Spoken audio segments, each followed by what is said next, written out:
drop, right? Well, when he measured it and he predicted the drop that he thinks would happen over a half a mile, even where he measured it to is off by a little bit. He's higher, and says the reason he's off is because a half a mile isn't long enough. He needs and is planning on doing a 3-mile measurement so he can be more accurate. Well, yeah, the farther you go, everyone knows the farther you go with an auto level, the more accurate it is. Duh. It's except for the surveyor I stopped on the street today where he said 200 feet was his max to be accurate. Did you hear that, Joe? Why is that? Why does he say 200 feet? He called it heat haze or any other thing that would affect his measurement up or down that sometimes you can't even see, but clearly stated 200 feet was his max on this channel in VC. I mean, what does that guy really need? It's not like he does it for a living. We're It's not talking a like, professional glober here. yeah, it's not like he had his surveying equipment out and a helper, an apprentice, and the truck working for an engineer firm surveying the roads, or I don't know what he was surveying. He was on the road in a You subdivision. just be stopping random people, Well, surveyors. we were discussing it, and they were trying to tell me that I was wrong because I say 200 feet just as a coincidence. I say 200 or 300 feet is my max if I want to be accurate. And this guy that I had never met, I just randomly walked up to and asked if he would repeat what he had just told me. Repeated it on VC. 200 feet. Well, I mean, what if you're using a theodolite, though? Surely, then, if you're using a theodolite, you can just go for infinity, right? Well, yeah, then infinity is okay. Of course. Well, I mean, what's the reason for? I mean, the reason is the heat haze and the atmospheric effect. So it's not like if you switch optical tools now, you could go forever, right? Because it's not like the theodolite cuts out the heat haze, right?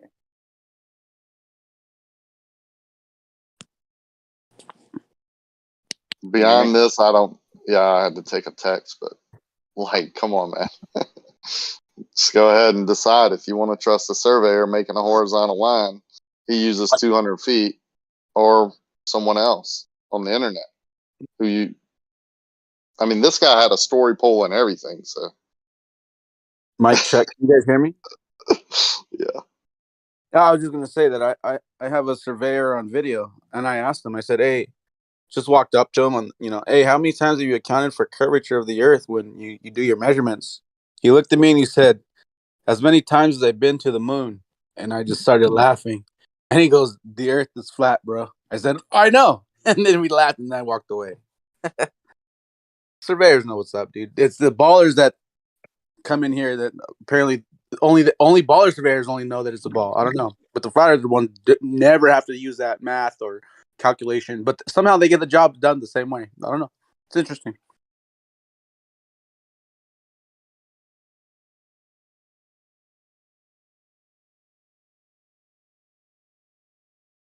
Well, I can tell you, I'm paid to use the same tools to establish horizontal slabs, right?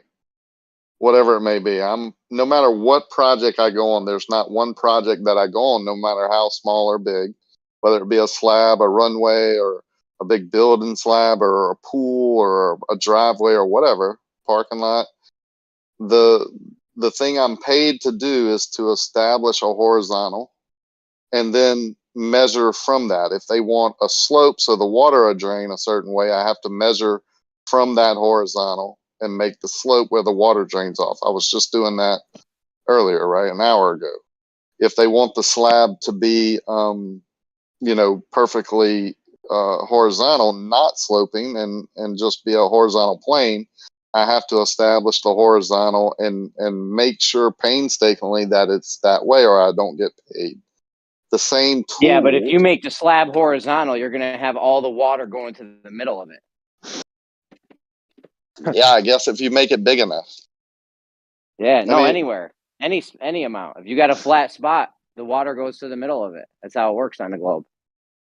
Yeah, but that's not how it works in reality. If you have a low spot Well, anywhere in that horizontal plane, that's where the water goes. Any fraction of the middle or the outside that's higher or lower, when it gets rain, it will show you where you made your mistakes. Believe me, I have to answer for that. well, I don't know, man. They keep telling me water's gonna flow to the middle because it's flat. That's how gravity works and shit. Yep. Because Space you're getting time's bending. I mean, further. are you taking into account space time bending when you're doing this? Not normally, no. Because you could be fucking shit up, man. I do use it as an excuse now, though, when I do something wrong and it doesn't flow right, like my drop isn't right, horizontals aren't right. I say, well, I like that day the space time must have been Anomaly. You bending. got a space time anomalies and shit. Yeah. Just Yeah, tell we him if you don't think so. You can talk him to have him talk to Zanuck for a little bit, and he'll explain to them how rivers run up hills sometimes, and you'll be all set. They should book you. You'll be all booked up for months after that. I thought the water was going to run uphill. I mean, come on, man. Anywhere but here, you get laughed out of the room, right?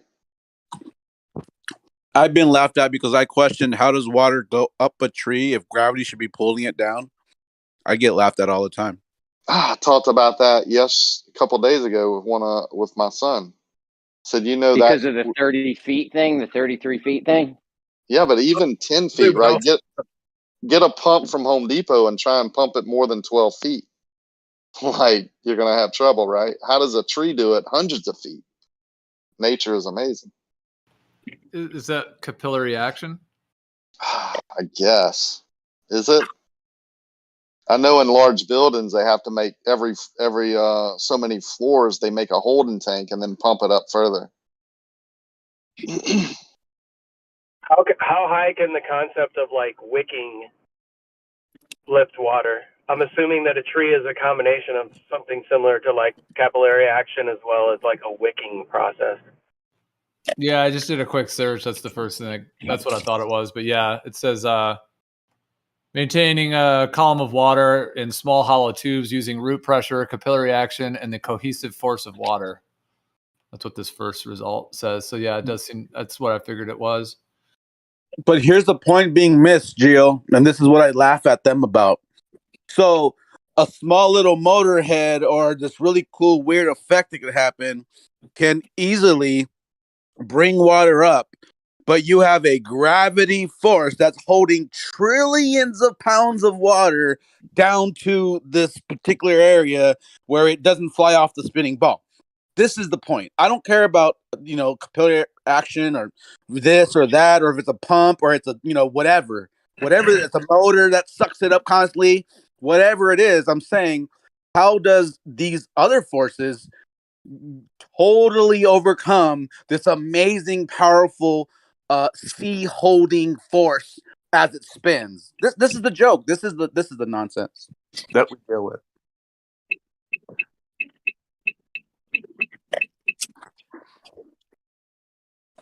Yeah. Well, but I mean, even if we use the word gravity to mean weight, and even if it is some kind of electrostatic or whatever the exact effect is, it's still doing a similar thing, meaning it's the water is all.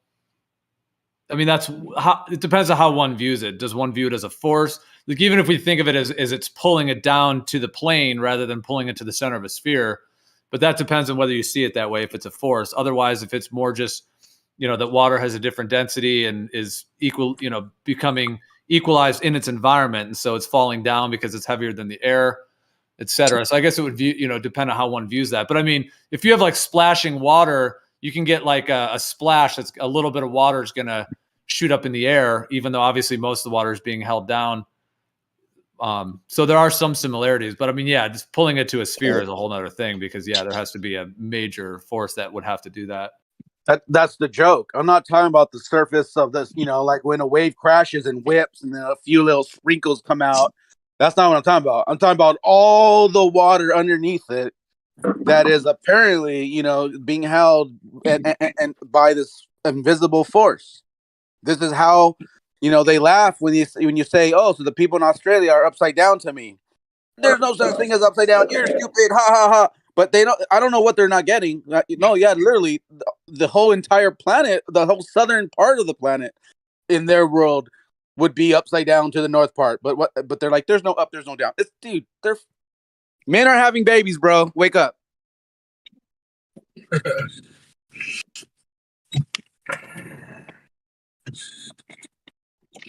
Did we solve our little issue earlier where people were getting all up in their feelings about things? Yeah, it's been taken care of.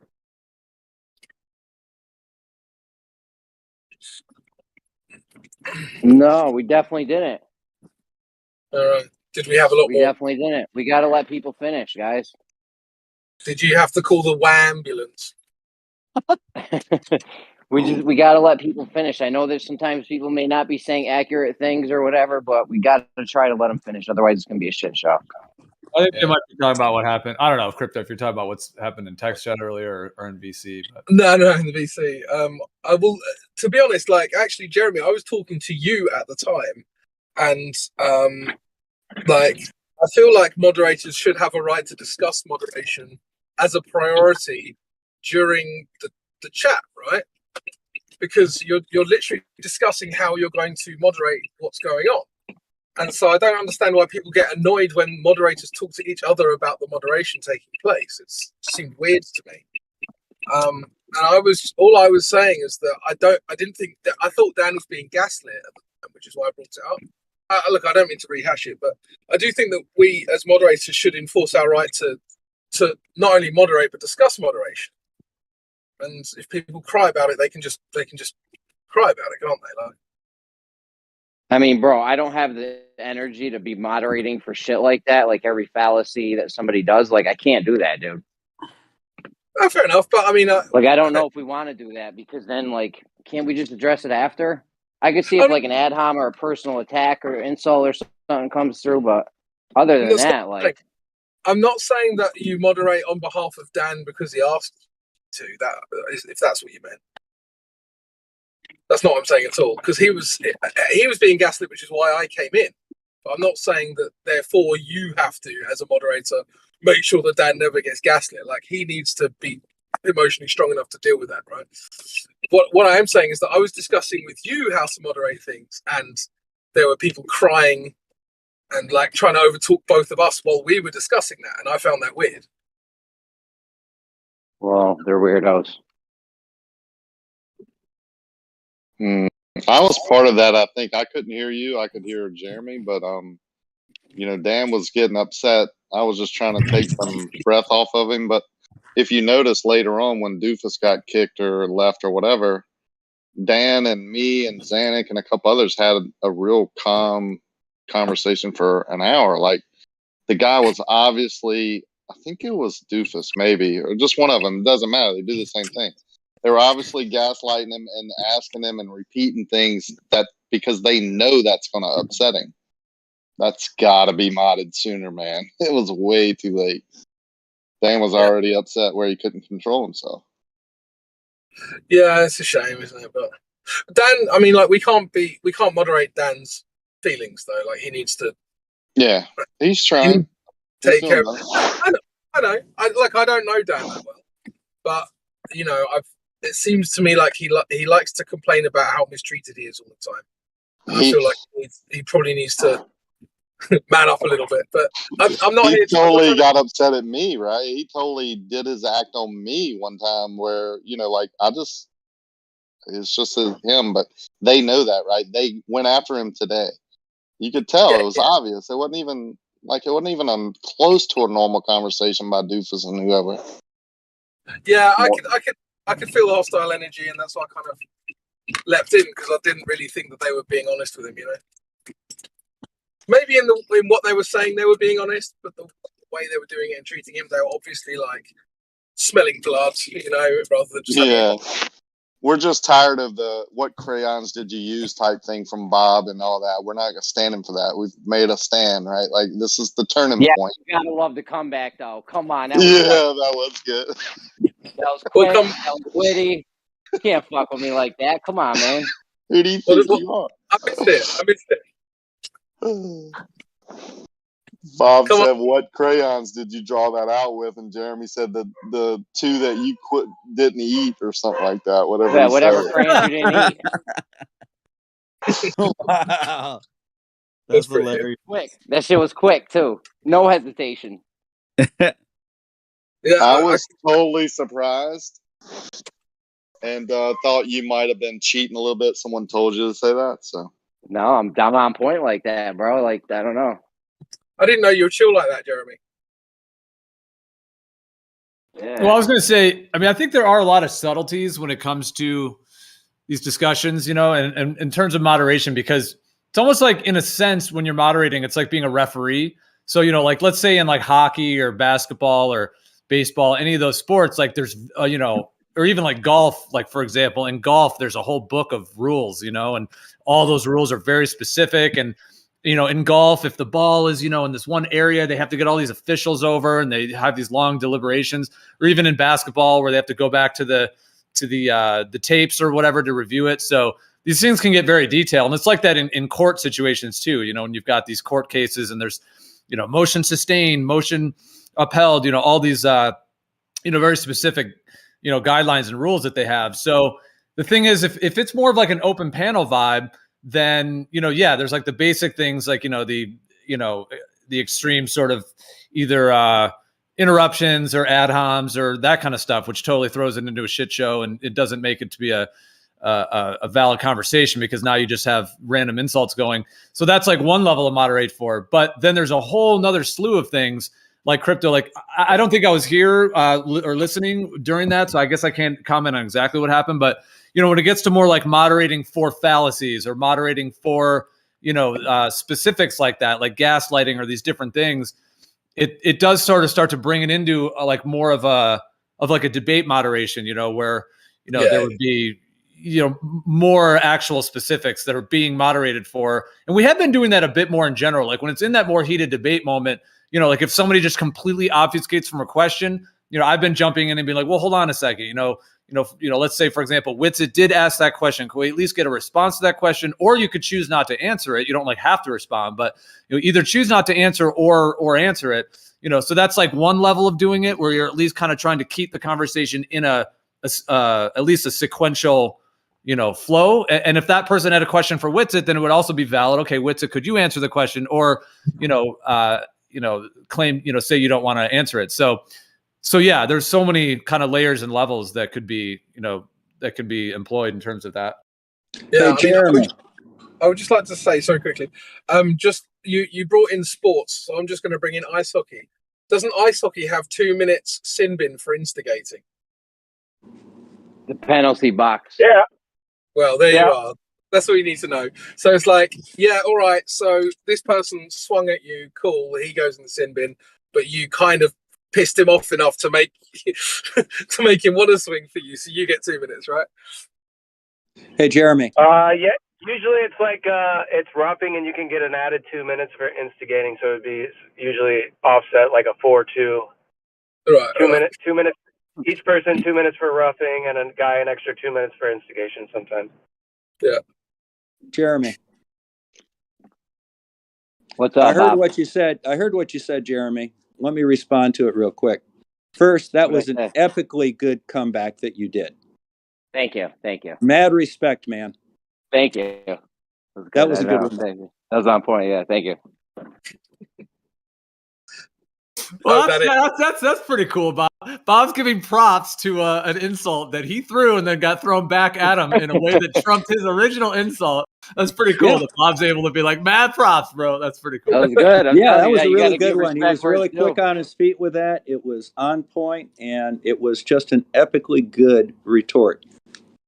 Deserves recognition. Thank you, Bob. I appreciate it. Bob just wants to be trolled from time to time. No, we've been neglecting it. I don't mind a good trolling, but by the same token, don't expect to get far with it.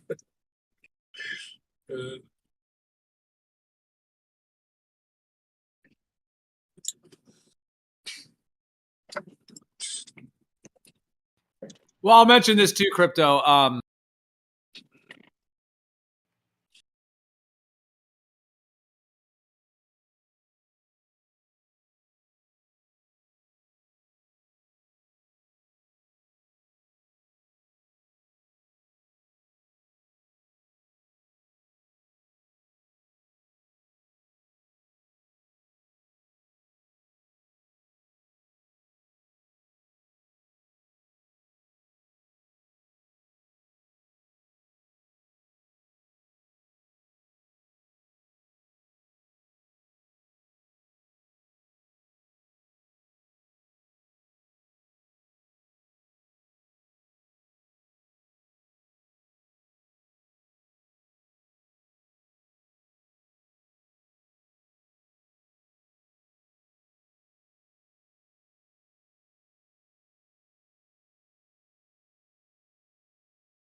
moderator's job to point out fallacies. That's taking part in the debate. It is the point. It is the job of the person being debated to point out a fallacy and justify it. The mod doesn't get to just declare a fallacy. That's taking part. Yeah, but when the person points it out, the thing is that when the person points it out, do we stop the other person from talking and then go over the fallacy, or? No, you don't. You give them a chance to respond and say why it's not a fallacy. Well, there's a lot of different ways to do it. I mean, in court cases, you know, they have objection and then they claim their objection and then they have to hash it out. Then the judge says, you know, sustained or upheld. I mean, there's different ways of doing it. I mean, you could have the judge call out fallacy, or does the judge call out objections? I mean, no, look, Bob, I don't. understand what you're saying, and I do have some sympathy with it, actually. I think it's fair, but I think the issue you have is with some guys, you listen to them talk, and it's almost like they throw out fallacies as a tactic. And so you've got a guy who will compile, like, I mean, Professor Dave's amazing at this. He can put 4 fallacies in a sentence. And now you have to actually, like, your response, like, you almost have to have 5 responses to that then, because you then have to unpick each fallacy and then have a genuine actual response. Like, fallacies don't counter evidence. All right. Evidence counters evidence. Claiming something as a fallacy means nothing. Look at the fallacy. Simply because there's a fallacious argument being given does not mean the point is wrong. Well, you're telling me things I already know, dude, but this is actually a red herring, ironically. Then why are you adding fallacies to science? Ironically, that's a fallacy. Well, he just red herringed my point.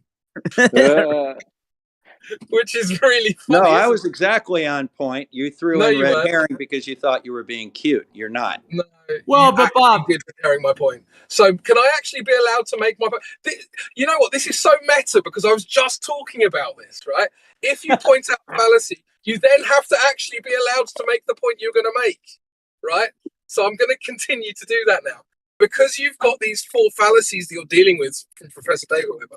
Like, do you guys know what the fallacy is? And Bob's been slightly disingenuous with how he's described it, right? So the fallacy is the idea that just because someone's used a fallacy doesn't necessarily mean that the point that they have is wrong, right? So the conclusion isn't necessarily wrong just because it's been arrived at with fallacious reasoning. And my favorite example of this is like grass is green because goblins are green, right? Well, grass is green, but it's not because of goblins. So, and that's exactly how I described it as well. Not really. How did I describe it differently? I said specifically the fallacy is claiming a point is wrong because it contains a fallacious argument. A fallacious argument does not mandate that the point is wrong. That's exactly what I said. But you'd have to claim the point is wrong to do the fallacy. Hold on for a sec. You can call out a fallacy, but by just saying it's a fallacy, and then that has, if you're in a structured debate situation, that has a certain validity in terms of the discussion. That doesn't mean you're saying the point is wrong. That because it was a fallacy, that would be the fallacy. That's like, and then you understand why I ignore anybody calling out fallacy. But Gio, that's like saying, like, kind of like what Bob was saying right now is like, does the judge call out an objection? Well, no, but if a lawyer says objection, it's up to the judge whether to agree. Like, oh yeah, that is an objection. Like, okay, yeah, you got a point there. You can't object it. Or they're like, no, overruled. That's not an object, a situation where you can, object it. So like in what Jeremy was saying earlier is that I'm next. Jeremy was okay. I'd like to next. Jeremy was saying that like it's up to the mods to then control the situation. So if someone does say, oh hey, that's a fallacy, then it's up to the mod to be like, okay, well, are we calling it a fallacy or not? Because then that's the judge part to even allow that objection or that opinion of something being a fallacy, and then that could be talked about. No, yes or no? Okay, let me just say this: so many fallacies get used. We will not be talking about anything but fallacies if we're going to stop the conversation every time a fallacy happens. Well, that's what I said. There's different ways of doing things. If it's an open panel and it's kind of an impromptu debate, then yeah, I mean, there's just different ways of doing it. It's like But, in golf, for example, they'll stop the entire round of golf to spend an hour figuring out the rules. So, I mean, in certain games, in certain situations, that is how it is. And in golf, every shot counts and there's money on the line and all of the rest of it. So I'm just saying there's different ways of doing it. If you're running an event that is a debate that has those, guidelines to it, then that is the way it is. Because, I mean, if you're having a debate and if somebody does straw man you, then to be able to call that out and have it validated, like, yes, that was a straw man, like they do in court, like strike it from the record. You know what I mean? So yeah, there's just different ways of doing it. Well, just to put everybody on notice, if you call fallacy on something I say, I'm going to ignore it. I don't care. You're wow. on notice. Oh, wow. You're on fucking notice. Yeah, because he doesn't mind using fallacious reasoning, which is why conversations with people like Bob are pointless sometimes. Yeah, Bob. Yeah. So Bob, you're just saying. Hold on, Bob. You're just saying I mean, if I saw another website that had it was a 300 fallacies, but I mean, there's many lists of fallacies, and many of there's so many that are problematic. Are you just claiming that you just want to be free from being called out on fallacies, which means you want to just use them at will? No, I'm just saying that if you call fallacy, unless you have actual evidence to counter what I'm saying, I'm going to ignore it. Yeah, but your response when someone does call a fallacy, you don't listen to what the fallacy was and consider you might have done a fallacy. You just instantly say, "Oh, I'm not playing that." That's what you do. You just instantly say you refuse to look at what the fallacy was, then usually insult the other person, saying that they're some kind of fallacy person and that you're above fallacies. Yeah. Can you tell me what fallacy this is real quick? Like, what if I were to make this statement, right? If I were to say this might be a fallacy, right? You could point it out for me. If I were to say, hey, we can see from the ground the ISS, which proves that we can see the ISS, which is the size of a 747, right? But we have pictures from the ISS of the Earth, and we see no 747s. That's probably a fallacy in there, right? Oh, that's a good point. So? No. I mean, is there a fallacy in there? I'm just asking. Does that say that you can't see the ISS from the ground? No. I'm just about the fallacy part. Is that like? Am I like begging the question with the ISS there or something? Like, what am I doing? No. What I would say is, why would you think that you would be able to see the a 747 from the ISS? Do you have any evidence where you took a picture of an area where a 747 was, and we couldn't see it on the reversal of burden fallacy. It's the special pleading, isn't it? Special pleading. Yeah. Yeah, I would say you haven't something. Established that you can't see a 747. We can measure the moon using radio, and somebody will call fallacy on it. And yeah, it's like fallacy is the game of the flat earther. I mean, they love to call it just conversation. It's a Tourette's. It's a fallacy Tourette's that they have. But what I would say on the instance that you gave is, okay, have you demonstrated that you cannot see a 747 from the ISS? Okay, hold How on. would you do that? You would have to take a picture of an area of the Earth where a 747 was known to be. You would have to examine that picture and say, okay, I haven't seen it. Okay, so then you take it from there. Okay, somebody was saying something happened in reality earlier, and I asked for a measurement of the thing that they said was happening, and they said that I was doing a fucking fallacy. Special pleading, yeah. And so where do you go with that? And now we're just arguing about what? No. Yeah, Doofus was accusing you of special pleading. Somebody. You're breaking up, Jeremy. You're breaking up. All right, if you can hear us, I'm going to mute you because you're breaking up. Just unmute yourself and come back. I'm glad that wasn't me because I thought maybe I disappeared. Yeah. Yeah, I mean, the difference between what I said about the fallacy, and what Bob said about the fallacy was that it's important to understand that the conclusion might still be wrong. It could be wrong or it could be right, but either way, I agree with that. Well, okay then, but that's not how you presented it. Right? The fallacy is assuming that the conclusion is wrong because the argument is fallacious. Why do you do this? I haven't finished. Right. So yes, we both know what the fallacy is. Hopefully the room does now. Probably most of the people in the room did anyway. But you can't just say that fallacies are just who cares? Because the whole point is that if your worldview and your arguments are built upon fallacious reasoning, there's no reason to consider them. That's the point. You guys spend an Great way of awful lot ignoring of all time. evidence. You spend a lot of time trying to figure out ways to ignore evidence. It's not, and it's also, I'd like to point out, it's not just for you to not, hey, guess what? You can't say words anymore. It's like, hey, you can't use that. Here, I'm calling out the fallacy. So you can't use that to prove that. Use another thing. Yeah. Well, this is what I'm saying about how there's like different guidelines. Like, for example, some people might like to play baseball or hockey or basketball, any of those sports, like, what do they call it? Street basketball, where there's not very strict rules. You can elbow, you can cause all these fouls, and it's not a problem.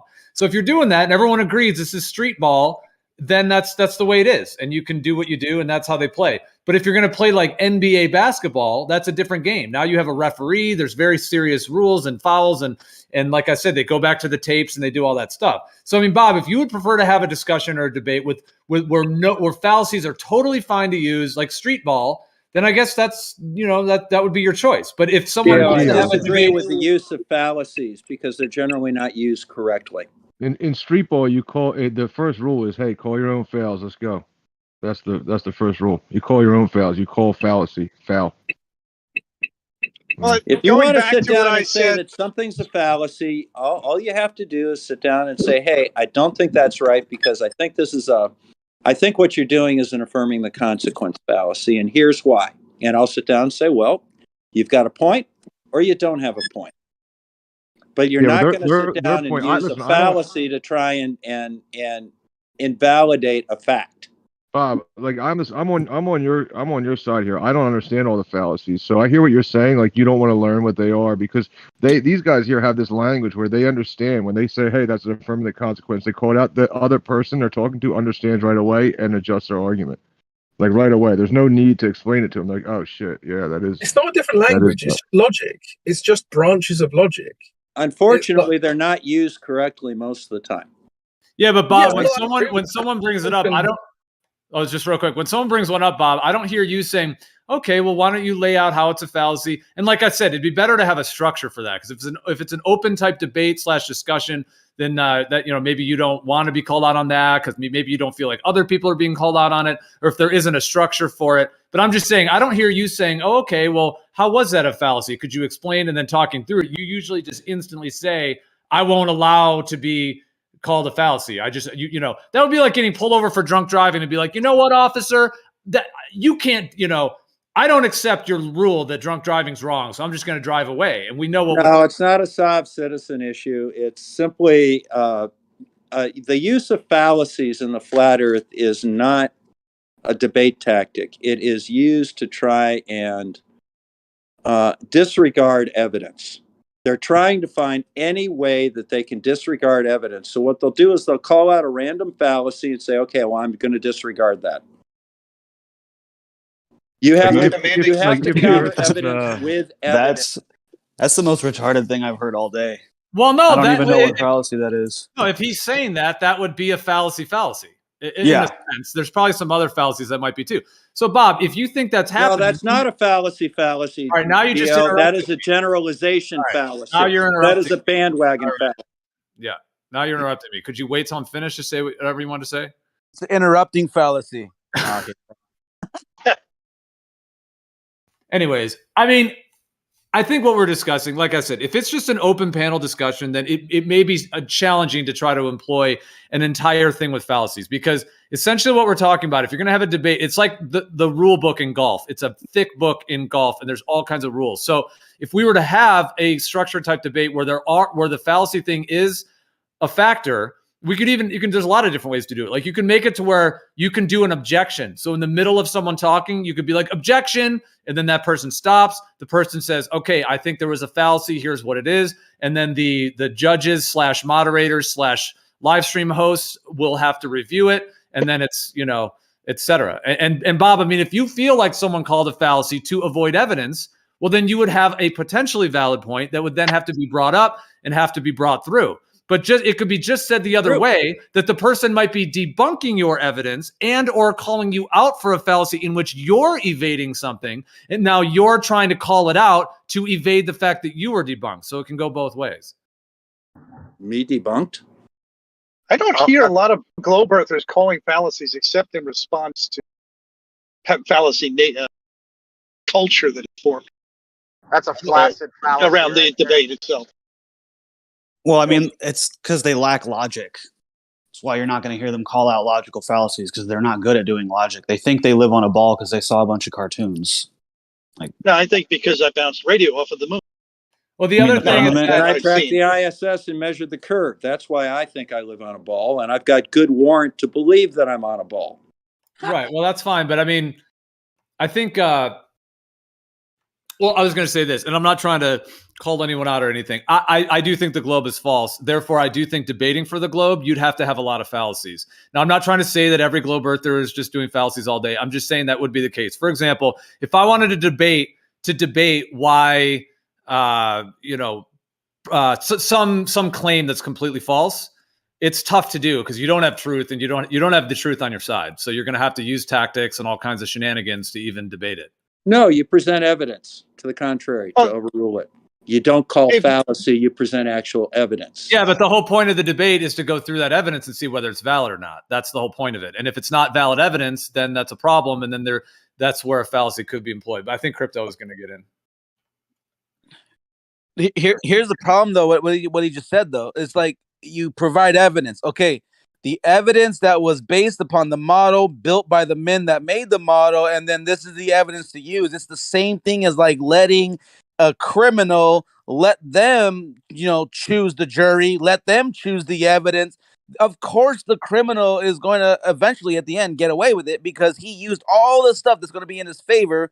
And so when Bob is like, I'm going to use my evidence, but the evidence you're using is the very same thing we are saying shouldn't be used as evidence because it's fake, it's a falsehood, it's not accurate, it's misrepresented, it's twisted. This is what they don't get that though. It's so weird. What if it's evidence that I measured myself? Well, so who's you just said, you're using the criminals. If you're using the ISS, right? He's under. I mean, it sounds like he's under the impression that somebody is faking this orbit, right, and matching what it would be on a globe. So then you're saying, that's the whole thing that they're doing, right? So now you're saying, but look, I can measure the ISS and how it would orbit around a globe to prove that we live on a globe. That's kind of, that wouldn't fly for a lot of people who are saying. And here are my measurements of that orbit that I took myself. Yeah. But the point of them putting that thing up there, some would say, is to make you believe, right? They're going to fly they're going to fly in an orbit according to a globe over a flat plane. So what's the point of you pulling it out? Isn't that the fallacy of possibility? Yeah, maybe they could be, possibly, sort of, kind of. Okay, well, here's the easiest way to do that. Go ahead and show me the orbit over a flat plane that will mimic an orbit around a sphere perfectly. It's the one that you measured and makes you believe you live on a globe. Show me what that orbit is. It's the one that you showed me. Where it's flying. You show me what it's over at all points on that orbit. Yeah, it's the one you showed me saying, look, we live on a globe. That same one. That's what they would have to do. Okay, well, how would they do that? What would that orbit look like? Just the way you showed it, yeah. So I'm just pointing out that. So you got a man-made machine that can do whatever whatever you want it to do, however you tell it to go. Can't. Show me where that orbit would have to be to fool me and give me the same readings that I would get from an orbiting spacecraft. Yeah, this is the same ones that you showed me. Yeah. You're assuming that you don't get to say that. You don't get to say it because what you're doing is you're saying that even though I orbited or I showed the orbit, now suddenly it matches your orbit, which you won't tell me you won't give it to me. Give me the exact location of the ISS in the orbit over a flat plane Earth that gives me the exact readings that I got. Yeah, so you're using the point. There's just to point out that you're using. So it's like a plane flight when you're saying, look, it matches a globe, but you mapped out the plane flight on a globe. You're like, look, it's the straightest point. It's a curved line. It's a curved path. This flight, which proves we live on a globe. And all it proves is that you mapped it out for, or whoever the pilot was mapped it out, assuming they live on a globe. And That's I all it mapped it proves. out assuming I live on a globe, and every point on that flight path that I mapped out on the globe is the one that the aircraft flies over. And I can verify that. Not a problem. But all it proves is that they assume the globe. That's all. That's all it proves.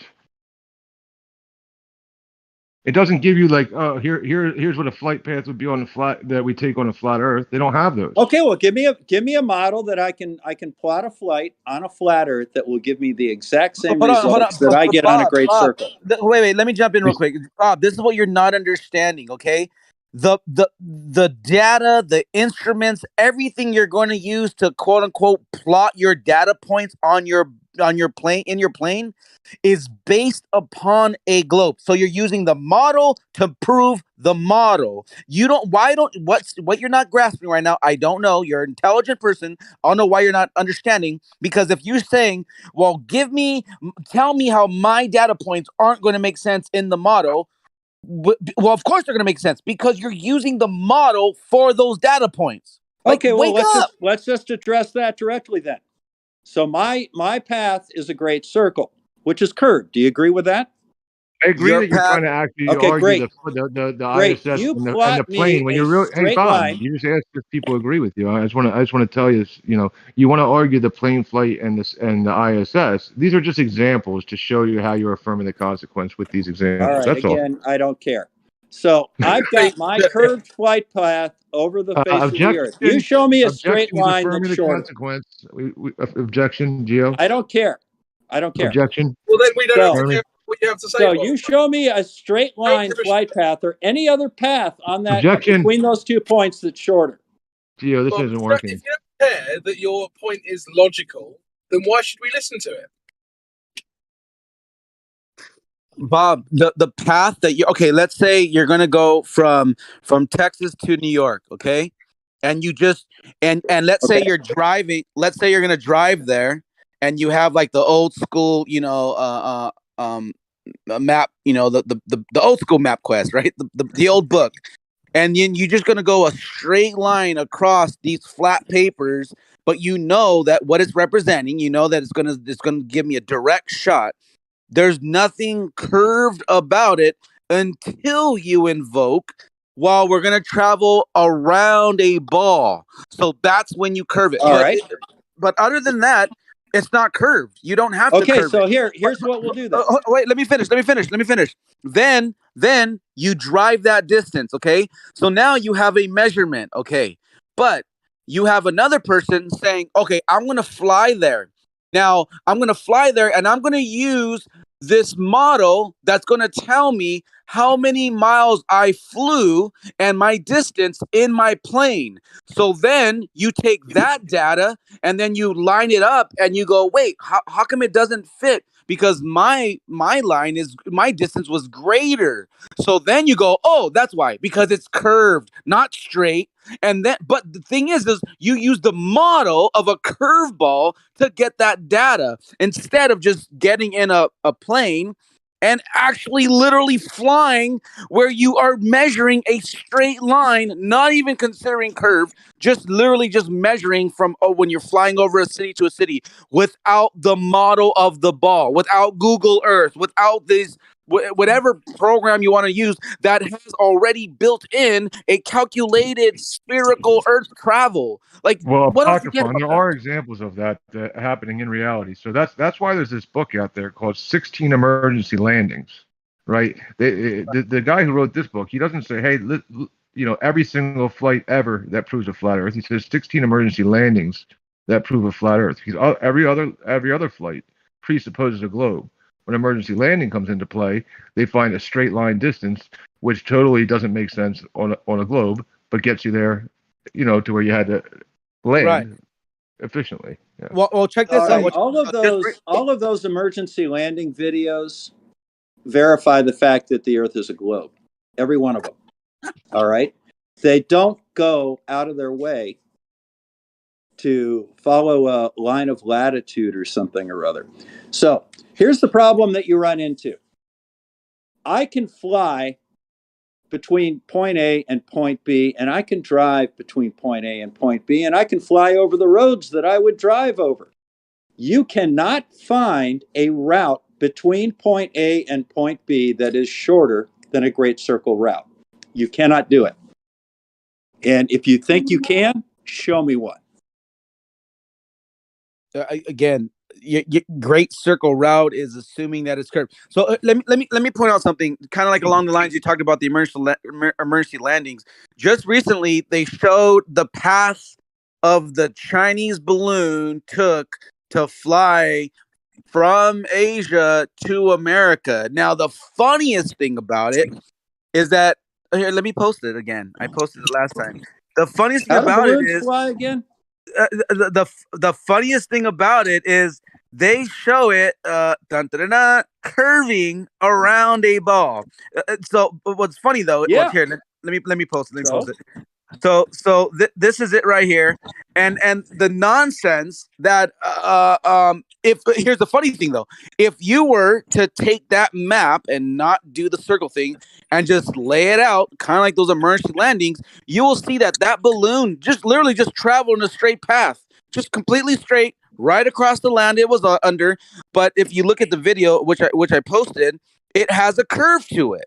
But this is the emergency landings that he's talking about, Bob, because in the emergency landing book, when they're going straight over a country, not on your great curve balling around, not going around a curved ball, it's literally because they're over it, because that's what's under you. Because when you fly from point A to point B, it's the quickest route is that straight line, right? If you deviate left or right, now you're having to come back to another side. It's gonna be a further travel of distance, or further distance of travel. So if you look at that balloon, it's curving over and then the goes only one I over remember was America. the Alaska. That one was What the that only was? What? emergency land. You're very pausy. Sorry. The only emergency landing one that I looked into closely was the Alaska one from like Taiwan or something. yeah, they put the route of the plane up as Closer Bali to to Los Hawaii. Angeles, I think Sorry, it it was was. actually closer to Alaska. Yeah, Yeah. it was actually closer to Alaska than it was to Hawaii. Yep. Clearly the best. Well, you see, what happened is what they do is they put a misleading thing out. They say the plane went from Bali to, I think it was, Los Angeles. And why didn't it stop in Hawaii? And then they mentioned that a Chinese woman gave birth during the flight and they had to divert to Alaska. Oh, why would they go to Alaska? Because the plane left from Taiwan. That's why it was a Chinese woman. So what they do is they deliberately leave stuff out to try and make it appear as though it's some sort of a paradox, when if it came from Taiwan to Los Angeles, that's the obvious place to stop. I thought it was from Bali to Los Angeles. It was from Bali. It started in Bali, it flew to Taipei, and it went from Taipei to Los Angeles. But landed in Alaska. Yeah, I don't. Yeah, Taipei, that was the you- nearest place they could go to. The flight was from Taipei. The last leg, the one that the birth happened on, was happening from Taipei, California. We're really calling it Taipei. I don't know. That was what Bob said. I just know Yeah, that when it I was looked at Taipei. it, No, it's not Taipei. Shut up. You can call it whatever you want. No, I'll call it Taiwan, which is what the people in the country call it. Thank you. wonderful. Who cares? What's the capital of Taiwan? Sorry? What is the capital of Taiwan? Why is that relevant? Because it's called Taipei, you fucking asshole. Yeah, you dickhead. You don't understand the geography of the China has claimed it illegally and no one gives a shit. So they call it Chinese Taipei and no one else recognizes that. There's no city called Taipei where the airport is? That doesn't matter. Hey, you No, guys can you tell argue as much as you want over the what you want to call it, but let's just keep the ad homs not happening. I mean, if I leave from New York, I don't say I left from America. I could say it, but it's not useful. Much, America's a big place, lots of choices as to where that could have started from. Taipei is a smaller region. It makes a more accurate description of where you started your route.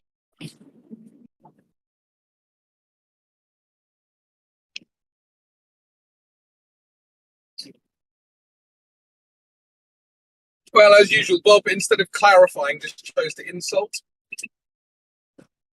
I didn't insult. Bob may have, but Didn't you just call me a moron? I did not call you. Well, what did you call me? Call me something. I didn't call you anything. Oh, I said that Taipei is a better descriptor, like saying New York instead of America. no, you, Bob. Bob called me something. Sorry. Yes, no, I said that. Yeah, Bob called you something, and I muted him, and he left. Yeah, fair enough. Yeah, sorry, is that Moyok? It wasn't actually. Yeah, whatever.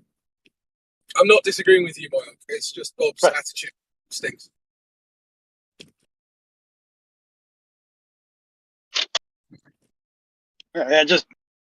I don't understand like I said, if there's a city called Taipei, that is the best description.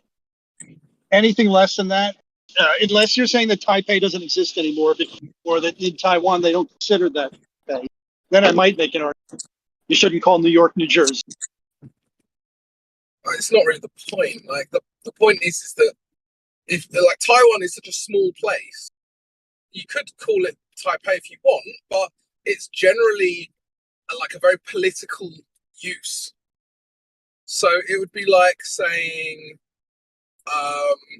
Palestine versus Israel, right? It's a deliberate choice to use that word. Like, sure, it might be accurate to say it's in Palestine, but Israelis might disagree with you on that. Well, if you call it a different city, Palestine again is, and if you're again trying to do a description of where somebody took off from, you would say the city, not the country. I don't know. Even though that's the same place considered small. You understand that, like, China, as in the country, calls Taiwan the country Taipei. You understand that, right? I understand that, but they also coincidentally have a city called Taipei with an airport called Taipei, Fantastic. and Taipei International Airport is Fantastic. the one that they took off from.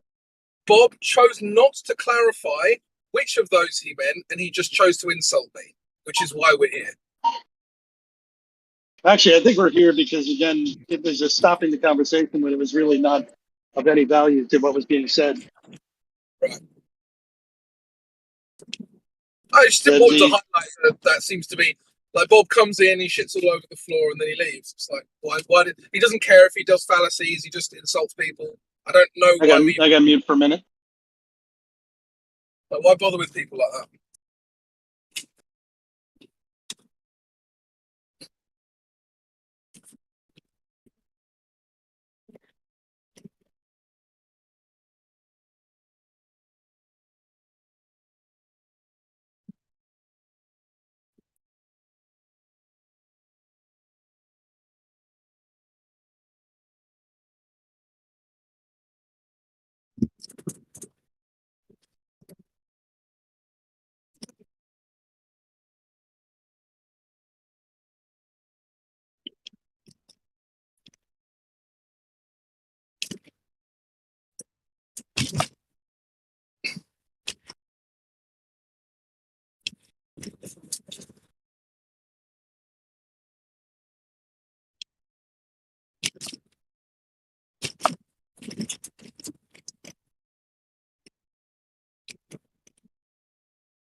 He also just asserted that all of the emergency landings prove a globe Earth with absolutely no evidence.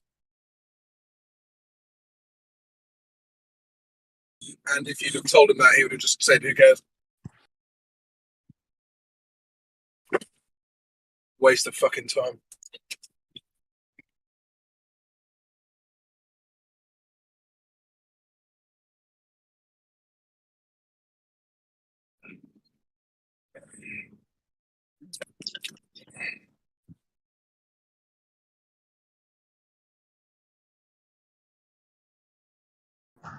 What's up with crypto? I'm just sick of it. No, like crypto. What's up, man? How you doing? Yeah, I'm good, man. How are you? Another day, man. Fucking just waiting for this XRP case to settle, you know what I mean? Hi, really? Yeah. Waiting to retire.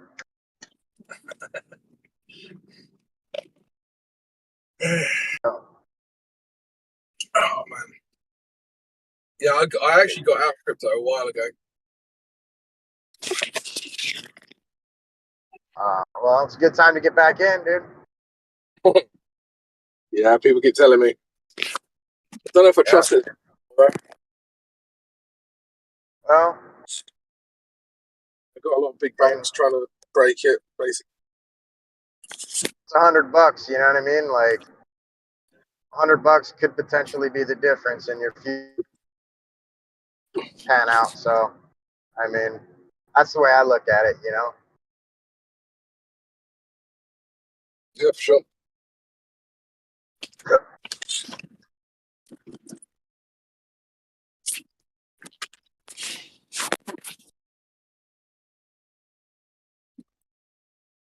I mean, I don't pay much attention to the fallacies and stuff, but like, they are called so frequent. Like when you're talking about, I don't know. I like my volcano one. If I was to tell you that I could tell the size of the Earth using volcanoes, I could tell you the size, position, and orientation of all the countries. I feel like there would be a fallacy called on that.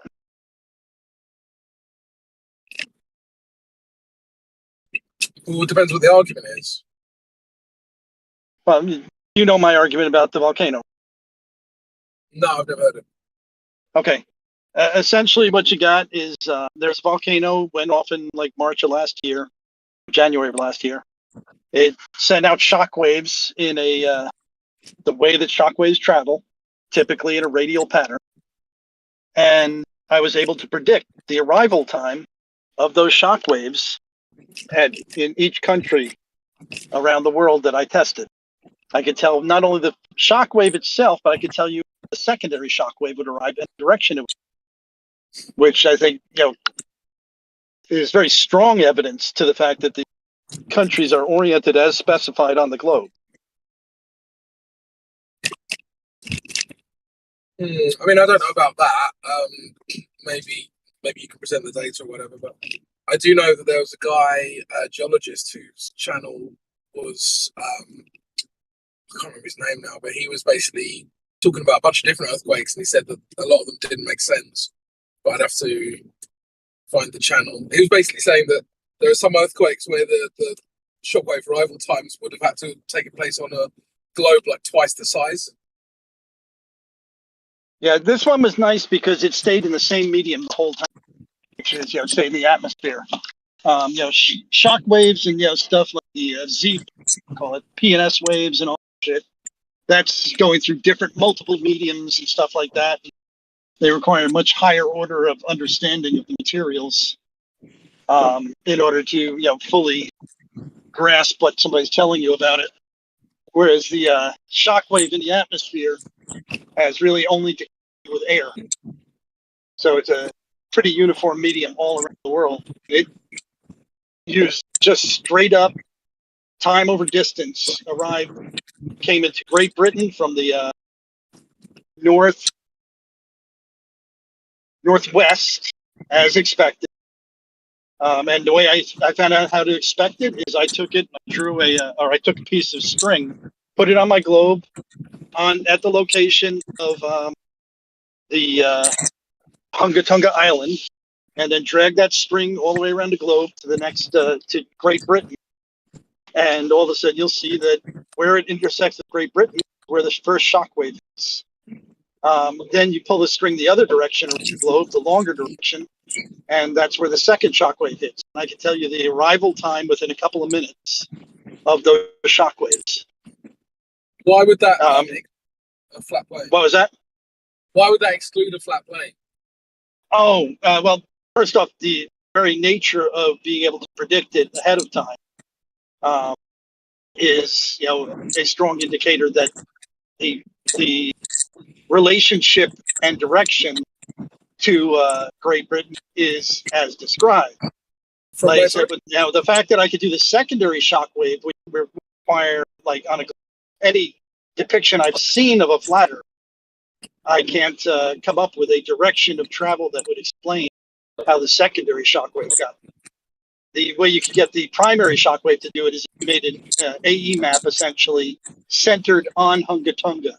You could get that to work, but then the secondary shockwave doesn't.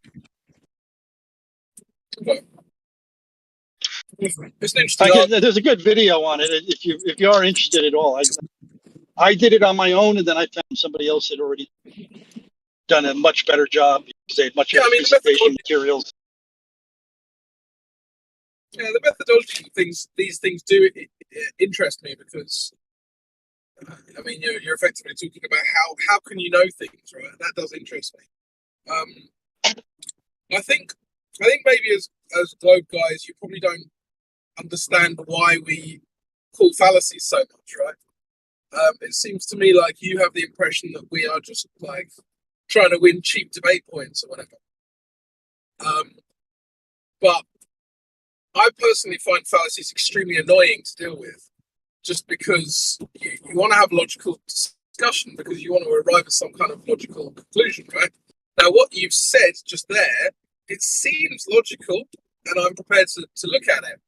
But often, you know, the term sophistry, right? Often something will seem logical, and then you'll realize, oh, okay, this isn't logical because of this reason, right? So if it's not logical, there's no reason to take the argument seriously. Doesn't mean that the conclusion is wrong, but it just means that you're dealing with all of these arguments that are effectively wasting your time because they don't help you determine truth, right? So that from my point of view, that's why fallacies are important, because you're effectively listening to people waste your time when you could actually be dealing with getting to the root cause of something or actually finding the truth of a matter, you know. Whatever. I do also accept that sometimes it is used in a way just to, you know, cheaply win a debate or you know, annoy the opponent. Well, yeah, I mean, it does have a value. I mean, there's no doubt about it that there are, you know, sometimes such fallacious reasoning, but a lot of times that fallacious reasoning also is clarified, I think, with a little bit further conversation. And, you know, to stop on the first hint of a fallacy or something you can perceive as a fallacy, assuming the consequent, you're assuming the speed of light is uniform at 186,000 miles per hour. It's like per second. It's like, that's not really an assumption, except for the fact that you could say that somewhere, somehow, maybe it could travel slower if you had the right medium. And, you know, yes, that is possible. You'd have to really kind of demonstrate to me that medium exists. Right now, we've got the mediums that we have, and it appears that our medium goes down in density as we go up. Here's the video I was talking about. I recommend this video. It's a good watch, even if you don't agree with any of it. And I did it essentially. I did mine with a spreadsheet. I just said, okay, the Earth is 24,000 miles, 24.1 miles, great circle. There's a little bit of creative liberty in that size, but it's close enough. Yeah, that's why I said I got within 10-minute arrival times, and over 35 hours. So it was more than adequate, I think, for accuracy. But I was with that. I took the assumed speed of the of sound. I'm sorry, the measured speed of sound, which was taking Hunga Tunga to one of the closest land masses I could find that actually had it show up on the barometer. And the barometers showed that the arrival time, I think it came up at 678 miles per hour was the average speed. And I just plugged that into my formula. And then I was able to predict the arrival time countries just using the globe as it stands. And it was a little cheap 4-inch globe.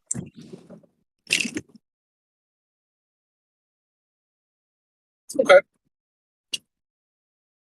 Well, I'll certainly be interested to watch the video. Yeah. And his was much prettier demonstration. I don't do any graphics, so. Oh, no, I don't care about that anyway. Like, I actually get suspicious when someone's production value is a bit too good. You think, who's funding this? And what do they want out of this? I've seen a lot of people who are quite adept at producing things.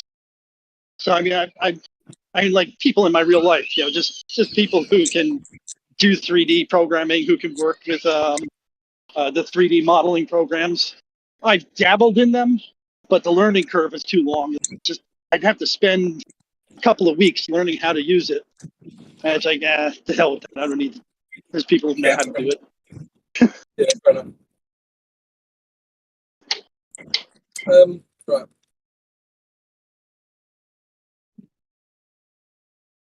If it gets too windy, yell at me. Sorry? I said, if it gets too windy, yell at me. I'm walking down to my boat right I still didn't catch it, sorry. Someone's yelling at you. now. No, I said, if it gets too windy in my microphone, yell at me. Oh, okay. Yeah, don't worry. Can I just yell at you for being a Glober? Oh, you can't do that. That makes me normal. Can't yell at people for being normal. No, did you mean nor me? I'd leave the AL on. I'm sure I can hire a lovely Russian woman to yell at you. You might enjoy it more. Shit, that was dangerous. I had my phone clipped on my pocket, just stepped onto the boat.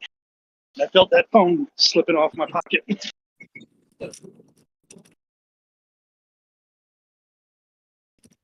All right. I'm home.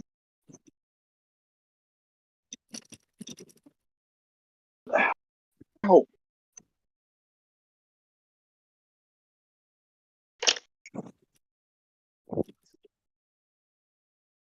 What should I have for dinner? Pancakes. Salisbury steak, pasta primavera, pot roast, beef and peppers. Got a whole bunch of TV dinners on the boat. I'm going Salisbury steak.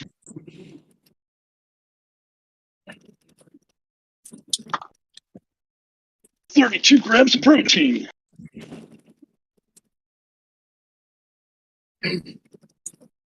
It's now become Moyok's cooking channel.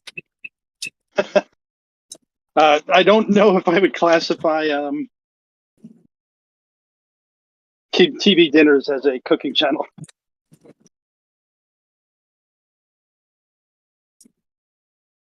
It's okay, I'm British, we've got low standards. Slit the film. Dunk, dunk. Does literally anyone have anything to say so we don't need to talk about pepper stew? TV dinners?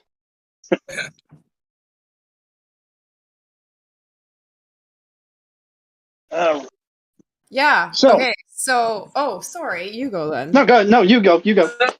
Sorry. Sorry, eh? Like, no. Go for it. Sorry.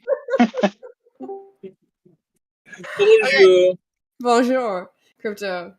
How are you? Yeah, Okay. very well, thanks. Sorry, Karen. Well, no, I was just wondering because it's been really cold here, but when it's super cold and yeah. Well, actually, I shouldn't say that. Last week it was really warm, a bunch of snow melted, but it's gone back to being really cold. So I've noticed that when it's super cold out, when I can actually see the stars, because usually it's overcast, right? Okay, so to the point, though, is that I've been noticing that there's been like this really, really bright star, quote unquote, and then, or planet, whatever. And then there's another one that is like always changing to different colors. Like, what did I see the other day? It was like blue, purple, green, like red. Like you could see almost all the colors. Like, has anybody noticed this? Does anybody else notice this? No. Where? First off, where are you? Oh, I'm up in Canada. Canada. Well, north, central, east, or west. Prairies, the middle. I'm in the Okay. prairies. Yeah. So I should be able to see this thing. Well, actually, I guess we all. I'm in the southeast. So, do you know if it was it like in the center of the sky, or is it low towards the horizon? No, when I see it, it's about. I would say it's about.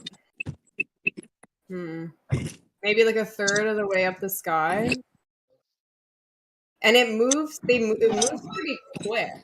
So like I'll see it in one spot, and then I'll go like an hour or two later, and it's like it's moved quite a bit. I've noticed.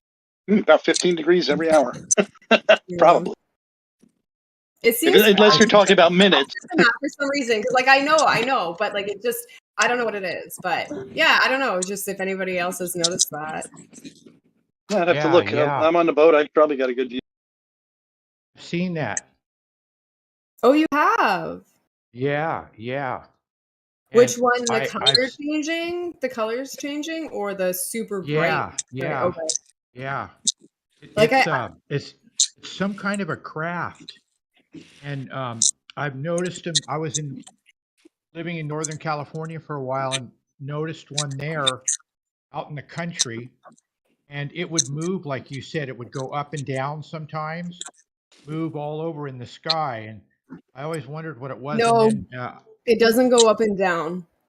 It doesn't go okay. across the sky, but it does seem to, like, it just, I don't know. Maybe just because I'm paying more attention to the sky, and I don't know. It seems like it moves a little bit quicker, but I've never noticed a changing color star.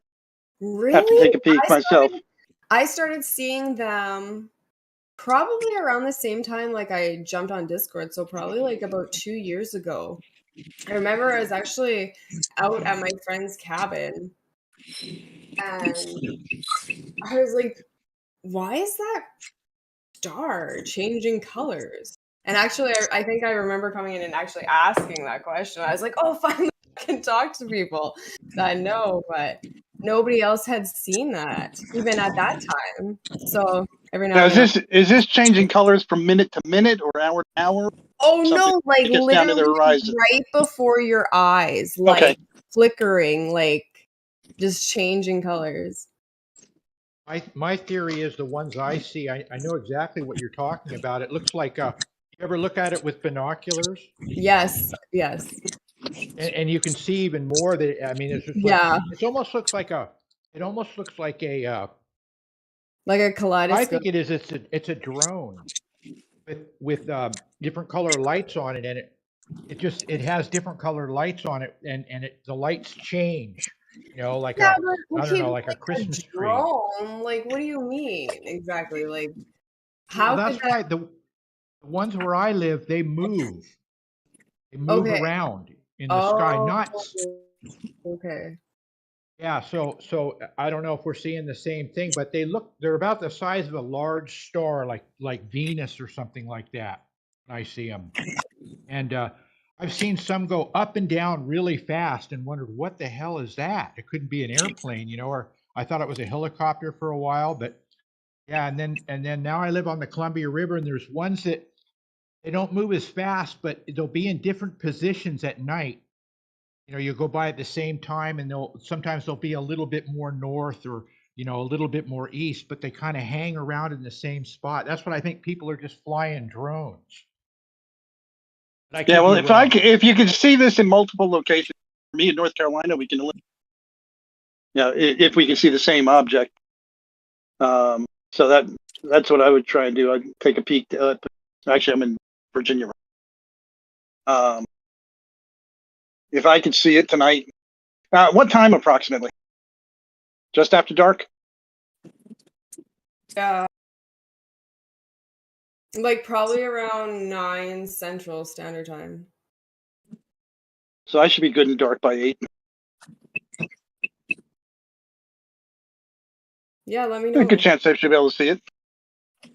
Because it's bright too. Like it's really cool. I should check. I'll have to check tonight too, because I know I always go to like just check the sky anyways, but especially if there's a full moon, and I noticed like that's when it was starting, when it was like I think about maybe halfway to a full moon. It was like super bright and really. Do you have Google Sky on your phone? I do not. Load up Google Sky Map, or it's Google Sky, I think.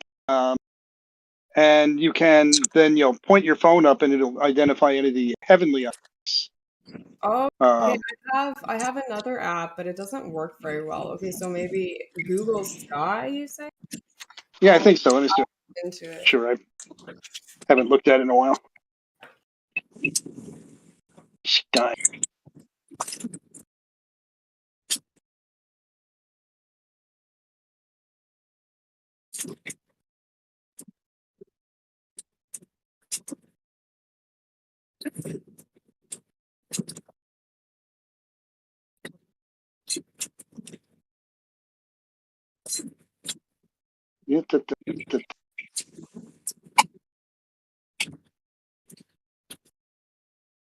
So, Forget what Redford, the have you icon been? looks like.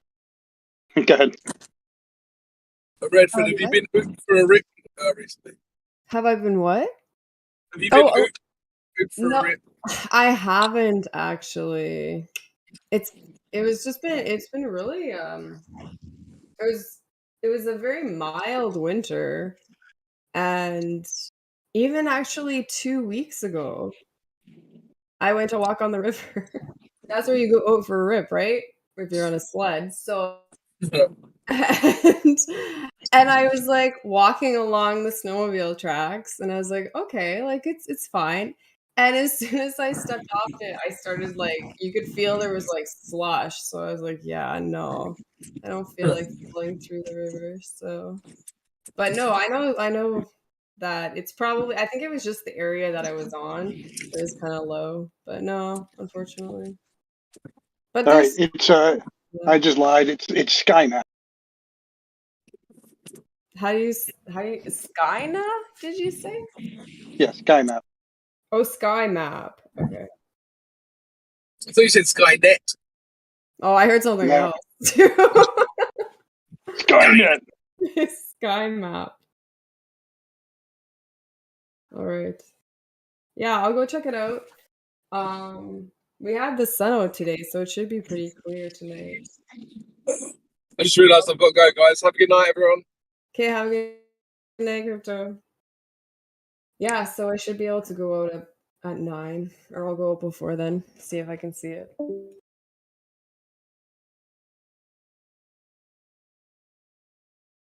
Hey, the sun's below the horizon. According.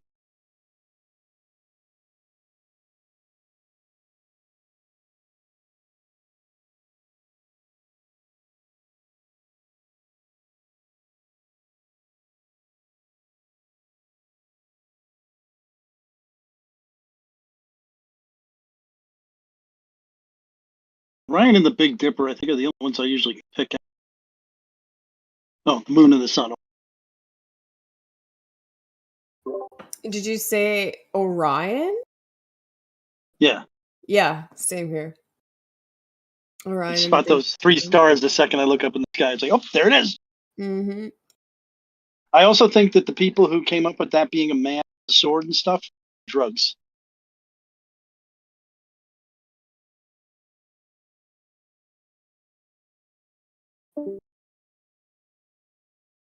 Yeah, it's interesting how they came up with those stories.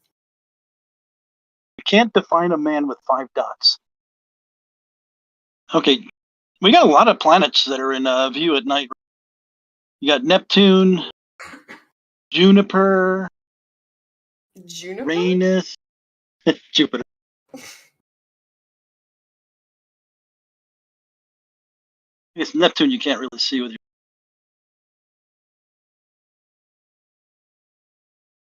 Venus. What is this guy?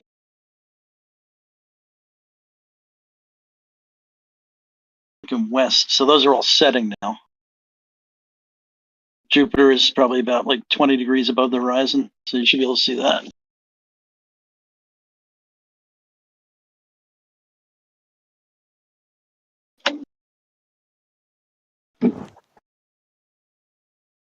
Right, you can see it right now, like it's dark where you are. I can't, like it's still light out here. Yeah, no, it is currently just after sunset. half an hour after sunset. So I got still kind of light, but I can make out the moon and I can make out Jupiter.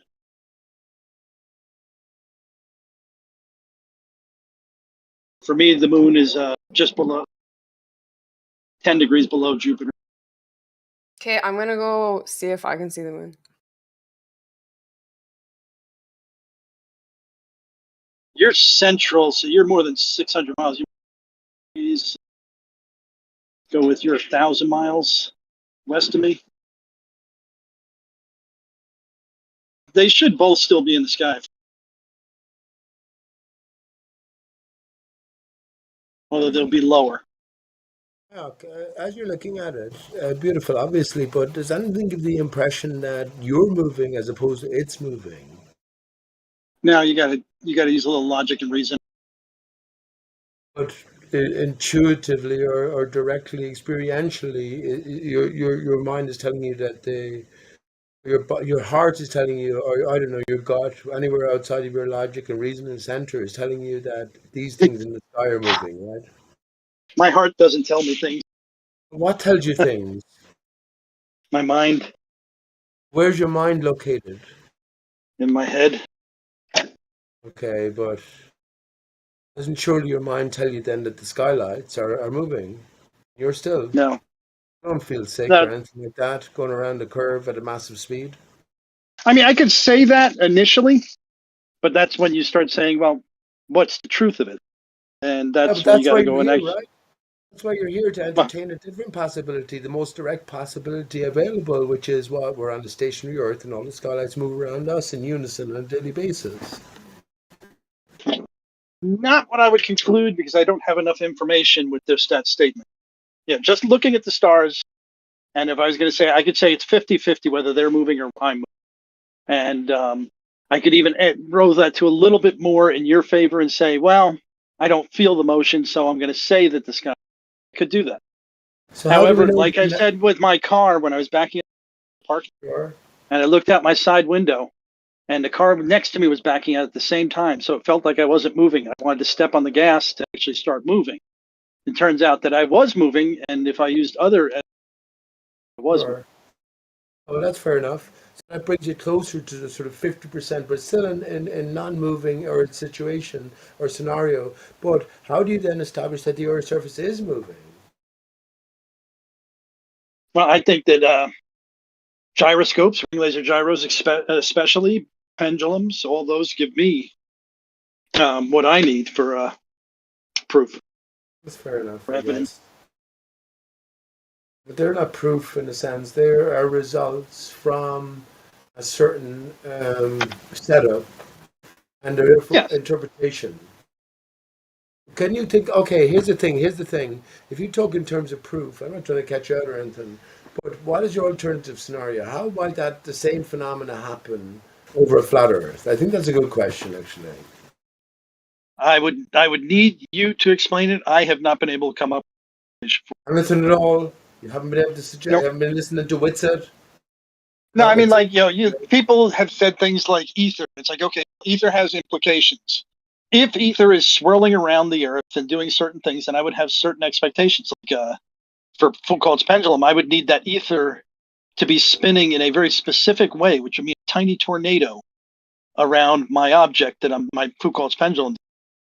So, and that tornado would also have to affect light the same way in my ring laser gyro, and it would also have to affect a mechanical gyro.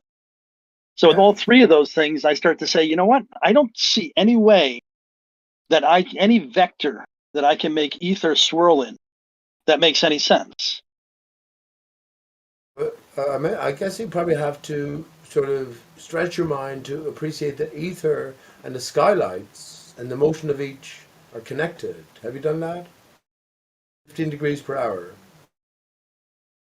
Done that? I have not seen a mechanism by which you can make things that move over you. Like if there's an airplane flying over my head, I don't expect my compass to react to that, change direction because something's moving over my head. Most things seem to have, or you need to have some kind of connectivity for that.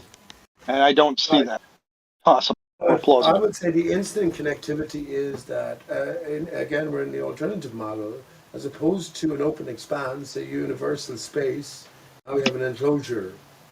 So if there's something swirling around within the enclosure, can you imagine that? I would buy that, and I can imagine that, but I keep coming up with tiny tornadoes. Tiny tornadoes are ridiculous in my mind, because it would require that the ether do exactly what it needs to in order to what I'm observing. Like Let's if I hear set it. up two Foucault's pendulums in the room, Let's right hear. next to Let's each other, hear, I would let's hear expect your best. that one of them would go the other direction because I would be on the other edge of the tornado. Winston actually talked So about tiny. Winston actually talked about. Also talked about tiny tornadoes or vortices yesterday or maybe the day before. So he's already. but every incorporated vortex, that. And I actually expressed interest in that because I have my own thoughts in it. But yes, that's but incorporated in some way. right, but every vortex, let's say there's got to be a counter. So let's say that they're all in quick succession. That every 3 meters there's another vortex forming, going in a clockwise direction. But when you get between those two vortices, you would expect your Foucault's pendulum to fall apart and not work.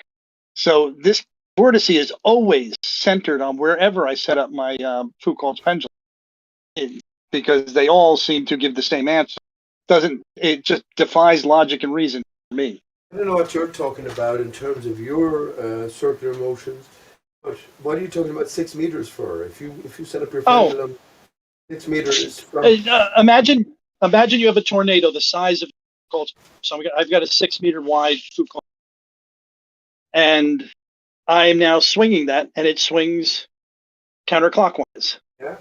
Now, if there's a tiny tornado around that Foucault's pendulum, making it spin counterclockwise, it's about 18 meters okay, long. okay, I see what you're saying. Now I've got to if I set it up right next to it, I've got to get to the edge of that vortice. It should make it spin the other direction, in my opinion. Oh, okay, I see what you're saying right now. Okay, remember, there's only half a motion, circular motion to a pendulum, because it goes back and forth. If there's a prevailing force, you have to take into account the motion between the extremity and the center and the further extremity. If there's a prevailing force, it's like an apple. Just imagine an apple swinging back and forth on a swing and on a rope from your ceiling or a piece of thread, and you're providing this just constant back and forth motion of your hand. So you're barely touching the extremity of the apple, but you're continuous in your direction of motion. And as the apple continues to go back and forth and meet your hand, it will respond accordingly. But the opposing swing from the center out to the other extremity will always be under the influence of this imposing force. So I'm not sure I followed that. Yeah, okay. What would you expect then? What would you expect rather than the focus pendulum to go in a full circle? Because it's only a half circle to be in. What would you expect? Okay, let's put more of an ether wind on. If I put a wind when it's in the and let's say the wind is coming across my Foucault's pendulum, against its orthogonal to its motion, and so it's blowing when it's on the forward swing, and it's blowing to the left when it's on its back. Right. I would expect it to essentially follow a new trajectory of straight back and forth and not modify. So it would just there's a directionality to that wind, which is in a circular motion. That's where I get to my original question, which is how do I have tiny tornadoes that always give the same answer? There's no edge to the tornadoes. When it gets beyond it's an the overall central axis, vortex, dude. when it What do gets you beyond think? one second, please. When it gets beyond the central axis to where you expect it to sort of stop in this, remember this is a flat Earth scenario with some sort of central north center focus and everything is swirling around that. When it gets to the central axis, what do you expect it to stop and just remain on a constant line, or will it carry on the motion that it or the influence that it had all the way to making this variation? Come on, Maya. I would expect it to act on both sides of the swing, like any kind of a wind, as opposed to a tornado or a swirl, would not give you precession. At some point, you're going to hit the point where you're hitting on the backswing, you're hitting the same wind as on the forward swing. And your precession will stop and you'll just end up going backwards and forwards, in my opinion. The wind comes from the tornado. That's what ether wind. Ether wind means it comes. Ether wind comes from the vortex. Okay. What are you talking about? Well, I did ether give wind an means. example. I did give an example of, okay, if I set up a Foucault's pendulum and it's spinning counterclockwise. Now I set up one at the edge of that vortice, and I now move it, let's say, 18 feet to the left, start swinging it. And I can try this at all distances. I'm always coincidentally in the center of a vortice, close enough to the center that it gives me even rotation. No. What? No. Like, there's a vortex going out from the center. When you make claims about it going the opposite way in the south, that's completely unverified. I don't buy any of that. I've seen where people in the south have it go the wrong way. Fallacy. So, no, what's a fallacy is you just basically claiming that it happened. And then we also know that no one's ever actually substantiated that it doesn't move at the equator. And what I'll also just, this ties into the Elias effect. If they're changing during the eclipses, that shows it's something to do with the motion of the sky. And I just found out that the sun actually moves faster at the equinoxes. Right after the equinoxes, the sun moves faster, which has been completely hidden with the heliocentric model. So all that to say, yeah, there's just a vortex that moves. You can't verify this claim at the south or the equator. So I don't know why would we need little infinitesimal vortices? We just have one big vortice. Yeah, it's stupid, isn't it? Okay. Why would you need tiny vortices? Because anywhere you set this up, generically speaking, yields the same result. See, there's no edge to this vortice except for the equator, maybe. So if a big vortice exists, like one that's, let's say, in the northern hemisphere, going across essentially the whole hemisphere, it will appear as a straight line to any measurement you make, because it's so big, you're not going to get a rotation out of your object. No, okay. No, it's always at an angle. It's a rotation. What angle? It always has a change of direction. That's what rotation is. Yes, but if you have a rotation that's as big as the disk, and I'm sitting there and I'm swinging back and forth, and I'm, let's say, in Texas, where is the change in direction? Where is the rotational motion in that I could measure with my little device? The vortex itself is moving in a curved trajectory, dude. That's why it changes. What? Can I ask you what disk? When you said the disk, what disk? Whatever you want to call it. You've got to assume a model of some kind in order to talk, where we can just sit here and say, well, we have no idea. We've got to try and decide, want to call it a super big flat plane? You can. Okay, I just wasn't sure. But you still got to put your vortices. Okay, I wasn't sure if you were maybe implying that. Okay, all that stuff aside, disk, because of the circular path of the sun or something, right? But you're not implying that that's the edge. Just whatever we know is just there's an edge to this disk. Really, I would think that's almost irrelevant. Okay. In what happens at the edge, because sun circling the central point, going out as far as the Capricorn, and then whether you want to say that the ring of Antarctica exists or not is irrelevant. A flat plane has implications. And Mark, don't you say automatically that in your own model that the Foucault's pendulum behavior mirrors either side of the equator? There is an edge in a sense.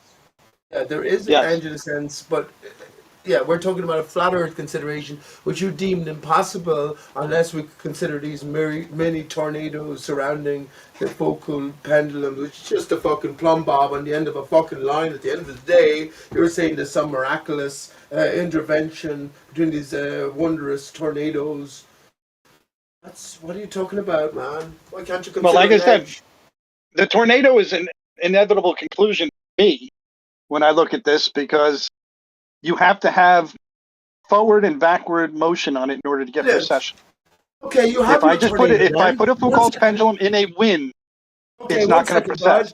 Actually, both me and Austin actually said the same thing. You actually have your tornado, which is this vortices, which is swirling around the north center as a pivotal axis point. So the further you get away from it, the more deviation. That's assuming what you say is correct. And I forgot to say that with said, I've had this conversation many times. I don't go along with what they have to say, but assuming what they have to say is correct, let's take it from there. But now you have your fucking mini tornado, or you have your maxi tornado, which is the Well, the greater maxi tornado. tornado You don't need a mini on the tornado. scale of That's a Earth, tornado. the maxi tornado on the scale of Earth would be a straight line, at least Look, perceptual. oh my god! Oh, it You're just would gonna keep not. saying. See, everyone see the picture in the chat. Yes. Okay, that's a Faraday image of a magnet. It's curving in all directions. Can you I see it now. point to one part of that top right picture where it's not curving? I see the Masonic owl. What's that? So you're suggesting that there's a magnetic field that we can't measure, that's changing poles? First of all, we do measure the magnetic flux, and it shows this exact thing on a flat projection. Secondly, it's just this is the magnetic field, which the question is, what is the magnetic field? What is magnetism, and what would be its relationship with an ether? So you guys check out there. You don't understand that. I don't know why you would turn around and be like ready to tell me about magnetism. But anyway, like, Okay, let's go to looking at your flower of life. You see the place where on the the 1 o'clock position on the clock, where the flower sort of intersects and makes a cross. What direction would your Foucault's pendulum move in? the Foucault pendulum doesn't move with those lines. It moves with the drift in the field, which is a vortex. I got two opposing lines. No, that's not the drift. How is this hard to Okay, so- understand, man? This is how. Well, This is because you literally made it how up. we engineered ring laser gyros. Literally, this is how the effect that calibrates ring laser gyros was discovered. Absolutely not. Ring laser gyros have nothing at all to do with magnetism. You can tell that because you can put them in a magnetic field and they It's don't not fucking about react. the magnetism. You're just confused, man. So there's a movement within the ether. Okay, magnetism happens in the material world. That's once the ether becomes materially manifest, physically manifest. They're not the same thing. Okay, so the way we calibrate ring laser gyros is with the Sagnac effect, which was literally discovered with the understanding of a vortex in an ether, objectively. So you basically say, no, it's actually spinning the earth. Who says that? No, yeah, objectively. Sagnac said it was the vortex in the ether when he first discovered it. So you have somebody asserting it. The person that discovered Fallacy. it. Yeah. Just because you discover something doesn't mean you know how it works. That's not the point. I didn't say that because he said it, it's true. What I said was that just to make sure you understand that effect can explain the ring laser gyro. That's how it was originally discovered. You think the dude was so stupid that he just won a Nobel Prize later but didn't understand the effect he discovered? Like, are you kidding me? Like, he discovered the effect. The effect didn't change from when he discovered it to now. Just the assumed interpretation of it has changed. The effect has been the same the whole time. Interpretation. So and in fact, the vortices, like Newton knew that everything was a vortex. Like, it's only recently that physics has thrown out the vortex. So whatever. I mean, now what happened when we went to the quantum scale? Everything's a vortex. Everything on the quantum scale behaves as a vortex. What a coincidence. Is it a coherent vortex? Yeah, go ahead. A coherent? Yes. All going in the same direction. They have different spins. They have different momentums. They have all kinds of stuff. So that doesn't matter. That doesn't matter, dude. Anyway, man, this is what I'm trying to point out to you, bro. Like, I know this is a rough one for you guys, but the sun Nothing you have ever seems to go a said little is rough. faster. Okay. So I have a quote from Einstein who I just found. He said, if Miller's experiments are correct, then relativity must be done away with. And Miller showed that doing Michelson-Morley, again, that we have a gradual progression in the fringe shift throughout the year, and it perfectly corresponds with the equinoxes. Well, that's convenient because the Elias effect showed the same thing. Okay, so if it gradually changes throughout the year, and now we found evidence that the sun actually moves at a different speed right after the equinoxes. What a coincidence that's been hidden. So now we have compounding evidence that shows this effect is altered at the time of the equinoxes, which makes sense for there to be a cycle in the sky that moves and then the effects to change and correspond to that. It makes no sense if it's the Earth spinning, though. The Earth is supposed to just always be spinning the same. So, But you what's know, it does make sense if a part of the Earth is spinning. Remember, we view the universe in terms, in mental terms as well. It's been ingrained into us as the greater expands, endless expands. But now, as flat earthers, we're in an enclosed system, and as with the pictures you posted, first of all, is it very reminiscent of the left and right hemisphere of the brain, also the owl. But if everything has a central emanating source, maybe the Earth does move in a certain no, sense no, no, no, to give us the no. skylights, which are now suddenly part of the Earth, as opposed to being ultimately separate from it. The Okay, it's Earth just doesn't move because if, in order to explain the phenomena I'm invoking, the Earth would have to be changing speeds, and you would be yes, able but to that's the attest Earth's that. surface. That's the what is the Earth? What's it? What is the Yeah, Earth? yeah, What the speed Earth's are you? surface. So, I think so they there you know go. what the Earth is. Well, I think well, that, and they well, use their language well. carefully. Hey, man, Okay. Pete, man. The word Earth actually tracks back to Hebrew, and the word actually means land. Okay, so when you say the word Earth, you're talking about the land. All right. Now we usually use it Yes. as an object called the Earth, the water, and the land, and all this Right. weirdo stuff. But it's actually just Hey, the hey, hey, land. hey, hey, 1 second. 1 second, Austin. It's not weirdo stuff because remember that the blue marble is given to us. So this is the picture ingrained within us, and Yeah, that that's is weird. Earth. And that is the atmosphere, that is the waters, that is the earth itself, that is the core, that is everything. So when we now as flat earthers talk about earth, I think it's a bit stupid to talk. That's what Nathan Oakley does. Oh, the earth is just the soil. I asked Nathan many times, what do you mean by the earth? What's which? Well, What that's what I'm speed are trying to you explain talking to you. about? Joey's Wait, asking, what speed are you talking about? I'm not revealing that information yet. But hey, Pete, what I'm trying to say to you is, like, if you want to talk about the Earth being like a system, right? So it's like, Yes. if you look at these pictures, like the overall system, then that's Yes. cool. Yes, there's movement within that.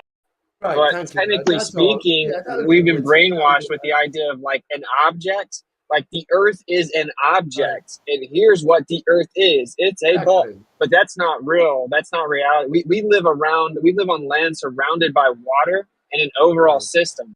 And we want to call it the Sure. earthly system or something, whatever. But I was Right. just making that distinction. The land is 100% not moving, so much so Absolutely. that when it does move, 40,000 people die in Turkey, right? Like we Well, know when it absolutely. moves.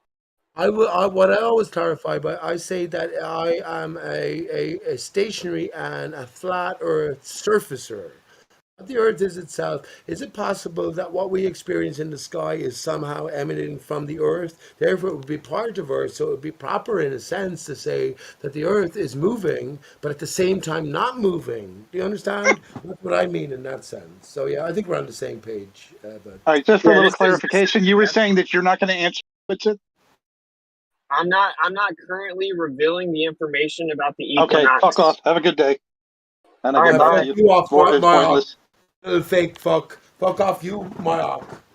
Well, no, just always try to stay like positive, man. It's all good. Like I'm still looking into some of the specifics. I'm not revealing it.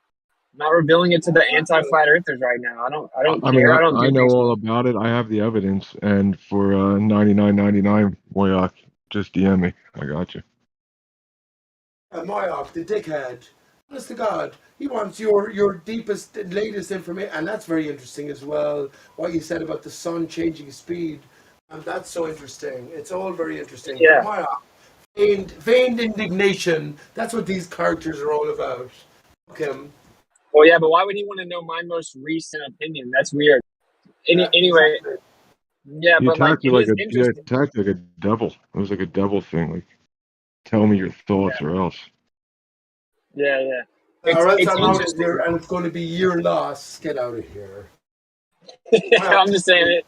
You guys got to admit that this stuff is crazy, bro. Like we've been so deceived. It's right in front of us. Elias wasn't some like crackpot dude. That dude was like a genius.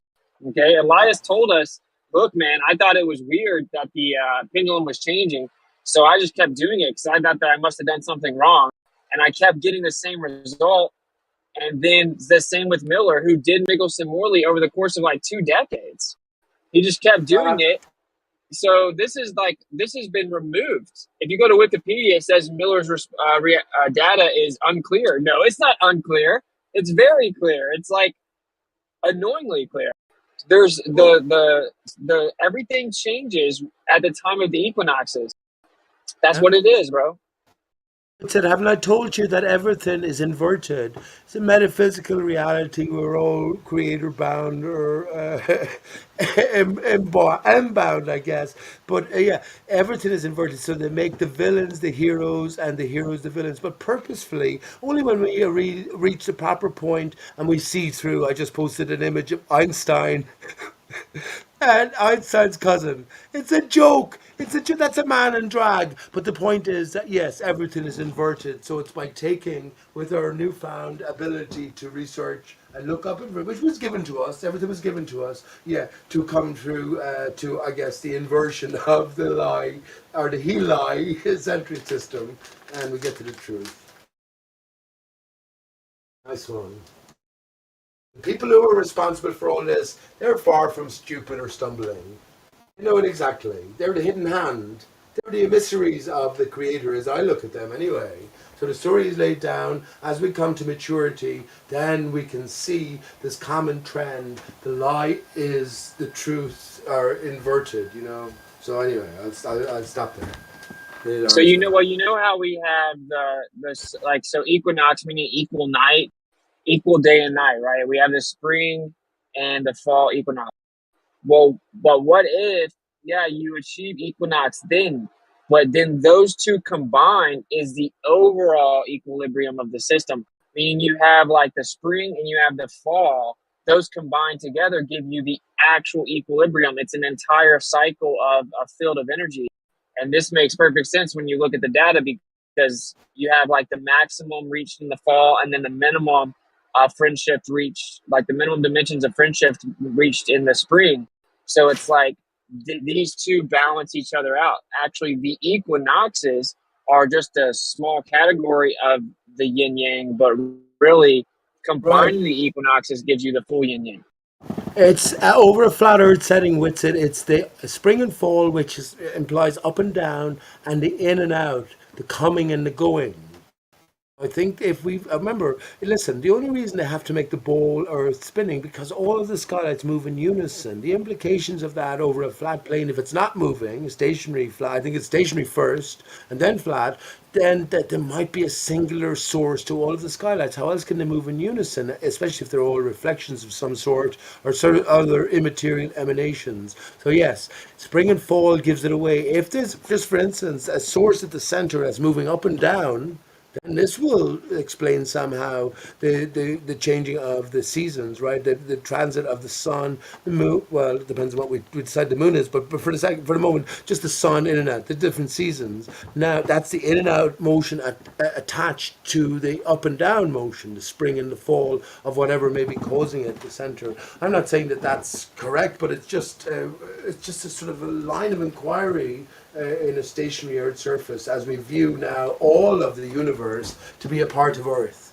And I think this is the important thing. That's what they've done. They've separated all of the universe, exploded it out, and everything that we see is on a differing plane. If we invert that, then, well, everything's on the same plane. So yes, once again, just to clarify, when I say Earth may be in motion, we're on a surface that's not in motion, definitely. That's the foundation of my principle and expansion, but that the Earth itself, we have to define what the Earth is. Draw a picture for your beautiful newborn baby girl, what's it, of what the Earth is. If she goes to school or she meets friends, they'll show her the blue marble, they'll show her NASA pictures. I guess the individual has to show their loved one what their picture is best. You know what I mean? So that's the Earth. That's what I'm trying to say. That's why Nathan Oakley hates ether. That's why Nathan Oakley pretends to look at the world with a new childlike wonder, or he just describes the earth as the soil, the surface itself, because there's a catch. So anyway. Yeah, I mean, I mean, he plays a gatekeeper role whether or not he does it. But look, so the sun and the moon are closer than the stars, and they move separately from the stars. So they move together in the overall system, but they move separately. Okay, well, that makes sense. That is what affects the pendulum and the most local precession or centrifugal force that we observe. They're closer and they move separately. So that distinction or that difference between the two is what gives you the difference we observe in the Elias effect. We observe with the like the pendulum throughout the year and the Michelson-Morley throughout the year, because the sun and the moon are they're basically like huge energy components of the system, and they're super local, and they actually fluctuate and move separately from the sidereal rotation of the stars, and that's why we're seeing a perfect progression throughout the year, and then reaching the maximum and minimum on the equinoxes. That's because it's based on the sun and the moon. So this is only explainable if the cause of the effect is in the sky. This directly refutes axial rotation. There's not even a hypothetical way to explain it away with the Earth spinning. That's why they've just hidden the information. And if you ask the ballers, they'll all just say, no one else has been able to do it. No one else has been able to do it. Then you say, okay, can you cite the people that tried to do it? And they'll never get back to you because it's just a script. We know the story, yeah. We know their limitations. That's why Mark, man, exited stage left in such dramatic effect. He'll be back tomorrow. Bacon will be back tomorrow. Coach will be back tomorrow. But very interesting. I will ask you to consider a mushroom, a sort of a side view of a cross section of a mushroom, or an umbrella, for that matter, or an upside down anchor for that matter as well. So you have a greater encompassment, right? And then you have the secondary encompassment. We can ask ourselves what the aurora borealis and the aurora australis is. And another thing, because everything is inverted, they put the point of the north at a point. It's a particular point you can stand upon and walk around. You're walking around the earth. Well, what if it's not? What if it's a big vacancy like you showed in some of your pictures there, especially the owl looking like pictures at the end? If it's a big vacancy and all around we have the aurora borealis, which signifies our divide between whatever's in the center, whatever's emanating from the center and creating the greater umbrella effect, and then our sort of secondary barrier, I guess, if you want, which maybe begin low in the north, highest at the equatorial areas. That's why they call it the celestial equator. And I do agree with you with it as well. There's about 7 or 8 exceptions to the greater universal stellar backdrop, and these are the solar system planets, right? The moon, the solar system planets, and then the rest follows a continuous path without variation. I think the one variation that pollers offer up is Bernard Star that they've been following for 5 years to show it just wobbling around in relation to the rest of the backdrop stars. But in all essence, all of the greater stars move in unison. So that means they're on a different plane. And I actually agree with you. The lower barrier we're under then is a closer, so that everything within our solar system, inverted commas, that's a different sort of system, but ultimately emanating from what's going on beyond. No, brilliant. I'm not making any statements there or expecting any responses. Brilliant stuff, Austin. Excellent stuff, man. Keep it up. Keep it up. And don't be paying any attention, of course, too much. You know it already, to the likes of Whitsitt or any of the rest of them. We already know their story. Yeah, you meant like Moyak, yeah. Yeah, so this is something else. If you read the chat, I'm like, why do you guys believe that the equator doesn't, or that the pendulum doesn't precess at the equator? Can you guys show some evidence for that? And they just start ad homing me and insulting me and then asking me to provide evidence that it does. I'm like, wait, the globe predicts that the precession of the pendulum is because the earth spins, and thus at the equator it won't precess. So, like, why do you guys believe that if you've never seen evidence for it? And they won't even address the point. They're just gonna gaslight and insult and switch away because they've never seen evidence for it. They just blindly believe that. And until I started calling it out, a lot of them would just say, "Well, then why does the equator not precess it? Why does the pendulum not precess the equator?" They've never seen that. They just say it. And this is the point here. Like, there's no evidence ever. And Jaron and I are actually going to go to the equator and do the test. We're actually going to go do the test. The burden of proof to the Bro, if you catch the Elias, effect, it's a wrap. That's a straight up globe killer. There's nothing they can say after that. If you were to catch that Elias effect. Yeah, absolutely, for sure.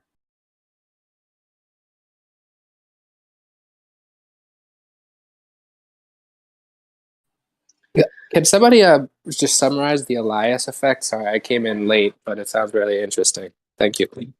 You just have the pendulum precessing, and that during the eclipses, that it would change.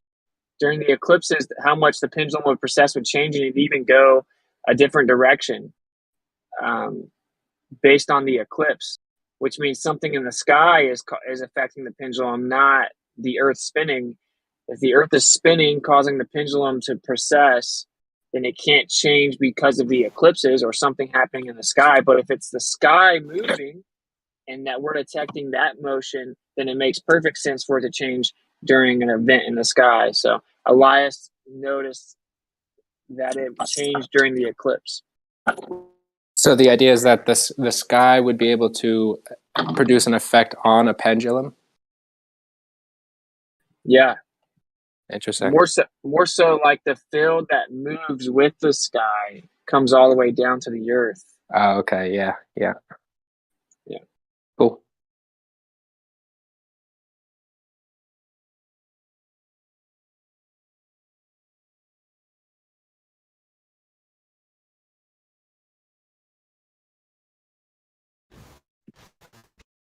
Hey. Did you imagine truth in plain sight? Did you ever hear of a 99 ice cream cone? You have this, or an angel cake. You have an ice cream cone, you have the central cone in the center emanating upwards. I think this is what the torch in the hand of the Lady Liberty is, which is not a lady after all. It's a sort of a transgender, which is what we all are. We're just in a divided state. But also a lighthouse, also Paramount Studios logo, etc. Maybe it's all leading back to the same thing. So there is some central emanating force from the north, which is generating two barriers, like a fountain. Think about a fountain, and also actually think about 9/11. 9/11, all of the plane crash sites or the sites that were chosen, fountains went Really, up. Pete? Yes, I'm really talking about this. Think about a fleur de lis. Think about an umbrella. So we're talking about a two-barrier system, an outer barrier which is an expression of. Think about a planetarium. Polaris. So Polaris is hitting upwards and it's emanating How many outwards. things are we all of thinking it. about Hang now? on a 'Cause I got like second. 10 things Just in giving my you a head. picture in mind. Am I Polaris thinking emanating about an ice cream cone or 9/11 or a planetarium? What am I thinking about? You made the inside of my mind a fucking mess. Why do you have to speak all the time, Jeremy? Why don't you just shut up and learn sometimes that it's better to be quiet? Hey, not. Are you? Never even seen your face. Getting serious here. There's two barriers in play. This is why the solar system, as they call it, as Whitsitt describes it, sorry, calm down. As Whitsitt describes it, that they're closer. The planetary systems, the sun, the moon, they're closer because they are secondary to Are the you greater happy now? emanation beyond. Okay, go ahead, man. Go fucking ahead. Where are we trying to get here, for God's sake?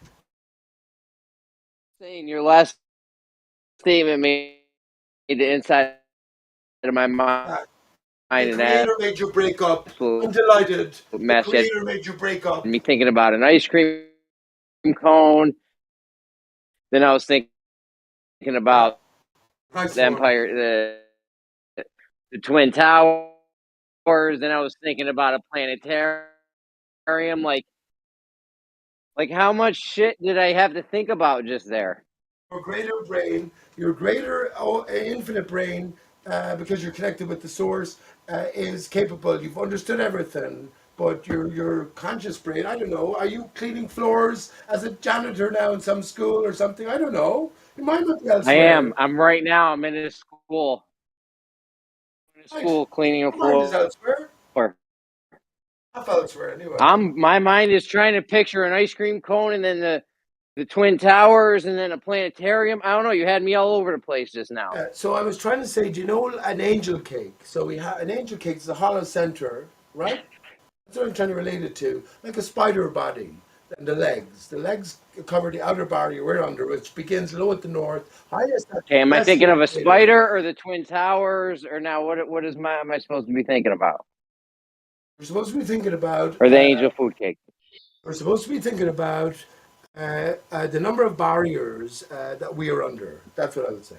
All right. The difference between the greater stellar setting, which moves in unison, that's why I mentioned St. Bernard's star, which the borders will always say, look, there's parallax observed. You only have to look at it for 5 years, and we see one star moving out of place in relation to the rest of the stars. So the point is that they're on a different frame of reference, which is the greater encompassment of the umbrella. It's like a tent, if you want, as is mentioned in the Bible. But then we have an inner reference, which is we are under, which, according to Aurora Borealis, Aurora Australis, these are our confines. It begins low at the north and ends low at the south as it's stretched out like a spider body, and then it's at its highest along the equatorial areas, but it's not circular as well. It's like a flattened half sphere. It's oblate.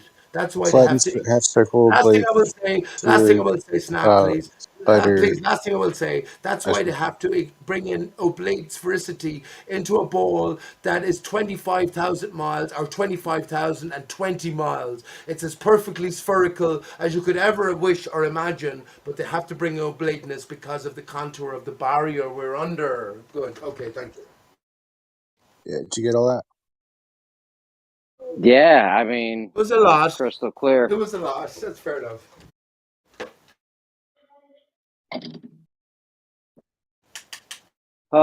Now what?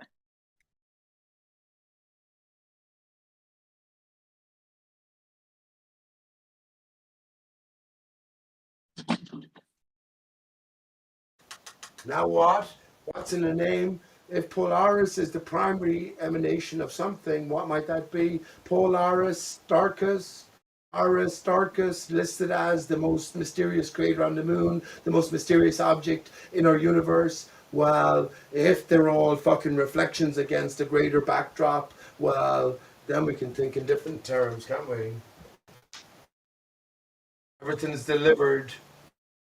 Truth is delivered in a differing way. Let's not be foolish here and think that none of the Masons or none of the governments or none of the fucking powers that be knew that the Earth was stationary, surface was stationary and flat from the outset. Come on, what the heck? Let's not fool ourselves. I got some weed tonight. Star Dog, it's called. Would you believe it? Star Dog. Get the fuck. I'm going to smoke it now at the front window.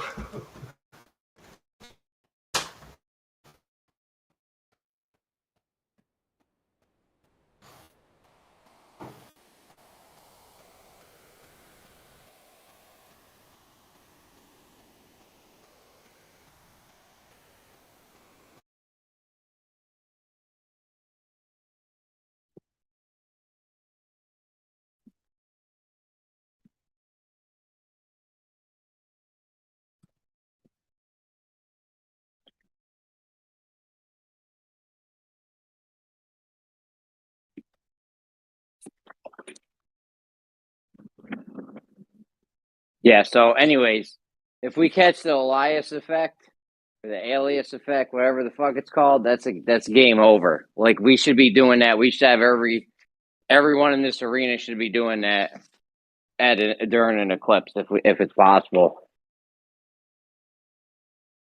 They can't come up with no fucking excuse for that. There's nothing they could say. It's game over. Yeah, I agree. They'd have to rethink everything. They'll try though. Yeah, but what can you say though? I've thought about this like for a long time in my head. Like, there's nothing they could say. You are correct. You didn't do the pendulum right. I mean, that's what they would say. Yeah. Yeah, but if you have it doing the correct precession before and after that, then that's tough to say we didn't do it correct if it's showing the right precession before and after, ain't it? Well, you're 'Cause then speaking what do as you if say? as if they're just gonna like prioritize intellectual honesty or something. Well, I can't say that because that would be dishonest.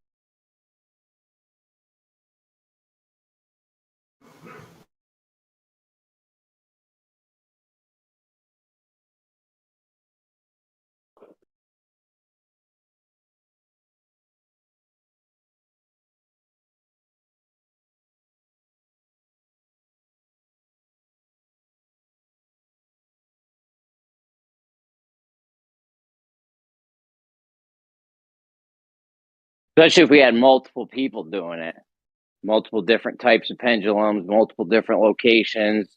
Everyone's getting the correct precession before and after the thing. Like, I don't see them walk. They can't walk. There's nothing they can walk back or talk their way out of with that.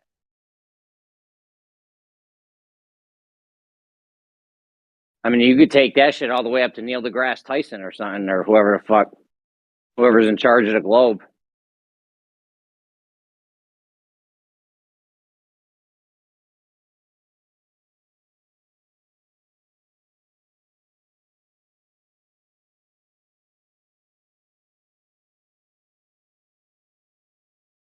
So this pendulum, so if the sky is what is affecting it, or the the drift in the ether, let's say, or the whole medium between us and the sky, could you wall it off somehow, or does it just and is its effect going to affect the pendulum weight, or does it affect the wire or the connection to the ceiling? I'm trying to kind of figure out what is getting affected and how.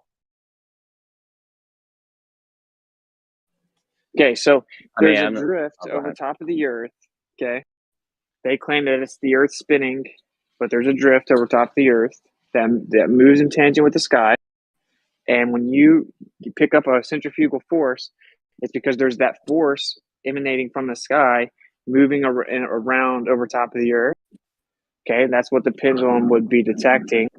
If there's a change in that energy, it would affect and alter that force that is pushing the pendulum off its course.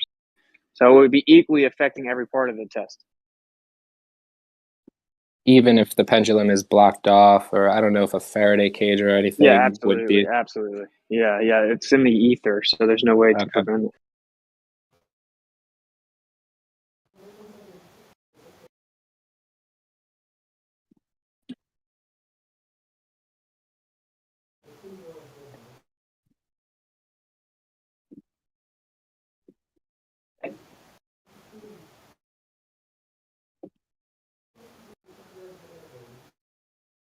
Is it possible they use that to determine latitude, longitude? Like that's those angles they witnessed when they made that happen a long time ago, let's say. That's what they determined latitude, longitude, and that's where they came up with their shape and their map and what they wanted to call the Earth as a thing. It has a lot to do with that. Yeah, they did it all based on looking at the sky. So, you have this ideal rotation moves in a circle over top of us. They map the globe out from the sky. That's why when the globers are like, look, the globe matches the sky, it predicts what happens in the sky. It's really stupid. That's literally how they came up with the globe. Of course it matches the sky. That's how the globe was made.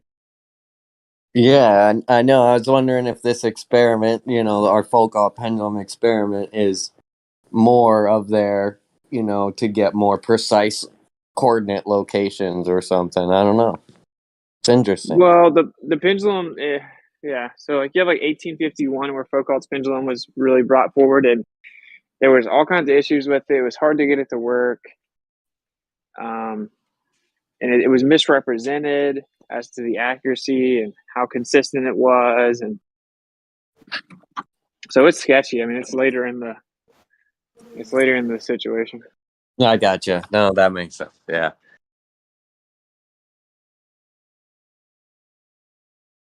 I gotta check out.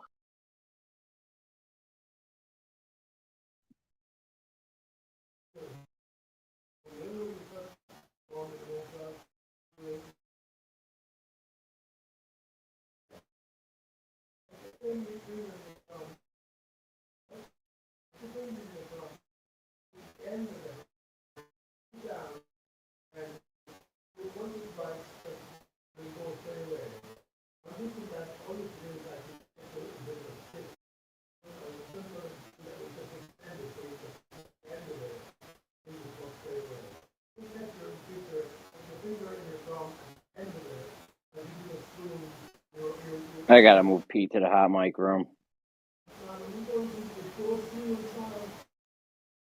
I don't know if he was even talking to us or what.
Isn't that crazy that they've never even pretended to see the pendulum like not precess at the equator? Like there's no one that's even ever claimed to do that. Yeah, it's crazy how they never tried that. When you set it up and just watch it and be like, all right, it's not processing. Yeah, you would just show that you would. That's exactly. People would say, "Why would you do it? Because nothing would happen." Because they're just desperate to get rid of it. They're desperate to dismiss it. But you would 100% do that because you would go down to the equator, and that's where you'd see it switch over to the other direction. That's like be the primary place you would test.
I say we do the experiment, the Foucault's pendulum in Ecuador, right next to the lady that's putting the water down the drain and saying it's going in different directions because of the same. She's picking up Coriolis.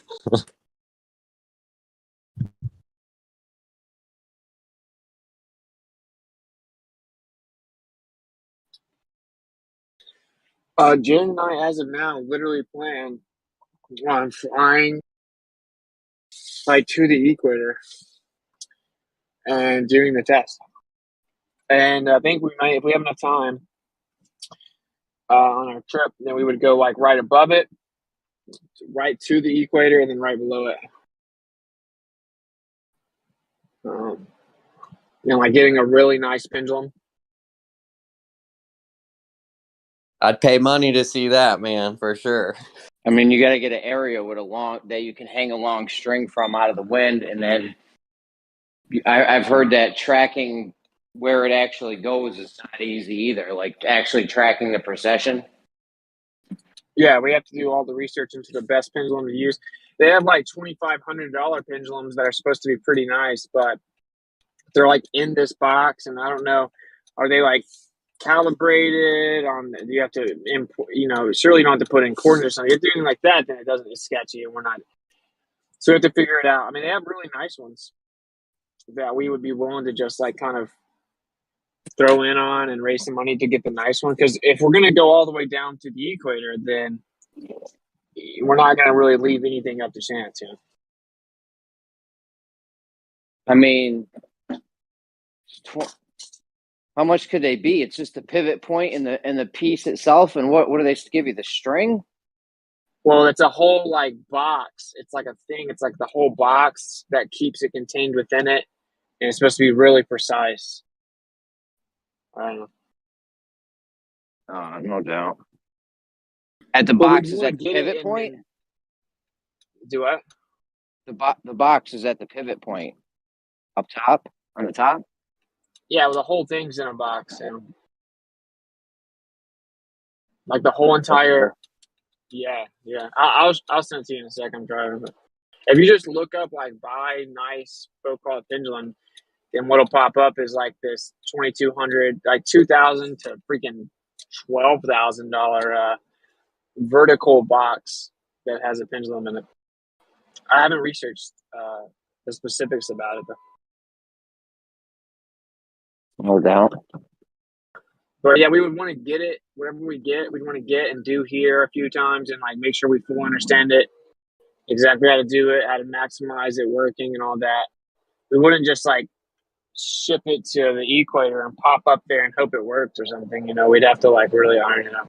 We're actually what we're gonna do is set up a public bet where if the Globers truly believe their belief system so much, then they can like put in a bet against us, right?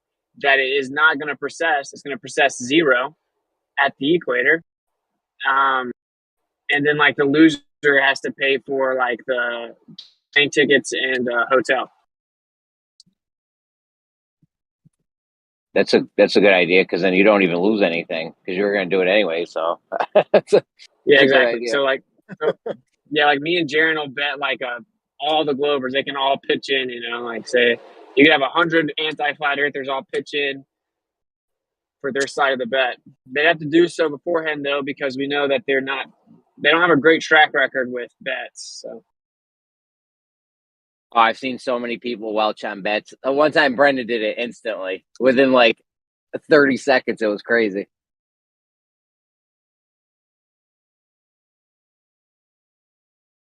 You're going to need an anti-flat earther to go with you in order for that to, they're going to say, well, we weren't there to prove that you did the experiment properly. We're going to document all of it. And I think we do have a couple anti-flat earthers that live near the equator, so if they want to come, they can. It's funny though because they'll be like our best friends in person for sure. Like Jared and I have like, I don't know, we have like pretty masculine in-person energy. That's why him and I get along so well. Like we're like really like a no bullshit like in person. So I would be very surprised if anti-flat earther comes like showing out. They'll be like, "Oh, hey, Jared, hey, Ozzy." It always happens like that, but. Yeah, we could all go out to eat or whatever. I don't care.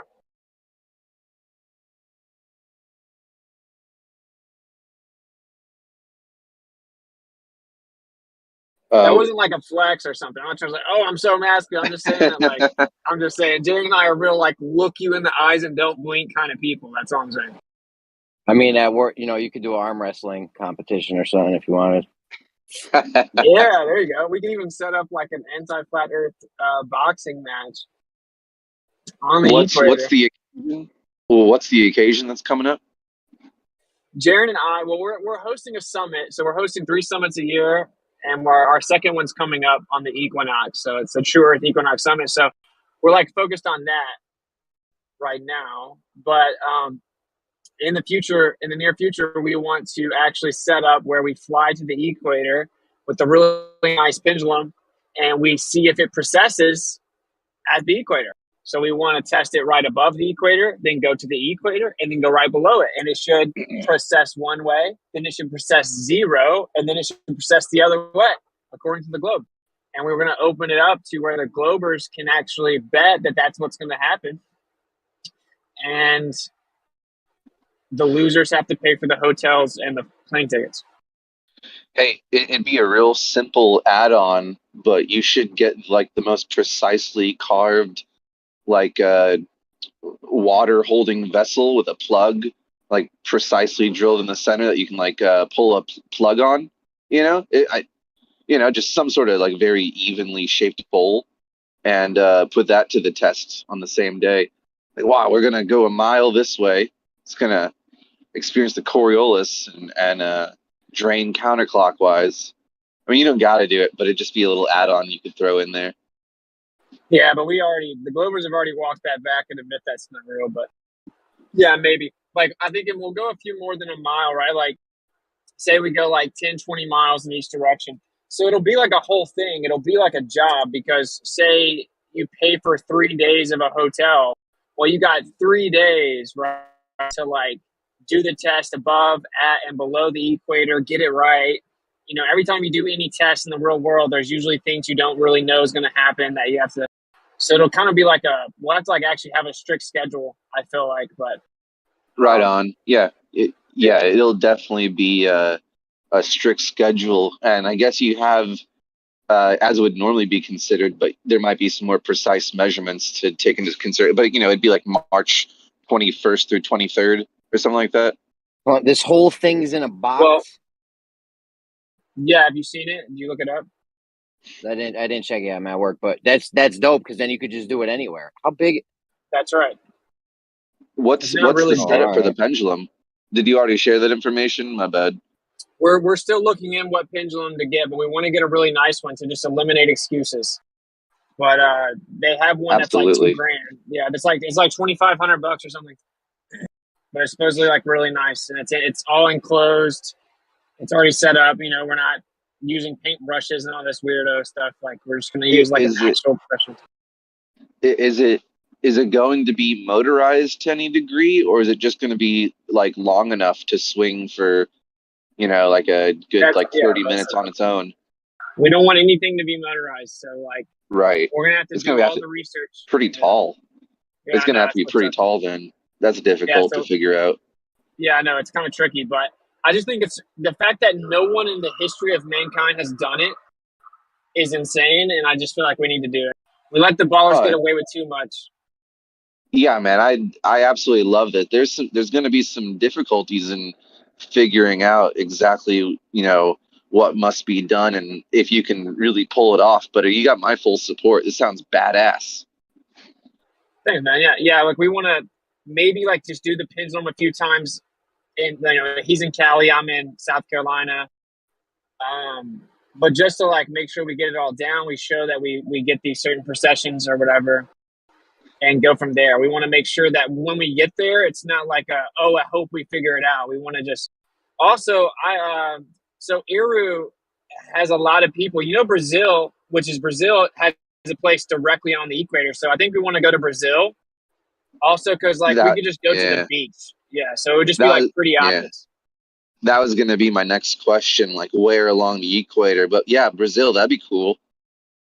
Yeah, because like the city that's directly on the equator in Brazil is on a beach, so it's like we can make a little documentary out of it. It'd be pretty.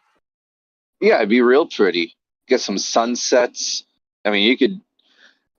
I know there's probably so much that you'd like to cram into those 3 days, but I guess you'll have to pick and choose what you put your efforts and energy towards. Yeah, exactly. Because we never get to go to the south, So especially the equator, like documenting the sun would be good as well. I mean, technically we could extend it to like a week or something. I don't know. We'll figure it all out. But yeah, I just think that'd be cool because in Brazil there's tons of flat earthers and there's actually tons of engineers that already do different tests. I don't know why they don't do this, but we'll get a bunch of like the engineers to come out with us as well. So we'll have like a whole bunch of professional people there making sure the test works really well. And yeah, I think it'll be cool. We'll get to meet like, Southern flat earthers, and if anyone's kind of close, they can just come chill. Yeah, and maybe you'll be able to hang out with Iru. Is that something you've done a few times before, or would that be like a first, like an in-person hanging out with Iru? 'Cause that dude's awesome. Yeah, I never got to meet him in person. I think he's right now he's living closer to us. So I don't know where he is, but he's closer to us now. So I'll have to check. He bounces around so much, it's crazy. Iru is like a flat Earth James Bond, bro. He's like Hell yeah. always doing something. He's so cool, dude. Iru is like, he's like got my vote for like the best flat earther. So you said it was Southern. Where at? Say again? You said it was down south. Where at down south? Where Iru is? I just came in and I heard you saying something about doing potentially Brazil. Yeah, I like Brazil because if you look up like what cities are directly on the equator, like the first one that pops up is a city in Brazil. So it's in like, it's just above central Brazil. It's in northern Brazil, and it's right on the beach. So I just think that that's like perfect. If we wanted to document it, like a documentary, you would have like really dope aesthetics. And also, of course, Jared and I would rather go be by the beach than like in some like random little like really poor place or something, I mean, but yeah, so somewhere in Brazil. And also Brazil has tons of flat earthers. Like, that you guys have read the mainstream article from years ago that's like there's like 12 million flat earthers in Brazil, which means there's probably like 30 or so, I mean, there are so many flat earthers that don't even say anything. Like, I have people that email me that support my channel that are like, I've been a flat earther for 5 years and I've never commented publicly once. And this is please don't say anything, but here's who I am. Here's what I do. I want to help, blah, blah. So you'd be surprised how many there are. I think that the South American countries are much more based in lots of ways. They're much more on the whole like herbal medicine tip. They're like just much more based. They're much more in tune with their ancestral cosmology and stuff. It's the home of ayahuasca. I'll say that much. But I got a question for you, Witsit, and I don't mean to put you on the spot. It's nothing serious, but I don't know if you've thought about this yet. I would love to support this sort of thing, but there's absolutely no way before March I'm going to be able to get my shit in order to actually attend an event in Brazil, right? But if there is some sort of extra benefit I could get, for contributing to this happening, that would definitely give me like more of an incentive to toss you $50 or whatever. You know what I mean? Do you have anything like that in mind? That's a good idea. Just to clarify, so the thing in March on the equinox is our summit. So we have a virtual summit on so it'll be after this. We haven't planned when it'll be or anything. But that is a good idea actually, that if people want to support, they get something. If they donate, they get like perks to something. So yeah, we'll definitely do that. Like, right. So March 17th and 18th is our virtual summit. It's called the True Earth Equinox Summit. So it's just like a virtual thing where we have a bunch of speakers and you get like a little virtual goodie bag and stuff like that. And so I was bringing that up just to point out that it'll have to be after that. Like Jaren and I are working on that. Like I just stayed up for like 8 hours freaking straight working on the website and stuff. So it'll be later in the year. I don't know when, but yeah, that's a good idea. We'll find a way where whoever donates, like gets something. I obviously didn't understand what's going on a second ago. I got a better idea now. So the summit is separate from the pendulum test. Yes. Is that right? Okay, Yes. and and the pendulum test could come perhaps 6 months later or 5 days later, one of the two, Oh, depending on how it'll it be works out. definitely won't be 5 days later because like our first summit was really chaotic. Like it's actually very difficult to host stuff like that. So we'll be like kind of exhausted and just sorting out all the aftermath, and we have to pay all the people that Absolutely. came. And yeah, But okay, so explain to me when the pendulum test is going to happen. we don't know yet. Like we still have to. I'm saying. Unfortunately, it's just kind of on the back burner because the summit is being prioritized right now. But Jared and I both 100% plan on doing it. Okay. And I brought it up because like that was the topic of conversation here was like the pendulum, and then I asked how. Right. Yeah, they can't ever show Right. that. Yeah.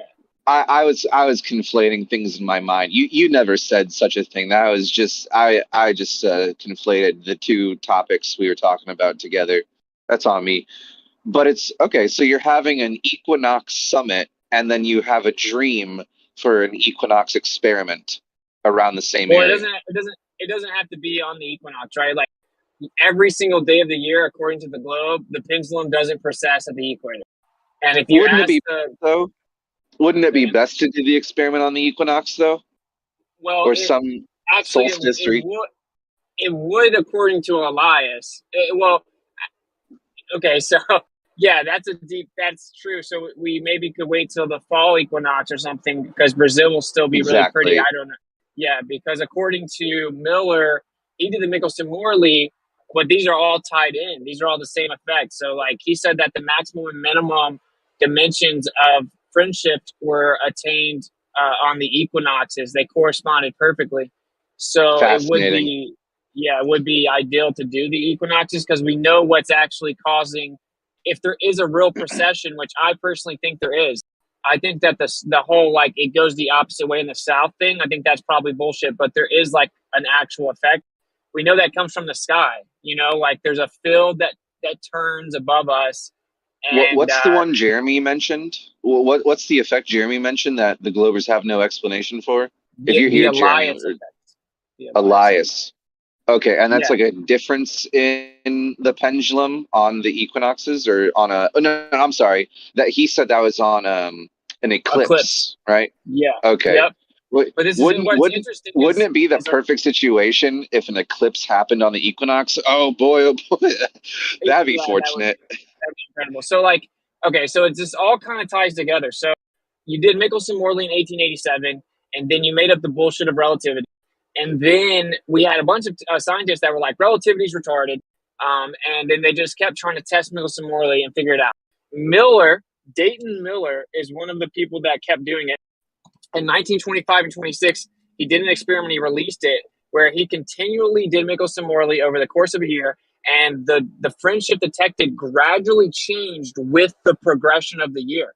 And then the maximum and minimum dimensions of friendship perfectly landed on the equinoxes, which is impossible to claim it's instrumental error, right? That's what he debunked, is that it's instrumental error. Then Elias came out and wrote a paper about that. Then Elias did tests with the pendulum because he became infatuated with, well, what's this connection with the sky? Right. And then he did the pendulum test on the eclipses and found that the eclipses actually affect what the pendulum precession is. So it's all interconnected but different. And yeah, like ultimately what I want to do is set up a test where we redo Dayton Miller's experiment. And then we also tie that in with the Elias effect, where we're doing Dayton Miller's experiments throughout the year. And we also look at the pendulums corresponding to the Michelson-Morley and the equinoxes and the eclipses. So it will be like, I mean, I know it's a lot, but it's like, this is what flat earthers should be doing. The fact that it's been like 7 years and we haven't done stuff like this is insane because we need to pick up where the gaps are that were thrown away. And So that's kind of the idea. I hope that was coherent.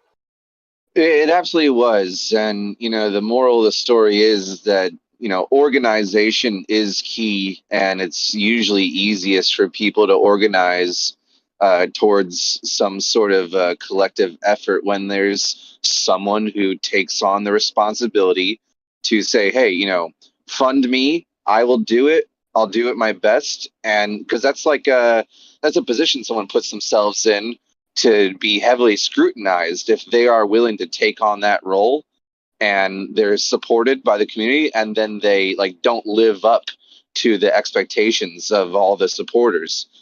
So it's it takes a brave person to say, if you put your faith in me, I have faith in myself that I will do the thing that we all want to be done. And that's a tricky thing to pull off correctly, because there's always the opportunity for things to go wrong, or for the other people you're involving yourself in a collective effort to dip out on you, or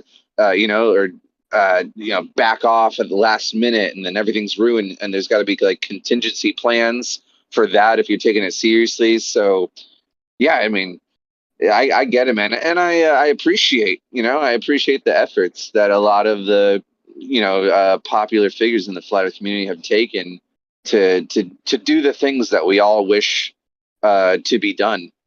And this experiment's one of them. I think it's great. Yeah, Jaron is one of the few people that I trust like that. So it's that's why I do the summit with him.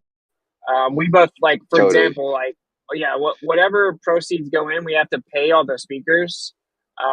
We don't really make money on the summit like that, but we pay the speakers. But the point is that all the money just goes to Jaron, and I just we just open up Excel afterwards and look at all of it.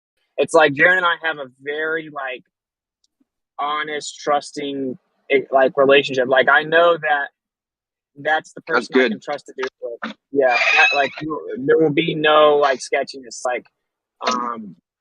If people donate money to it, it's gonna get done and done the right way, or they're gonna get their money back. And I don't know that you can say that about all flat earthers. Oh, not at all. And this is maybe a sensitive question or sensitive topic to ask a question about, but speaking of Jaron just specifically, or anyone else you want to mention, do you know any history of the community backing and supporting Jaron, or any other people where there's been big projects that people supported that just ended up just falling flat, that didn't work out the way everyone was hoping would, or that the people receiving the donations didn't kind of come through for the people?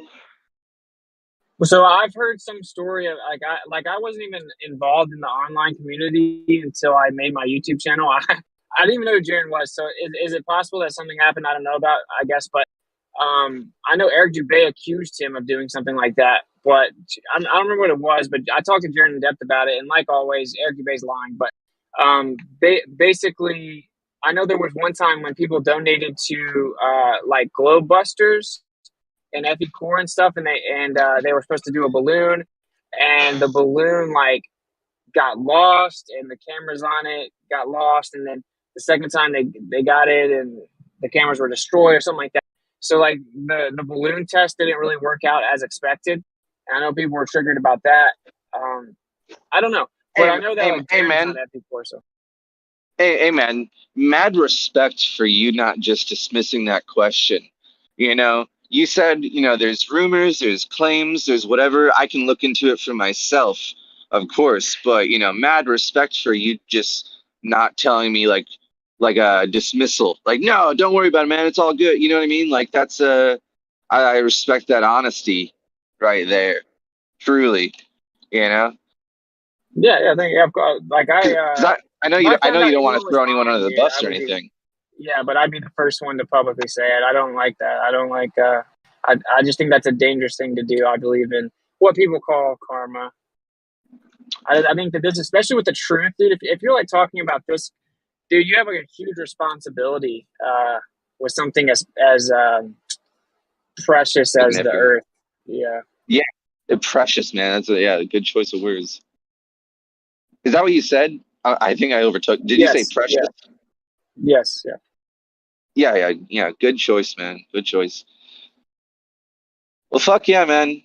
And I just want to say real quick, there's sort of flatter celebrities, and I don't mean that in a collective sense. I just mean that like to me, like as I'm not some sort of celebrity worshiper, but like you understand that they're like being a part of this community. There's certain people who stick out as being like very like in positions of leadership in a sense and very organically. And there's also some people who have said, I am the king of flat earth or whatever.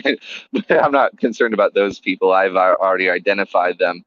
But, out of the group, the personal sorted out, like handpicked people that I would call like in my own life, like, like flat earth celebrities, I see you, I can have a conversation with you. It feels just like talking to a friend, right? That I meet up with, every once in a while, I have a conversation with. And do you think you just like have more free time than the other? I haven't listed the ones out, but just say Jaren, for example, right? Like Jaren's not coming in Discord and talking to me or us, but you are, and that's really cool. And of course I'm admitting that, you are, in my opinion, one of those, part of that uh, category, right? And it's cool that you're here and, hard in the paint, right? But why do you think that you're so present in these arenas where I don't really see others Yeah. in That's a that good. same classification? You know what I mean? Yeah. Yeah. Like for one, like normally, like this is kind of like what I do now is just my like online stuff. So like that's kind of my job, whatever. And like when I'm working on the website, I'll be in Discord or whatever. I'm working on a stream, I'll just stay in here. So for me, it's like the thing I do while I'm doing something else. But I know why. I know exactly why they don't. For one, like it's very easy to get distracted on Discord, and my wife actually Oh, gets kind of triggered. absolutely. Yeah, she thinks I'd be way more productive. It's not that I'm never doing something. She's like, you just probably would do more. Um, and she's Fair probably enough. not wrong. Yeah, and then in addition, there's just a lot of hatred that comes from flat earthers. So I've heard people say they know Jaren's a CIA agent and a shill like 100 times, Yeah, and whatever. yeah. So I'm just saying, like, you can see from their perspective. I've had people call me a Masonic shill agent, blah blah blah. And whenever people like go through where their like real name is on the chopping block and their real face, and they stay on camera, where Jaren cannot get a job anywhere. He tried to go work as a a consultant for a company, which he has tons of history with. Then he was about to be hired. Then they found out he was a flat earther publicly. They didn't do it. So when you do all those sacrifices and you have a bunch of people like basically shitting on it, it's just kind of like, what's the point in talking to those people? So I understand Uh-huh. that. And in addition, I think some people just don't like, I don't know, they don't like the real like confrontational stuff. Like Jaren's not gonna talk to Ruhif, bro. Like he would get infuriated. You know what I mean? Whereas Right. I kind of like enjoy it to an extent, like hearing the depths of the arguments. So that's what I think. I've actually talked to Jaren. Jaren's like, hell no, dude. I've heard way too much about Discord. I'm not doing. Karen B used to be on Discord a lot and used to just get constantly bombarded. And like It's I'm true. desensitized to it. Yeah, like I'm desensitized. Like I did the NASA audits thing, right? Auditnasa.com, and FTFE sent tons of anti-flat earthers to the website to spam my application portion to be a NASA auditor, which just, you shouldn't be allowed to reproduce, your child should be taken from you. You're a da da da da. And like just hundreds of messages from these hateful anti-flat earthers. Same in the DMs on here, where I'm really desensitized to it. I think it kind of gets to other people, and they just look at it like, well, I can go talk to thousands of people, or I can go talk to 20 and have people like attack me. So I don't know. That's kind of how I feel about it. Like Yeah, good conclusion there. You summed it up there at the end really well. And it a few key points would be just the fact that Not everyone has as thick of skin as you. There may be a partial, reason for why you're here that is like your wife's advice that you may be someone wasting your time a little more than you should. Just give credit to her, but alongside you may just have thicker skin than some of the other people I put you in the same category as with, and but also I know you're a thoughtful person who weighs pros and cons about things in general, and so it must be true that you think you do benefit to a degree from being here, right? Yeah, I mean, absolutely.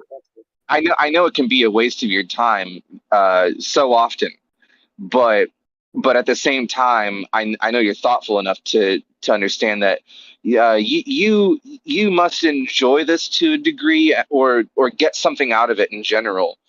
And if you don't mind getting a little personal about it, what are you, what, like, you're here often, so like what are some of the things you enjoy about throwing yourself into the lion's den here, time and time Yeah. again? Or Well, yeah, I think it's that this is the reason that I'm able to debate about most of the subjects is because of this place. So I think that's the answer. Like I try to tell Kai that as well. I'm like, well, everyone just sees like, oh, Austin's good at debating. He can answer all the flat earth questions. And it's like, why? Well, it's because I've heard every conversation in depth in here. I've heard the best they can right. come up with.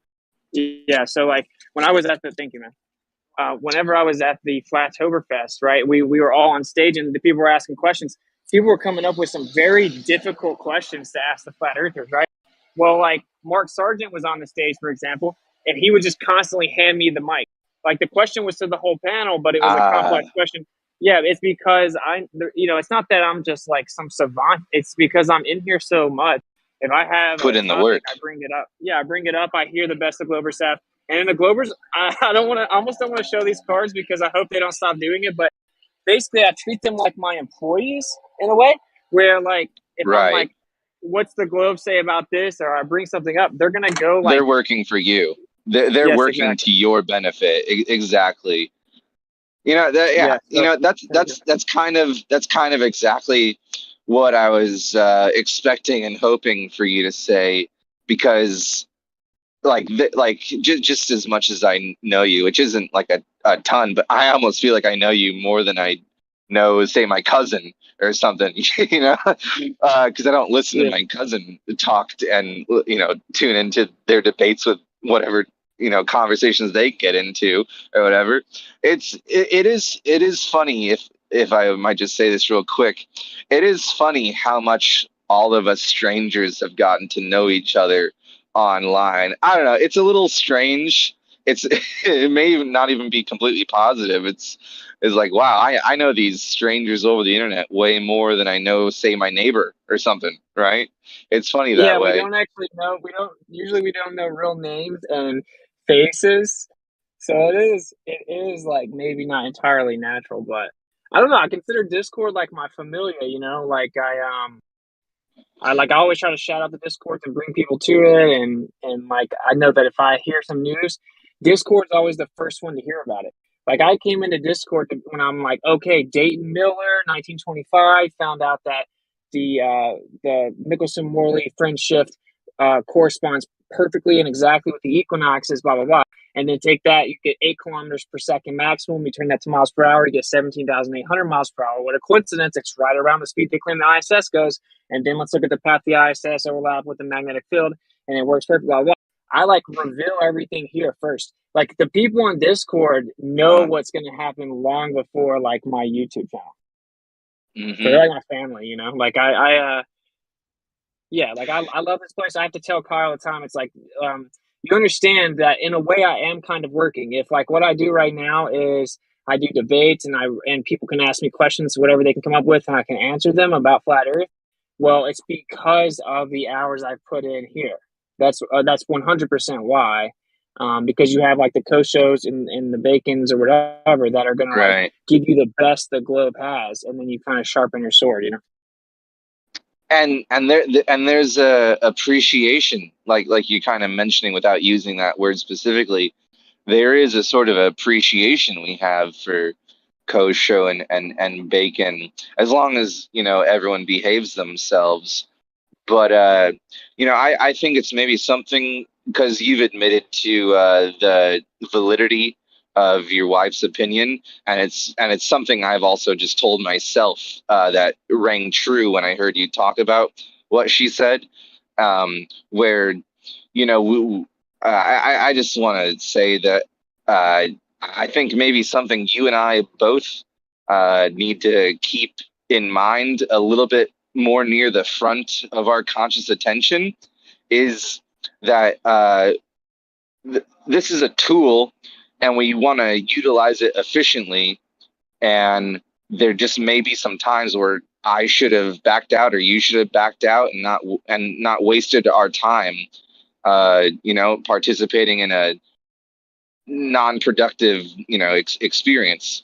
But it's tough. It's tough because there's these other aspects of our personalities that want like maybe selfish goals, if I could put it that way, that Yeah, get in the absolutely. way of actually spending our time as productive as possible. But then again, that's life. Like I'll speak for everyone and say, I'll speak universally and say, people are going to waste their time, and that's nothing to feel shame for.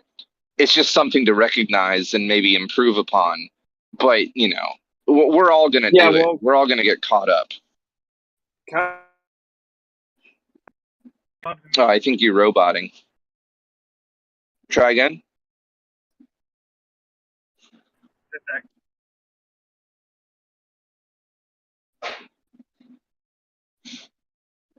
Yeah, it's not working out. I connected to the. I think I'm back now. I connected to the Jeep. So I'm saying like Kai obviously loves me and she has like 100% good intention, and also like, Absolutely. yeah, like my wife doesn't, like tell me what to do. It's like, Of we have a course.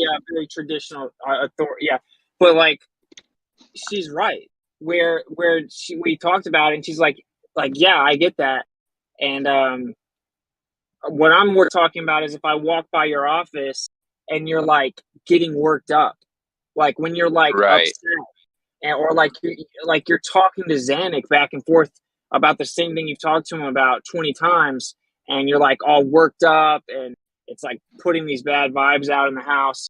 It's like that's the part that is unproductive and is only going to like remove your productivity when you have way bigger things that you're doing. And I don't know. So again, she's like my biggest fan, right? So like keep that in mind. But Of course. I'm not. Yeah. So I'm not like bragging or anything like that. But this is what she says. She's like, the truth is, they just like want your attention, and they're like desperate for your attention, and they don't deserve it when you have these big things you're doing. You're about to audit NASA, and you and Jared are throwing You awesome are. summits, and you're about. She's You like, are, you need man. to like focus on that stuff and kind of like keep in mind that these people kind of want to derail you, and they also just want attention from you, even if they actually hate you, and just kind of always remind yourself of that. And that's like great advice in my opinion. Dude, I mean, I don't know her. I don't know, the nuances of your relationship with her, but I think the universe works out in these ways truly that and of course it comes down to both of you, like you're both wise people, but somehow it's a real beautiful thing where it seems that like like she is like she's a positive influence, like you find people, as long as you have good taste, as long as you like are honest with yourself and you find someone who can be honest, like you will like correct each other, and it almost seems like she's the one for you, like she's the person you needed in your life, You know what I mean? Yeah, absolutely. And then it's we're like the wonderful. same. We say whatever we think. So we're like, it's very good. It's very good. I've helped her grow. She's helped me grow. And I think that everyone needs that, man. If they can attain it, it's like a beautiful thing. But yeah, I don't know. Like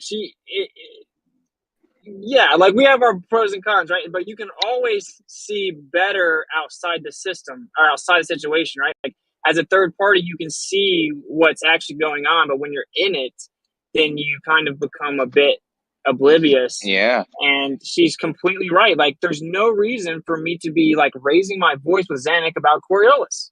It doesn't make any sense, you know? And she's like, you could go make an awesome website in the 3 hours that you're like yelling about Coriolis. And she's correct. So I do plan on, I will say this too, also to what you were saying. I realized this and I'm still struggling with it. It has a lot to do with ego. So it's like when someone speaks falsely about you or like tries to challenge you, it's like ego that you have to take the bait.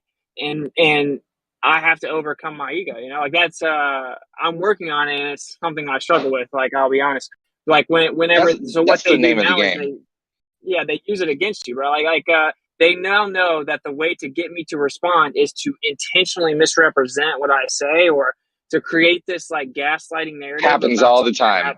Happens every time. In fact, it eventually gets to that point. I mean, I've listened in on enough conversations that it can go well for a certain extent of time, but it like every time, man. Like I'm just being honest. I'm not even like on your side or whatever. Like it eventually always gets there, and then to be honest, man, you know,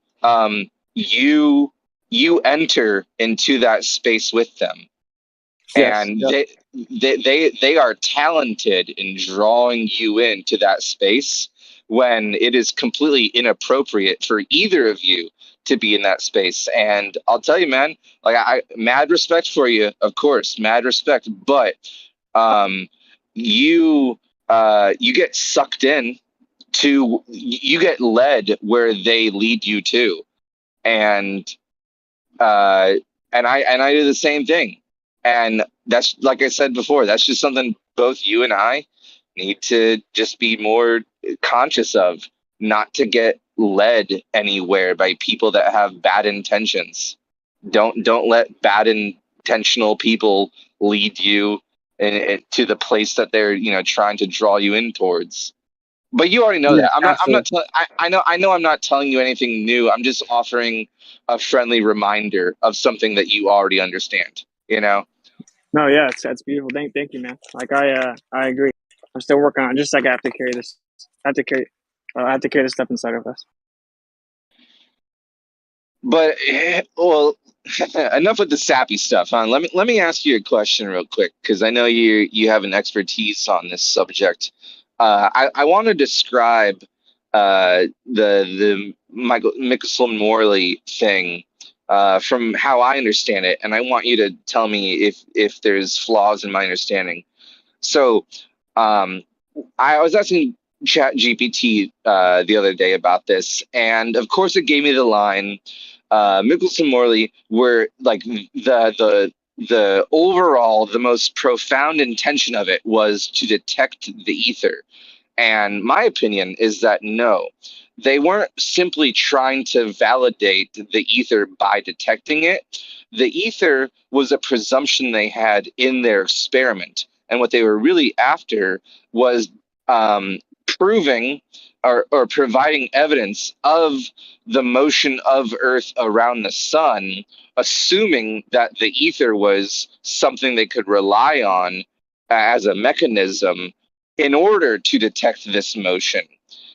And when they didn't get the readings of Earth's motion, assuming the ether to be true, that's when they wanted to backstep they're in the way it's interpreted by the mainstream, that's when they went back to square one and decided to not dismiss the motion of the earth, but instead dismiss the assumption they had in the beginning, which was something that they were assuming in the first place in their attempt to detect the motion of earth.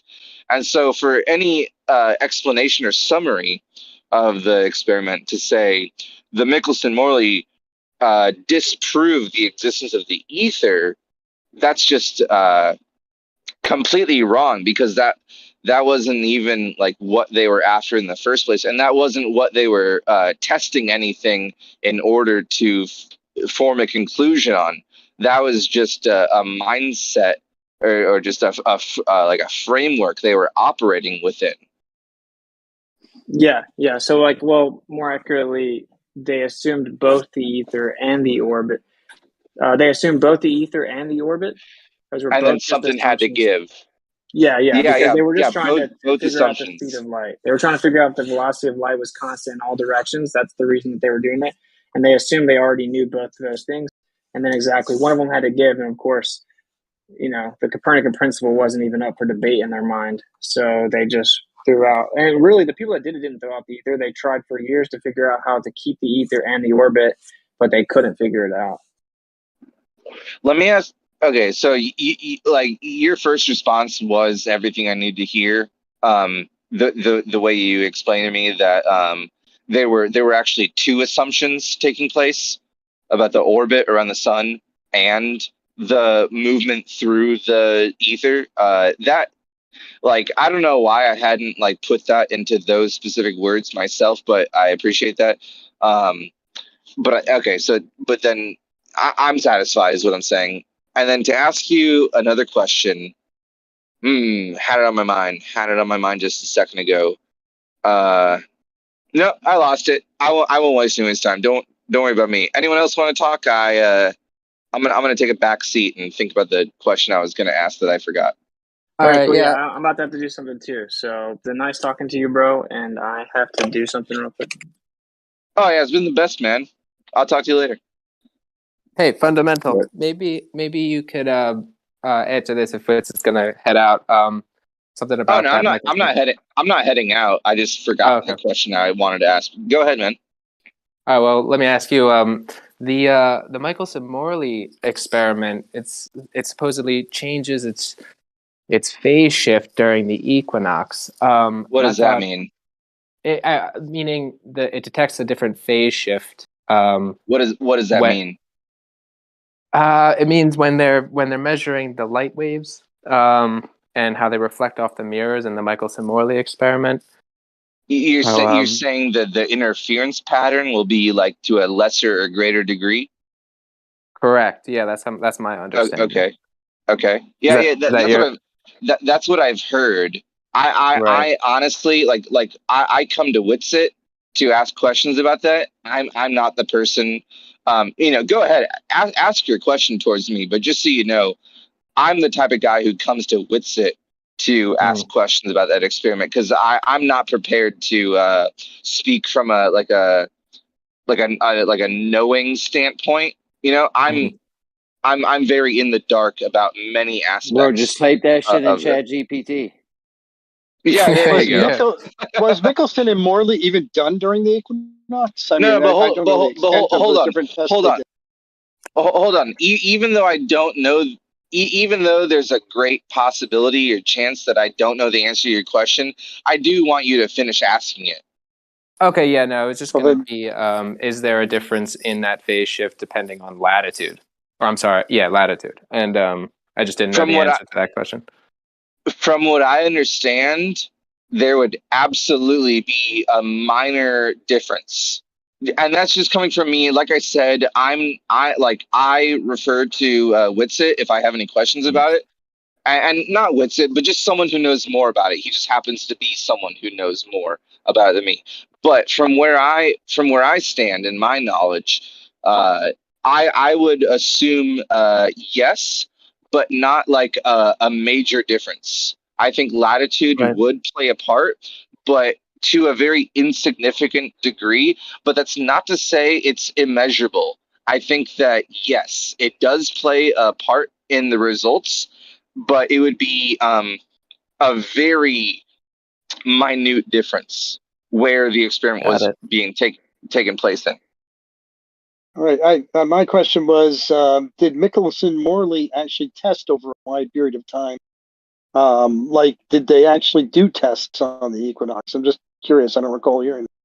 I don't think And it was and Michelson Morley. It was a future researcher. I forget his name. I think it might Okay. be Smith, but Well, So later just the on, like same type of a test. 1925. There's well, Same Dave type of Miller. test. Dave let me Miller. let me let me let me Dave ask the crowd Miller. here.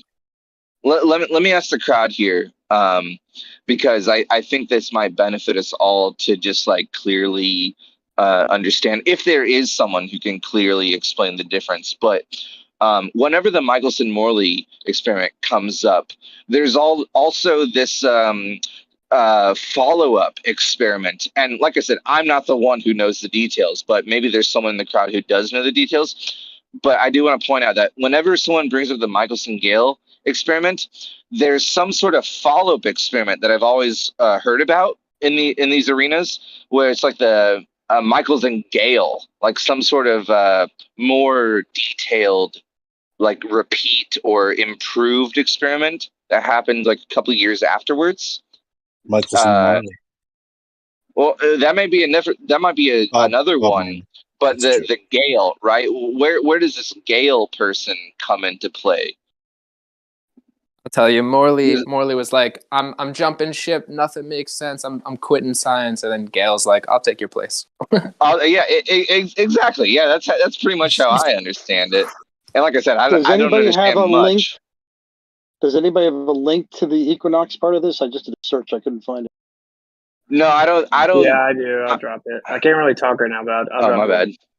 No, you're good. I can't really talk, but I'll drop some links for everyone in the chat in a sec.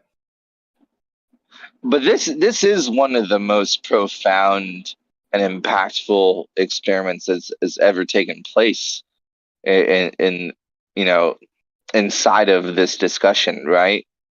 Like it's very potent.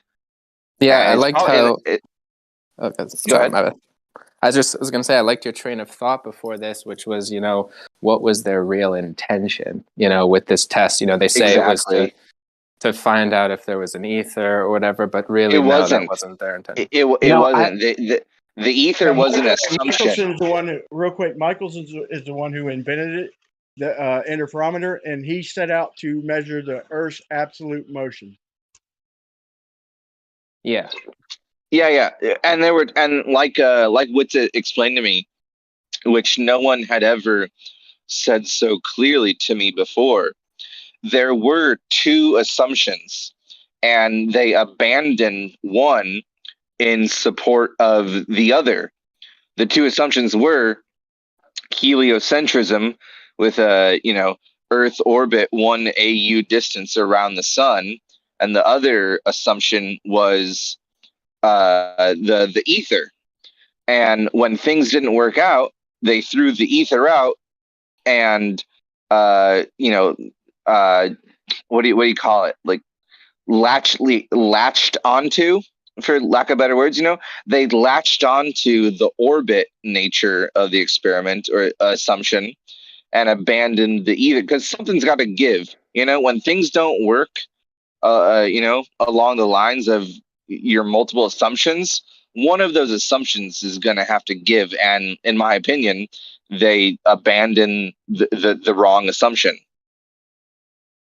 My question is, when they were doing this experiment, so when Michelson Morley is like, all right, we're going to do this experiment, and they were talking within the scientific circles, my question is, did Einstein already kind of know that I wonder how occult and like inside, inner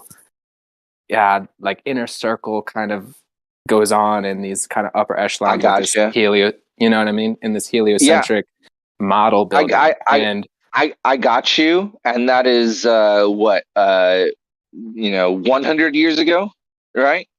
Yeah. Something along those lines, right? 180, 100, something around scope. And geez, how difficult it is. History has existed since like 700 BC with fucking Herodotus or whoever it was, right? The inventor of history, right? But how funny it is that uh like popular figures, important people, events, it's all being explained to you and described to you through textbooks, diaries, maybe, I don't know, and how much can you rely on these things to get an accurate like understanding of the actual events that occur. We all know who we're dealing with here. You know what I mean? Like that's the biggest obstacle in our path. We all have a sort of common understanding of what we're up against and who we're dealing with. We're dealing with people who can lie about whatever they want to a degree. What is that degree? I don't know, but it's pretty powerful. I have my doubts about the fucking Civil War. That's not too long ago, but the narrative I'm given about even that, just so recent. I have my, or even yesterday in a different part of the world. Oh, this bomb exploded and killed this many people. Well, did it? I don't know. It's interesting. surprising. I've looked through these. I can't find equinox mentioned in. What are you saying? I'm just in Well, these you articles that didn't Richard look through it posted. I then. didn't You find. didn't look through it then. Okay, which one is it in? Okay, so I What do dropped the PDF for the Miller Mickelson Morley, and then if you go to, oh, man, I'll drop it again. It clearly says the word equinox in it. I don't know. Well, you dropped 3 links that I saw, and I'm wondering, that's not specific to one link. So if you have one that's interesting, I'll look at. 1, 2, 3, 4, 5 links and the PDF. Okay. And I just dropped it again. It explains it. And you can read the actual the test. And then of course Elias. No, that's what I'm looking for. The test is the PDF. The Elias effect is to do with the eclipse. I didn't Yeah, think but that had anything to do Elias with. looked at the Miller experiment and wrote a paper about it. Okay. Yeah. But that last link right there explains the equinox thing pretty succinctly. I can't talk for the next All right, good. No, thank you. That's what I was asking for.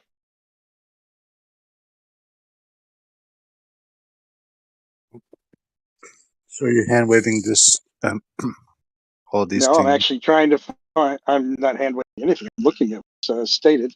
He gave 5 links. Only one of them corresponded to what we were talking about. I didn't want to read the whole list of alternative views on things. I wanted to see about equinox.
Test.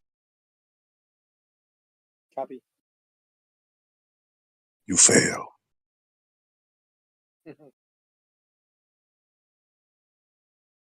Earth is flat. What do you think about that? Hey, I just got back. What are we talking about?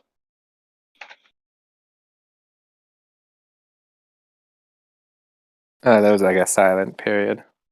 I think A little somebody just silent period? admitted. And there was a, Well, a moment of silence. let me ask anyone.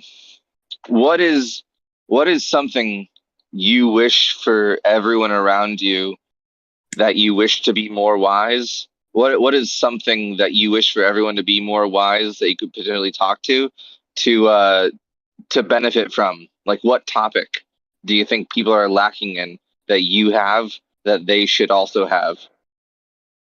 That's an open for the floor question. Yeah, that's everyone. What do you wish for everyone around you to know more about that you know about and could explain to them the beauty and the brilliance of? Hey, wait! Before we go off on a tangent, Sure, real quick, yeah. Go ahead. that sounded awesome. But What do you what got, can't Brian? it can't What do you be got? Awesome. religion or sex or politics. Well, I wanted to say, What do you man. got, Bri? Okay, if we're talking about an interferometer, okay, and it's just sitting there, right? And they say, okay, it's sensitive enough to measure the Earth's motion.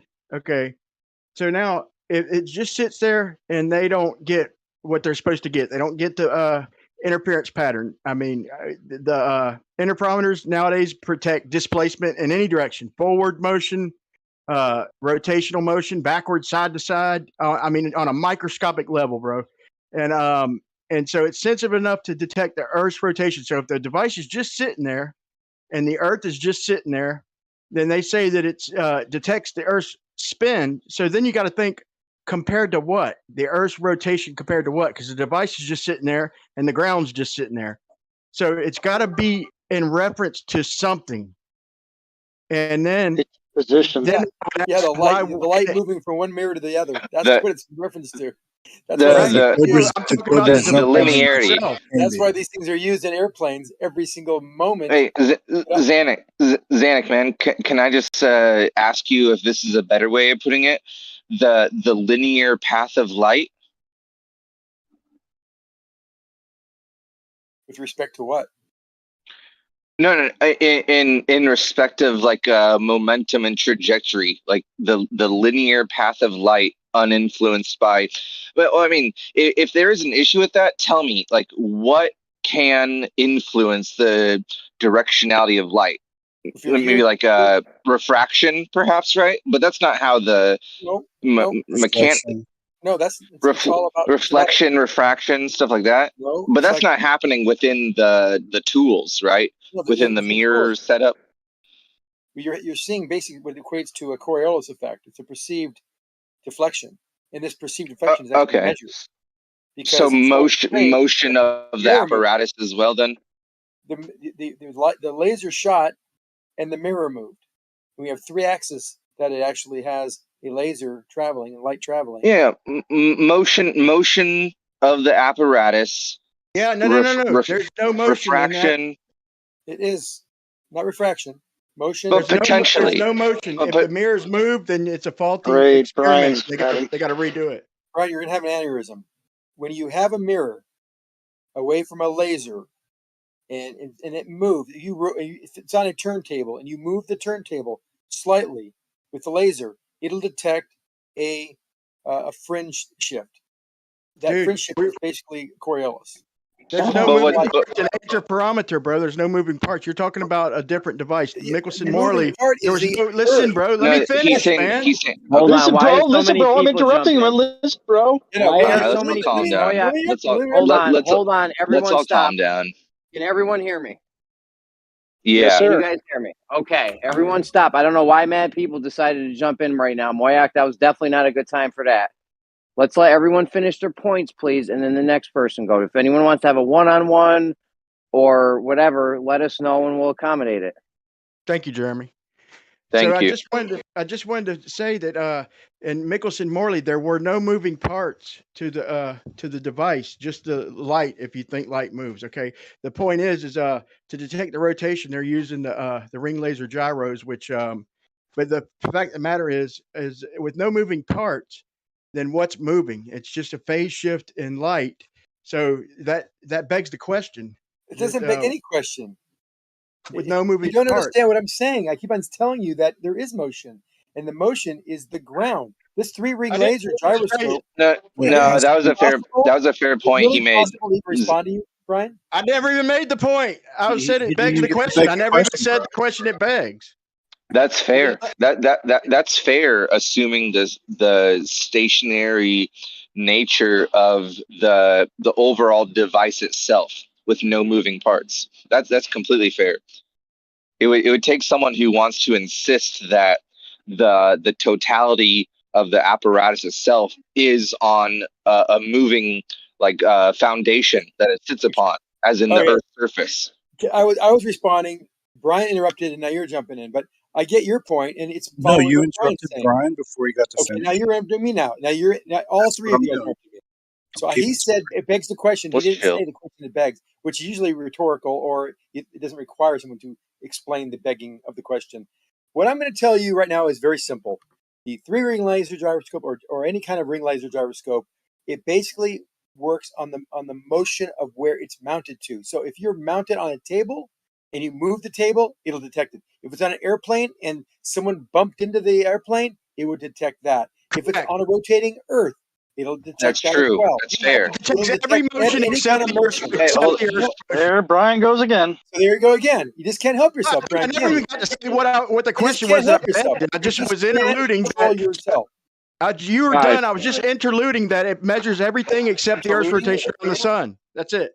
No. So to completely How about you different not device. interlude until he's done? We're gonna have an interlude, you and me. All right, Bro, I Brian? never even got to finish. I said it begs Midnight the question, and he interlude. cut me off before I even got to say the question. Oh my God, Brian! Can you ever win with you? Is it Okay, possible? let Brian finish his point. I don't know what happened. I was What cashing out the of a store. fuck, Jeremy? Come on. I don't know, dude. I He was cashing out of a blasted store. in. Hey, calm Pretty down. sure Okay, Brian never got to finish. let's all calm down. Obviously, the Then let people Zanuck finish. I involved. don't care. Yeah, Spundy, hold on a second. that's fine. Yeah, Brian and Zanuck, go ahead. You got the Fundy. floor. You two. Okay, then. Okay, Fundy, relax. I got this. Thank you.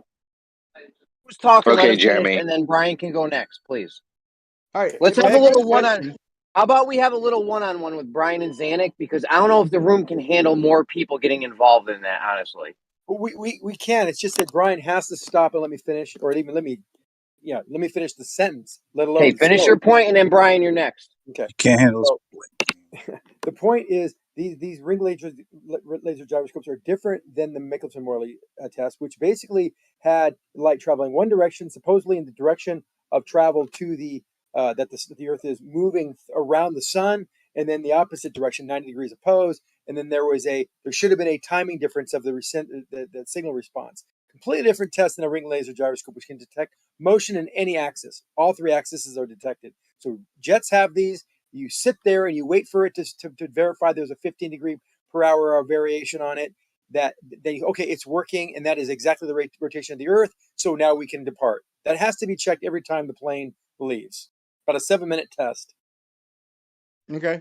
Well, you brought up the ring laser gyro. We were talking about the Michelson-Morley test, and that used interferometer with no moving parts, and that's why I interjected at one point. But I wanted to say that an interferometer detects all motion. It's got no moving parts. So we can talk about the ring laser gyro with the spinning table and next. But first, let's finish the discussion about the interferometer. It detects all motion, except with only one exception, and that's the Earth's motion around the sun. It detects rotation. It detects any forward linear. In fact, they've even came up with linear interferometers. That's what they're called, linear interferometers. There's displacement.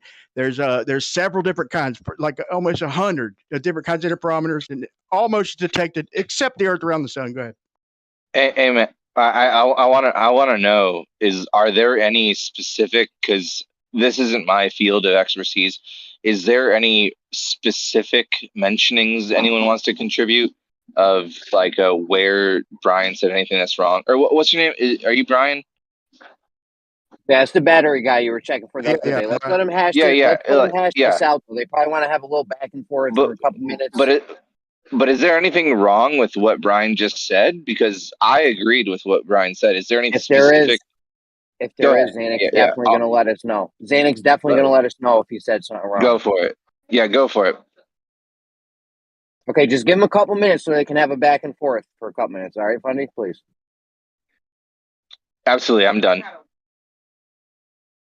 Just for like 2-3 minutes, however long, 5 minutes, maybe it'll take them. I don't know. Yeah, man. I got it, bro. I think Xanax shell shocked, man. He don't know what to say because I he's don't looking say it I've up. been What talking he's and doing is on mute. he's looking it up, but there's I'm not limited. looking anything up. We've already talked about this a million times. The laser gyroscope is something that 3-ring laser gyroscope specifically can check motion in any direction because of this rotation rate that it detects by this fringe pattern that will appear by the timing of where the light is emitted to when it is received. And if it's in a 3-ring laser gyroscope, it can do vertical motion and horizontal motions as well. Any movement of that airplane, it detects any movement. The interferometer is no different than what was used on Michelson Morley, but that is configured to specifically sense a direction in one direction. And so it wouldn't be detectable any rotation rate, and certainly not the motion around the sun, as they show what the tolerance rate was with what they're expected. If it was moving 66,000 miles an hour around the sun, if there was an aether, it would have detected a certain fringe shift. And it turned out they found something well within the error of margin of that particular device, that particular test. The error of margin. Nice. Okay, so you agree. Okay, once again, you went back to the ring laser gyro, and I'm talking about the Michelson Morley and the regular interferometer. They set up a giant one over meters, covered a large area, and it was precise enough. It had no moving parts, and like I'm saying, the interferometers with no moving parts today detect all motion, like you just Not all said. motion. Why do you think they have 3 of them not, on their plane? almost done, bro. Why not the Xanax. motion of the Earth around the sun? Why do you think they have? Why do you think they call it a 3-ring laser gyroscope? I don't know. I'm not talking about the 3 ring. It wouldn't. Each one of those is an interferometer. Each one of them. If you ask the question, you answer it. LIGO has an interferometer as well. These are detecting things in specific directions. If you put it in a direction that's not going to detect motion, and there isn't any motion, it won't detect it, even if it's rotating, depending on which way it's pointed. So you're wrong, Brian. Again. About what? I asked you a question. Okay, I quoted you. You hold on, dude. What the hell? You asked the question, answered, and then said he was wrong? He said that. Hold on, guys. Brian, hold on 1 second. Guys, let Xanax and Brian go back and forth for like however long it takes. 5 minutes, maybe 10 minutes. Let's give them like 5-10 minutes. What do you say? We've been doing this for years. Yeah, 5 minutes. Can we do it? Okay, can we do it? Thanks, guys. All right, so Xanax, all I said was that you quoted. Okay, I said that the interferometer Michelson Morley had no moving parts. You even quoted that that the interferometers today can, I mean, pretty much since they invented them, can detect all motion, the all motion of the aircraft, all motion. So why not? And you say I'm wrong for asking the question. Why not the motion of the Earth around the sun if it detects all other motion? Because it has to be a specific type of motion, a directionality to that motion. And it's not that Michelson Morley was not set up to detect that motion and over a long enough period of time to see any change in that motion. That was set up rotational specifically. motion or a positional change motion. It's not detecting that. It has to see a position. It has to see a rotational type of motion. Rotational motion is specifically, bro. Can I finish? Yeah, you're just stuttering, bro. So I don't say what I'm about to Yo, say. let him finish though. Let Xanax finish. Then you're next, Brian. Come on. Rotational motion is the fundamental way in which interferometers work, and that's why they need a 3-ring laser. Why do you think there's 3 of them? There's you're reading shit off topic, bro. Okay, so Quit you're reading not shit. Brian. You're just not listening. Hold on, Brian. Xanax, come on. The reason that the single laser interferometer, like LIGO, is a laser interferometer, like many other uses of laser interferometers, don't work on any motion, as you said, is because you need to specifically point the laser in a direction to a mirror where the mirror will rotate around it. If it doesn't rotate around it due to that motion of whatever it's attached to, you will not get a reading, even if there's motion happening. Okay, I don't know how much more clear to be. Okay, so you just he veered again and started. If anybody could tell if anybody could tell he's reading, which is completely off topic. My point is this: is I you was not reading. even Come quit with- interrupting, I bro. was fumbling around for words. I'm not reading anything. It's basic common sense. Shut up, Xanax, dude. Let me fucking hold on, Brian. respond. Hold on. Don't yell though, guys. Can Relax. we Xanax, can we let get him. an yelling. sorry? Can we get an unmute for Damon? Hold This is on, not a dude. good He time. said it wasn't This set is up not to a good measure time. the Earth's motion, and it was specifically set up to measure the Earth's motion around the sun. Specifically. Okay, but I feel like you're yelling at us now. Relax, Brian. One Sorry, at a can we time, try and guys. interrupt? Can we get an unmute for Damon E? Yeah. We heard you. Thanks. Cheers. Go ahead. Even though it was pointed in a direction to detect the motion of the Earth traveling around the sun, they faced it toward the direction they thought it was traveling and said, if it is traveling in this direction, we will detect the motion. And here's how we're going to set it up. That's not the rotational motion. That's very different than a rotational motion. So, like I said, the motion has to be identified, and you have to put the mirror in a position where you detect rotation. Rotational motion is what activates it, not any other Does the kind of airplane motion. rotate, Zanuck? Does the airplane rotate? All Yes, that and that's movement why you they said have it three detected? ring laser gyros, which detect a vertical and horizontal and rotational motion. All of those are other than rotational. rotation. They So have not to just be three of them. rotational. Hold Three on, of them guys. have to be present, Hold on. Brian. I'm not going to He'll repeat it never again. stop, Jeremy. He'll never stop. I know. Just hold on, Xanax. Please be concise. I thought that was very concise. You need all three because not one alone in an airplane will not detect other types of rotational motion of the airplane. For example, if one or two are left off, it might not know if you're diving, or it won't know if you're having a yaw. It won't know if you're rotating around its axis. All these are one of the axes of detection of the three-ring laser gyroscope. I'm not reading this. I'm just thinking it out loud. It has to be addressed by the three-ring laser gyroscope to detect all motion. If you don't have a three-ring laser gyroscope, like LIGO's, it only detects motion in one plane. Only I'm one looking plane. at what you're reading, bro. Hold I'm on, looking man. Yo, literally. Bri. Hold on, man. He's like, got He'll to be never almost fucking done. stop, dude. He'll never stop. I'm If we looking at keep what he's reading. if we keep interrupting him, it's going to go on forever. It'll never end if we keep interrupting him for sure. I want to hear, Jeremy, I'll indulge him. Please tell me what I'm reading because I'm not reading anything. You're Hey, just just going to stop. interrupt me. You're just going to interrupt me right when I start talking. he's bro. not I'm not reading anything. I promise you, before I'm done, you'll interrupt. You haven't failed yet. Okay, just go. Now, I'm going Xanax, to if you interrupt, I'm muting you for the rest of the day, just so you know. I want to specifically address the very first point. Okay, the very first point you just said, the airplane, it detects all motion. Who cares about the amount of rings and all that? The Michelson-Morley was specifically set up to measure the Earth's movement around the sun. Now, they tried it in different directions. They tried it different times of the year. Now, these interferometers detect all motion, not the three-ring gyroscope. Quit saying gyroscope. I'm not talking about gyroscopes. My point is this. If it detects all motion, like you said, not just rotational, okay, but all motion, which it does, down to a microscopic level, in most cases I add, then why not the Earth's motion around the sun? Please don't say the word rotation or gyro. The three-ring laser, you use that word I'm not going to say, is not really anything moving. It's just it's three interferometers, three separate ones that detect motion in three. Was I not supposed to say motion either? In three different planes. The interferometer they used for Michelson-Morley was not able to detect motion in any other direction than one single plane. So on an airplane, they have it three planes. That's why they call it three-ring laser blank. You keep on saying the same response over and over again, and it makes me really convinced you have no idea what I'm talking about or what you're talking about. So please understand, I was losing my patience. I'm fine now, but you are clueless on this particular topic. Is the three-ring laser gyroscope a gyroscope or an interferometer?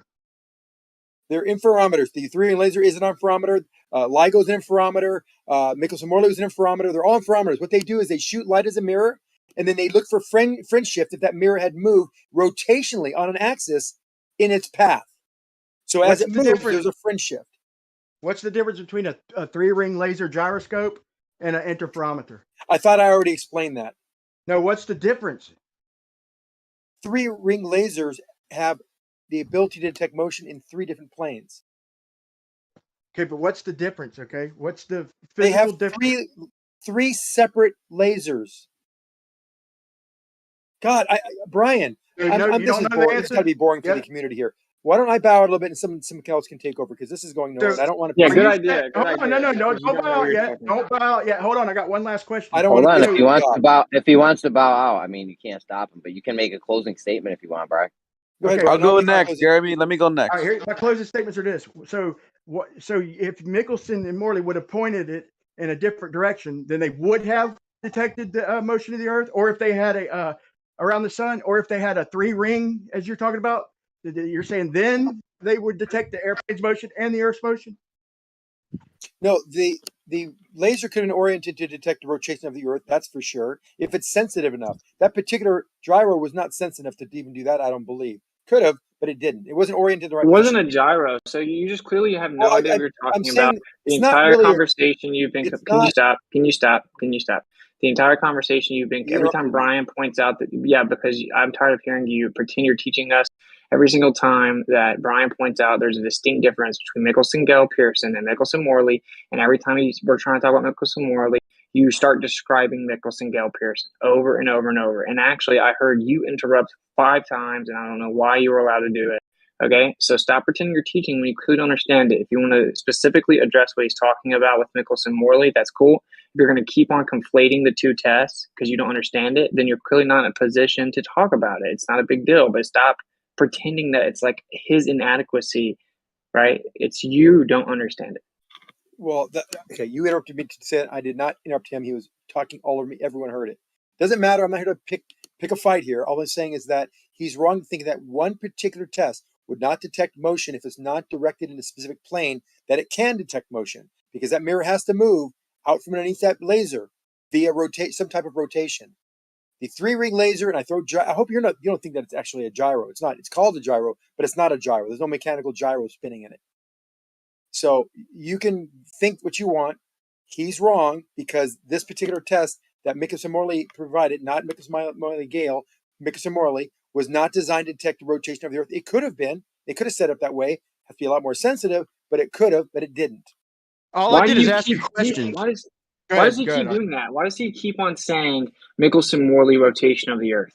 Like, it's just so goofy. It just shows that you don't understand it all. No, You're talking Mickelson about. Morley. It was used. Stop, dude. It was assuming an ether, assuming an orbit of the Earth. They were trying to determine if the velocity of light was constant in all directions. They had a predicted value, and then they did not actually get that value. Why are you doing this? We all know that. What's it? I was saying if it every was time you used. jump in, No, talking about because I didn't rotation, say it was had used nothing. rotation. I didn't say it was No, used it had rotation. nothing I to. said, let me finish, Witsit, please, because you Well, misrepresented what I said. interrupt me and then say, "Let me finish." Well, because you're That's what he did to taking what I me. said. So then accused me of interrupting. I never got to finish my original point, and then you went on and on and on. That's what I'm saying. Now I'm here. I'm going to start muting and timing you out because I heard you do it to Brian 4 or 5 times, and then you got Moyock Man screaming at Jeremy, saying, "What the hell?" Whenever Brian was trying to figure out, say what the begging the question was, you interrupted it, then monologue, and then wouldn't let him talk. I was talking, interrupted me, and then screamed, "Let me finish." You think that if you just yell, "Let me finish," that everyone will forget that you're the one that actually interrupted? It's super annoying. Okay, so I'm going to finish what I'm saying. They assume the orbit. They assume the ether. Using these two assumptions, they got a predicted fringe shift value. Okay, they did not detect it. Has nothing to do with rotation of the Earth at all. It's totally different. Mickelson Gale Pearson was a rotating apparatus, whereas Mickelson Morley was not. They're entirely different things. Okay, they did not detect it, and then they said that it was. They said that what the fringe shift that they detected was because of instrumental error, but further subsequent tests showed that wasn't true. We got all that. And I wasn't confusing the two at all. What I was saying to Brian specifically about Mickelson Morley, not that it was used for rotation, the rotation around the sun is what I was referring to, not rotational on its axis. So you got that wrong. Number 2, I said it could have been used to detect rotation if it was pointed in the right direction and configured correctly. That's Mickelson Morley Gale. I get that. All the things you said, I'm completely in agreement with. He was If wondering. you're saying that it could have detected the Hold on, now you're interrupting me rotation of again. the, You're interrupting me now. I'm not quite done. Let me finish. You talked for a long time, and we all knew what you said because we said it a million times already. What we're saying I'm is that just going to step away. one This is single. unbearable. The guy that knows nothing about it is going to pretend he's teaching the room. Right. So. Keep on saying that. The guy, the test that was set up, I mean, Brian said that if we had this test, why didn't it detect motion in every direction? He said every direction. And I said it was specifically used to detect this ether. But if you wanted to use it for rotation, it has to be completely different. It only detects a fringe shift if there is a rotation. And that's not what its purpose was. As you said too, Whitsitt. Now the 3-ring, won't say gyro, the 3-ring blank, that has 3 interferometers in there. And they can detect motion in 3 axes. That's the difference. It's more related to Okay. Gale than it is related to the first instance. I get that. God. Okay, so the you guys are Michelson-Gale nuts. Pearson was no. You said that it could detect the rotation of the Earth around the sun if it was more sensitive. You don't know No, any that's not what idea. I You have said. no. Stop interrupting me, or I'm going to time you out. Okay, so the Michelson-Gale Pearson was designed to measure the Sagnac effect, which is a change in the interference pattern as the interferometer is rotating. Okay. Do you understand? It used a modified version of the interferometer that had a rotating table. Okay, the beam of light was split into 2 parts and sent opposite directions around the table that was moving, with the mirrors reflecting the beams back at the center, and then they combined to create an interference pattern. As the table rotated, then the light in one direction increased while the speed in the other direction decreased, which created an interference pattern. By measuring the interference pattern, they were able to calculate the speed of the table's rotation. Okay, whenever they got the results, it matched the sidereal rotation prediction within 98% accuracy every single time. It's because we don't actually have 15 degrees per hour; it fluctuates. This is totally different than Michelson-Morley. Okay, Michelson-Morley was supposed to detect a fringe shift if the Earth is orbiting around the sun with an assumed ether. They did not detect it, so they then threw the ether out, right? Saying that they did detect a fringe shift, but that it was a instrumental error. Okay, but actually, the tests done after that showed it was not instrumental error because the fringe shift detected changed gradually in one direction throughout the course of the year, and then reached its maximum and minimum on the equinoxes. So the hand wave dismissal of the fringe shift is pseudoscience nonsense. Okay, and that's the actual point. And when Brian was jumping in to point out you're conflating Michelson-Gale Pearson and Michelson-Morley, you just kept interrupting, pretending that somehow you could keep bringing it up. But Michelson-Gale Pearson is entirely different, and I just explained specifically why it's different. We know that's exactly what I was saying. You took it the wrong way. You misinterpreted what I said, took it out of context as well. The point was, he said that these tests that he's detect this interferometer should be able to detect motion in all directions. Michelson-Morley, and I said it couldn't. It only detects in one rotational axis. And then I suggested that if it was set up differently, it might be able to detect a rotation of the Earth. But that's not what it was for, as you said. And he went on and on and on about how we all know about Michelson-Morley versus Michelson-Morley-Gale. We all understand that. So that's not the point. He wanted to know why it's not detecting motion in No, all I directions. didn't, bro. Because that's You're what they lying. do. I And had they said don't. nothing about rotation. I specifically said don't mention movement or rotation. I specifically asked you not to mention the word rotation.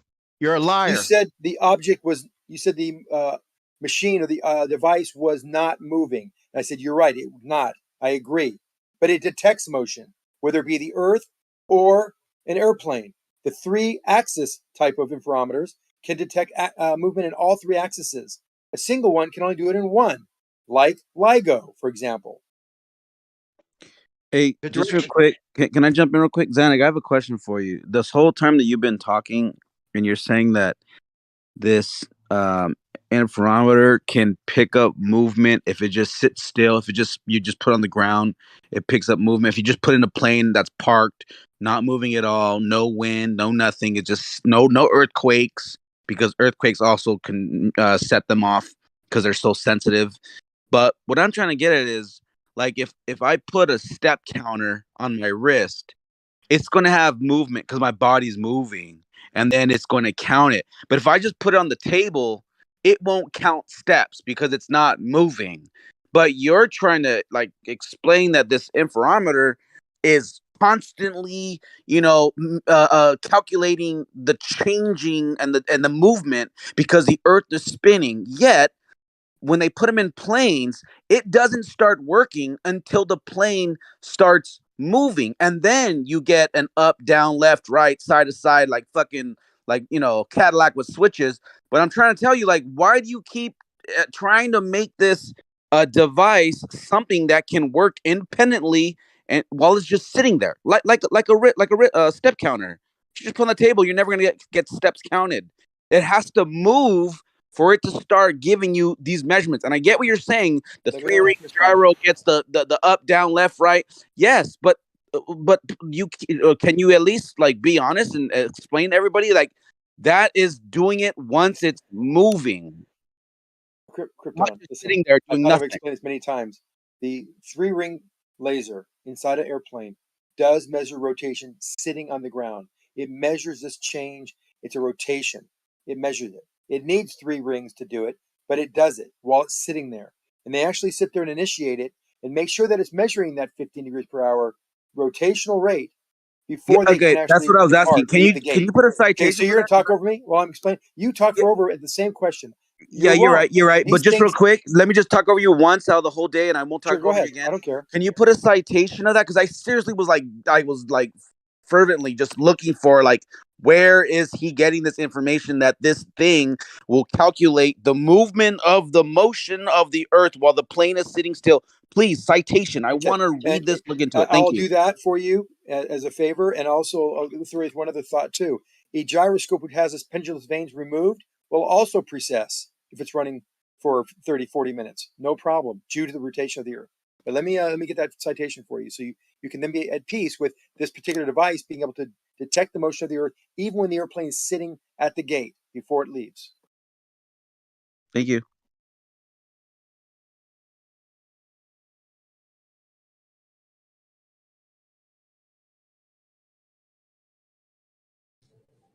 Yeah, did we confirm that the moon rocks given to the Netherlands was a practical joke yet? All moon rocks are a practical joke. No doubt. Earlier today, we were talking about the ones that were given to the Netherlands or the Netherlands ambassador. I don't know what the fuck. Right. And somebody was saying that, oh well, they just gave it to him and it was a practical joke. That's why. Have you seen that new show that's on? I think Showtime or HBO Max. It's called Hello Tomorrow or Tomorrowland. Have you seen it? It's No. okay. The premise of it is there's a sales guy, and he's selling the people trips like homes on the moon. And then you end up finding out it's all a scam though, and he gives people moon rocks and says they're from the moon, and he's literally getting these rocks out of this like old senile crazy man at a old folks home, and he has a turtle and he has rocks inside the fish tank, and every time he goes and visits him, he grabs rocks from his fish tank and he takes them to people and says, hey, these are from the moon, these are moon rocks, and they're selling like homes to the people, and they're promising, and then he just keeps like, oh yeah, it got delayed, the mission got delayed, and then they just go to another city and they sell a whole new group of people, these houses on the moon. It's called Hello Tomorrow or something like that. It's pretty interesting, pretty good. Reminds me of all the ballers in here, by the way. That sounds pretty interesting.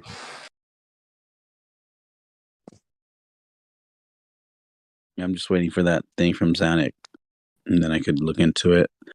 Zanuck smokes moon rock. All right, cool. Here we go. Thanks, Zanuck. Thank you. All right. High accuracy You got ring it, laser brother. gyroscope. You ask, I respond. Thank you. I'm going to read this, look into it. Journal of Physics Conference Series. All right. Great. Thank you. I'll mute myself. Oh, wait. No, I can't mute. I'm looking at this.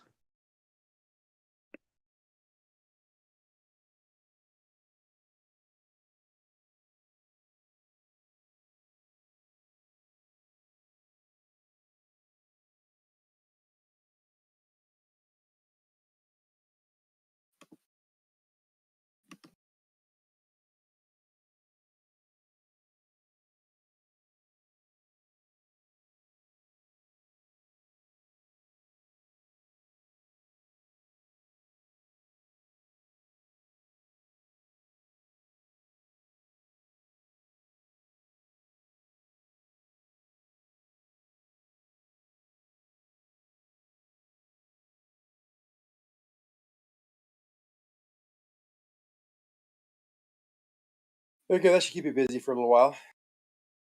No, I posted some shit, but I wanted to ask. I'm echoing. Interferometer. Are you saying that the Michelson-Morley style interferometer can only detect rotation? And don't talk about the instrument rotating, please. No, the Michelson-Morley was specifically designed to test whether there was an ether, which would have shown a fringe shift because of the light traveling in the direction of the movement. And Whitsitt took my rotation comment as on an axis. I meant rotation around the sun. So it's travel around the sun, that rotation, that speed. I just asked you not to mention. Okay. So no, that is not detecting rotation. Quit saying fucking rotation, bro. Please understand this question. Can it detect any other motion besides rotation? No, it wasn't set up to really detect any other motion. Okay, so no displacement whatsoever. Only rotation. No rotation, nothing. It was not determined to do anything. All it was supposed to do is detect a fringe shift if the light changed its velocity from the emitter to the reflector and back versus a 90-degree opposed laser. It was a very simple test. So you're not going to be able to get any fringe shift in comparison by just pointing it in the direction of travel of the Earth around the sun. But it still is an interferometer.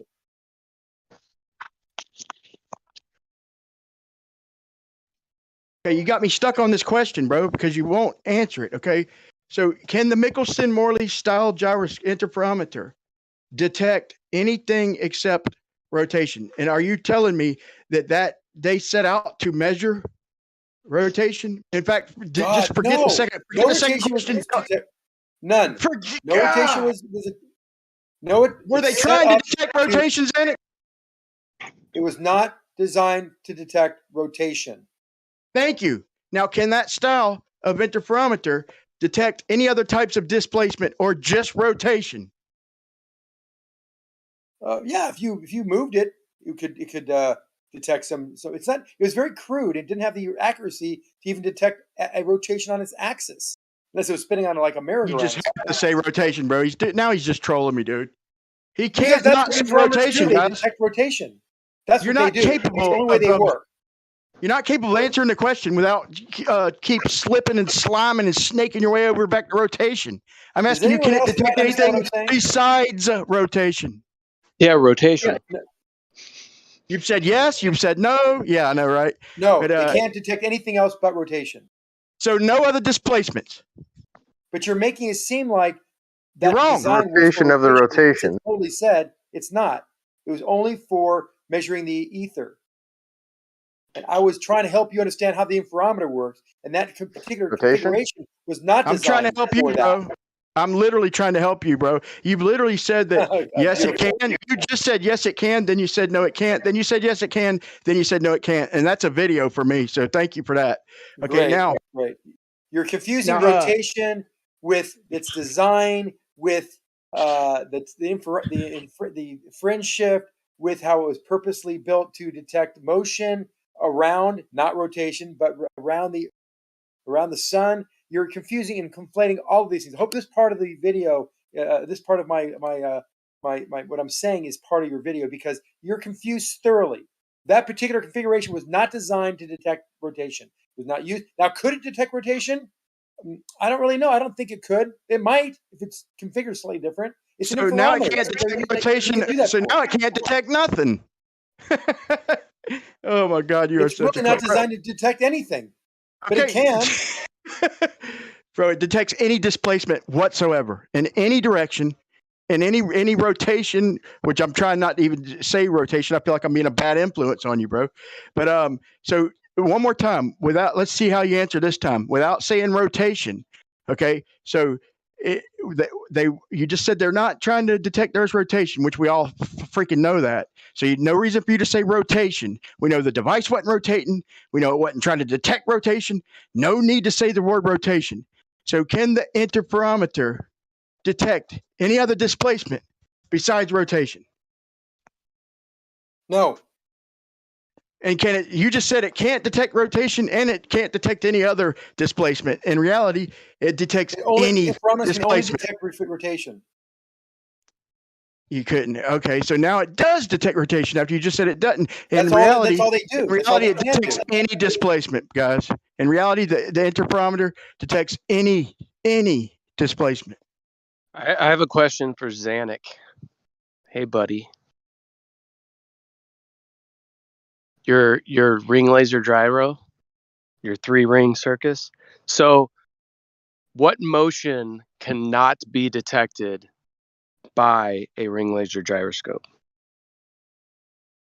A 3-ring laser gyroscope can detect all motion, all 3 planes: vertical, horizontal, and yaw.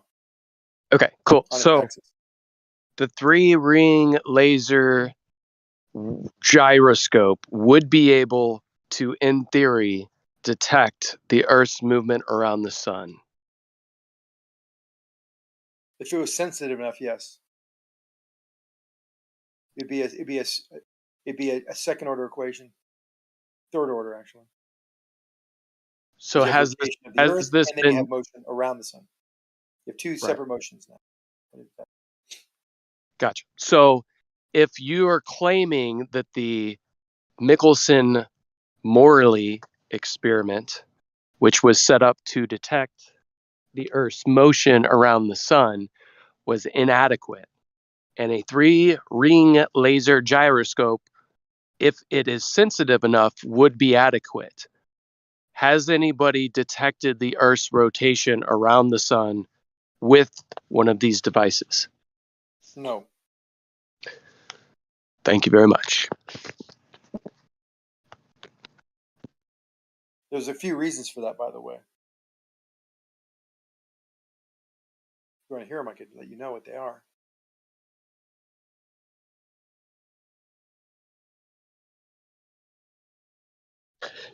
No, I mean your claim is that they would detect any type of motion in any direction, so it should be a measurement that would be able to be garnered from such a device. Right. But the problem with that is the Earth is in free fall around the sun. Wait, hold on. There's no Hey, wrench. flat earthers, who had free fall on Xanax bingo card? That's funny. That's a good one. I had rotation. Well, Complex ideas require discerning minds.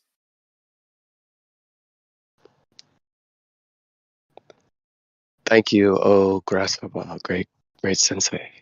We appreciate it. Thank you. It's so funny. It's so funny. He said, "I don't think it can even detect rotation." I don't, and that was his second answer. The first time he said Rotation that. of the Earth. I heard it. He basically said it's a paperweight, right? Basically. Yeah, No, the first time he you're said, conflating the design, Brian. You're conflating the Go ahead. design of that. You're conflating the design of the Michelson-Morley with the fact that that system detect rotation? Is it designed for that rotation? Could affect it. I don't know by how much. It's not designed for it though. But the whole entire reason, or the way you detect motion with an interferometer is to set it up so that you do have a movement of the mirror in path of the light. That's how it detects rotation, and that's what it's designed to do. This fringe shift, the Sagnac effect, is what determines if something is rotating or not. And every axis is rotating on an airplane, and it detects all 3 of those axes. Very is accurate. a radar gun more sensitive than an interferometer? I don't know. Is an apple an orange? I'm just asking. What do you But mean? it's a fruit. In what way? Hey, so check it out. I do have a question for you, Zanuck. I just read this, and I have an honest question for you. Everything I just read, it sounds like they built this cool, little thing in a lab. It explains how they were able to do like with a vacuum even, and then they implemented the amount of movement according to what they theorized using math, they said they used Einstein's, equation formula, and then they they they manipulated this thing so that it could register and pick up that movement that they enacted. And maybe this is the problem, Zanuck. You are coming here and telling, and maybe because people don't read this thoroughly and look into it, this is why I asked you for it. Everything that you're talking about is what they did in this lab, but I want to put a huge emphasis on but. The conditions of the quote unquote earth spinning was what they did. They mimicked. If the earth spun, they mimicked it, and they would see if this device would pick that up down to a small measurement. And they said, voila, it worked. It picked up the little measurement that we put into it, which we calculated and formulated that this would be. They mathematically made zero, bro. They mathematically made zero. Us rotating and going around the sun. They mathematically made that zero. Exactly. My point exactly. Because they formulated what it would be moving and what it should be, and then they recreated it on this device, and voila, we're spinning Earth. Because this worked, this is what it is. So, Zanuck, I really want your honesty. Can you at least admit that everything you've been saying was talking about things in a lab, not that they took this thing and put it in a plane because it measures the spinning of the Earth? No. That is not what you posted, and I just want to correct you. And I'm glad you gave me this information because I actually was able There's to much more. I thought this would be good because it teaches you exactly what they're used for and the principle of this.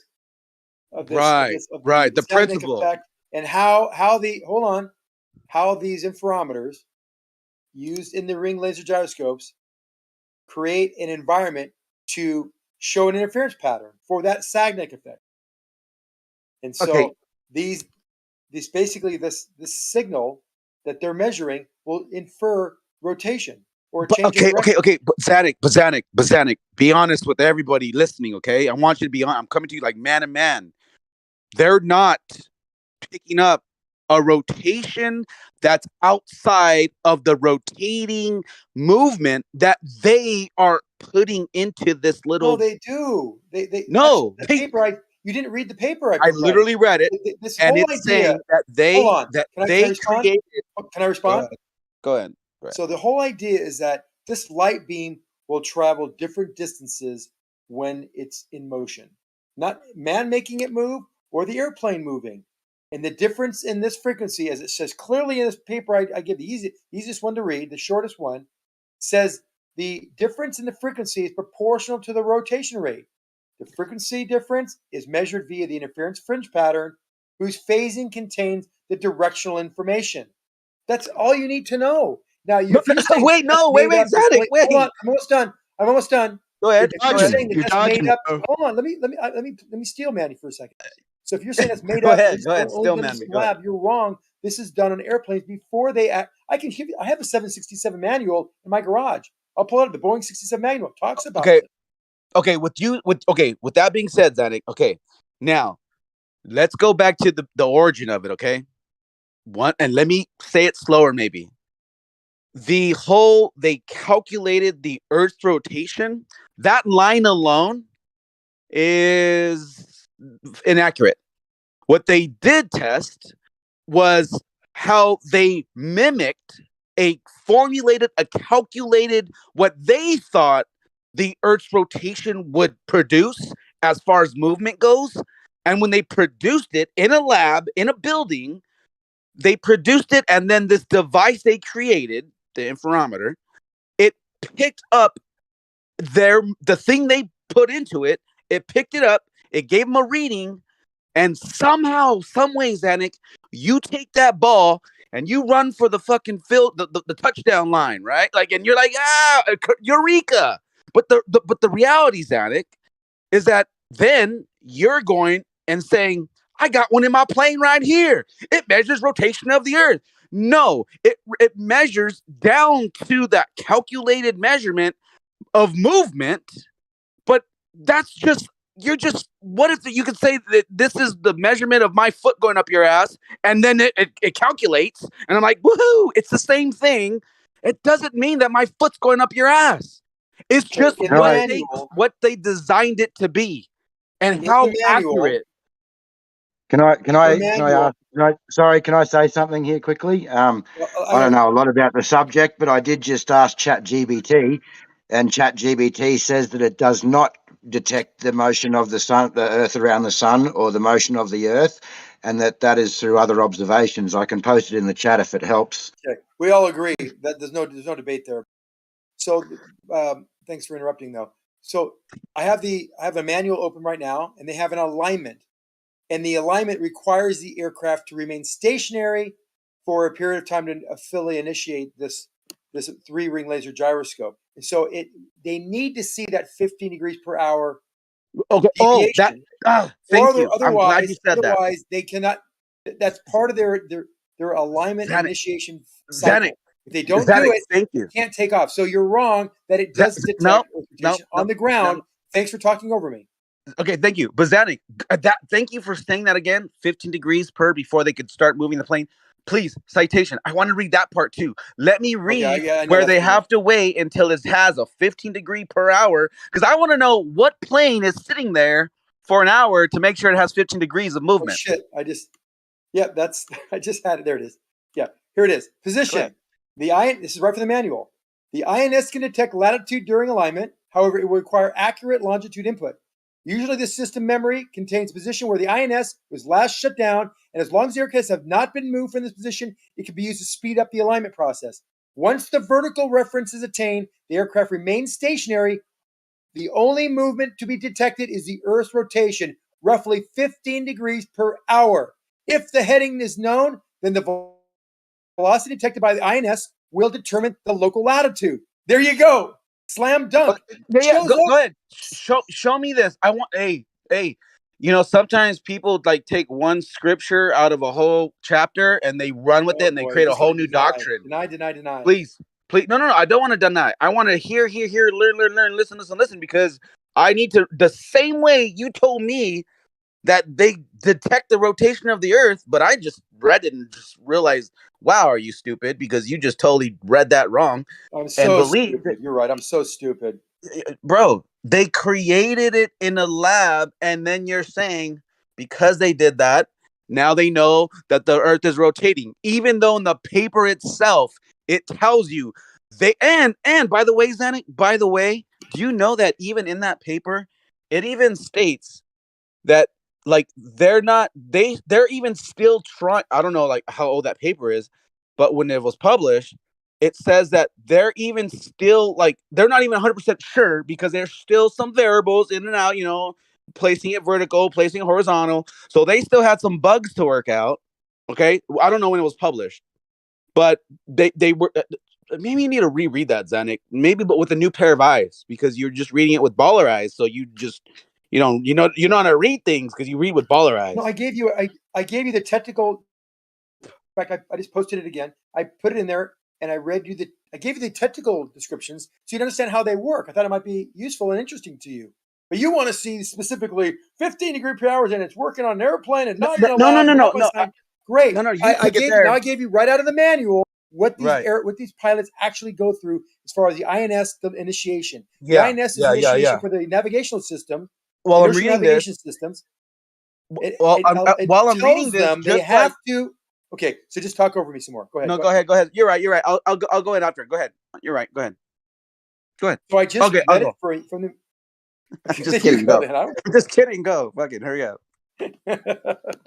Okay, so yeah, I just gave you some evidence that they use this on an airplane station. In fact, they state clearly that the airplane couldn't have been moved. It makes it for a faster initiation process.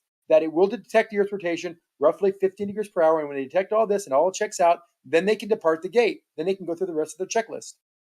Okay. With that being said, Zanik, reading your manual here, right? It's written, it's in the books because that's the world we live in. We live in a world where the Earth's a ball and everything around it is based upon that. So reading your manual here reminds me of your, surveyor handbook. that tells you got to account for curvature because that's just what it is. And so manuals aren't necessarily proof, Zanuck, because somebody wrote it, somebody published it. Matter of fact, there's people publishing books right now revising the children's science books because they're changing the distances because they have new distances. So they got to like rewrite the books. And they're telling kids that it's still a ball still. So your manuals aren't really anything to me, to be honest. Even though it says like, oh yeah, you got to account for a curvature. Because just like you said, oh yeah, they got to account for curvature when surveying. Oh, false. We know that's false. But Well, here we are. My dad's dead, so I can't ask him. I mean, I could ask him right now, and maybe he'll, give me some kind of divine intervention here. But the point is, he could have verified this. Yes, as a pilot sitting at the gate, this is what I do to initiate the confirmation that the INS system is, and also do the initiation process of the INS system and the through laser gyroscope and what I should be seeing. So I can't do that. He's not here to do it. Find an airline pilot that is on a modern piece of equipment like a 767 or something, or you know what's funny, Zanuck? You say that newer Airbus, and see what they say. I'm sure they'll back up what I'm saying here. Zanuck, here's what's funny. You're saying it's just in the manual. It's just written, so it can't be trusted. Hold on. Here's what's funny though, Zanuck. Why? Okay, because I have on video, probably on my older phone, when I was at the airport and I asked the pilot, "Hey, is there Earth ball? Come on, man, let me know." Matter of fact, I live streamed it. I was in the old asylum and I was drunk and I was, everyone was in there and I like live, shared my screen, whatever. Or no, I live shot or whatever, live streamed, and I asked the pilot, "Hey, is it ball? Is it flat?" And the pilot looks at me. He's like, "It's flat. It's not moving." And I said, "Do you ever have to account for that?" So guess what, Zanuck? So if there's a pilot that flies a plane without curvature in mind, why does he turn on the plane and account for curvature? If he himself believes that when he goes up, it's not a curved ball that he's flying over, that it's a flat stationary plane. Well, isn't that a little contradicting? Don't you think? Have you been drinking? No, not yet, but you're going to get me there. I swear to God, I'm going to go grab one right now because you're really pushing me. I swear to God. All right. Because a beer sounds good right now. I don't really. I mean, I got to hand it to you. That's you're putting up a good fight. Isn't that contradicting, Zanuck? No, because if a pilot has a manual that says don't start until you set up your curvature, and interferometer, 3-ring, gyro laser, don't move because we got to get the ball spinning first. Do you think they would turn that on and then fly up and be like, yeah, but this is not a ball? So why would they wait? Why would they have to listen to that? That's contradicting. Yes or no? Answer honestly. Yes or no? No, Brian. Just because someone says the Earth is flat and then goes through all these processes doesn't mean there's any contradiction. It means that he's probably pulling your leg, and he's probably just like, "Who is this wackadoodle saying the Earth is flat?" You can tell me. I don't want him to get mad because he might bust down the door. Mind you, grab the controls while we're flying or something. Mind you, Zanuck, 4 pilots I asked because I was waiting in the airport for a while. Yes, when I was departing, and then when I was coming back. 4 pilots I asked, and three of the 4 said, "Yeah, it's not moving. It's flat." Matter of fact, one of them I was sitting next to because he, how like pilots just catch a plane back to go to work, or they get on the plane to go to another airport because that's the way they travel from. That's just the way it works in that world. So he was right next to me on the seat, and I asked him, and I said, "Hey, I have a question for you," and I recorded it. I'm like, is it flat or is it a ball? You know that argument. And you know what he told me? He said, I can't answer that. Almost like he's fearing that if he answers that, he's going to lose his job or something because it's going to go viral and people are going to be like, "Oh, that guy's a flat earther." Who knows why he said, "I can't answer that"? Or maybe he was just being honest. Like, dude, I don't know. When I'm way up there, I can't tell if it's a ball. I can't tell if it's flat because it's all optics. I think that would be more honest, no? Dude, those are the kind of questions that dudes like him, like they're not gonna waste. They're not gonna waste it giving you a fucking answer like saying, "Oh yeah, it's a good support." 3 of them did. 3 of them did. No. That's what I'm saying. They're not gonna waste it by giving you the right answer. They're gonna take advantage of the fact that some dude probably drunk. Oh, right. Yeah, saying the just straightest discredit stuff them, huh? Yeah, just discredit them. Like, yeah, they're not gonna waste their time I on don't you know. telling you the I truth. wouldn't. Nah, don't worry about it. Come I on, wouldn't call dude. these One pilots guy. liars like that, Coach. That's pretty low, man. It is low. One guy, one pilot said, "Oh no, yeah, it's a globe," full-heartedly, just like, "Yeah, it's a globe." So If why did somebody all of them asked say me, that? if somebody asked me if I killed pirates while I was in the Navy and saw mermaids, I'd be like, yeah, I did. Right? But that's you, though, Oh, and so we all know you're who you you're are, ridiculous gonna go bro. even lower and then just like take the point right out into fairy tale land. I like that. Right. Like now we're talking about mermaids. No But show. hey, at the same time, though, wait, at the same Can we move time, this goalpost into another sport, possibly? hey, at the same time, Oh, though, he is right because mermaids is magical, just like Ball Earth. So he's along the lines. We'll give it to him. You know, fair play. So pilots normally lie. They don't hold to the most integrity. They don't, live up to their bill of being authority figures, or They love He's a NASA. pilot, dude. That they're means he just flies gonna planes. Doesn't Well, mean he's an they're authority just figure. gonna lie. They're just gonna lie to people. Well, No, any person, whether they're a pilot or Rakia, any other person, if somebody is asking them like a crazy Yeah, question like that, a pilots lot are of people usually ex-military, would just take the opportunity to just be honest. Say, oh, what? ex-military officers. Integrity officers in the military, pilots. They Rakia, don't often lie. Hey, Rakia, in Kosho's defense, the ones that say it's a globe aren't lying, and the ones that say it isn't, they are the liars. Only the ones that don't believe it's a plane or a round ball, they're the liars. I don't They're think just gonna lie. anybody, and I don't think anybody feels like they're lying in that case. Like they feel like somebody is asking them a question that they're either joking when they ask them, or they're not. They're not in the right mind. But either way, if somebody wants to have fun with it, they're gonna have fun with it. Bro, they're Kosho, pilots. You don't think Kosho, they're what if into it's this flat Earth shit? hey Kosho? What if they're just honestly being sincere? What can you Well, just I'll at tell you least what. give them If that were the credit? case, what you would see is most pilots wouldn't be just only answering those questions when flat earthers ask them. They'd probably have their own How did he pilot know I'm flat a earth flat Discord earther? because What if all I'm a pilots baller? would know that the Earth is flat. What if and I'm a would communicate with baller? them. Conspiracy Hey, theories, hold on though. Hold on though, Kosho. I didn't tell him, hey, I'm a flat earther. Do you believe it's flat? No, I'm just a regular person saying, hey, and I said it jokingly, like almost like taunting a flat earther, like these fucking idiots. And I said it like, so come on, you know the story. Is it ball? Is it flat? And so it's not like they knew that I'm a flat earther. I mean, what if I was a glober? And Dude, so if I'm a glober that's and what I they was say it's saying. That was one of the possibilities, was that you were just lying or joking, in which case he's going along with you. If you were no. making it seem like you're joking, he's just joking with you. See, it's crazy, Kosho. You can say that, you can come to that conclusion in your brain only to make sense that pilots would lie that it's flat because they should know it's a ball, only to help your narrative. That's all you do. You At just least admit admitted that you that. were coming across as joking to him. I did. Lighthearted, should I say? I wasn't like, excuse me, sir. Hi, Channel 2 News. Is it flat or blah? No. I was just like, cool. Like, hey, come on, man. Is it a flat? Is it a globe? You know the story. Which one is it? And out of the 4 that I asked, 3 of them said, they didn't even say flat. You know what they said? I stand corrected. They didn't say flat. They said it's not moving. It's stationary. That's the word he said. It's stationary.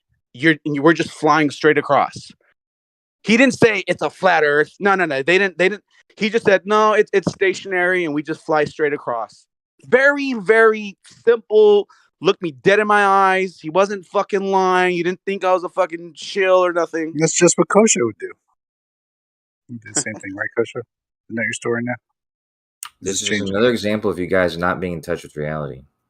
So, I mean, it's clear to me whenever somebody gets asked a question like that and they answer it in that way.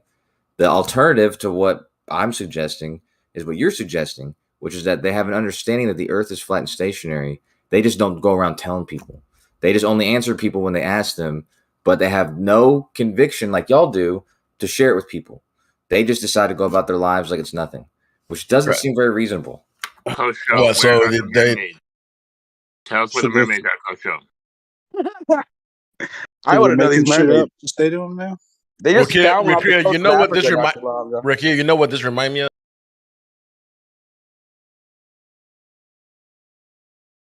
Rakia, it's Bob's what is it, the Yodolite thing. You just did it wrong. Yeah. They're just lying to you. If they don't tell you it's a bot, they're just lying to you. Yeah, the surveyor lied to me today when I Man, asked what him kind of gaslighting shit is why, that, Coach? at what distance does he use his auto level? He said max 200 feet. For accuracy, that is. Bro, I don't go nowhere near 200 feet, bro. I feel comfortable around 35, 55 feet to get it He perfect. did say up to 200. He said And let's up be to honest. 200. And let's be I honest. could use it that far, but that's pushing it, though. What'd you say? Hey, let's be honest, guys. When we use this equipment on the field, that's not even reliable because as much as it gets banged around and shook, your shit's probably not as calibrated as it was a week ago. So you can't 10, 15 feet. Well, I'm good with Get it for every job, bro. exactly. If you think you could take out a 100-foot measurement and be good, next week you take another 100. Nah, bro. You better shorten your distances and just transfer lines because there's probably a good chance you're going to be off by more than that quarter-inch tolerance that you may have or half-inch. No way.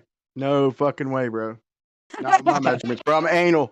I'm so anal behind the scope, bro. Like my guys get so sick of it, dude. But I check, double check, triple check, and it's real cheap to get these things aligned. So any important job, you get it calibrated for. But that's the one piece of equipment, bro, that you put behind the seat. It's in a foam freaking case. You don't tilt it. That's the one piece of equipment I'll say that we take really good care of, man, is auto level. And it's really not that delicate, but we don't want to take chances because that gives us a little bit of margin of error. As long as I know my measurements are dead on and my layout's dead on, then that gives it when we're pouring the concrete, if we're off by like a quarter inch or something, then that's okay. But if the instrument's off and we're all, that wouldn't fly, bro. We wouldn't get paid. And concrete is very expensive, bro. You can't chance that.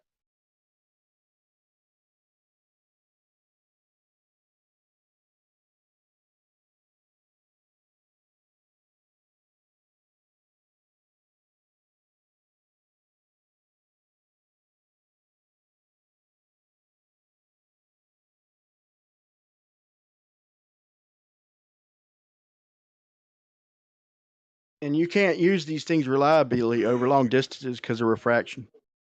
I mean that any website will tell you that. I mean any surveyor. I don't know if they'll tell you the reason, but the reason is I've always known it is you can't read the freaking I use a tape measure usually, but I do have story poles, but you can't read it as fine as you need to past a couple hundred feet, if that. And refraction over long distances, bro, it's a joke, bro. You could get a different reading every time you measured it. Honestly, if you were trying to use long distance measurements, the tool's not Brian, made for that. you weren't here. You weren't here when I mentioned it earlier. You could actually do this test yourself. Get a theodolite, and go to a coast near you where there's really tall hotels, and we can go have access to near the roof. 10th, 12th, 13th floor. I do that, Zanuck, with an 5th auto floor. level. Well, can I just finish? So go to those and get a distant object that's nailed to the ground out in the ocean, oil rig or something that it's always there and it always will be there. And then start measuring it and know that and get the distance where it is. That'll be. How do you think I know it moves around, bro? How do you think I know it moves around in the distance? Well, all I'm telling you to do is when it does move Guessing, around, bro? you think you know my. So what am I going to ask? What am I going to tell you next? What should you do then? Since you What have all you the just answers told me to and you're do, interrupting me. what you just told me What to do you do, I'm do? trying to save you time, bro, because Yeah, tell me what you do. Tell me I what do you that do. as Bro, Tell me what you just do. said, okay, Since is you know look what at something, since you think you look know, at something Brian, stationary. I'm gonna talk for a second. I'm gonna talk for a second. I'm gonna let you talk. I'm telling you, bro, if you shut the fuck up, you just said I'm find gonna talk something for a second. stationary. Never mind, go ahead, I'm bro. gonna talk for a You're second, then I'll let you talk. I promise. For it's like 5 seconds. What do you think I was gonna say about why you would do these measurements? Go ahead. Okay. I think I don't have to think because I've done it. What you're suggesting that I do is find a solid non-moving target over distance. I have done that. That's how I've said that things do appear lower in the distance a lot of the time. I'll even give you most of the time. However, not always. Sometimes they are lower. And on top of that, they're never accurate. You could never get a measurement, bro. It's going to be different every time you measure it over a 20-minute. If you check it every 20 minutes, you're going to get a different measurement, bro. That's how I know it's refraction. That's how I know with 100% certainty from doing it. I'm not guessing this shit, bro. These are claims I've made because this shit I've done. Here's my son right here. If you don't believe me, ask him, bro. We took this thing out to the Put your beach. son on the line here. Make sure you're listening to me. Can I talk? Can I respond now without you interrupting me, Brian? Okay, so you didn't know what I was going to say. All right, that's not what I was going to say. So you went through all that for no reason. No, listen, that's not what I was going to say. You wouldn't let me finish. That's not what I was going to say. So nice, you've done this measurement. What I was going to say was, before you interrupted me and had to talk all over me, and I let you, by the way, was that when you see this deviation or any measurement you take, go up a floor or 2 or 3 or 4 or 10 or 20, get to the highest level, measure it again with your theodolite or a total station or a bubble level. It doesn't matter what you got in a tractor. And then go down to the beach and measure it. And then through those 3 measurements, you can correlate what the rate of change of your measurement is, and that variation, that rate of change, will be the refractive value. You see how easy that was, Brian? Now you understand. Did you hear anything I said, bro? I've played around. You said you measure it. Sometimes it's I've moved down the beach, bro. I've moved up to the boardwalk. I can't respond. Levels, bro. Dude, it's my turn to talk, and you just immediately start puking over me, bro. You asked me a question earlier. Said, you That's understand. why I responded, bro. Go ahead, dude. You can't shut up, bro. And you can't listen. So what's the point? Well, I listened to your whole thing. And you basically told me you didn't know what I was saying by your response and by your interjection. So you said you've measured all sorts of different days. I'm saying on the day that it is different, you measured 4 to 5 different heights. If you have a I've hotel done available, that, you dick, bro. You're not listening. Then give me the data, and I'll be able to tell you what the refractive value is. And I can predict it for any height as well. Based on what 0 point? Whatever you over measure, 5 the rate of miles. change. Based on Do you not over 5 understand rate of miles. change? Based on what 0 point, please? Do you not understand rate? There's no 0 point. It's rate of change. So you do agree. You do agree that my shit's going to be moving around. Okay, forget the different heights. The same shit happens at any height. We'll talk about that next. You do agree that if I check it every 20 minutes over 5 miles, okay, that I'm going to get a different reading damn near every time. It's possible. That's not the point. Again, you're missing it, Brian. Have you ever done it, bro? Yes, I have.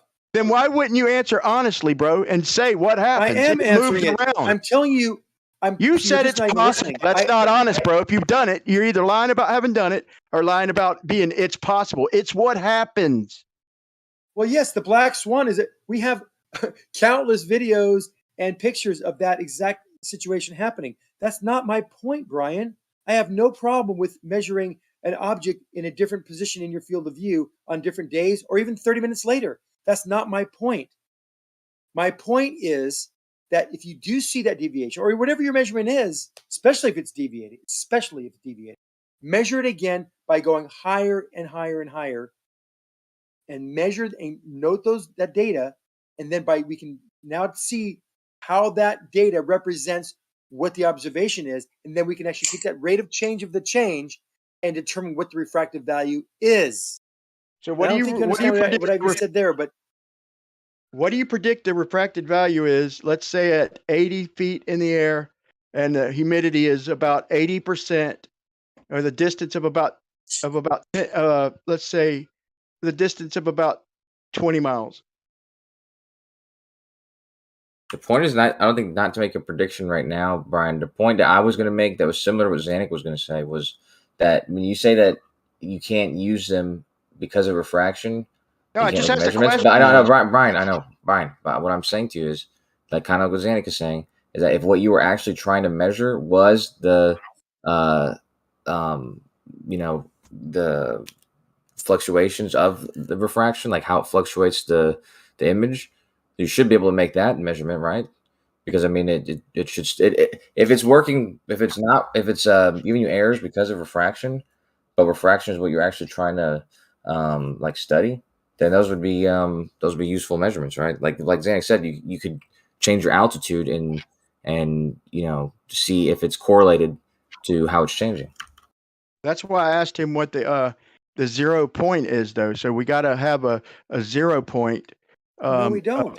Let's say over 5 miles. So over 5 miles, at let's say whatever height you're at, what's the 0 point to judge? You're just talking about the comparisons, and I'm gonna tell you right now that they what's your prediction? Up higher, does it refract more or less? What's your prediction? Less. Okay, Less. so now, you change your okay, angle. you say change less. Your angle of, hold on. You change your angle of incidence so that you would have less refraction. So the question is not how much less. Is not that it will be less. It's by how much is it less. And that's Very why good. you need to take notes of those values, multiple measurements, multiple heights, and by those values and the change at which this rate changes for every 10 feet you go up, every floor if you could do every floor, that'd be the best, right? First floor, second floor, all the way up to like the 50th floor. If you had values, you would get a plot, and then you could determine with pretty high accuracy what the refraction value is for that day. Okay, now let me respond without you interrupting.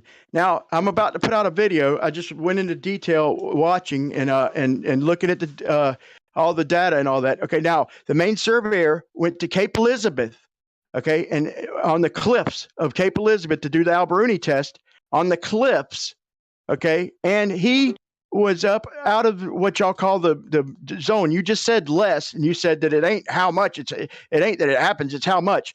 And he got 27 feet and 27 million feet instead of 20 million feet. The Earth's radius of 3959 is supposed to be 20 million feet, but he was getting readings of 27 million feet.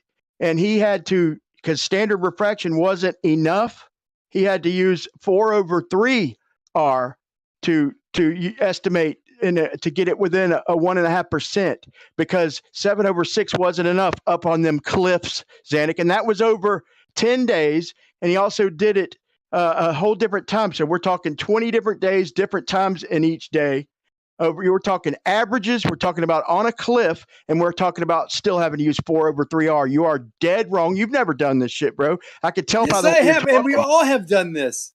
So I've shown you I've shown you a concave. I've shown you a concave Earth.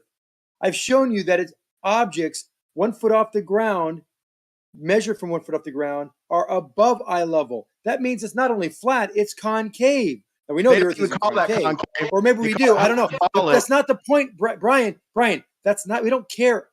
I'll say it again. This is the 4th time I've said it. It doesn't matter what your value is. It doesn't matter if it measures out to be flat, where it means it's a flat Earth. It measures like the black swan shows flat Earth. That's not the point. The point is when you change your altitude, you see a rate of change of that angle. That rate of change can then detect with high accuracy what the refraction value is, because we know how far the object is away from us. So you're using the observation to tell me what the refraction value is. So you just said, okay, you just said that if I get up higher, that it would be less. You said it's not that it happens, it's how much it happens. Yet over the course of freaking 20 different days, entire days, so not just one little measurement, and over 2 sets of 10 days on a cliff, 7/6R wasn't enough. He had to up it by about 8%, bro, or 12%. How far was he? How So far was he respond to looking? that, please. Brian. Look at the How far horizon. was he? You said how far was he looking, Brian? You're just conflating The so many different horizon. factors. How high were the cliffs? Probably think about looking at Google, probably about 80 to 100 feet. So about 10-story Cliffs of buildings. Dover, did you say? No, of Cape Elizabeth. I'm pretty sure it's like 80, 90 feet, something like that. Right. So how far was That's a that big cliff, horizon, bro. Brian? That's a big fucking Brian, cliff. how far was the horizon? You tell me, bro. Like, I don't know, 20, 30 miles probably. That's not you'd have to look at it and do all the math, and then you'd tell me the distance of the horizon because of But that's how much not again. you're I don't know why you even address that. You're Brian, literally it's not the interrupting me every point. time I go to talk and ignoring my fucking point. Brian, I don't care what you measure. It doesn't matter. What I'm telling you is you need to measure the rate of change along from sea level, as close to sea level as possible, up to as high as you can go. And by measuring that rate of change, I don't think you know what the word rate change means, but I'll explain to you later if you need to. That rate of change will determine your refraction and give you predictive qualities. Can I finish? Because if you admit you're wrong, you admit you were wrong. You're just going to talk over me. Great. You admit you were wrong about the refraction getting less. I can't even finish the sentence. Can't even finish. You That can rate talk of all night, change bro. will that rate of change will give you the refractive value at any height with predictive qualities. Now, I don't want to explain it to you again. I'm sure you people in need the audience have understood. You don't have to explain it again. I'm done with You you. don't have to explain it again. So you need to do the observation to tell me the refraction amount. That's not how it works, bro. That's not a prediction. That's an ad hoc, literally. So you don't know what I'm saying. I think everybody else. I'm going to stop because you're irritating me. I'm going to stop because you don't understand. Quit interrupting me. Will you admit you were wrong? Because the main surveyor, which is a guy on your team, went out there over entire days, 2 sets of 10 days, 20 days, and had to use more refraction on the cliffs. Will you admit you were wrong? No, I'm not wrong because you're not understanding what the hell I'm saying, Brian. Brian, I don't care what you measure. I don't care if you use 7/6R or 2/3 R. It doesn't matter, Brian. What I'm telling you is that the rate of change for these different altitudes will give you the refractive value along its path. Because we know one thing for sure, Brian. We know how far these objects are. You're talking about horizons. I'm talking about things you know how far they are. Completely different stories, completely different circumstances or tests. You look at an oil rig or something's nailed off the coast, or maybe it's a bay and you can see across to the shore. Whatever it is, you need to know the angle to it. And by measuring the angle at different altitudes and the variations for where it should be versus where it is in your field of view, that process, Brian, will give you the refractive value at any altitude. Bro, you're grasping at straws, bro. I just had to listen to all that. So you won't admit you were wrong that the higher you go. Okay, quit bringing up your own little points. That's not the point. I'm not making the point. The higher you go, dude. Fuck, shut the fuck up. Will you admit that you said earlier that if you go up higher, that it's not that it will be less refraction. It's how much less. Will you admit that for the Alberuni test that the main surveyor did, you were wrong? No, I'm not wrong. I'm not going to admit that because you have to measure it now at sea level, and it will be higher if he measured any refraction at that altitude, 100 feet. If he goes down to 50, there will be more refraction as he goes down. Where did you do that at? Said, because the angle of incidence will change. Where did you do it? Brian, where did you do it? Everybody, thank you for the time. Yelling? Where'd you do you it? guys stop Zanuck? yelling. Just tell me where. Where'd you do these observations? Just trying to think The of oil something rigs to off make. the Long Beach coast, the Catalina from Mount Baldy to the Huntington Pier, and the oil rigs that you've seen video for over in Santa Barbara. All these show this exact principle. They have very good video and indications of where things are at certain heights and where they. Wait. What do you mean I didn't they? do that test in Santa Barbara. I've done the test at Mount Baldy. The ones you did, where'd Brian, you do them at? Brian, this is going nowhere until you can show me that refraction is greater as you go higher. Our conversation's over because you didn't understand what I said. I gave you specific instructions how to determine what the refraction value is. You've ignored it. You've said I've said something I didn't say, and you've gotten that even confused. So I'm politely, Brian, thank you. With all due respect, I'm done with you. So someone else can jump in. I don't want to dominate. Then be quiet for a second. If you're done with me, you can't let me talk. It'd kill you. Okay. So Brian, can I ask you a question very quickly? Hold on. Coach, did he make a specific point that the refractive value is less? I don't agree with your assessment of what he said, but main surveyor did he say that though? No, but Brian, he was Brian, even though I don't agree, I wouldn't have said exactly the way he said it. He didn't. He's not saying what you're what you're saying. He's just talking about how that if you measure the refraction at higher up, the refraction lower is going to be greater because of the incidence angle, and that's if you're claiming that it's refraction that is causing the auto level to be messed up, and you're both talking about refraction, you're agreeing that you're both talking about refraction, then that's a fact of that's how refraction works. So you kind of have to use that. The incidence angle definitely will make the refraction stronger. But anyways, Brian, the main surveyor how high was he when you said he did this? The altitude? I think Cape Elizabeth is about 80 feet. I think, man. Okay, well, look it up. That's well, okay. I mean, that's not that big of an issue, right? Like That's the pretty higher up fucking you go, high, the more. It's like the way what Xanax said, what I would have said, and I could be wrong, and he could be right, but what I would have said is just that the higher up you go, the more the refraction will closely approach the standard refraction. Like It's hard to more, make it's the gonna be more. determination because the higher up you go, the further you see. And when we're talking about the horizon, like if I go down lower, I'm not going to see as far. The point is what he just said, basically through his teeth. Well, I'm not even going to get to the bullshit, but straight up, he said that basically he can tell you the refraction after looking at the observations. That's not how predictions work, bro. That's not what he said. He said that he said specifically about going and looking at observations at different altitudes and knowing what those altitudes are and knowing how far away it is. He could tell you the refraction based on that information. I mean that makes sense. Yeah. Well, I asked him what the 0 point is.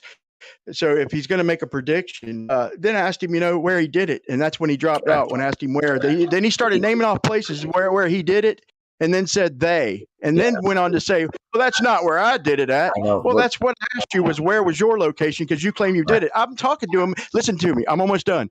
I've done it. And so I've never done the refraction calculations, but I've moved up the beach and I moved up to the boardwalk and shit.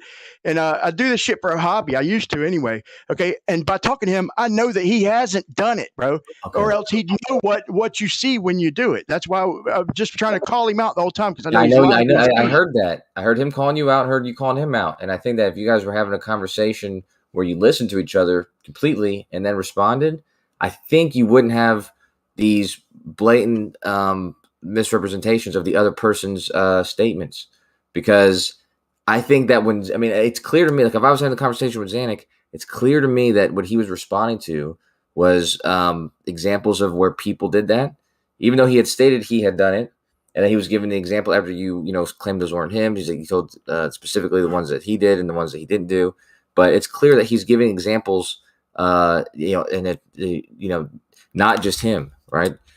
That's what he was responding to. But I mean, that's fair. It's just, it's not exactly what you had assumed, but that's what I'm saying. You guys aren't really talking. You guys aren't listening to each other. Yeah. Well, I was listening to him, but I was asking him questions and he was just talking about random shit, bro. I'm being specific, telling him where, telling him how many days, in the 4/3 hour, not exact, but I'm being pretty fucking specific and asking him specific questions, and all I'm getting is bullshit back. And not just me, but everybody in the room knew that he wasn't the ones who did them freaking observations. And I was just waiting on him to slip, bro, because he's getting older. And he says they, and then he says they. Like, why you say they, bro? It's not get it. It's Brian, not you're not listening. It's not him getting older, man. He's literally getting older. Yes, he's responding. But let me say something again, really quick. You interrupted me because you thought you knew what I was going to say. You clearly showed you didn't, because my whole purpose was to show this rate of change idea. Get in your mind is regardless of what you measure, what you think you measured at a cliff based on what main surveyor had done, it doesn't matter for a hill of beans. What my point was, it was about whatever you measure. As you go down, you'll see a less refractive value for those objects that are at known distances, not where the horizon is, because that's constantly changing. Objects that are at a fixed distance away. I have done the test. I told you I did it at Huntington Beach. Told you I did it at Mount Baldy. Told you I did it off the coast of Long Beach. And I used the data also that I saw out at for the Black Swan. And there's lots of videos of that too, which corroborate what I'm talking about. But no one's ever done no one's ever done a measurement of different elevations or altitudes above the surface on any given day where they see refraction. It doesn't matter what it is. Measure that, see the rate of change as you go down or up, and that will indicate what the refractive value is at any altitude above the surface. That was my point, Brian. It's actually pretty clever.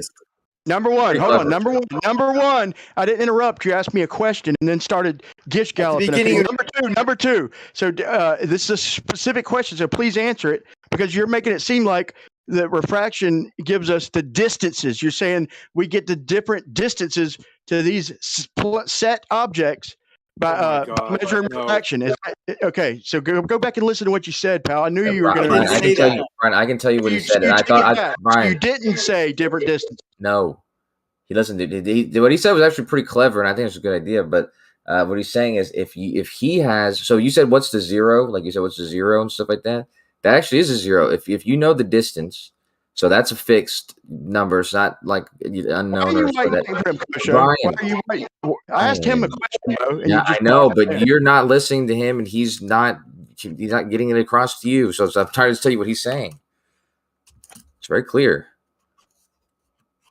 He's not talking about finding the distances. He's talking about knowing the distances and using that fact, and also the differences at different altitudes to be able to use those angles, because those altitudes are going to represent angles with the distance, and you can use that to determine the refraction. That's pretty clever. Will you and Zanuck apologize if I go pull? I'll take just a minute to go pull where he specifically said refraction to measure the different distances. Will you apologize? I certainly would never apologize for that, dude. But You said that but didn't listen to what he said. Will you apologize for that? Because I absolutely did hear everything he said and I listened. Go find it. Didn't say distances. The distances are fixed. That's why I got a point of fixed. Fixed distances, angle changes. Those angle changes, the rate of change of the angle will determine the refractive value at any altitude above the surface. Will you apologize if I go pull it? Brian, if you put it that way, Brian, I will apologize. You know, that's a good point. I did criticize you for not hearing him. And if you actually heard him say that and he actually said that, I will apologize. But I didn't hear him say that. I don't think he said that because he's not making that point. So, but we'll see what happens. Why I would say that. If I did, it was a misspeak of angle versus distance, but I don't think I would miss it that way. Oh, no. You're already making excuses, bro. You absolutely said it. And you're going to weasel My your argument is measuring the angle. I believe Kosho will genuinely apologize if he's wrong. And if I'm wrong, I'll apologize. If I misspoke, I'll apologize for misspeaking. But my point is clear as day. Brian, yeah, I will. My point is clear as day. You measure the angle at the sea level. You measure that angle at every incremental change upward in altitude. And when you get those angles that for the given distance of an object, and you see the variation from where they should be to where they are, you will be able to extrapolate the exact refractive value, not the exact, but close to the exact refractive value at any altitude. With based on what? quality. Distance? Based on the distance? Based on the angle change as you go up in altitude to a fixed distance. What's the zero base? What's the 0 point, bro? How do you know Brian, I just explained that to you. It doesn't matter. But Zanuck, there is the 0 point is what you said. It's just the fact that you know the distance, you know the differences of the altitudes. You can use that you can use those to compute the angles, right? And those different angles and those are known values at that point. So based on the known distance, right? Based on the known distance. Known distance and angles where those objects should be. Or we don't, in fact, we might not even know where they should be. All we care about is the angle. We change the angle. The rate of change of the angle. The rate of change of the angle will indicate pretty accurately what the refractive value is at any location, because you're going to see it change disproportionate if there's refraction to where that object should be, because that angle should have related to a flat Earth or a round Earth. It should follow that one more closely than the other. You're just not listening. You're not thinking, and you're misinterpreting everything I say. Don't do it. I'm very fucking keenly listening to the rate. Thank you, Kosho, for interpreting. So the rate of change of height, Brian, based on the rate of change of the angle based on what? Your height and what? Height and distance. Distance. Now, will you apologize? Brian, it's time for you to apologize, dude. Are you smoking crack? Brian, he's not talking about finding the distance. He's talking about using the fact that he knows the distance. Bro. He's dodging the point. The point is all I've been doing is asking him questions, bro. That's all I've been doing is asking him questions. How can he say you're wrong? I'm wrong, but I'm asking you a question. Then I quote the main surveyor, tell you all the information that he gave us, and you still say so. So you're saying that this refraction is making predictions, but based on what? If the only information you have, you're measuring an angle. Based on the rate of change. You're measuring the angle. Based on the rate, Brian. Yeah? Based on the rate of change, based on the rate that the angle changes to that object that is a fixed distance away, that rate of change of the angle as you move up and down will determine your refractive value. I really can't, Kosho, can I explain it any clearer than No, that? I think both of you should exercise this. Hold on, both of you guys should slow down and really be invested in the other person grasping what you're saying, because I think that you guys are both you guys are both not. Coach, please stay out of this for a minute. Stay out of this, bro. I'm listening to him. You're talking to me using psychology like I'm.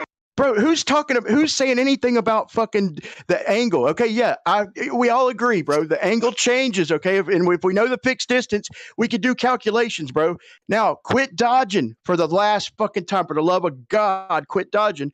What is the 0 Coach, point? I hear what he's saying, by the way, everything he said. Where's the 0 point? I'm going to say this. You've interrupted 11 times to Xanax 3, and Kosho's done none in the past 10 minutes. Bro, okay. Will you apologize? That's a lot, Brian. If I go back and record the interruptions. Every time I've talked, he's interrupted. And not one time is he not interrupted, bro. What the fuck are you 11 to 3. I got to get my numbers up, man. Let me interrupt. I got to get my numbers up. I got some rookie numbers. Let me interrupt. Brian? Okay. Brian, I understand exactly what you're saying. You've mentioned it. You reiterated this 0 on and on. Showing me you're clearly not understanding my point, and that's my fault. It's a question. I'm interrupting. So you're doing it again. You're doing it again. Brian, please. Let me finish I'm sentence. interrupting now. There's no 0 point. There's no need for a 0 point. All we need to know is Brian, please just hear me out. You might understand. All we need to know is that we have a distance to the object and a height above it. Now we take the height above it divided by the distance. That should give us an angle. That angle change for what we measure as we go up and down, because the distance is fixed to the object, will give us a refractive value, because we're looking at rates of change of where that object is and where it should be. Even if it's refracted from the very beginning, it doesn't matter where the 0 point is. All we're talking about is the change, Brian. Why can't you understand that? How many times are you going to say that irrelevant shit? Every question I've asked, I've acknowledged you saying that it's relevant. Bro, that's common sense fucking child talk, bro. Nobody's arguing that that if it changes, we can measure the change. Okay, so quit saying that, bro. It's like you were. But it's the rate of change, Brian. That's in question here. Dude, you just can't quit saying it. Nobody's disagreeing with we can measure rates of change. For the love of God, quit talking about rates of change and that we can measure them. My question is what's the 0 point to determine where it belongs in the first place? Okay, Brian. I'm going to speak really slowly and quietly, because I think don't do that. Answer the question, bro. Answer the question. Brian? What's the angle supposed to be? If we were to measure, let's say we were to measure 0.04 degree for this object that is 3 miles away, and we measure that, and then we go up, we measure a 0.1, and then 0.3, and then 0.4, and we correlate whether that matches the distance for the angle we've measured. It wouldn't matter what that first measurement is. In fact, it could be 0 from the surface. That means the refraction is actually looming things up to where that is higher than flat. It means it's concave Earth, but we know it's not. But even if it measured to be a concave Earth from the very first measurement, every measurement above it that has a decreasing influence on that value would tell us what the refraction value is. And we can now talk about the change. Talk about the change some more. And I just specifically asked you not to talk about, and you just keep talking about it, bro. You can't tell me what I can and can't talk about. You're a dick. Brian, you're a backward ass motherfucker. You really. Bro, I just specifically asked you not to talk about the damn rates of change. Hey, in Brian's defense, I didn't hear a number of saying where is the beginning. In Brian's defense, I was waiting for an answer. I heard a whole lot of other words, but not the answer. And maybe that's why Brian's getting mad. I don't know. Just throwing it out there. What number does he want? Where it should be? What angle should it be at? Wow, where were you for the past 5 minutes? He asked. Well, no, I mean, he can ask me. He can ask me that if he wants. Originating position, bro. What's the angle to the originating Check position? Check this out, bro. Okay, how high is the observer, Brian? Brian, how high is the observer? How high is the observer? Tell me. 80 feet. 80 feet? And how far is the target? 20 to 30 miles. 20 to 30 How many miles. 20 3 to 30. to 30 miles? 20. I can't understand you. I can't. He said a bunch of words. 20 to 30 miles. Give me one number. Just say 20. God damn. 20 miles, fucker. Thank you, Paco. God Paco, damn. thank you. All Thank right, you. go ahead. Okay. That's 316,000 feet. So we take what's the observer's height again? 20 feet? 316,000 No, feet. the observer's height. The observer's height. 80 feet. 80 feet. 80 feet divided by 316,000 feet. God dang it. Divided by 316,000 feet. You do that in your head, man. Gives us 0.00025. Where'd you get the inverse 316 tangent from? of that? Hold on. I'm almost there. We take the inverse tangent of that. Where'd you get that number from, though? I'll tell you in a second. That gives us 0.014 degrees. That's Welcome where to that flat object Earth. should be. Welcome to flat Earth. 0.014 degrees. If we get that answer, that means if we get that answer, that means the Earth is flat. Okay, if I see a little gap between the horizon and the Wait, you're not listening. I gave you the answer, and you can't even. I heard you, bro. I gave you the but answer. Just shut up, dude. Okay, I hope you counted that dumb dude in the background. Okay, so now if I get a gap between the horizon and my crosshairs, when I unzoom, is that gap going to get bigger or smaller? Doesn't change angle position in your field of view. No, I'm asking you. Is the gap going to be bigger or smaller? You're like you're brought up in a barn or something. Come on, you gotta leave the out. Bigger or smaller, bro? It's kind of funny, though, isn't it? I know it's a simple question, bro. Is the gap going to appear bigger or smaller if I zoom out? That's completely irrelevant because the angle's the same. Yeah, irrelevant.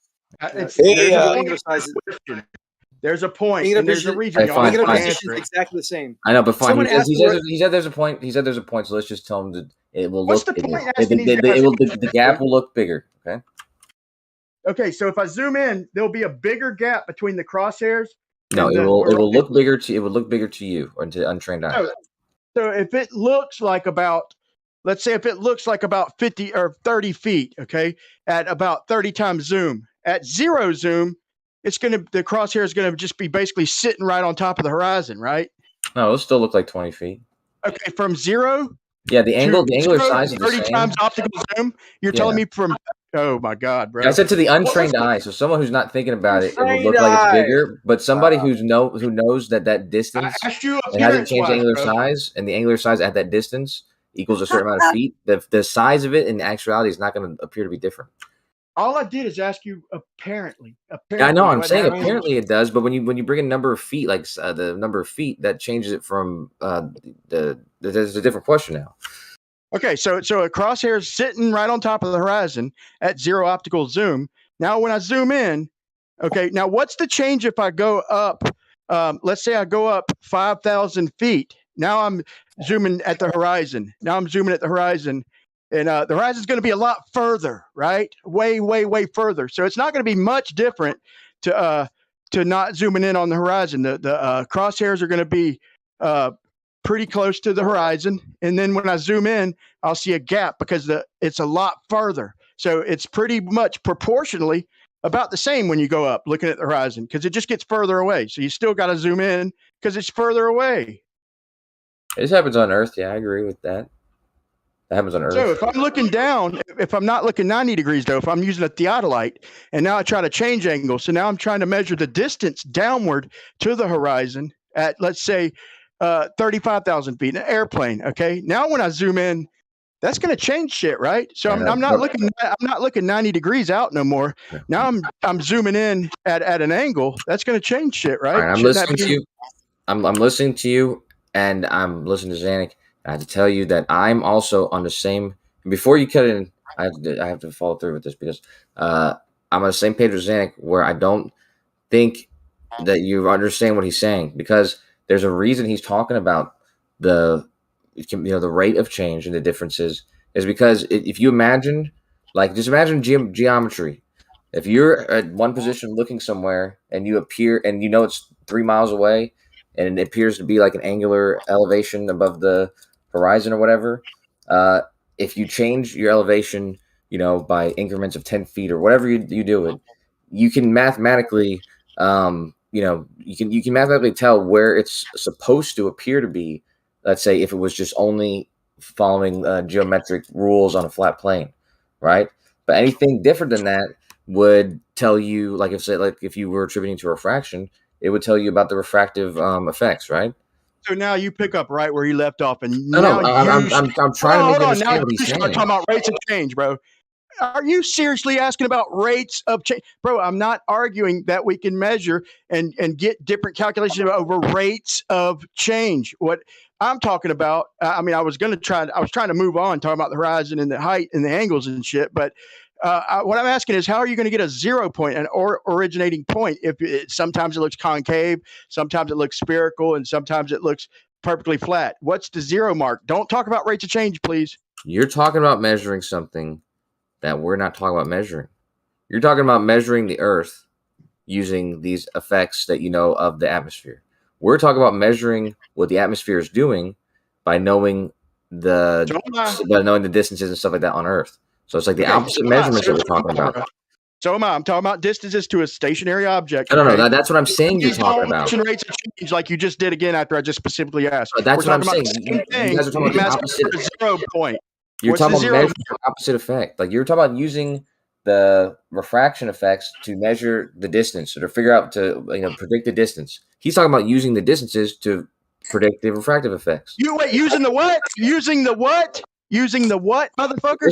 Distances, positions. The what? Did you just say distances? Yes. Okay, that's what I thought. Okay, because that is what he said earlier. I'm just joking, bro. But listen, we're talking about the same thing now. So please quit saying that I'm not on the same page. We're talking about a stationary object. Talking about now, it in the opposite respect. Is what's the benchmark 0? How do we know where benchmark 0 is? And please don't say rates of change again. I'm not talking about rates of change. Okay, I'll give you a benchmark. Here's the benchmark for you. Well, I don't want to give you that one because get me banned. Wait, Zanuck. We have to wait, Zanuck. I'm going to interrupt you. We have to address earlier. You said that 20 miles is 316,000 feet. 316,000 feet. Like, correct yourself. Let's go. Come on. 316,800? 316,800 feet, you mean? 20 miles is not 316,000 feet. 105,600. I know. I corrected you. He just throws out numbers. Because I was trying to type and talk at the same time, so I'll fix. But wait, Zanuck. Let's be real here. That now you have to go back to your drawing board and recalculate your answer you gave because now you're lying. It's just an arbitrary. It didn't make any sense. It didn't matter. Well, you're just pulling numbers out the side of your neck. I forgot. That's what you do. I don't know where. Go ahead. Closer to 11 or 110. 20 times 5280. I must have just 105,600 twice in a row. So I know. I did. I missed. I thumbed. I did it's on my that phone ball math. calculator. Don't worry. We know it's a ball math. Hey, come on, man. Hey, well, the last one I did was actually better. So we're talking about. There it is. Yeah, we're talking about 6 feet high, 3 miles away. That's 15,800 feet away, and that's 6 feet high. So that would be 0.21 degrees. So Brian, you could measure this object, and if you got 0.21 degrees, like the base of the oil rig, that is 3 miles away, and you're 6 feet on the shore, and if you got 0.21, that would prove the Earth to you. It proved the Earth is flat. It would be evidence that the Earth is flat. Now, that's fine. I don't care what you measure. All you need to do is take that measurement and start measuring higher and higher and higher in a hotel that's right on the water there, and so see rates of change. Hold on. I'm almost done. And all you do is keep on measuring to that point. You got 0.21 degree, 0.021 degrees to start, and you measure it higher and higher and higher. And as that, I would say it's refraction because it should be 0.04 if the Earth is curved. So it's off by 0.02 as well. You said 0.17. So show me where you done this, dude, please. 0.17 was that was my test. That was my. I remember this. Forget the numbers. That was Show my me where test you at done Baldy. this, please. That was my test at Baldy. 0.17 was at Baldy, 5,000 feet, looking at Huntington Beach Harbor. Dude, you're so freaking off the reservation right now. I can't even believe it. So let me finish my sentence. Show me this, please. Can you show me where you done it, please? Yeah. I know why yes. he multiplied the lookout by point at 2. Mount Baldy, right on top of the highway, right above Huntington Beach. So here we go. If you measured 0.01 degrees and you measured up every floor to a 10-story building and measured to that 3 mile away object because it's fixed there, the deviation from the distance that it should be, this angle that you could inverse tangent of the height divided by the distance will tell you what the refraction is. My bet is that you would have no refraction or very little refraction versus a curved surface at the 10th floor or the 20th floor of a building on the water. What do you mean my point. guess? What do you mean you think? You've done this, right? Can you show me for the last time? Show me where you've done this, Forget please. it, Brian. Brian, you're hopeless. You're insufferable. You just don't get it. You just clearly do. I get it. I want to see it, dude, so I can verify it.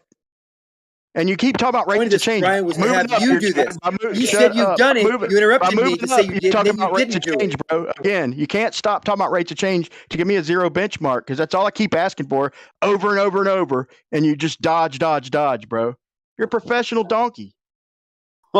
Hey, Zanuck, are you not taking into consideration that, like, the temperature, and the way things like optically Not get you kind of two, please. construed? Not you two. Have you been drinking?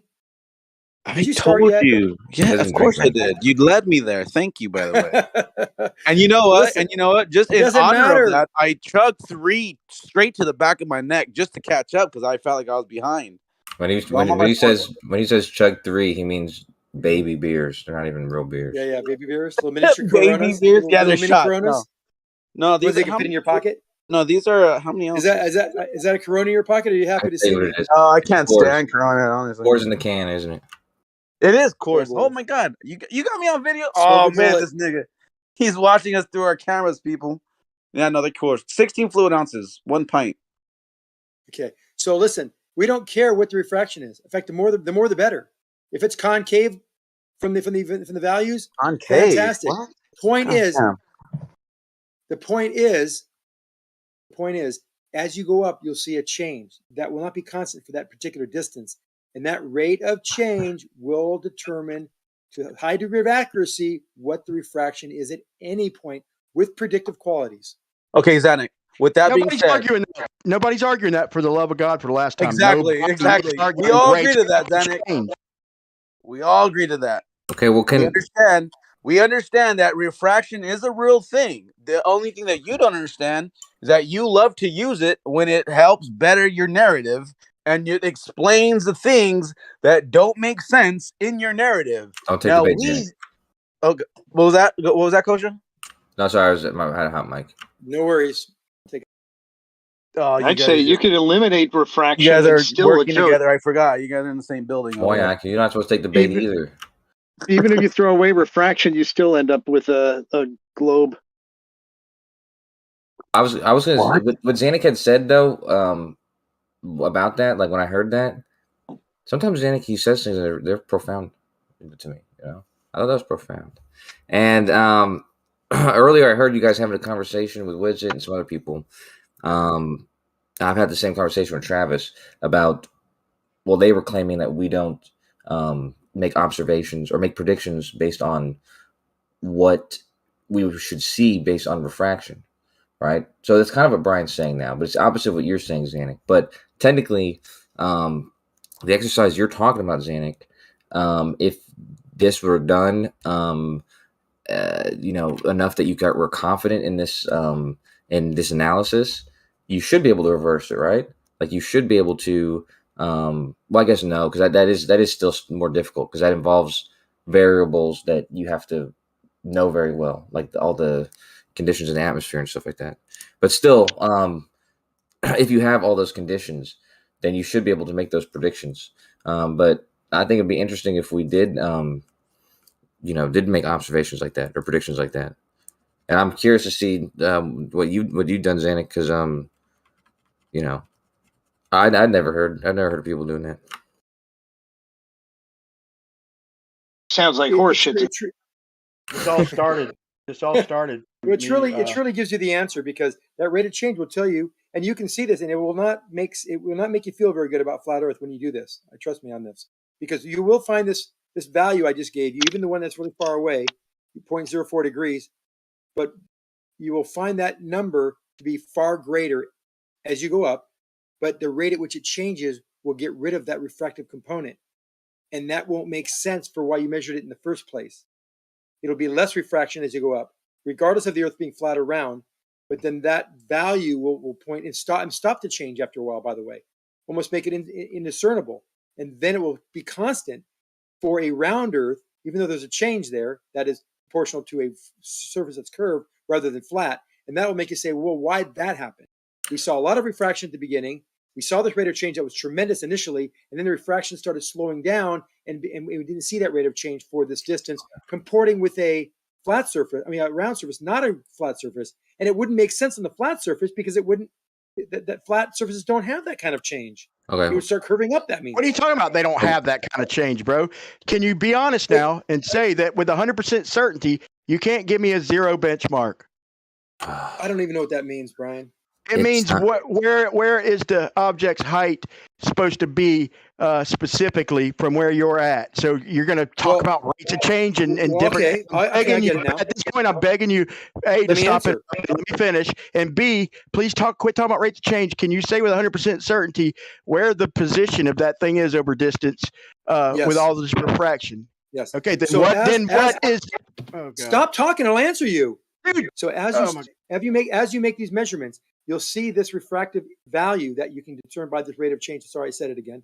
But you'll see it stop changing. It will stop changing. It will stop changing the result of this measurement. At that point, you can say with ultimate very high accuracy and assertment that now you have the actual position of the object. Because if the refraction doesn't change, if you change the angle to it, that means, because refraction is based on angles, if that refraction stops to change or slows change, where the change is very minimal, you can say with highest degree of certainty that that would be where the actual item is in your field of view.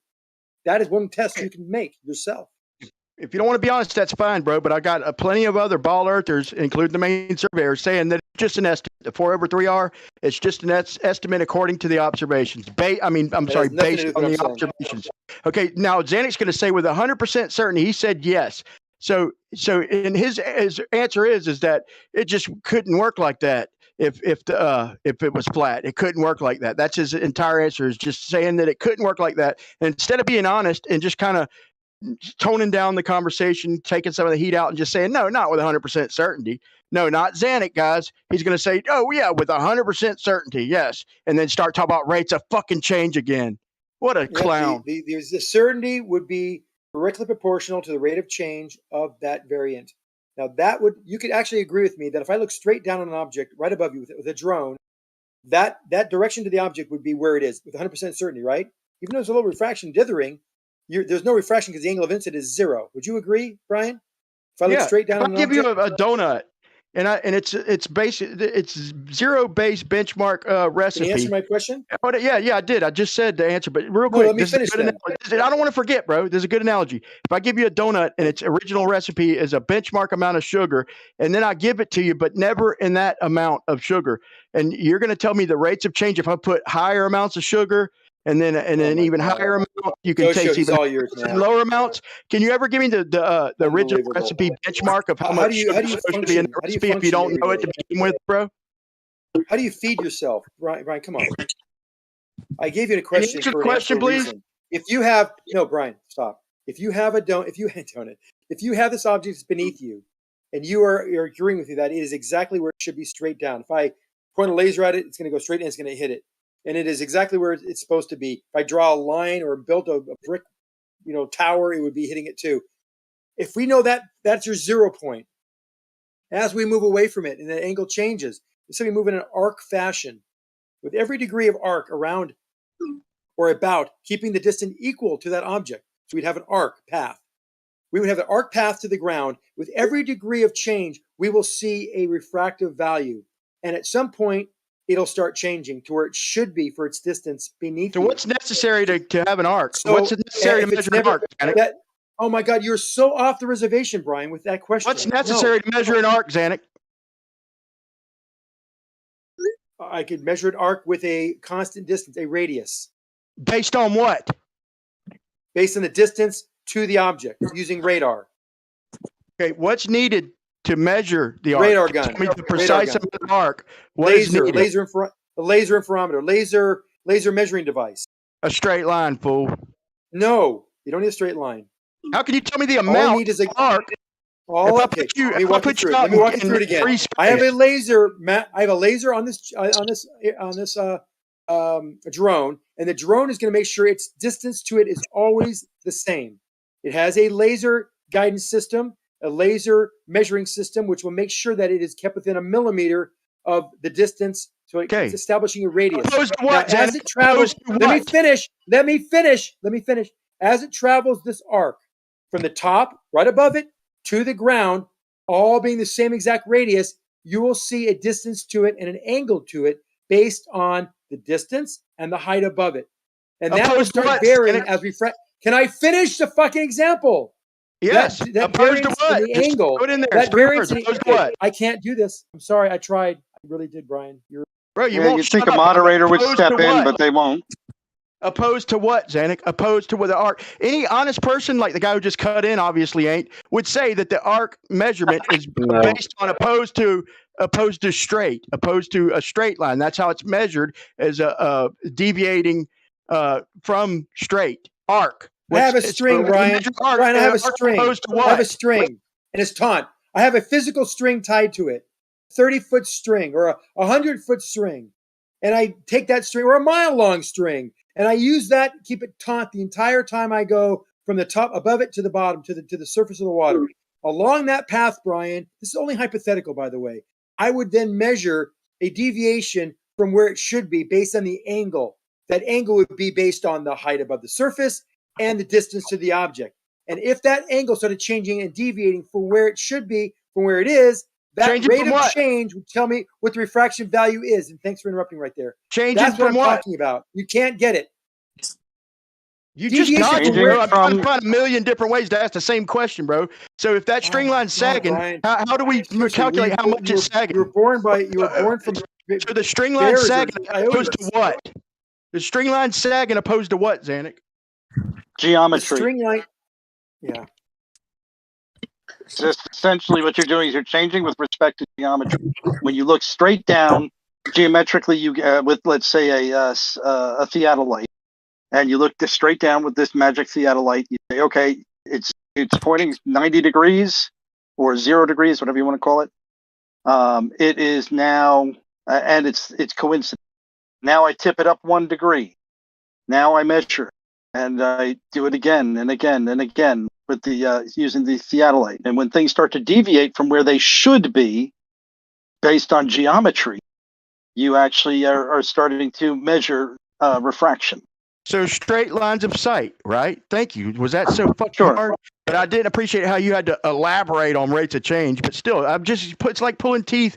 I'm just messing with you there, bro. But it's like pulling teeth with Zanuck. Like I'm trying to find 100 ways to get him to answer a simple question to let him know that any honest person is going to say, to know with 100% certainty where the baseline zero benchmark is, okay, off in the distance, would be impossible. You can get refraction, you could get percentages of accuracy that you think are most probable and all that. But to tell me if for sure the Earth is that building's not supposed to be a little higher because the Earth's concave, or it's supposed to be a little lower because there's a sphere, or if it's supposed to be straight out forward because the Earth is flat. There's no way to know based on these long distance measurements. We've had this discussion a million times, a million different ways. There's no way to know with 100% certainty based on refraction.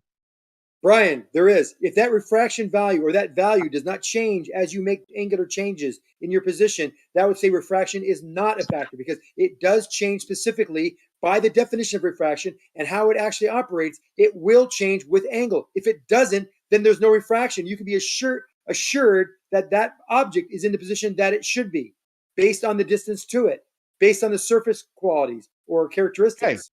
Once it starts changing, once that rate of change starts changing, then you can determine what the rate of refraction is, and that can have predictive qualities all the way to the surface. How do you? So that's what you're using. You're saying to tell me how much the refraction is. So that's what you're saying, right? Is that so depending on what I see in the distance, that's how I tell you how much refraction's happening. So not vice versa. Right? We compared it to your 0 point. Remember, you wanted it. So I played along. And I played along and made a 0 point. So I could talk the same language as you. I gave you a 0 point right above you, right above it. And then I made an arc, keeping the same radius to that object with whatever means you would need to make sure that radius is kept constant. And the rate of change of that refraction will determine whether the Earth is flat or round. No, whoa, bro. You heard it here first, people. He just said, based on the observations, then he can tell me the refraction. So that's how they do it. Right, They because look at the there's a rate of observation. change Hold to on, determine the Nick. refraction. Hold on, bro. They look at the object or the set item in the distance or horizon, whatever they're looking at, and then tell you the refraction. So don't be fooled and think it's a prediction, people, because it's not. This is how they tell you how much refraction's going on is based on the position of the shit in the distance. Right, Zanuck? It's what you just said. I would say that is correct, but it's also a valid method of determining refraction. Once you can eliminate refraction, then you can actually start using where the geometric points should be. Okay, so Correct. refraction is a fix-all. To get it exact, No, is the rate of you just change tell me how will much tell light's you what the refracting. value That's is all at you any. got to do is tell me how The much rate light's of refracting. change. The rate of change will tell you what the refraction is at any altitude. By the rate of change, by how much it changes as you go up. How much it changes as you go up will tell me what the refraction. Hey Zanuck, hey, there's a video I posted and I even tagged you. Watch that and then tell me how what you're saying even makes sense to what we are seeing in that video. Please, I will wait. But please take the time. You better not answer within 42 seconds because it's a 42-second long video. So go I'm watching ahead. it Go right watch now. I'm all of already it. 26. Yeah, while he's watching it, I'm gonna say, so everybody heard. So in other words, the refraction is based on what we observe. Okay, that's what it's based on. So the refraction is not a prediction.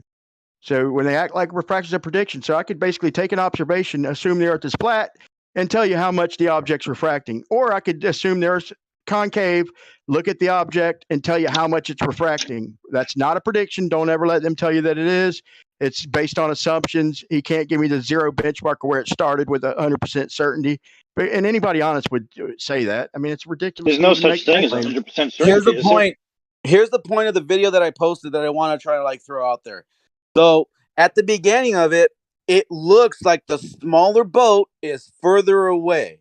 And this also goes back into the whole argument about stars. You can't tell which one's further or closer, but optically we could guess and we could assume. But if you were to use your formula, like Brian was trying to point out earlier, what's your zero base? Where are you getting your foundation from? Because if you apply a formula to something that is optically closer when it's farther or farther when it's closer, Do you think that then smaller you're ship? Do you think the Zanuck, smaller you're ship is interrupting, closer? Zanuck. Zanuck, sit back. Wait, You're you interrupting. said it was closer. I'm one sentence away. I'm one sentence away. Just shut up. So when you are trying to make these measurements or these guess, these educated guesses of what it is that we're actually looking, so for this distance or whatever, what it should be, according to quote unquote refraction, then you will be off on your measurement because obviously optically it could throw you off. But for some reason, Zanuck, you think that if you just have this standard practice and this standard given formula, that you're going to get it right every time. But I'm just pointing out with that video, you're not going to get it right every time because your eyes are deceived. Tell me you were not thinking that the smaller one was further away. Yes or no? Please be honest. What timestamp was the video? At the very beginning, when you first see it. What timestamp did you post? Zanuck's not honest. That's why he cut in, because Zanuck won't give you an honest answer. They know it's 32 minutes after the No, hour. it is further away. No, it's not. Why do you think Oh it's my closer? God, Zanuck, are you kidding me right now? Bro, Is it? No, it looks like it is. Oh, thank you. No, it is not. Welcome It is to not. It's Not a Ball, bitch. Thank you. All right, what timestamp was the video posted? I'd like to see it. It's right. It's like literally right there. It's 32 minutes before. You could still see Oh, it. it Like, is, yeah. It's small. Yeah, you're right. You're right. Sorry. no, you're I'm right, Zanuck. But listen. But now, Zanuck, now listen. Honestly, be honest. Not with just yourself, but with everyone listening. Because you first thought that it was farther away, because optically, I agree. When I first saw it, that's what tripped me out about it. Like, what the fuck? How's that shit I looked at closer? a small screen. I just made it bigger. It's very easy to see that it's in front of me. Yeah, So what? exactly. But that's before called perception. That's called perception. Yes, and that's what hold on. Brian's trying to tell Hold you. on. This Hold whole time. on. My turn. That's Go called ahead. perception. That's called You're perception. right. Now, if you gave me the height of those boats and the distance away, and I could look at the angles and to determine it or not in a distant way. Just the heights of the boat. I would determine where they were. It'd be very easy to do that mathematically, but just optically, yes, our brains can play tricks on us, and it got me real quick, no problem. Because I had a small screen, I couldn't see the shadow. Okay, so Zanuck, with that being said, the problem that a lot of the people that don't believe in the ball Earth, right, on this side of that fence, the problem we have with when you guys try to bring up refraction, looming, blah blah blah, anything that's optical, we can show you videos as to why what you're believing in to be your proof can easily be shown that it may not necessarily be what you're saying it is, but you're not willing to accept that. But when we are like, no, you need to accept that because this is visual evidence that it's not what you think it is. And this is the argument for the past fucking 5+ years with you. Hey, watch your mouth, man. Fuck you. All right, I'm sorry. I'll watch my mouth. No, fuck you. So listen, here's the thing. When you have an argument that is proved like through video and you yourself were tricked, quote unquote, then how does this not raise a red flag to everything you know as to what you believe in that because it can be manipulated?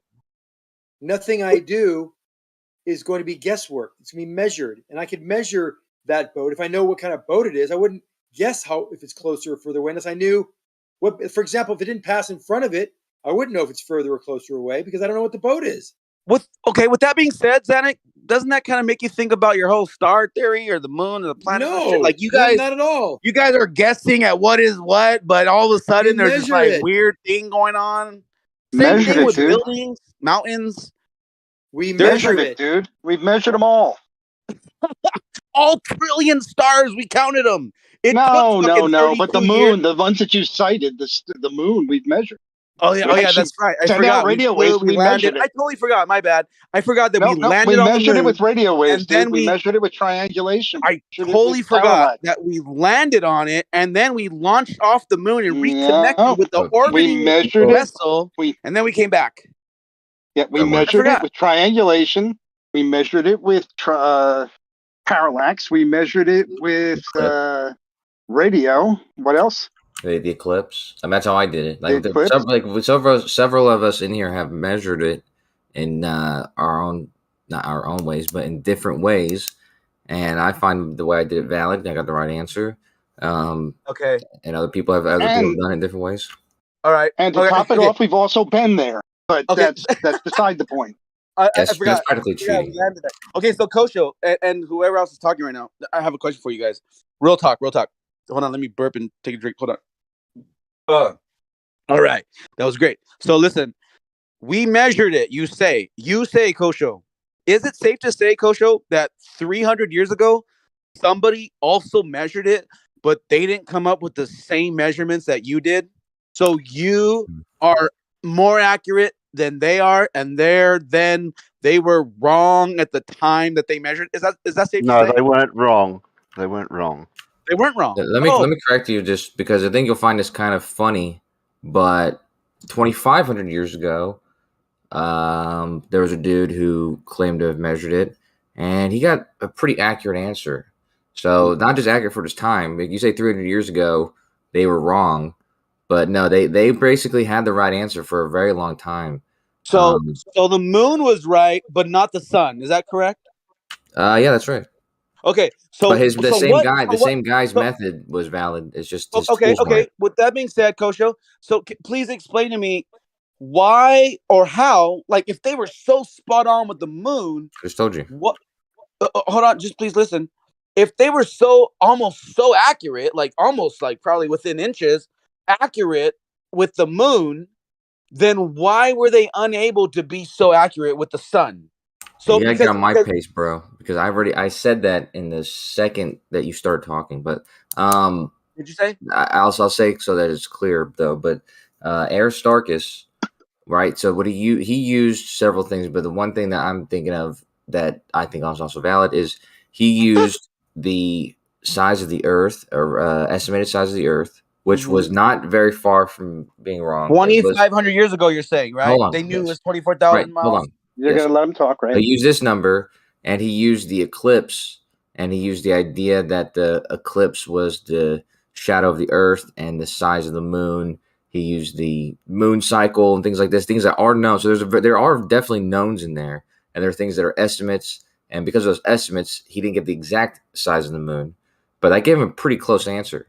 And to obtain the distance to the sun, he used a ratio. Bob was talking about this earlier, but he used a ratio from the distance to the moon and the distance to the sun, utilizing the quarter moon phase when there's a 90-degree, relationship between us, the moon, and the sun, like we're the fulcrum. Basically, he just took the angle of those two objects when it looked like it was halfway lit. That way, he could obtain the difference between that number 90 and then take the tangent of it or whatever. And that How long ago was that? That gives him that was 2,300 years ago. But Okay. that gives him the ratio. But here's the kicker though, is the value that he got was like 87.3 degrees or something like that, and it's like actually 89.86. So the angle, like if you were trying to measure this with crude tools, you could see how getting this little difference, it would be very easy, and that little difference makes a huge it makes a huge impact. So like 87.3 got him a factor of 19 times further, where if you get 89.86, it's actually 400 times further. So for that reason, that distance was way off. Wait, Kosho, hold up, man. Hey, man, listen. That's the most funniest thing. You're saying he was off because the moon was actually 400 times further than what he predicted. Okay, Kosho. That's not what I said. I said he was off. No, you did though. You did though, because if you said if you calculate at the 87, it's like at 13% times or whatever. 14 times further, right? 14, but at 89, it's 400. You said that. Get me wrong. Have you ever used a protractor before? Hold on, no, wait, Kosho. No, I've never. What is that? What is this crazy tool? So you know what it is. You know what Oh a my God. protractor is. Is this something new? Like, can I buy it at Ross? Okay, Like, let's get past that. You know what it is, so that's fine. Okay. The point is, if you were using a protractor to measure something like because I have this tool, like it's a angle thingy. It has like it's like sort of like a right angle, but you can twist it and it'll tell you like a exact angle. So if I were to use this versus a protractor for the same measurement, I'm sure that tool will give me a much more accurate value. And if the difference between these two values was one gave me 87.4 and the other one gave me 89.86, that's a very you'd see how that could easily happen just by using a less crude tool.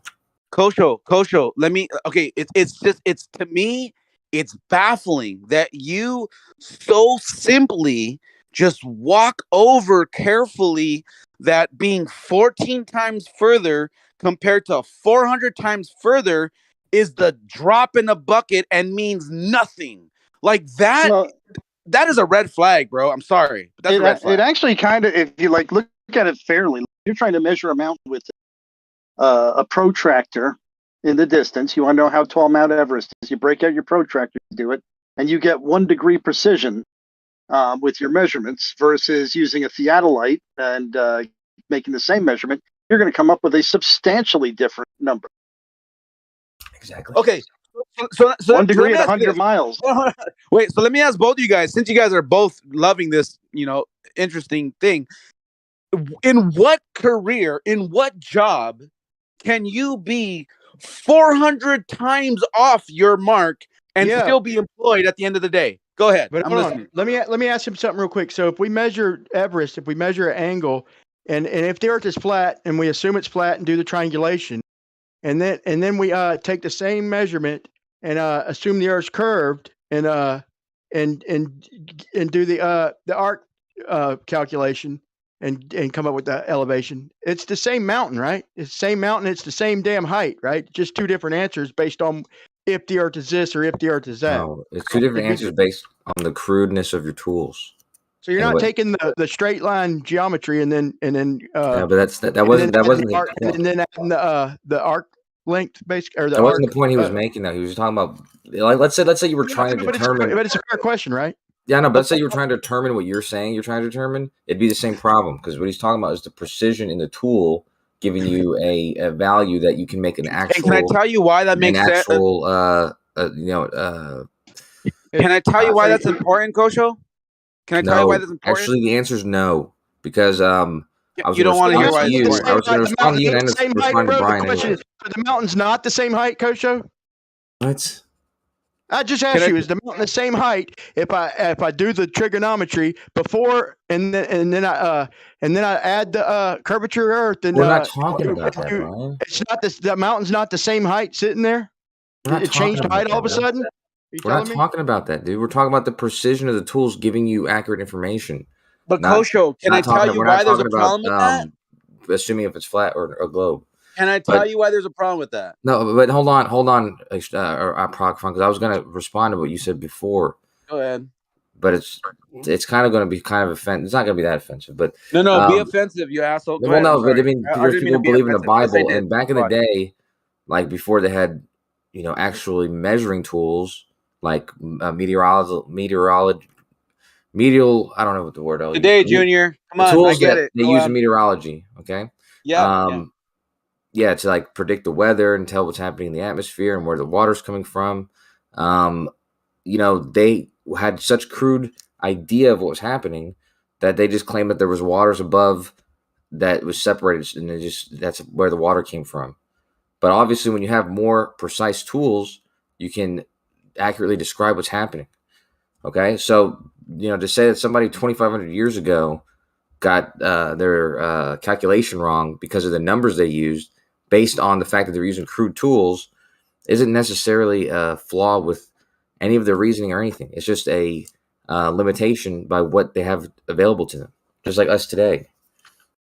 All right. So Kosho, let me say something now. Okay. So if you're living in a world where I'm using science, math, calculations, everything, because I'm gonna describe and try to make sense of the reality around me. Okay. And then I'm gonna go and take all the things that I'm gathering up, and figuring out, and then I'm gonna start teaching all the young ones, the next generations, of what I just learned.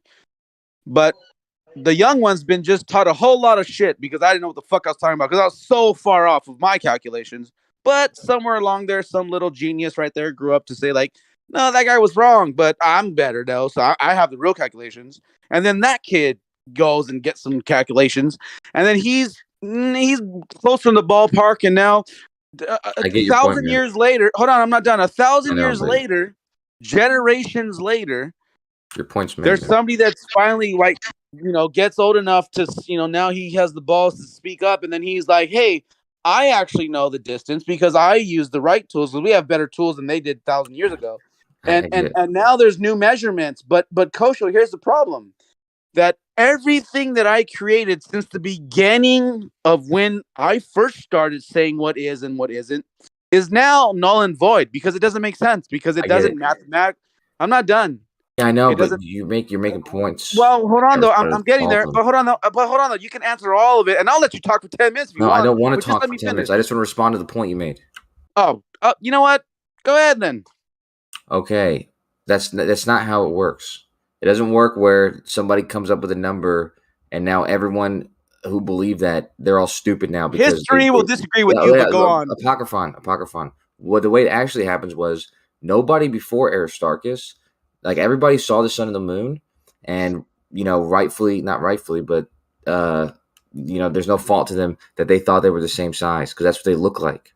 They look like they're the same size. They're probably the same size. It's because right? Enoch told them, dummy. Come Right, on, yeah, what's right. that? So when he comes up with the idea that one's much further than the other one, and then he tries he's to evil? determine how much further it is than the other one, just because he didn't get the value right, every bit of his reasoning was correct. Even his math can be used today, like Bob was saying earlier, and like I did with the subsolar and sublunar point. You can do it today to get an accurate description of the distance. But yeah, so if he was teaching this to people, they don't have to throw it out. It's not null and void.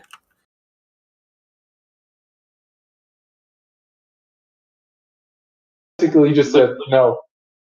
That was his response. No. measurements. Everest with the 1 degree error with the 100-mile measurements they did, that'd be a 9,200 foot error. When they did the survey, I think they came within a meter of the accurate number when they did it in the 1800s. So if they had a tool that was 1 degree off and were measuring it 100 years earlier, that mountain would appear only 1/3 as tall as it is. And that mountain changed throughout the day. They got concave readings, convex readings. They discarded the concave readings and called them error.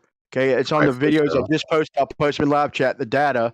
And and it seems like over long distances, the pattern looks like there was more spherical excess, and over short distances, there was lacking 180 degrees, bro. He's acting And they like got it's an so accurate number. all this shit, bro. He's just talking shit, dude. Talk about measuring. They got an accurate number. They knew the height within a couple of within a meter.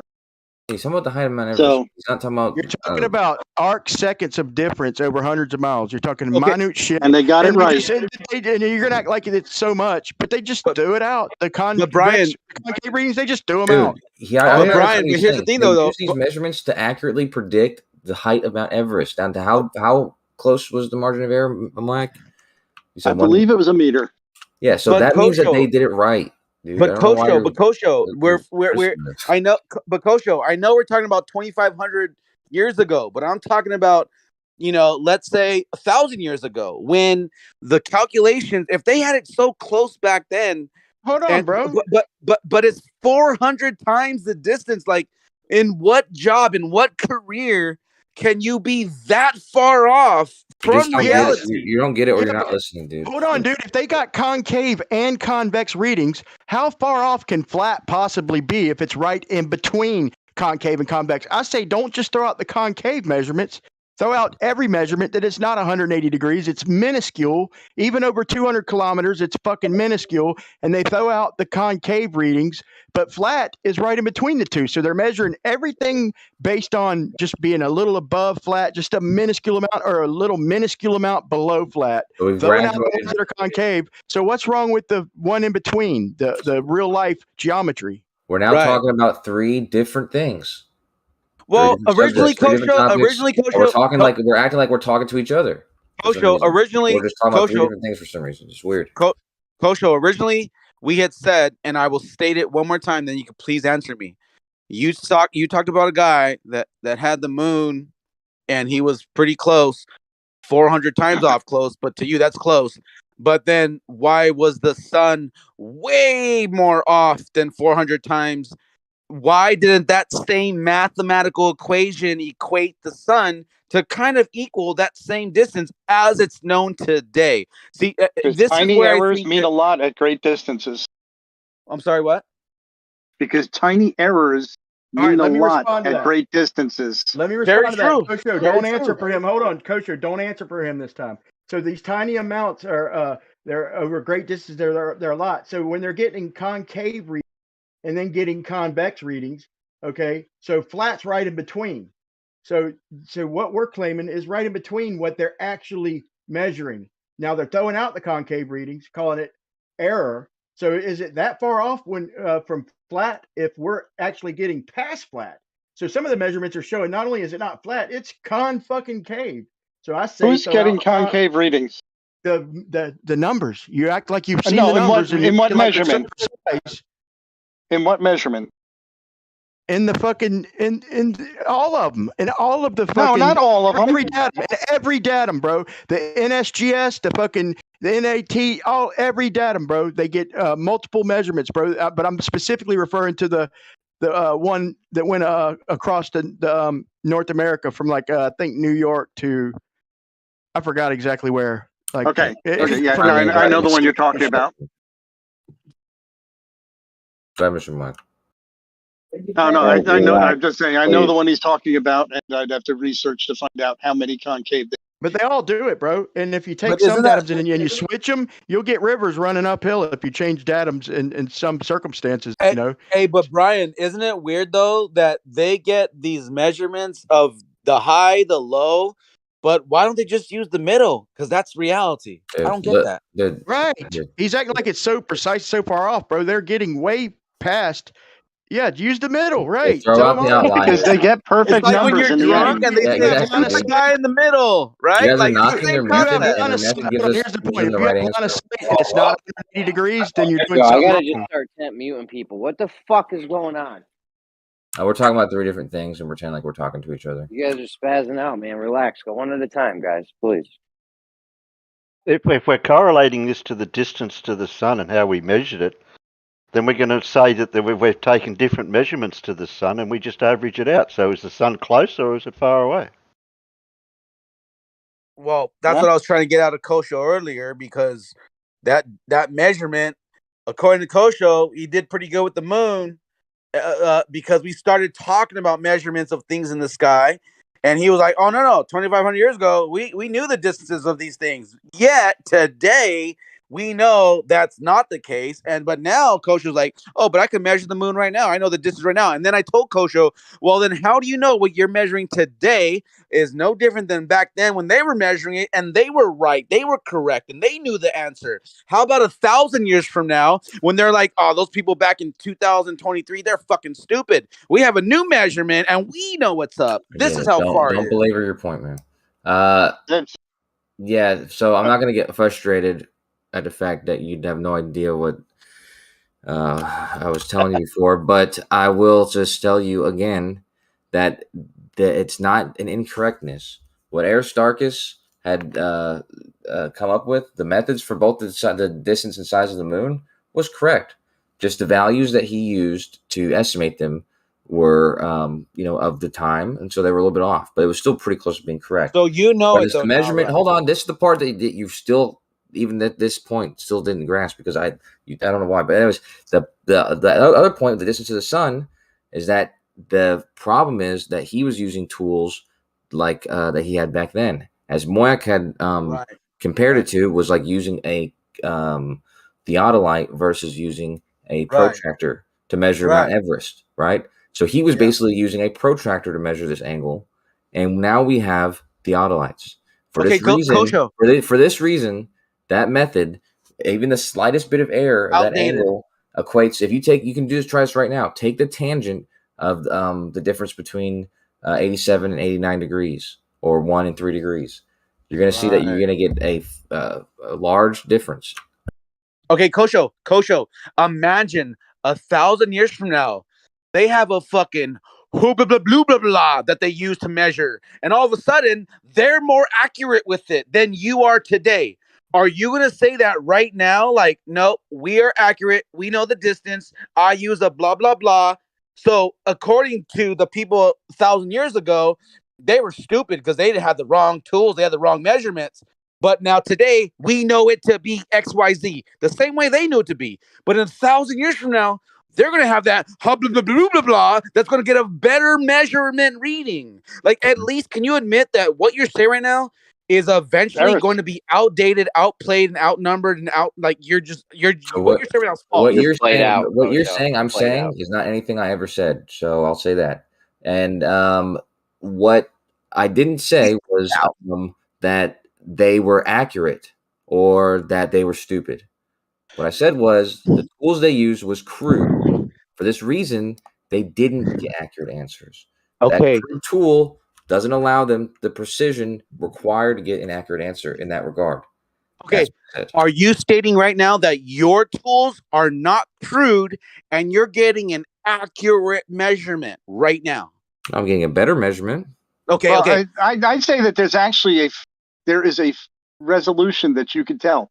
Aristarchus even knew he had accuracy issues to whatever it was, to 1 degree, or whatever the hell number it was. Today, we know that we get our accuracy down to 1 arc second. So the alien race that, might be able to get it down to a billionth of an arc second. So measuring the sun with a billionth of an arc second more accuracy would not yield that much of a result. And then the sun's going to be 150 million miles away, not 93 million miles away.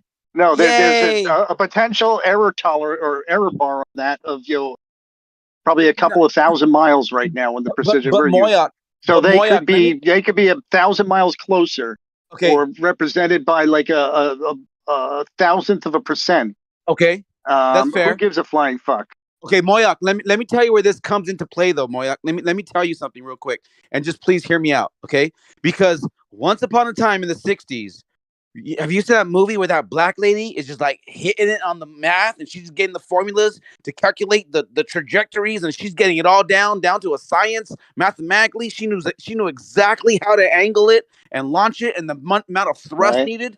So guess what?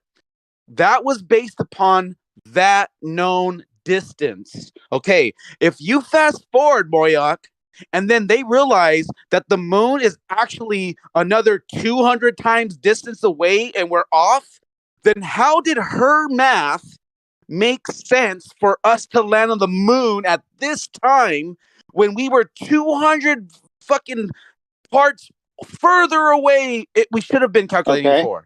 Do you want an answer, or I mean, basically, Yeah, it's go very ahead. simple. Let me hear your.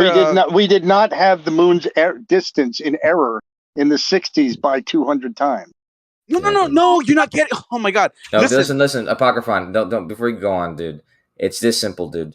When you look at that meme that all the flat earthers used to post about the distance to the sun and how it's changed over time, what you're looking at is the accuracy or the precision becoming better and better and better and better, not worse, but always getting better and better. Right. And what's happening is, in the '60s, to get to the moon, they used Newton's equations.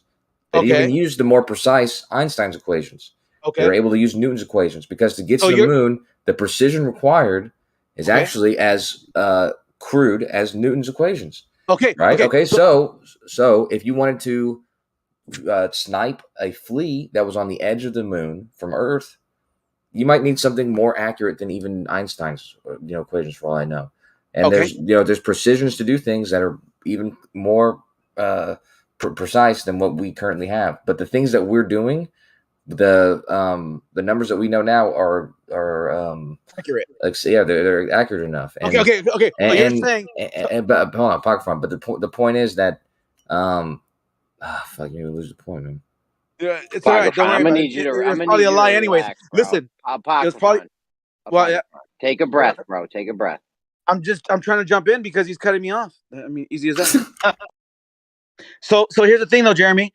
Listen, he's saying that today we have the absolute distance because we can mathematically calculate how much fuel, how much thrust. I remember the point now.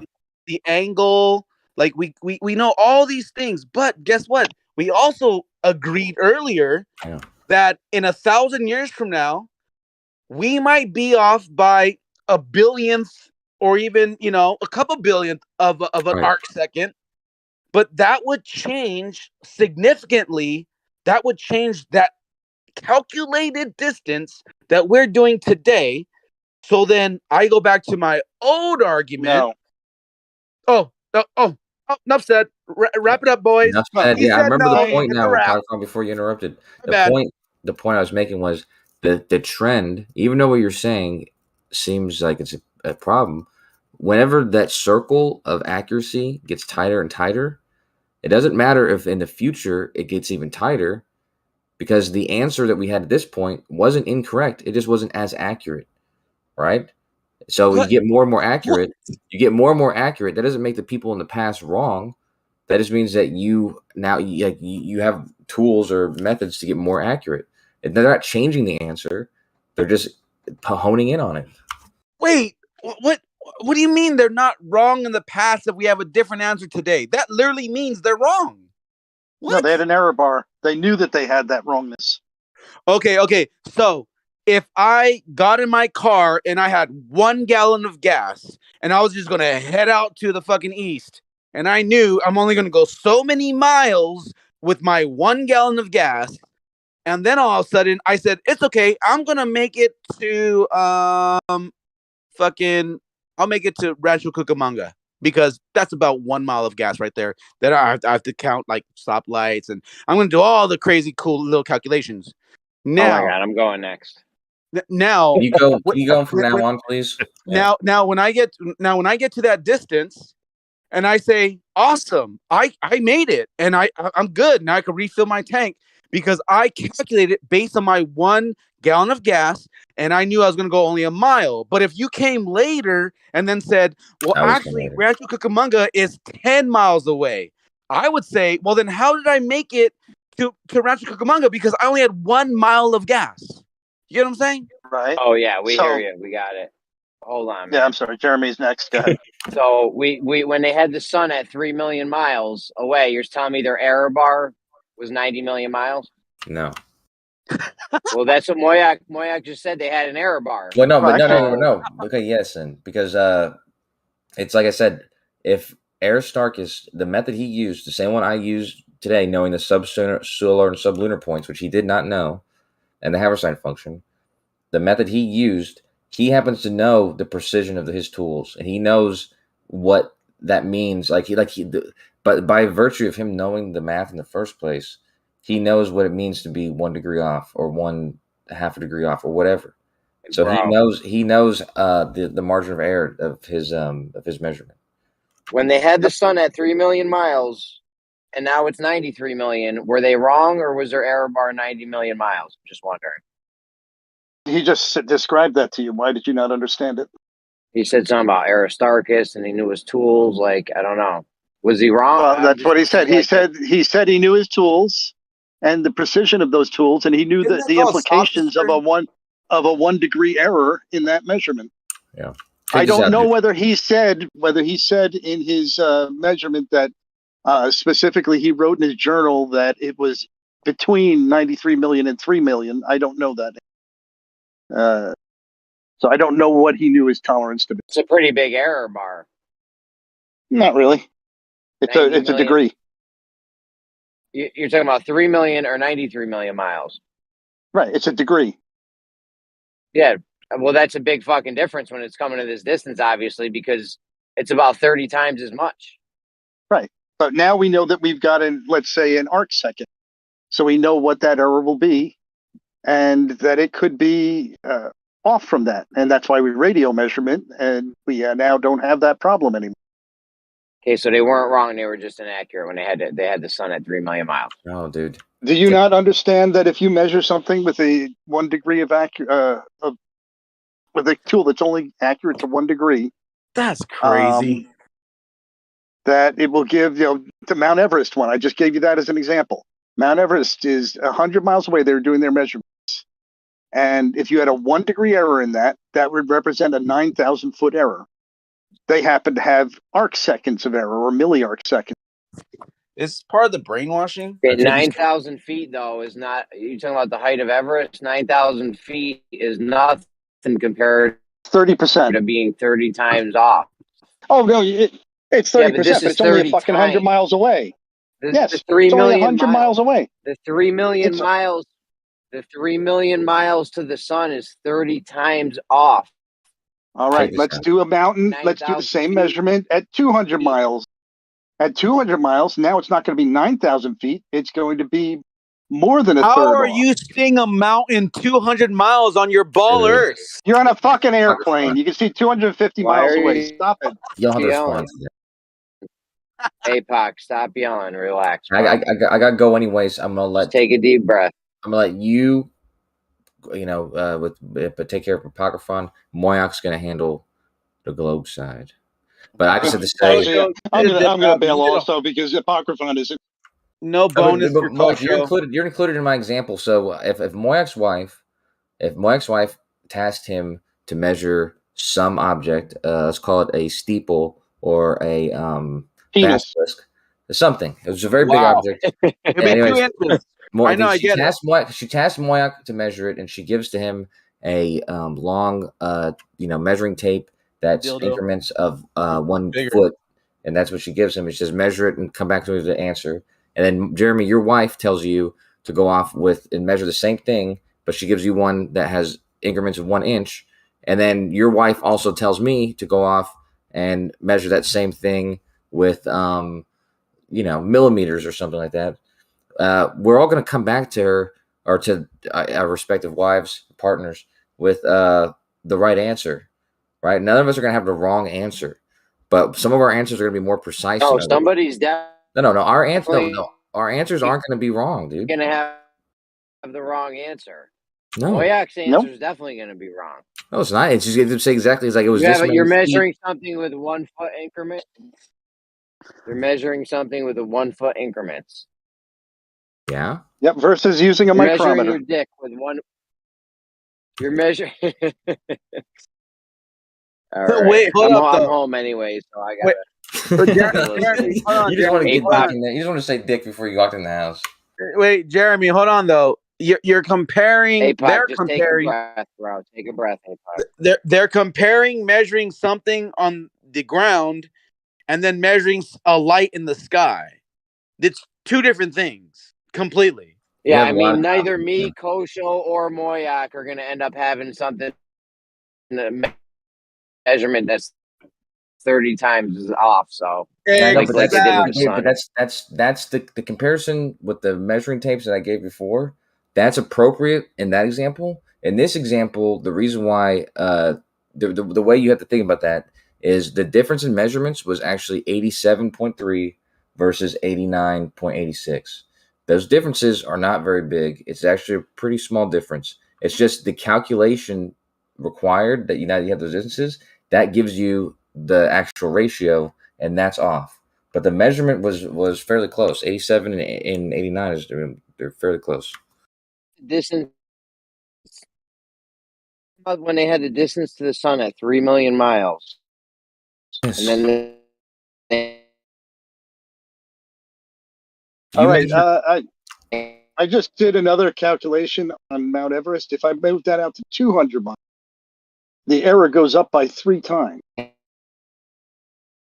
You're so full of it, man. Hey, Jeremy, you're like roboting like really bad.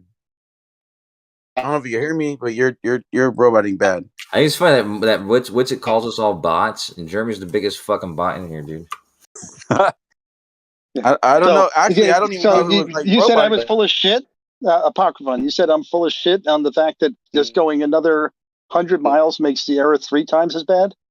So if I did it at 1,000 miles, it would be like 10 times as bad. No, I'm saying that here's what I'm saying though. Here's what I'm saying, Moyak. If you had a job to calculate something and you're that far off, you're fucking fired, bro. Get out of here. I'm gonna get someone else Not that if knows that's what the the tool fuck they're they give doing. me. Not if that's the tool they give me. When you had a machine shop back in the So in the 1800s, thank when you. you had a My machine point shop exactly. and My point exactly. Thank you. Fuck you. Goodbye. My point exactly. You have the tools to measure fuck something. you. Goodbye. Well, bye then. Leave. I'm just saying, if you have the tools to measure something and you're so far off, and you want to blame your boss for giving you those tools, but you're still off.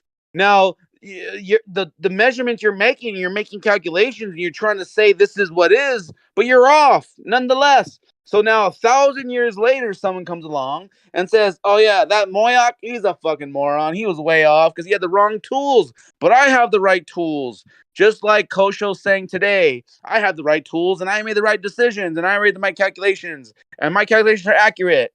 Well, guess what? 500 years from now, you're not going to be the same accurate calculations. But that's the whole point. Because eventually, everything that's being calculated today, we're traveling, rockets blaring, vessels are flying, we're landing, we're launching. All these calculations are wrong because in 500 years, all the measurements will have been wrong. And how did you get to your location if you were measuring inaccurately? And why you guys just hand wave that? You just disregard it. You don't listen. It is what it is, man. It is what it is. Yeah, I feel for you, man. I feel for you. But it's a lot harder for them to understand. Yeah, they don't get it. Yeah, that's all right. Then the other server talking about race. Wow. That was a nice long conversation in that one. Talking about race? Wow, there's no such thing as race, right? I mean, come on. Well, if you talk about, yeah, I know, but certain truths that like everyone wants to walk off like, hey, if I use your experts and your biology tools, what do they call different types of birds? It was like, oh, Right. subspecies, and is that by a physical observation or? It was like, yeah, okay then. So please explain. Exactly. And then they go like, if you can argue on the basis that observational facts are changed because of political propaganda, then wouldn't it be the same for observational tools as well on other elements of the physical world? Correct. Yeah, man. But you know how it is. That's why what's it called? You know, these guys bots, because anytime it's goes beyond the script of an actual problem solving thinking matter, they just can't compute. You know? It's like that's why I've always told this. You know how many doctors kill so many patients because of malpractice? And everyone was like, well, he has a PhD, he has a doctorate. Well, simple. You tested well. Any idiot can read, memorize, and answer questions. But problem solving is a different issue of IQ.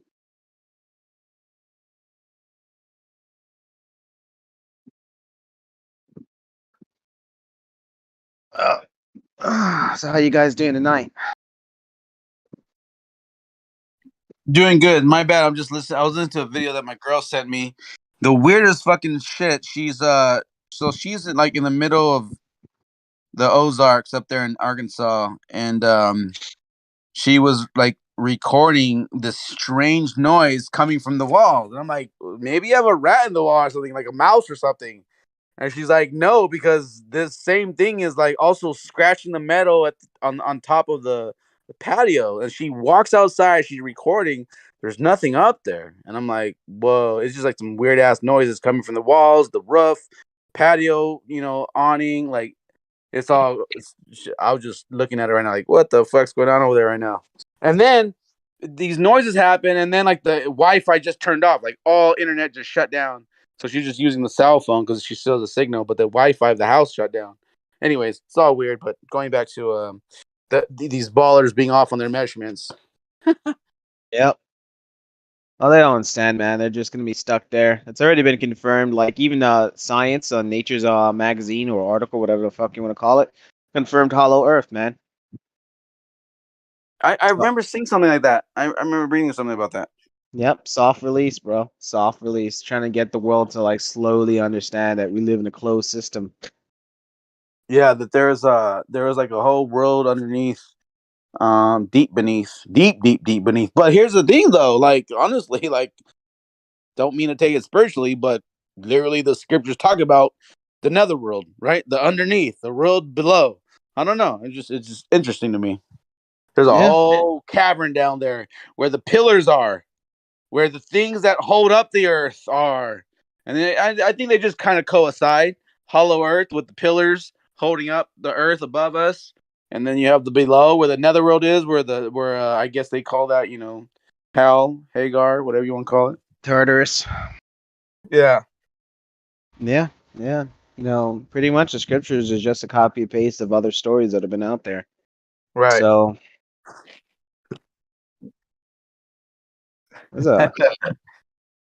but we'll be finding out that very soon this year. A lot of crazy shit's just unraveling one after another. This month, I think it's train derailment. So you got trains breaking out, and you also have cops getting trained on.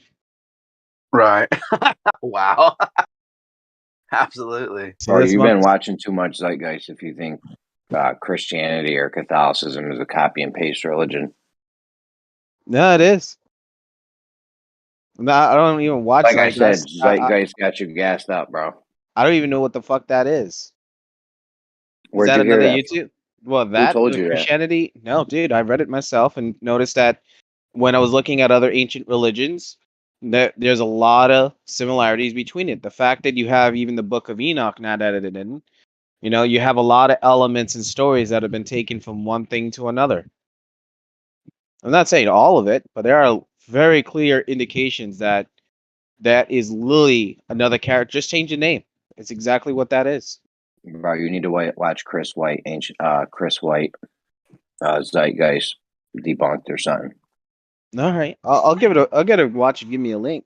But as far as it goes, I don't agree with Christian values or Christianity as a whole. I think it's a defanging, decline process of men.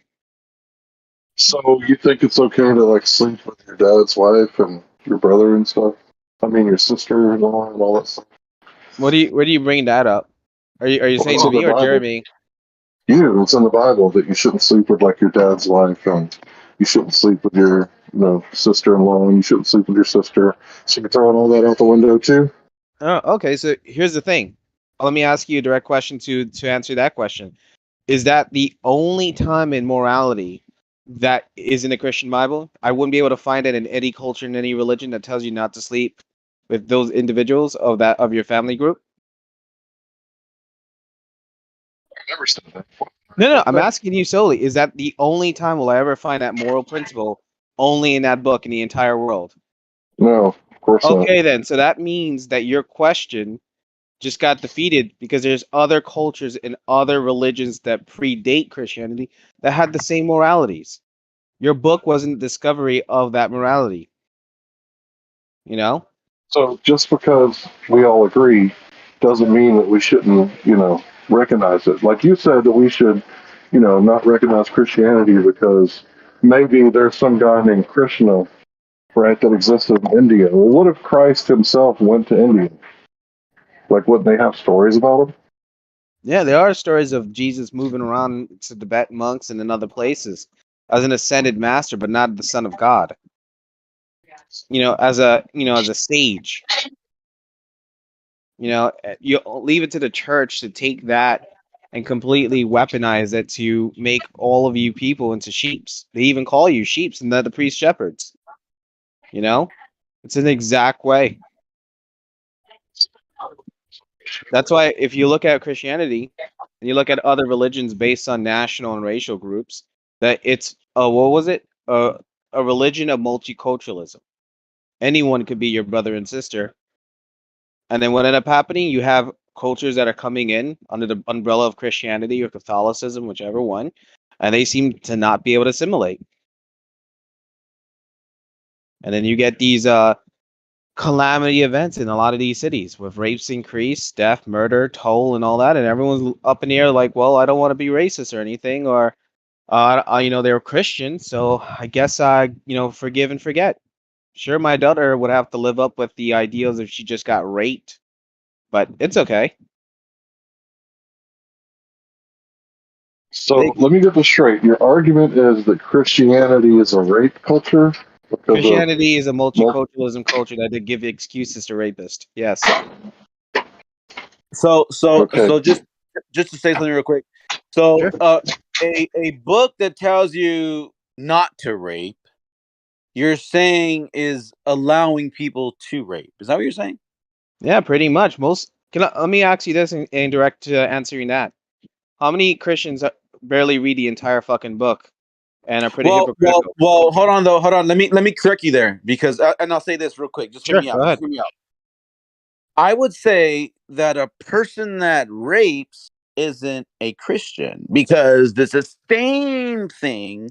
If I threw on a Laker jersey, it doesn't mean that I'm a Laker player. Doesn't mean I'm playing on the team. Doesn't mean I'm not a part of the establishment. Doesn't mean I'm getting paid by the owner to be a Laker NBA professional basketball player. But a Christian, quote unquote, can throw on a label on themselves and say, hey, I'm a Christian, guys. Hey, now. And then go rape, murder, pillage, and steal. I'm saying those people were never Christians to begin with, because if you were a Christian, you wouldn't do those things. Does that make sense? Maybe I'm wrong. I don't know. No. I'll give you that. I'll give you an agreement. But how many of those true Bible reading, scripture reading, understanding of Jesus Christ are there compared to the majority of LGBT supporting, drag preaching in the church with the rainbow flags over Christians are out there? How many Christians? I will say this. Far and wide is that path to destruction, and straight and narrow is the gate to salvation. And but here's the thing though, not salvation, righteousness. But here's the thing though. You can have a whole church filled with faggots, homosexuals, gays, whatever they want to be called nowadays. You can have a whole church of them. Does that mean that they're all going to go to heaven? Because technically they're not being obedient. Technically, I'm just saying. It is what it is. It's like you can have a whole church of murderers, but guess what? They believe in Jesus. Does that mean they're all going to go to heaven? No. I would argue, nah. I'm pretty sure they're the ones that the scriptures say, "Get away from me, I never knew you." I'm just saying, maybe one way or another. You can say how you want. You can believe what you want. That's fine. I'm not gonna, hey, it is what it is. But I'm just saying, technically, you could have a whole church filled with sinners, and if you're gonna like say, "Hey, we're all going to heaven," hey, well, don't be disappointed when you don't make it. That's all I'm saying. No, I get what you're saying. Trust me, I've already debated a few of those Christian fags in my East Coast area. Like if you're breaking one of the 10 commandment rules, right? Does that mean that you're part of the fucking religion? Of course I get like yelled at, but the point is, no, I'm in agreement with you on that point. But the issue is looking at the effect in history and the state is in that, the reason why Christianity as a whole is dying, you're getting a lot of more people that are finding Christ on their own versus being in the church or calling them in a religion is a lot different. Hey, Deathbringer, just to let you know, like you're starting your whole argument with like an association fallacy. That's kind of the basis of your argumentation here. Yeah, I understand that. I'm just saying in general, it's just like if I had to pick between the two things for like humanity to kind of rally up, it wouldn't be Christians. Too many times have I seen that religion just through historical factors just completely let go like all sorts of level of leaderships and morality just to let in more of this, ideal of like mass migration, mass this and mass that, and no one fucking questions it. And until the entire nation of people that are living there natively becomes foreigners in their own homeland. Well, hey, real talk. It's kind of like the group weeds itself out, and if it weeds it thin, hey, that was prophesized. It says that a lot of people are gonna fall, and a lot of people are gonna be growing up amongst the people that are actually good. And remember that parable when the farm owner was like, he has his assistant saying, "Hey, all the weeds are growing with the wheat. Should we just rip out the weeds?" And he's like, "No, no, no. Let them all grow together. And at the end, we'll sift out the wheat and we'll burn it." So guess what? You're right. There's a lot of people that are just like bad, just they want to call themselves Christians and Muslims and Buddhists and whatever, Hare Krishnas, whatever religion you want to believe in. You want to call yourselves that, but your actions are far from that. That's okay though. You're just a wheat, or I'm sorry, you're just a thistle with the wheat. And at the end, you're going to get dealt with. Like, just leave it at that. All you have to worry about is yourself, bro. Don't worry about anybody else but yourself. You worry about your own actions because eventually you're going to have to answer only for yourself. You don't have to worry about all the gay people, all the murderers, all the rapists, all the pedophiles, all the freaking thieves. You don't have to worry about none of it. You don't be those things and you'll be okay. Easy as that, bro. Easy as that. No, I understand what you're saying. And I've always said this over and over again. Like, the warrior Christians, the one that's willing to defend their homeland, you got my respect. But everything else in general, I can't support that shit. Fuck that noise. Well, again, and putting a religion on its face, like that doesn't help anybody because it's like your that religion's that's wrong. That religion's filled with thistles and thorns. Like so, don't worry about the face of the religion. Worry about yourself and your personal, well-being and what you're doing on your day-to-day actions. Because I could think ultimately, beyond that too. Like I can also focus on myself, but I could also think of worldly views and where the country and the state and city I am, how that's going to be affect. Like for instance, here's an example. If Russia invades tomorrow, I'd be fucking with Russia all day, man. Fuck that shit. You think I give two shits about my homeland right now? Right. I get you. I get what you're saying. I totally get that. But here's the thing, though. Like, eventually, you're going to have to answer for your own actions, regardless, one way or the other. Whether whether you thought you were on the right side of the argument or the wrong side, doesn't matter. Because if you're not, What are you trying to indicate? Are you saying that somehow if I've been a bad man, I've done bad things, I'm gonna have to go to God and I have my own gods and the actions that I've committed still in the eyes of a Christian still a good man. Right. Hey, I'm saying this. Let me just say it this way.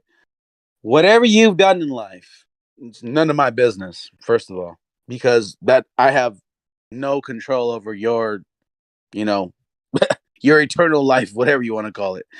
But if you know in your heart that you're maybe sorrowful, regretting, you want to be forgived, and it's very simple, bro. Like, okay, maybe you were a piece of shit once upon a time. I was once upon a time a piece of shit. I cheated on my wife for 12 years. Piece of shit, bro. I'll admit it, bro. I'll throw it out there. I don't give a fuck.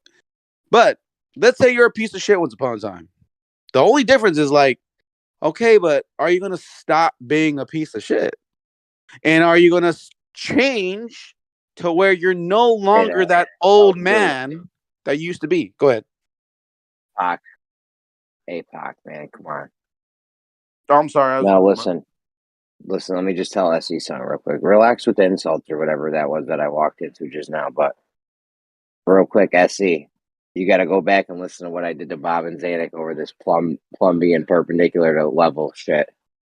You weren't here. You could have clipped it. You would have had some good go. You should go back and clip it, bro. Hey, Jeremy, I'm lost. I didn't hear SE insult anybody. What are you talking about? Did I miss it? No, you said I came in. You said told somebody to stop being a piece of shit. Come on, dude.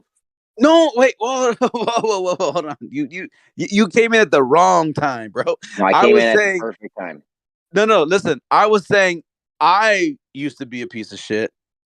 Maybe, because he was saying that he has things, I think you missed the conversation, to be honest. Yeah, I'll defend you. Don't worry. I did. It's fine. All right. Okay. Yeah, okay. No, nothing's it's wrong. fine. If I came in at the wrong moment, it's fine. Yeah, I just that's wanted to fine. tell SE that he's not even here. You can't rely on these Canadians. Canadians are unreliable. Just so you guys know. I heard you, bro. I heard you. Calm down. Somebody mute Jeremy. He's uncontrollable. Blame Canada. That's a great Dude, they're movie. letting balloons fly into our country. I mean, these people are unreliable. Yeah. How can they be our fellow, what do you call them? The same team, not comrades. It's a Russian thing. We don't got them F-22s, man. We're not equipped like you guys, so we couldn't have shot it down even if we wanted to. Hey, Jeremy, Listen, they here's can't a shoot them recap. down Real with quick. horses. I gotta go. I gotta go in a second. Hold on, APOC. Just take a breath, bro. I gotta go in a second. I'm gonna give you a recap. I got Bob and Zanuck to agree that level and plumb are perpendicular at a point. Okay, at a point. So then I said, well, how big is, where is that point? And they said it has no area. So I'm like, well, you're telling me this thing happens in reality. And when I ask where it happens at, you're telling me it happens in this spot that has no area. So there's no spot where it happens at. They're double speaking. Sounds like it. Yeah, of course, bro. That you haven't seen my meme where I say 2023 is 0-point geometry, 0 point. You gotta go back and listen to that, bro. You missed a whole bunch of stuff. I don't know what you're doing with your life, but you need to pay attention. Bro, What are you doing in your life, SC? You're 1 year too late on this, bro. Come on now, 0-point geometry. I'm on this. All right, I gotta go. Well, does it? All right, I gotta go. Bro, their thing is at 1 point, perpendicular at 1 point. That's it. Yeah. All right, Well, always remember, Jeremy, can't- a point is a concept. Exactly. That's what I'm Point saying. has I had him nailed to the wall earlier. You should have heard. You should have been here. I see. You missed all the good stuff. All right, Damn man. it, SC. Where are you when we need you? God damn. Damn, I can't even take a break. Jeez. Oh, you gotta I was be telling you to clip it. You weren't here. I'm like, oh man. But Jeremy, this goes back. This point geometry. It's been for a while, bro. I even made a meme on it.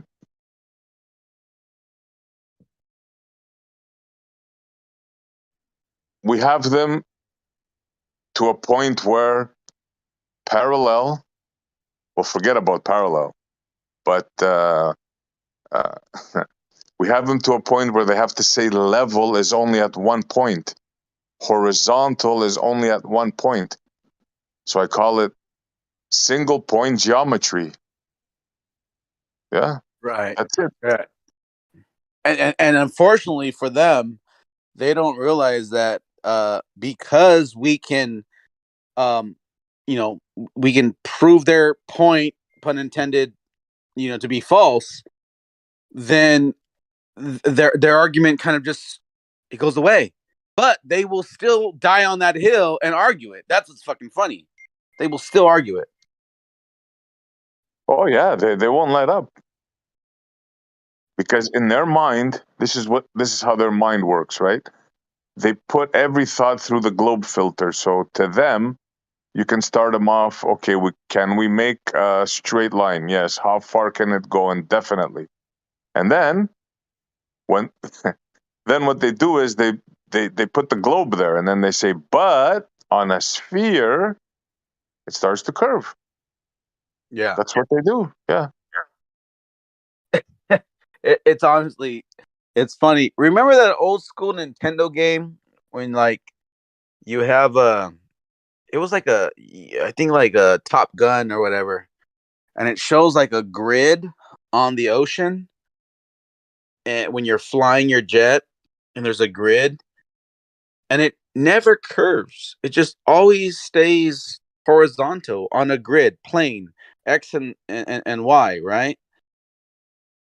Yeah, the way they train pilots today, yeah, on a grid.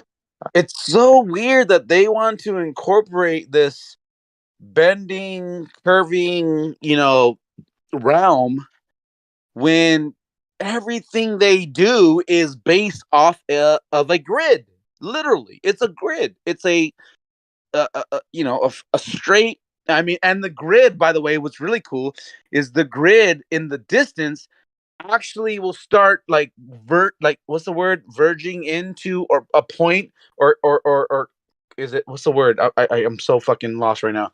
It starts converging to a point because the grid is flat and horizontal, so it converges to a point in the distance. So if you're flying your jet in the game and now you're 500 miles closer, that point that you once saw when you first started flying is now stretched out perfectly on the grid, but now you see another point, another 500 miles away from you where you're flying. It's just so weird, bro. Like I don't know what's wrong with these people, bro. What's wrong with them? They just don't get it. It's conditioning, bro. They're Stockholm. It's conditioning. So they think of reality, but the model doesn't allow them. It goes up to a point, right? I call it the cog-this event horizon, right? They think of That's a good reality. one. That's a good one. Cog-this event horizon. They go up to a point and then they just revert to the ball. It's easy Right. for them. Yeah. Right. Even though like they are just hand waving and disregarding logic and reason and understanding and visual evidence, and I mean, you have all these things, but they just will not fucking let it happen. They got to cut it off. They got to cut you off. They call you stupid and ignorant child. It's crazy. Yeah, you see a point where they get frustrated, they start swearing, they leave, because they know they have no answer, but they know that they're right. So it's like a dichotomy in their head, Yeah, it's tough. It's tough being a baller.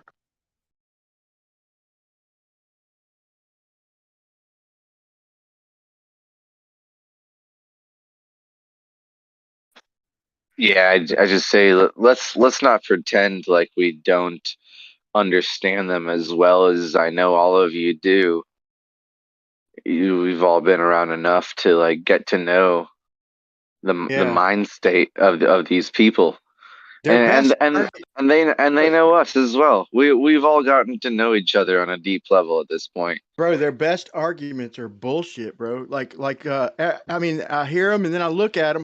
I look at the numbers and I'm like, what the fuck, dude? Like they say that it's exact, this fucking mountain or this fucking spherical excess is exact. I look at the numbers, bro, and it's like, bro, you got concave, spherical excess, spherical not enough. It's like, and then they talk about like earthquakes and the damn PNS waves. I go look at the data. It's like hitting different places at times that wouldn't make sense on either model, and then some that work out on it. It's like then they say like they measured the radius and the main surveyor Al Baruni, and I look up and he's off by 7 million fucking feet, bro, and he's up supposedly out of the out of the heavy refraction zone, but he has to use even more than standard refraction because standard refraction wasn't enough. Where it's like all these numbers they claim and they stand behind with like dignity or something, like they're proud of the motherfuckers. When you actually look at the numbers, they're inconclusive as shit, dude. It's like a joke. Like, so a lot of people don't know, they've never looked at the numbers, so they can't stop it where it should. So they'll sound great and confident saying, "Oh, we got these measurements exact." But you heard Zanuck and what you call them earlier. They look at the measurement and then they determine how much refraction is going on, not vice versa. It's not a prediction. They can't tell me the zero benchmark. Yeah, I remember a while ago, I pointed out that the earthquake, those readings they get, I point out how the way they get them is because that wave, whether it's a P wave or S wave, like one travels straight across and then one travels in loops. So why can't they grasp that a loop can hit from America to Japan to fucking, and all over on a flat plane? It's just looped out. And then all that means is that it shot further away, Yeah. and that's why it triggered you. That's They why you loop felt. and they reverberate. So every freaking all the waves, they not only do they loop, they also reverberate and Correct. split. And it's like, bro, it's just like there's so much going on. It's called this, bro. It's called this. They just cannot accept it. They can't accept it. Look, when you have somebody explaining, I heard the sun distance thing, which I had 100 times. When you can explain away a difference of 87 million miles, somehow make that work in your head. I mean, you can't discuss anything with a person like that. But There's a no talk logic this there. person will they'll be like, "Yep, that makes sense to me," and they're Right. like over there twiddling unicorns and leprechauns. It's crazy. Then they bring up then we bring up like the black swan over like 9 miles or something, or we show them like a 20-mile laser refraction, and then in the next breath try and use reciprocal zenith angles, which are measuring fucking angles over even longer distances than that, and try and say, look, there's proof of a sphere, there's reciprocal zenith angle. It's like what are you talking about, bro? If I check the reciprocal zenith angle an hour from now, it's going to be something completely different, and sometimes it's going to show me concave, sometimes it's going to show me convex. It's ridiculous, dude. I mean, it is what it is. If you use it for your model, that's fine, but it's just a model. You ain't out proving a sphere. I just hate when they use the model to prove the model and then try to put us in a corner, because believe it or not, they're right. They're right. I'll give that to them. They're right, but it's a model. Yeah, they're right within the model, right? And correct. I try to point that out a lot. Okay, you're right in the No, model, but they're but not right it's a model. sometimes. A lot of times, bro, they're not right, even in the model. You're right. You're right about that. A lot of times I go in their model, in their backyard, and just demolish them. Because even in their model, like with expanding with the two jumpers, the discussion we had with the two jumpers on either side of the globe antipodal, that's directly playing in their backyard and destroying them. Yep. In their model. Yeah. And then when you point out the logical flaws in their model, they have a rebuttal because it's a script.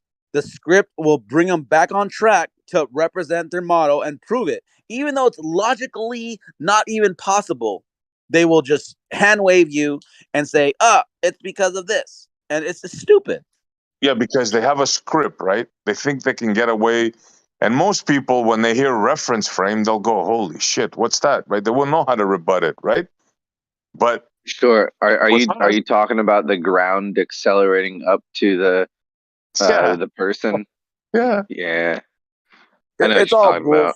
It's all BS. All of it. Like, you think you can get away with saying reference frame? I mean, go ahead. Make my day, as they say, right? It's really interesting. It's really interesting because last time, a couple days ago, I forgot who pointed out that the firmament, it's also domed. So are they accounting for that? And they're moving. So when you try to get a measurement, but it's moving and it's domed and it's in a distance of which is finally coming into view. If you're representing like a light, on a roof that's bended down and it's coming around, like everything about it, bro. It makes so much sense to a mind that sees the fallacies and what they're explaining, but to them, it doesn't make sense what we're saying, so they have to interject with their nonsense, and that's funny to me, all the time. Yeah, they have They're a full of couple it. of scripted answers that any given event, they think that they can use them, like gravity, refraction, diffraction, but it's meaningless to a person that knows what these things mean, right? Even within their model, I mean, Right. There's always variables, dude. And what's messed up is every time you measure these, it seems to be like right in between. Like you could go either way with it. That's what pisses me off, and it's hard for me to prove something. But because the Well, measurements are always like right in between, dude, of what or either just fluctuating wildly. Well, that's what Kia was saying earlier. He said you have calculations that can represent concave and curved, but just hit the middle one, hit the middle mark, and you're gonna be accurate because all your things are going down and up, but just hit the middle one. And then I said jokingly, it's like when you're drunk and they say shoot the guy in the middle because you see three of them, and in the middle you're going to be accurate. They can't comprehend how close their measurements are to flat. When I'm showing them to their face that they're getting less than 180 and bunches, not just one or two off measurements, like majorities in some of the positions. And then in other positions, they're getting a tiny bit more than 180, a tiny bit less or a tiny bit more. Don't just throw out the ones that are less. Throw out the one, just go by the real geometry, which means if we have line of sight, it's got to be 180 or something's going on because our eyesight doesn't curve. Maybe the light's doing something, but our eyesight and on paper, geometry, and in reality, line of sight, it can't give you anything. If you start talking about the ground, whatever, our line of sight can only give you 180. Geometry dictates that. Reality dictates that. And they act like it's so far, bro. It's so, I mean, throw out all the measurements. Throw out the ones that are minus and plus to get your margin of error. Don't just throw out the ones less, Yeah, that's why I think the major issue with flat earthers is you guys haven't accepted, all of us haven't accepted, regardless how much evidence and information you have, shit, God can show up tomorrow, break through the dome, and just say, yo, you guys are retarded, the world is flat the way I made it. You're still going to have them denying it. And that's why you guys are wasting your breath. Regardless how many discoveries of evidence you have, you guys have been doing the same thing for the last 3 months, talking about refractions, black swans, and so on to the same fucking people. There's so much rhetoric, dude. Listen, I'm going to bed, but what I find amazing is the fact that I have an understanding of what's being talked about, what a topic, like the subject of the conversation. And then I find, like, when you respond, Brian, or Apocryphon, you're just talking about something completely different. And then what's funny is you guys, when you talk to each other, even though you guys are talking about two different things, it's like you agree with each other, like you're talking about the same thing. And then somebody else comes in and says, Can you give me an that's in line example? with one of you Give me an guys. example, But like please. just now, like we weren't talking about what's it called, spherical axis when we were talking about those measurements. I know, but right? I changed it, bro. When I started I talking know, about, you changed it. I know, that's what I'm saying. You're not even what do you having a want us to just conversation with us. echo? You want us You to just be talk an about echo something completely chamber, bro? different and act like our responses to you are somehow even relevant when we're having a conversation about something completely different. I see what you're saying. I mean, I did change it up a little bit, but kept the general gist of it. But when you respond, line of sight has to give you 180. So why should they just throw out the ones that are less than 180 when it's over half, if not almost half, somewhere in that ballpark? It's a smidge over or a smidge under. You throw the ones that are under out and disregard concave measurements, disregard the flat measurements, just for your spherical excess. We acknowledge that's the case. Yeah, I'm going to bed though. Yeah, go to bed. Help us all out. Go to bed. Doesn't matter. You guys will have the same conversation tomorrow and the next week and the next week. Yeah, because we've been having the same conversation for 5+ years. Thank you. Yeah, sleep tight, Yep. dream about balls, big blue balls. In your face. Definition of I'll be back in about an insanity. hour. Hey, I'm Kosho. going to bed. Hey, No, don't go to Kosho. bed. Don't go to bed, Kosho. Come on, we're just getting. No, I'm not going to sleep. Just going to bed. Hey, Kosho, real quick. when you hear, honestly, bro, like real talk right now. Like, let me settle down, okay? Let me take a breath. When you have been across so many arguments against the model that make logical sense and you still defend it, my question to you is this: when are you going to come to a point to realize that a lot of things that we are all saying not only can be possibly accurate, but it could finally make sense to you, for you to realize that maybe, just maybe, what you believe might be wrong? It can't be too much longer. Probably back.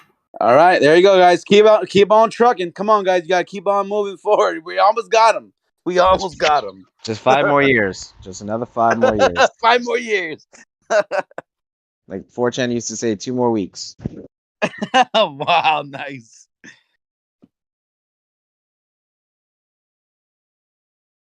Have you guys ever heard of radar that detects the moon? You mean the same radar they used on the planets and didn't get not even one freaking test result in the ballpark? That same radar? Maybe. Like, however they bounce the radio waves off of. Like, if they shot radio waves up there, would it bounce back? Does radar conserve momentum? Well, what do you know about it? I don't know. I was just curious. I just thought I was like, man, I wonder if they ever shot radio waves up there and received any sort of Earth moon bounce? Yeah.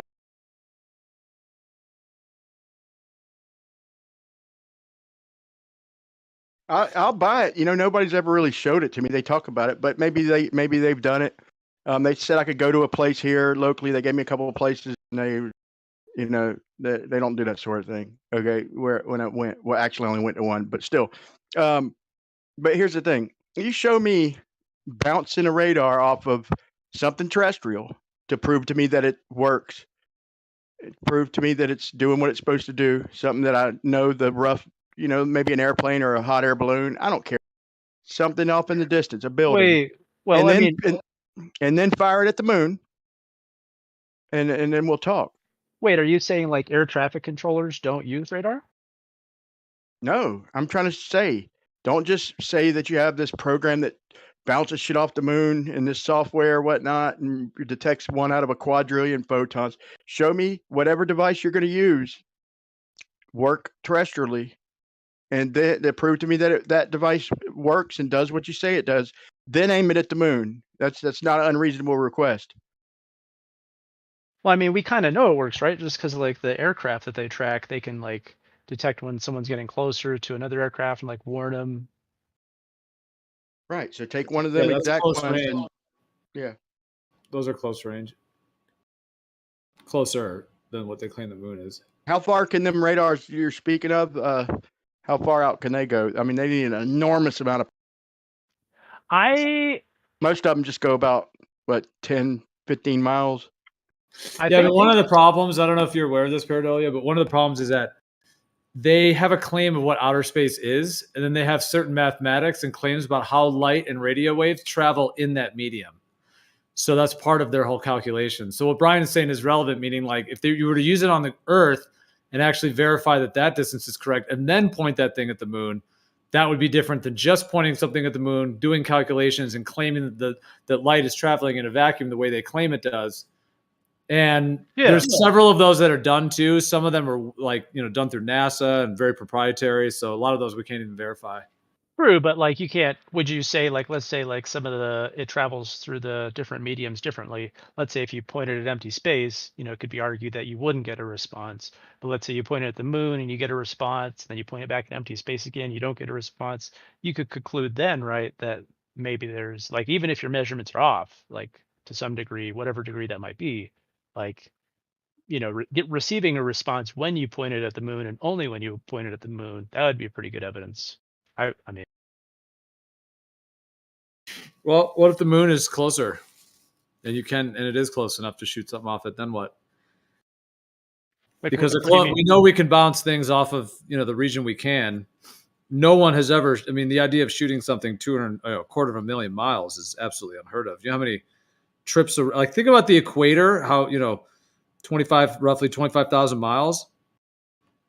250,000. Think of how many times that is around the equator. It's an insanely huge distance, way more than any human has ever even taken in at any one time, or almost 10 tested times around the anything. Earth, right? Yeah, or Sorry. tested anything at. Yeah. Well, I mean, it would just be the speed that the waves travel, and then travel back, right? Yeah, and then it's got to conserve momentum, which they claim it doesn't, because everything's moving very fast. So if we leave this planet, it's not conserving momentum like y'all say with the airplanes and all this stuff. So if we're moving 66,000 miles per hour, then us and the moon are going to have traveled quite a distance in them couple seconds. That's not even counting like the other movements. I'm just keeping it within the solar system. Within the bodies that are moving themselves. But if you talk about all the other movement, then it gets ridiculous. But I don't know how the movement, if we're traveling together, like the moon and us are kind of traveling at the same speed. It'd almost be like we're kind of sitting still a little bit in that respect.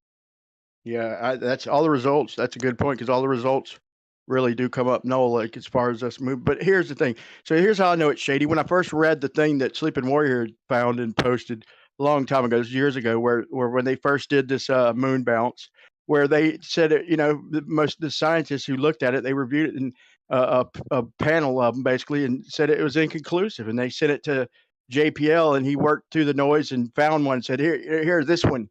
This is the moon bounce right here, and found it like through all the noise or something. But none of the other scientists, they all, groups of them basically said it was inconclusive, and one of them stood behind it and said he worked it out through the noise. So I mean, right on its face, it's shady. Then they say they put retro reflectors up, and we're only getting one photon back out of like 50 quadrillion or some crazy number.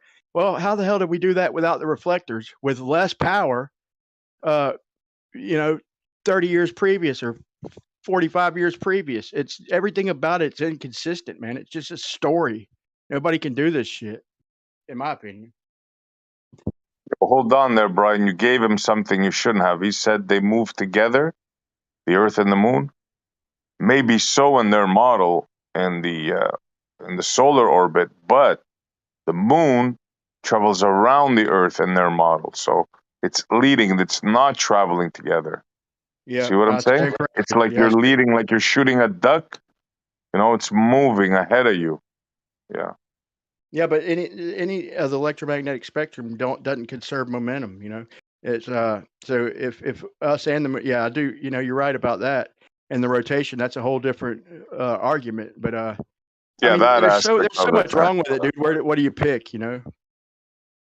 Well, I mean, it's almost like they're standing still, right? Because how long does it take for the moon to move in respect to us? No, it's not like they're almost standing still. Not in the speeds that we're talking about. Like, how do you mean? Like in your model, the moon is traveling how fast around the Earth? It's not almost nothing. Well, I mean, we can see it. Like if you step outside and you're like, there's the moon. It's not all of a sudden gone, right? It moves very slowly, right? And then radio waves travel at like 200,000 miles a second. So, see, these are all assumptions in your part. These are all assumptions that you have a radar that's powerful enough to travel 250,000 miles. These are all assumptions that you've been given and you've accepted. You've never witnessed this. Like, who was it, Geo, that said the circumference of the so-called globe is 25,000 miles? And you're sending a single 10 times that? 10 times there, and 10 times there, and then 10 times back. So here's what I find funny, guys. So just imagine something like how long it takes. I mean, we do know how far we can actually send signals in reality, though. So yeah, the difference between that and the moon is so dramatic. And then it would only take about 2 seconds to receive a response. Here's what's so funny, though. we can shoot a radar, right, and ping an enemy in the distance only so far, okay? Because you have to think about your signal pinging out is only going to be as strong as that you can send that signal out. So like you have like boosters and attenuators and like amplifiers to send a signal to give you like this 360-degree pulse out away from your location. Yet somehow they think that you can blast the same signal way up into the moon is going to relay to you back in real time without counting for the spinning of the Earth and the spinning of that moon on as it's locked, right? It's locked to our spin. Well, but it's all that is one of the problems. Yeah, by the time the moon, it would hit the moon, and then by the time it would bounce back, it would have to there's a bunch of issues with the inverse square law with that as well in terms of the potency to be able to even do that and to reflect back at that rate as well due to the inverse square law is completely impossible. But just setting that part of it aside, let's just assume that just you want to respond to that because that is a whole thing. Yeah, but the other because like hold the on, moon, let me I'll just finish the point there. If you want to respond to this, and my response to your original thing as well was just that once you send it there, and if it were to reflect and come back, it's going to hit the Earth in a completely different position. well, I mean, the inverse square law doesn't negate like the ability for it to travel because light is affected by the inverse square law. And It almost makes it there, not back though. if the model is correct and if the moon is illuminating light, it is illuminating its light back to us. Like the radio waves are no different. They're part of the electromagnetic spectrum, but they're not going to, it's not going to lose its power because of the inverse square law. It behaves because of it, and we can see it because of it. And then also it's set out in all directions. I mean, depending on how you generate the signal, but the signal isn't going to be in a straight line, like a laser beam at the moon. It's going to go out in like 180-degree arc, bounce off the moon, and then come back in 180-degree arc. So it's not going to hit only as. That's not how they do it. Do you know? Are you just making that up, or are you trying to say that that's how they do it? Because that's not. I guess I've never investigated. I'm just guessing. Okay, that's what I was asking. If you were just guessing, or if you thought you got that from somewhere, because that's not how they do it. How do they do it? Well, there's different kinds that are claimed, but the laser ones do shoot in an exact point, which is why they claim they bounce it off the retroreflectors that the astronauts left there. So that's a very pinpointed area. They're literally claiming they're hitting tiny little reflectors. Laser radio waves? No, I'm just talking about Earth moon bounce in general, like all the different claims of bouncing things off the moon. Yeah, you asked for the different kinds. So imagine I'm just talking about radio waves. Imagine that you can hit a target from 243,000 miles away, pinpoint accuracy on a small little reflector on the surface of the moon for it to reflect back to you in real time when we are spinning 1,000 miles per hour or maybe 700 miles per hour, depending where you're shooting it from. And then it's going to you're going to get a reading from it. Like, this is straight up Narnia, Disney, NASA, crazy imagination worlds. You have to believe it to believe it. That's it. Yeah, no. I'm talking about radio waves. Are they sending radio waves to the moon? Is that what you're saying? He's talking about lasers being shot to the moon. Just look up one thing, bro. Look up electromagnetic signals, any of them, and do they conserve momentum? Okay, because when you fire it off the Earth is still hauling ass around the sun. The moon's following right along with it. These radio waves don't travel with us around the sun. They propagate from that location. By the time they get back, we've left the entire Earth diameter, bro. Correct. Exactly. Let me give an example, okay? If I'm in a car, okay, and I'm traveling at 60 miles per hour and I shoot a bullet and I'm expecting it to ricochet back to my distance, that makes sense if it's like a foot in front of me. But when you put that bullet 5 miles away to hit and then come back, guess what? My car already traveled past that point and you're not going to hit me. It's not going to ricochet right back to me because I've already traveled a distance way beyond of me getting that measurement. Like, what do you guys don't understand about that? It's weird to me. So I guess we could determine it if it's true or not. Like we could just point it at it and fire the radio waves, and if they come back, Fair enough. That's my first request. Show me it working on the ground. Show me that it does work, and it ain't just a program. And then aim it at the moon, and we'll talk. I've asked that for years. That's a fair request, a very reasonable request. Yeah, but if they claim that they detected, a handful, literally like less than 10 photons, they consider that a success. So what are we doing here? we're just tiptoeing and dancing on their bullshit claims. That's all. We're just doing Right. That's what we're the doing. 2-step on it. You know what I mean? Fucking Let's with say them. there is satellites up there, or a plane, or some object in the sky, birds. Wouldn't you get a couple of photons back?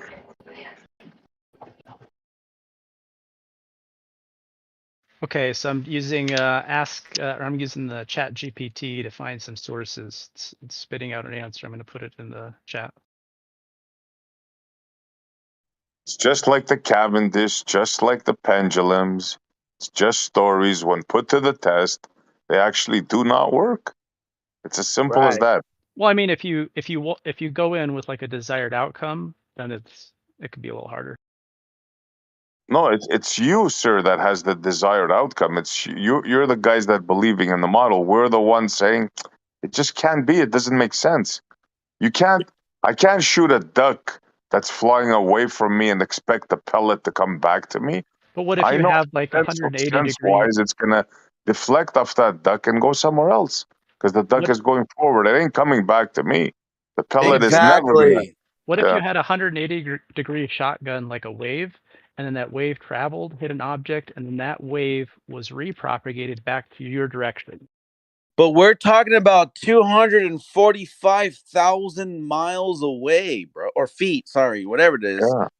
Like, come on, bro. Like, you cannot put them in the same category, bro. Like, if you were to look in front of if you put a metal wall in front of you and you shot a gun and you stood still, by the way, you're not moving. Okay, you're not spinning 1,000 miles per hour. You're not moving. You just shot the wall in front of you. It's gonna ricochet back to you and hit you in your chest. Boom. Okay, great. Thank you. Proves everything, right? But now make you spinning, moving, as well as the moon, it's moving. By the time that you shot this, the moon might have already been off even by 1/1000th of a degree off. You're not going to hit that pinpoint accurate mark that you were trying to hit because you shot something and it probably is going to miss it. But here's the thing, like Bob's going to come in here like, no, I shot off the laser moons myself and I have my experiments and I measured it. This is how I know it's a ball. They have these weird, I don't know, bro. Like at this point, it's all weird to me, bro. Honestly. Yeah, it's things that you can recreate. That's what they have. It's things that you can recreate are almost impossible, and the ones that they say that you can, like the pendulums and the two balls attracting each other, they just don't work. So it's just yeah. Maybe because hold on, let me play devil's advocate. Maybe because they're saying, well, that wall's moving with you, right? If I'm going to shoot off the metal part, it's moving with me, and then somehow it hits it, and it hits me back accordingly because the moon's locked, right? Tidal locked with us, and then so we're spinning the ball spinning, the moon spinning, and then it's gonna let's play devil's advocate real quick. All of a sudden, yeah, we're both moving, so bing bing, it ricochets off, right? But even with that being said, when you shoot something and you're moving, let's go back to their whole explanation about Coriolis and all these other things where the magnetic field and gravity is probably going to throw off your fucking projected fucking light beam that you're sending because now it's going through different mediums from the ground of Earth up to the moon. You're going through different, densities that's going to slow it down or ricochet it another way. Like, there's a lot, I think, that we do not even question, but we should, because it doesn't make sense when you really look into it. That's all I'm saying. Of course, bro. There's limits to everything. Look, one of the most powerful radars that the U.S. Air Force has, right? Well, it's the Navy. It's in a battle group, right? The AWACS plane. That thing is like top technology, bro, right? It's the eye in the sky to protect the battle group. That thing has a range of 300 miles, bro, the radar. Right. And it has a Right. huge freaking disc on it. Right. 300 miles. Now that's quite a difference than 250,000 miles, 500,000 mile round trip. That's, that's pretty vivid imagination. Like, Right. show me this technology. Yeah. Right. Our top-notch technology can do 300 miles.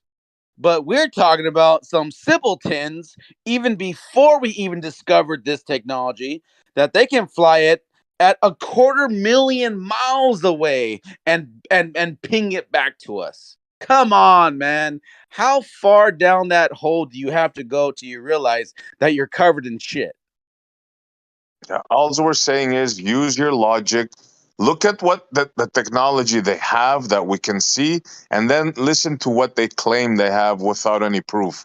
You're going to make me believe you're sending 1,000,000 photons and one is coming back?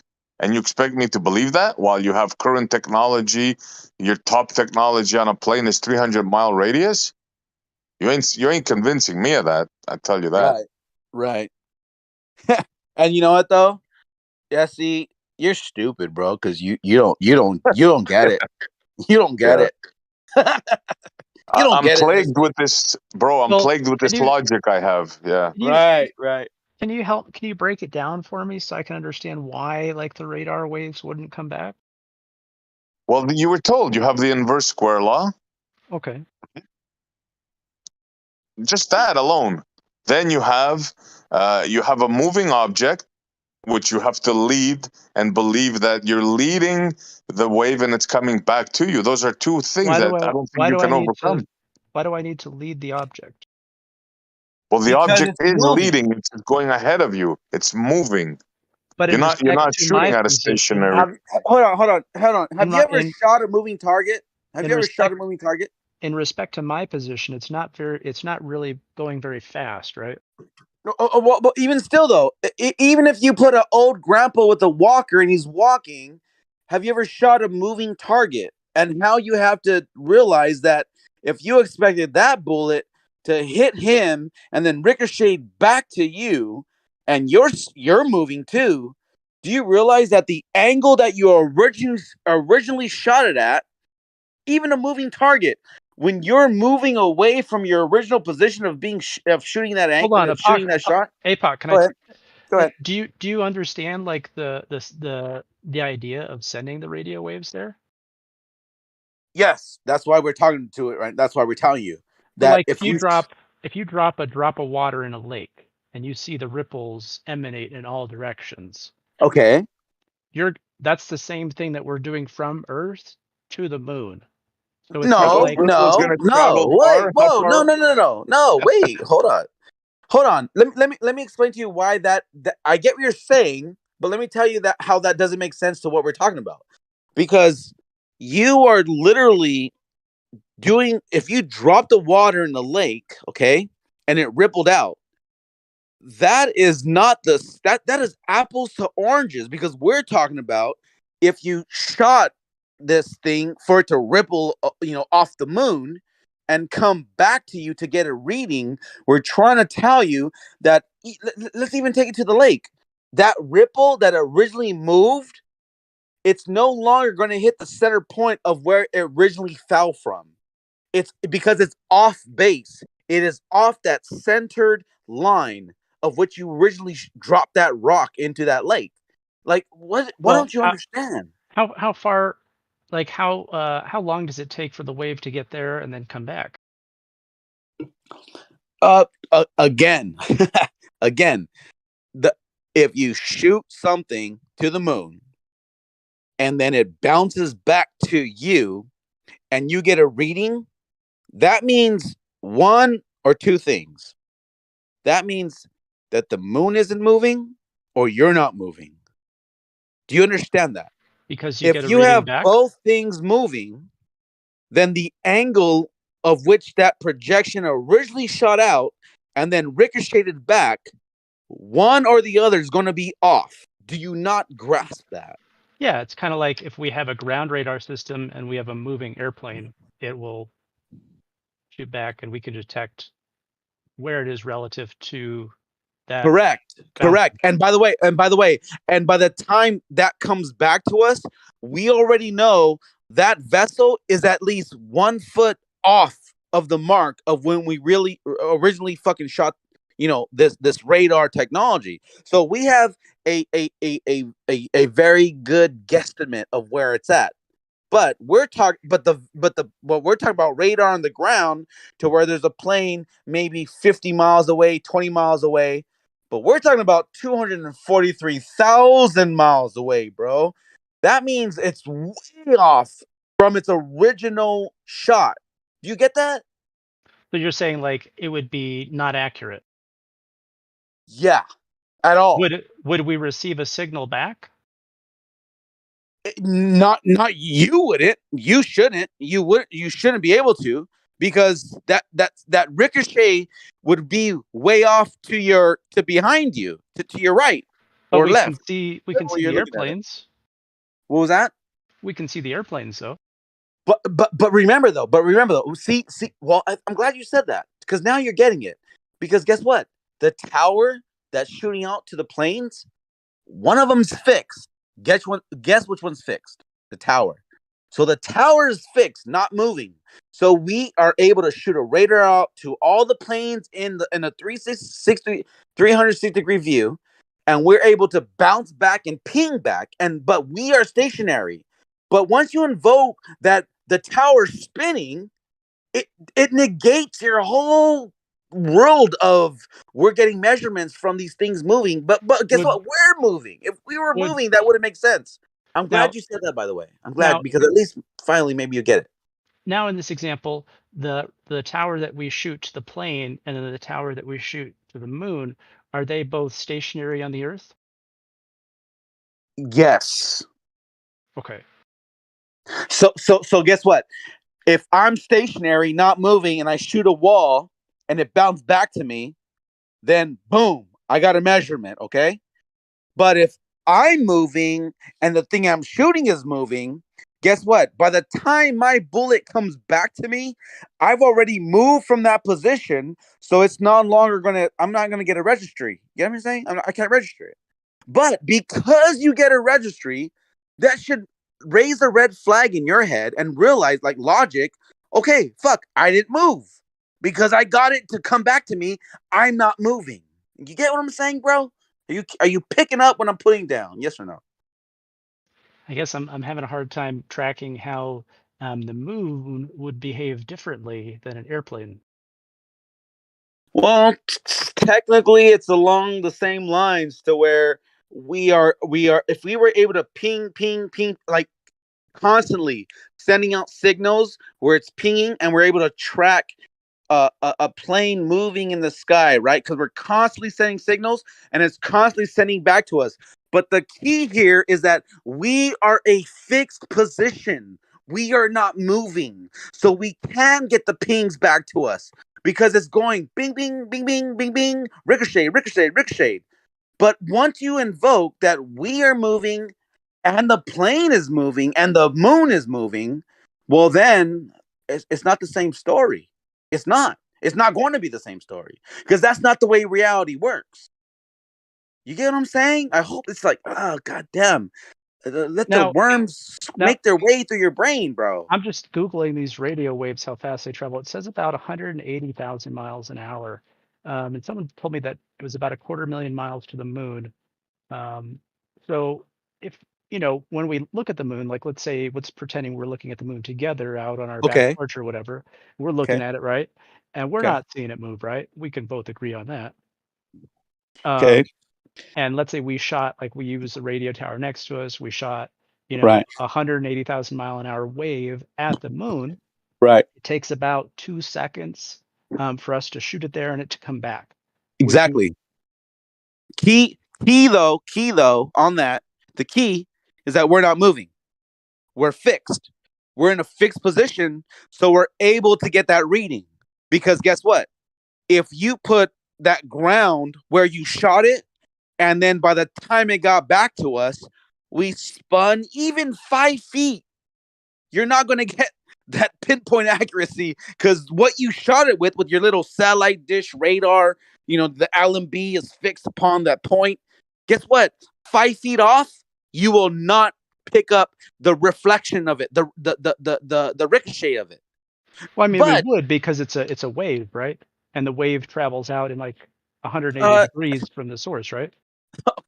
so I get what you're saying. You're saying that the the bounce off the moon comes back to us wider in a ping of a signal, as opposed to being direct for us to pinpoint the location. You're saying there's like a wave to it. That's what you're saying. Yeah. So how far does that wave go? So maybe in your world, in your logic, you're saying, well, we can travel a whole like 7 miles before it's out of our out of our measurement, because that wave could stretch that far apart, but we're still going to get a reading. Is that what you're saying? Maybe, I don't know. I lost track of what you were saying just now. Okay, so if you have a wave, right, of a signal and it's spreading out, it's literally like stretched out as a wave, as a signal coming to you. You're saying that from when, if you originally shot it, if you traveled another 50 miles in your spinning Earth, or what, actually, if it's traveling 7 miles per hour, right? What is that per second?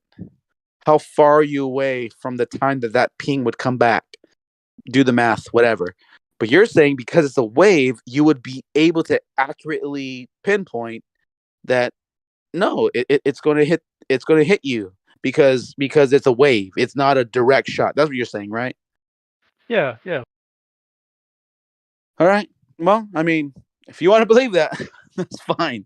I guess so. If you want to believe that,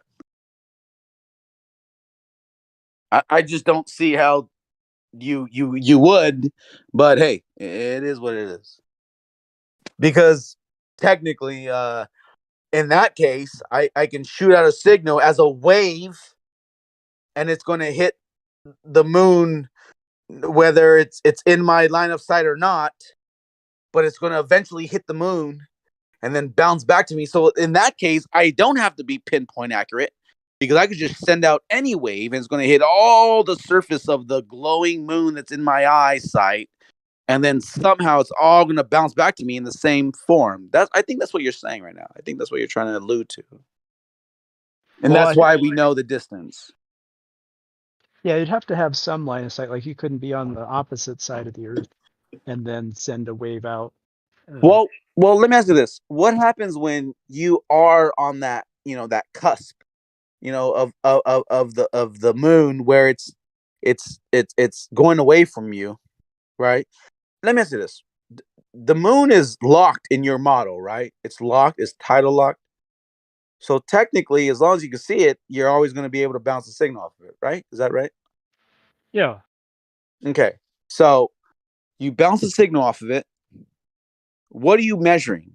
The distance from your location to it? You could, but in this original context, it was just, hey, would you receive a bounce back?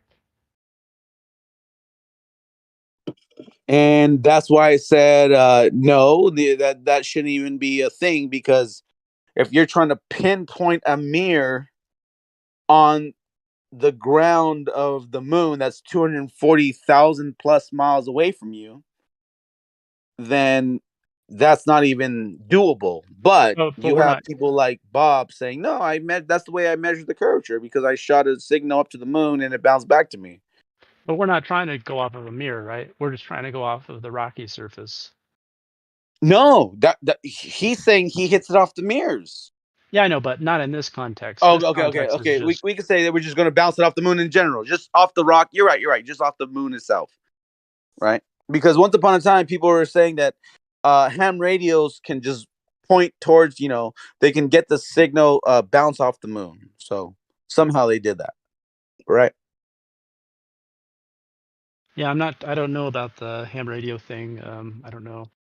No, I've been in, actually, I think I was over in Gem server, and they had a gentleman over there saying that he's a ham radio specialist and he can bounce the radio waves off the moon to go from one side of the curve of the earth to the other side of the curve of the earth off the moon. Like, that was his statement. Like, that's what he said. That's what he declared. But shortwave radio traveling 240,000 plus miles, I would say, why then do people have radios and they can't even go beyond 5 miles? Because they don't have enough wattage to even send that signal that far. So if you want to say that, oh, well, we have these things that, ham radio right here, boom, boom, boom, boom, I can just bounce it off the moon. Well, if your ham radio can't even go 10 miles, how does it fucking go 240,000 miles? You get what I'm saying, right? Yeah, I definitely see what you're saying. I would argue that there'd probably be some like different technical variables there, like what signal, what strength, what equipment, what band. I think those ham radio guys get a little nerdy, so I think they might be using something a little bit different than something that would only travel a certain distance on the ground. Might be the same thing. I have no idea. I'm not a ham radio operator. Well, here's what's funny. I mean, I used to be, um, in a position as a manager for a store that sold hand wave radios. To believe it or not, way back in about 2000 to 2004, you might know the place. It's called Radio Shack, and they sold ham radios. And I had shortwave radio experts come in and buy ham radios from me all the time and always tell me some crazy cool stories. But you know what they all had in common is they all talked about repeaters. All of them.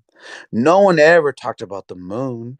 They all talked about repeaters, and they all made an emphasis on how important repeaters were. And I'll tell you why. Because we used to sell at Radio Shack antennas to where you yourself can be a neighborhood repeater. So you can then further the signal out from those that couldn't reach as far, because some radios could only reach 2 miles, some ham radios can only reach 3 miles, some 5, some 10, some up to 15 at the most. Okay, but the key thing here was repeaters. Now, why is that such a key thing to actual ham radio operators? Why didn't everybody fucking bounce it off the moon? But then I come into Discord servers and I hear guys talking about, oh, I just bounced to the moon. I just call bullshit, bro. I'm not lying. I pasted it in text. It looks like it's more technical than some might lead on. It seems like you have to have some special equipment, and it's rather difficult. Well, again, people can claim whatever they want to claim. But the reality is, when you get down to a whole community of this ham radio, using VHF, UHF, whatever you want to, whatever frequencies, they understood the limits, right? The limitations. So, but if everybody could just use the moon, why would they spend the extra money to buy the better antenna? You get what I'm saying? Why would they put more money into getting the receiver that has a greater output in wattage? You get what I'm saying? Because if you could just use the fucking moon, then why would you even upgrade? You get what I'm saying? Yeah. I would just say, like I posted in chat, it kind of goes into it a little bit. Yeah. No, I can't even argue with that, because obviously someone took the time to write that out. But you can't use the model to prove the model. You can't use the falsehoods to prove the falsehoods. I mean, just like Zanuck earlier, he wants to use the manual that tells you have to account for curvature before you turn your plane on. The same way that surveyors have to account for curvature before they can make their measurements. This is all nonsense, bro. All of it. Bottom line. You don't have to do See, these things. see, Go he ahead. did what most people do. You can't blame them, right? Most people are convinced that it's been done. So when you ask them that question, they say, well, they just come up with what's logical in their brain. Since it's been done, well, then there's a powerful enough transmitter. There is this antenna, you know.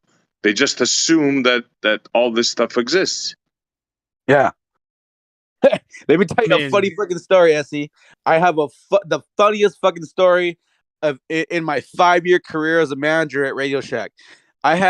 We hired this ham radio fucking expert, right? Like he was in like 3 wars. He was like 60 something years old, an older gentleman, right?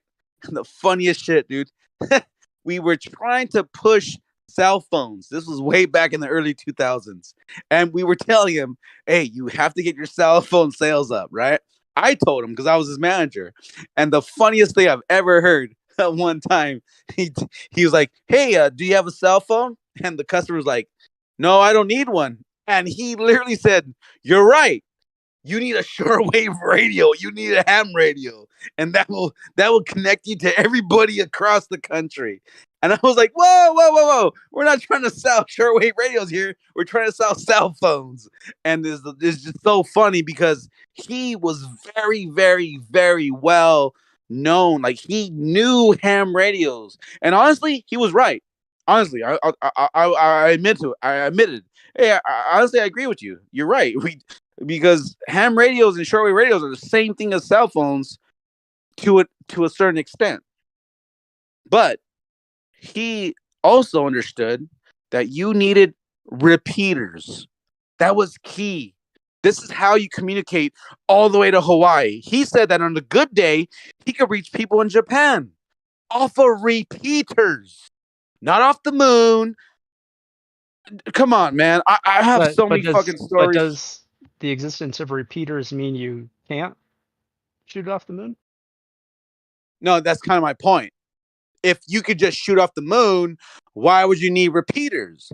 And this is the point. So when someone tries to tell you, "Oh, I could just shoot off the moon," okay, well then why would you pay extra for a ham radio that has more wattage if you just shoot off the moon? Why would you pay for repeaters? Why would you shoot towards a repeater? Why would you aim it towards a repeater? It's more difficult and expensive. It takes more knowledge. Dude, this guy was fucking 6 years old and been using ham radios for fucking over 40 years, bro. He was knowledgeable of it. And even him still didn't have to use the moon. He was very, very reliant on repeaters.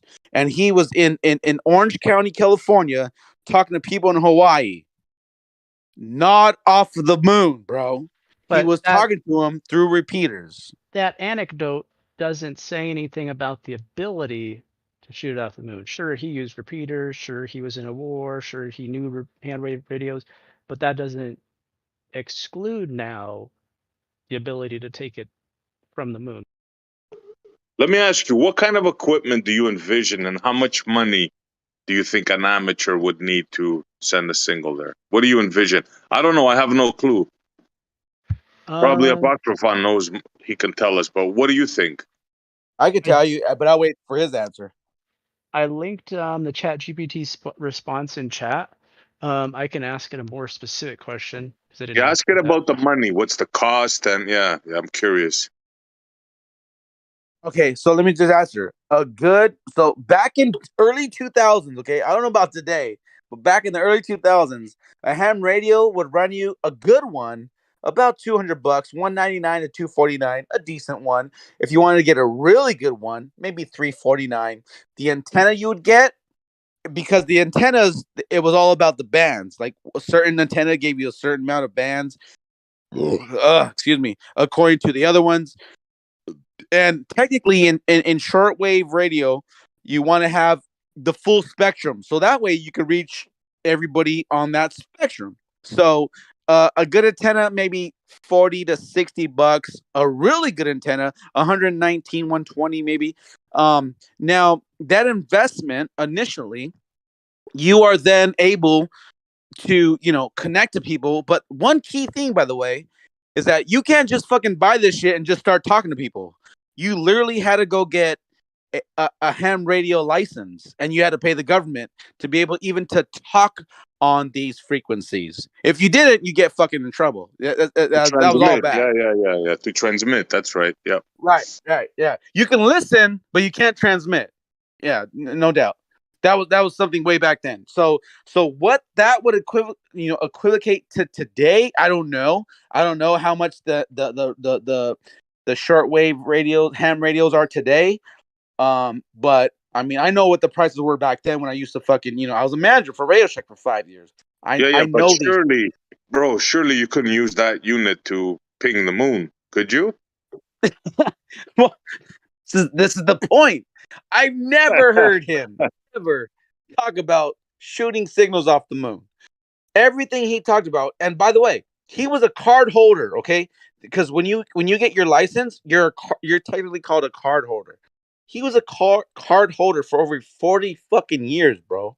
He never talked about shooting off the moon.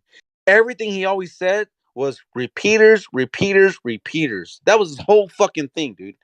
He was like, you can't talk to Hawaii without repeaters. You can't talk to North Carolina without repeaters. Like, that was his whole fucking thing. Like, he was all about repeaters. And so he would try to sell the customer, you get this antenna and you can become a local repeater. So that way you are contributing to the community because you yourself become a repeater with this antenna. That was his whole fucking pitch. I swear to God. I put that on my 5 kids, bro. That was the whole thing. So this antenna, right? You can receive, transmit, and repeat. Is that correct? Yeah. There was a certain antenna you could buy to where you become a repeater. It was literally a fucking repeater. Literally in the description when you buy it, it was like a shortwave repeater.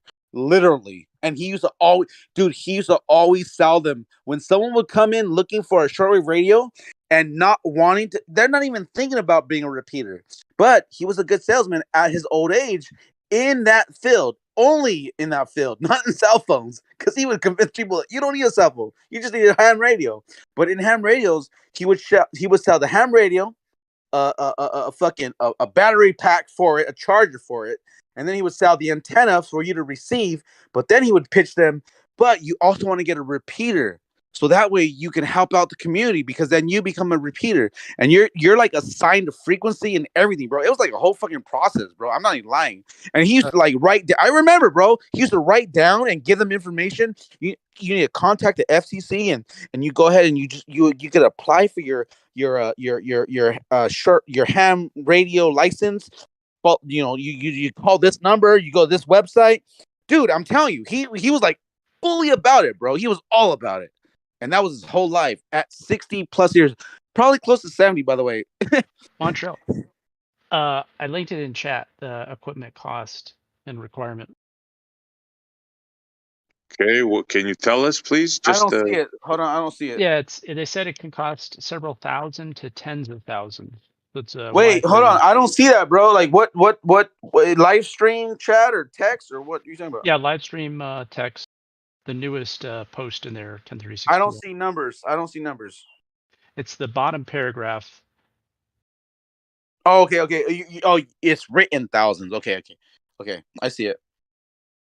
So thousands of dollars. So not a common person can do this, right? Not your everyday Joe is not going to spend $10,000 to do this, right? Yeah.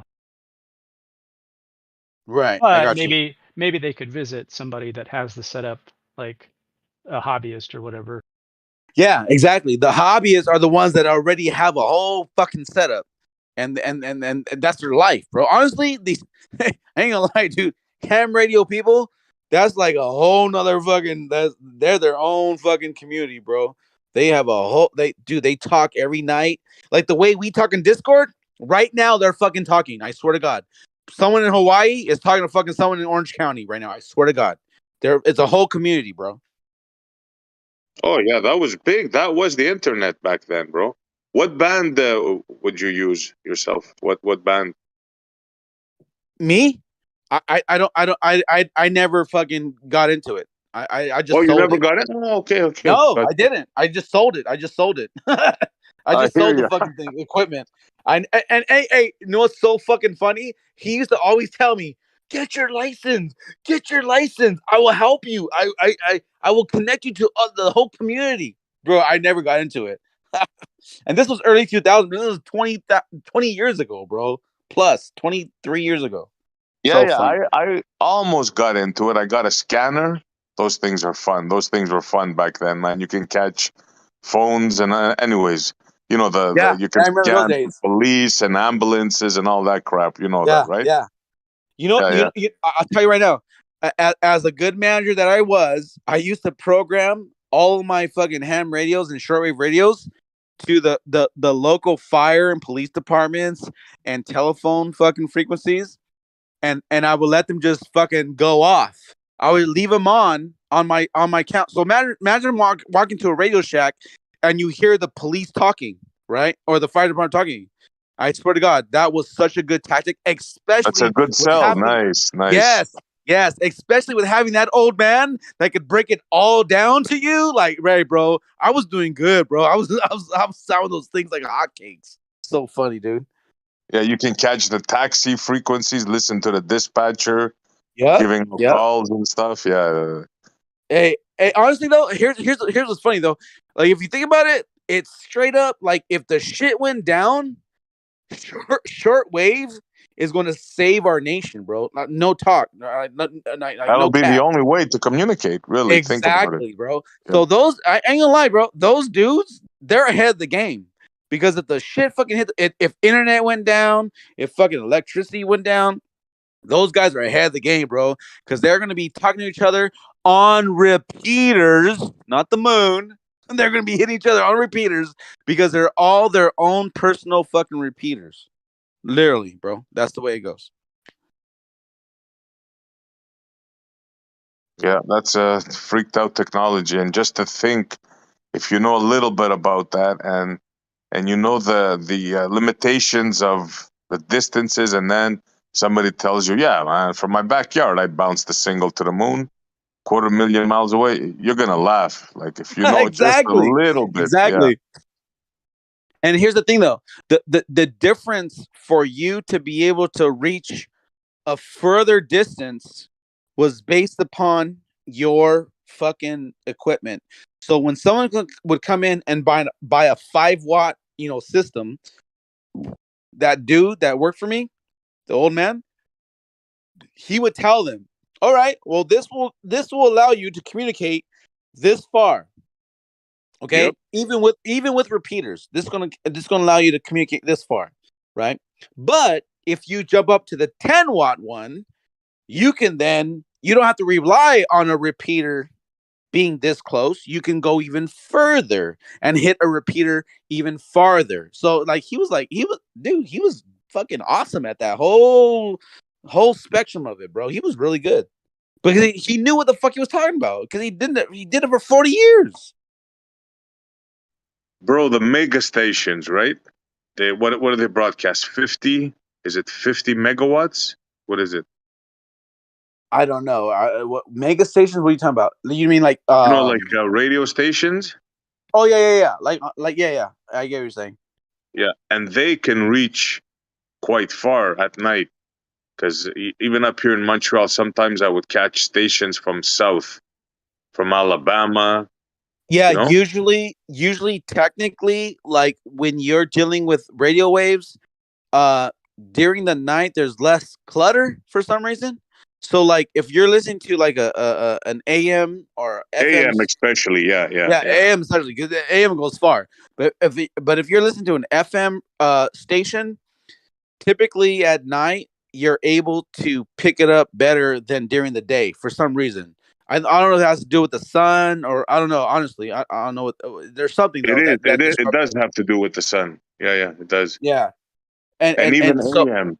I remember I used to pick up coast to coast AM from like stations in the States. And at right. night it would be way better transmission at night. Yeah. Yeah. For some reason, it just works better at night. And hold on, let me get another beer. And the thing about it, though is that you have a system in place that works perfectly fine on a non-moving, non-spinning world. but they have to invoke this Earth ball nonsense. It's so funny. So fucking funny.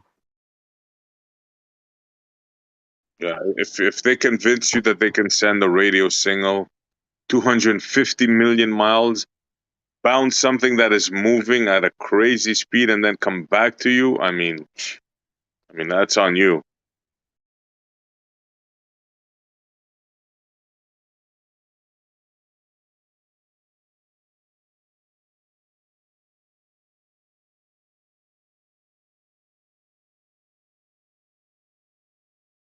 And anybody could prove it. All you need is $10,000. Just sell one of your cars.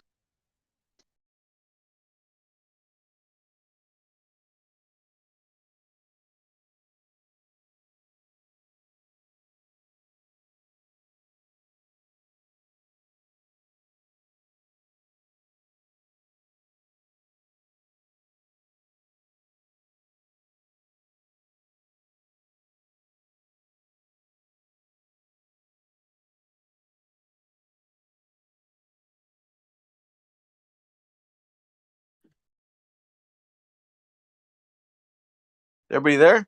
I think I dropped signal. Yeah. Okay. One thing that I always I'm trip here. out on too is like when you have a understanding of a certain thing, but there's something may contradict your belief one way or another,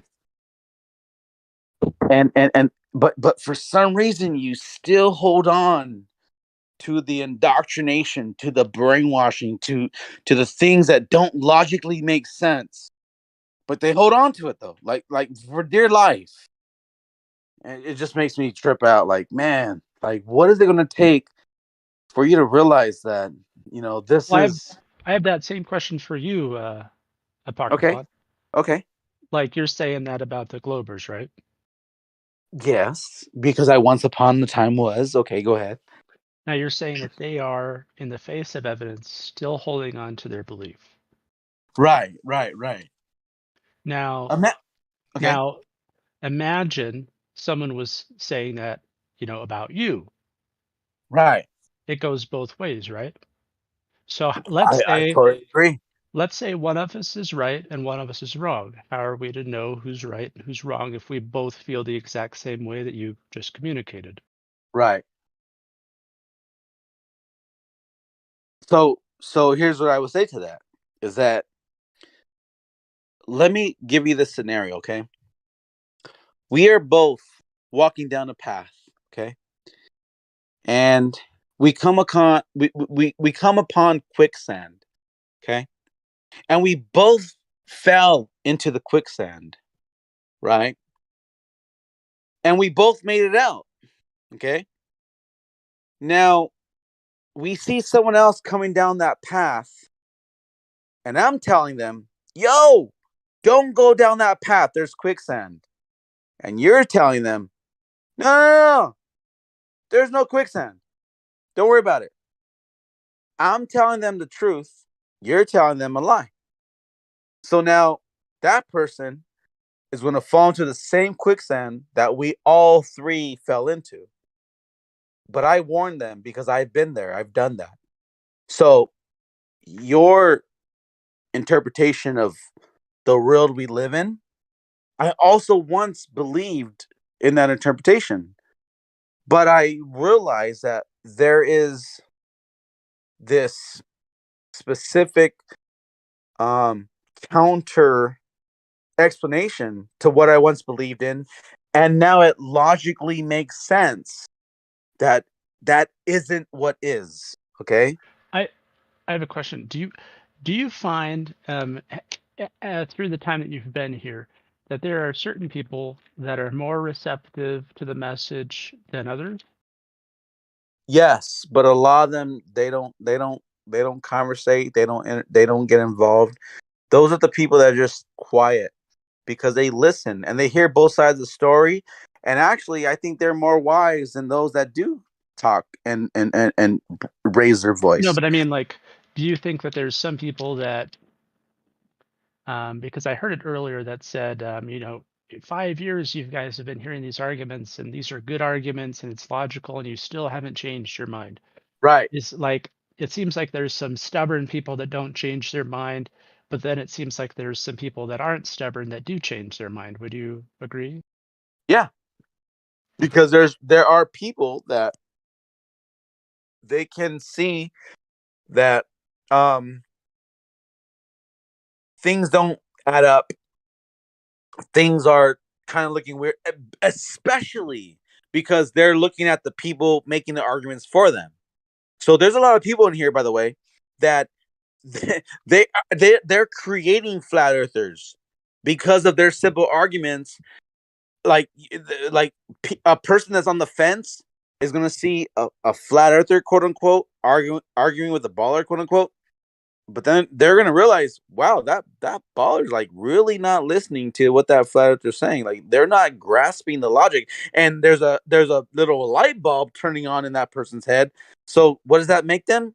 It makes them veer more towards that flat earth thing. And that's why it's growing. That's why it's, becoming what it is today, because people are waking up and realizing that the same old story isn't making sense. Have you ever ran across a flat earther that didn't believe in conspiracies? Yeah. There's a few. Not all. A lot of them believe in something one way or another, that there's a conspiracy, and by definition, a conspiracy means that somebody conspired. And the funny thing about conspiracy theorists is that eventually they end up being the ones that are right in the long run. You just got to let time play itself out. No different than when people were like saying, yo, like COVID's a joke, bro. Like that's all Well, blah, blah, blah. The reason I ask is like, because I've never talked to any flat earther that wasn't a conspiracist. And so I was just wondering if you find it a little bit odd that everyone that believes in flat earth happens to be a conspiracist. Well, not everybody though. That's what I'm saying. Not everybody believes in that. Not everybody, I think, can believe in that, because you just, to say that it takes a flat earther to be a conspiracy theorist, I think that's kind of narrow minded, because there are people that they're just looking at facts. They're just looking at logic. They're just looking at reason. So like when there's a government telling you to take this because it's going to save you, and then 3 weeks later you find out it didn't save you, then all of a sudden you're a conspiracy theorist because you didn't believe them to begin with. Then I think that's a really, really shaky ground to walk on, to be honest. But this quote unquote conspiracy theorist may have a if anything, it's just saying that they're just open up to alternatives. They're just open up to the idea that what we're being told might be a lie. And in that aspect, yeah, okay, that's fine. I will agree with you. Yeah, a lot of people that are conspiracy theorists, quote unquote, are flat earthers, quote unquote. I guess I could frame it a different way. If flat Earth was true, would you expect there would be an equal number of people who were conspiracy theorists and who were not, who believed in it? Well, honestly, I know a lot of people that are against the jab, but they also believe that the world is round. So doesn't equate here. It's not a good argument here, because they may be, enlightened to one thing, but not to everything. They may be seeing the fallacies in one aspect, of the teachings from the media telling you what is and what isn't, but they might not see the baller science, they might not see it that way. You have Disney and NASA getting together to form a company to create imagination in your mind. And then years later, you have people such as myself and others that realize, yeah, that's not cool, bro. Like, you lied to us all this time because you were trying to create an imaginated world that doesn't exist. But it sold millions of dollars worth of product and services. And now you have laws interjecting that, so where they can pull billions of dollars of taxpayers' money to go towards programs that are taking you to nowhere. You want to land a rover on Mars for billions of dollars, and you took it from the American citizens' tax dollars. So instead of paying for infrastructure, or instead of paying for homeless to have homes, and the those that are hungry and starving to have food, you want to put it towards a space program to launch a rocket to land a rover on Mars. And this is what they done. And I don't agree with that, bro, at all. Because landing on Mars is all facade. The helicopters flying in Mars is all facade. And if you want to be a baller and believe that, that's fine, bro. I'm not gonna discount you, bro. I'll still have a beer with you at the end of the night. But at least realize that you've been lied to. We all been lied to. We all been fucked. We all been mind fucked, tricked fucked. That's it.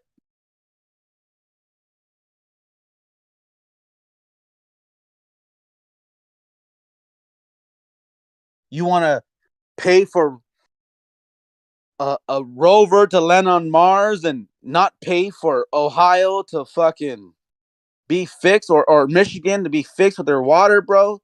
You don't want to send billions of dollars to the states that need help in our country, bro? You rather put into a space program going nowhere?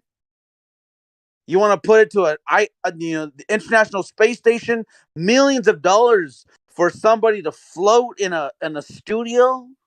Come on, man. Well, I mean, that wouldn't be our belief, right? Because like we You're right. wouldn't, we wouldn't be like, yeah, we're gonna have them do it in a studio, right? That wouldn't be our argument, right?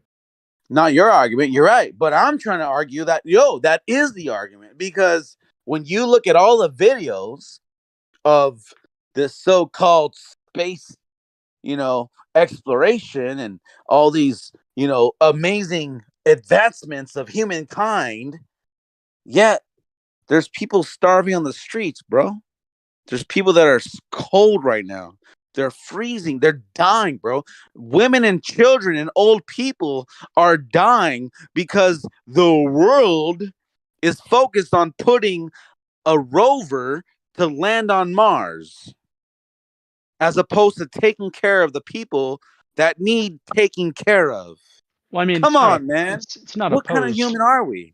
Not Right? opposed, right? It's they do both, right? So it's not like they are opposed to doing that, or they're just doing the NASA program. Like, money also goes to homeless shelters, preventing homeless Okay. shelters. Like, Okay. Listen. Hold on. I hear what you're saying, but listen.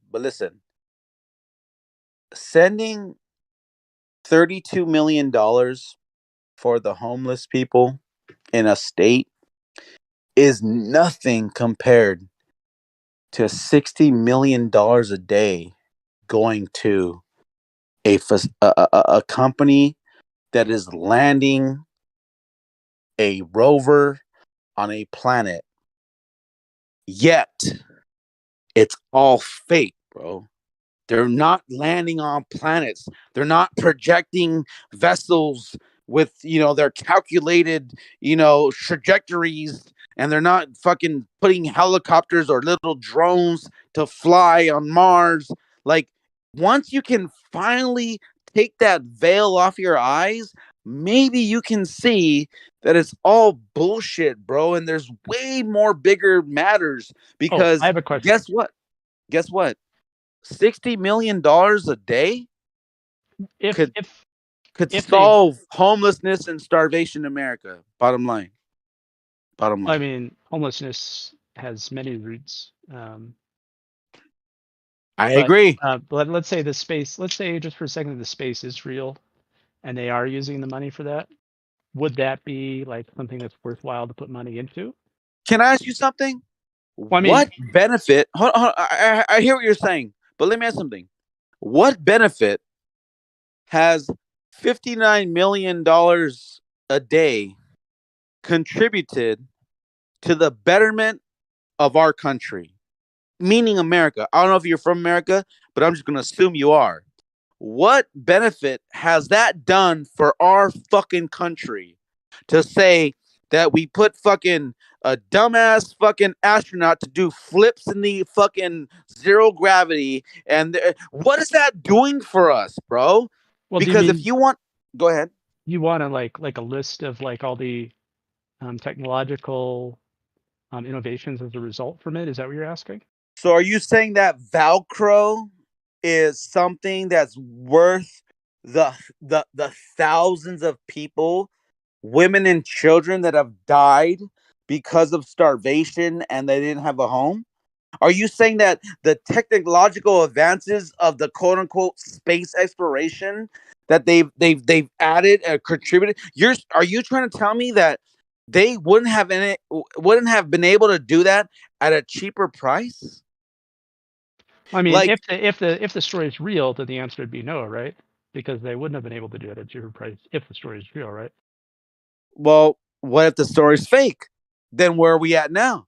What if every video that NASA put out that people on online are pointing out, this doesn't make sense, this doesn't make sense, this is fake, this is fake, this is fake, this doesn't make sense.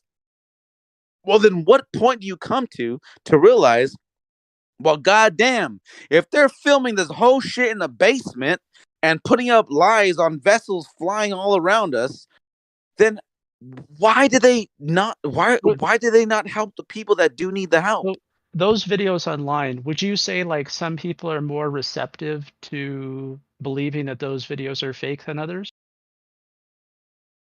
No, I would say the opposite. I say that most people see them doing these things in space and they believe that they're in space. Yeah, no, They but what I'm saying is That's part some of the people programming. that's Go what ahead. I'm saying. I'm saying the same thing. I'm saying some people that view these videos are more believing that these could be fake than others. Some people might be more receptive, more open, or otherwise, maybe vulnerable to the idea that these things are fake from NASA. That would be my argument. And then furthermore, I would say, the people that produce these videos, like what's their motivation, right? Because if you have a YouTube channel, right, you get paid per view. And it's Right. kind of sensational stuff, right? Like, Right. hey, space doesn't exist. That might get a couple clicks, right?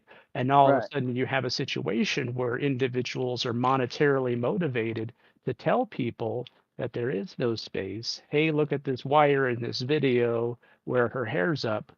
Right. And that gathers clicks, and then they're paid to make those videos, Okay. So regardless if they're true or not. okay. So, but here's the thing, though.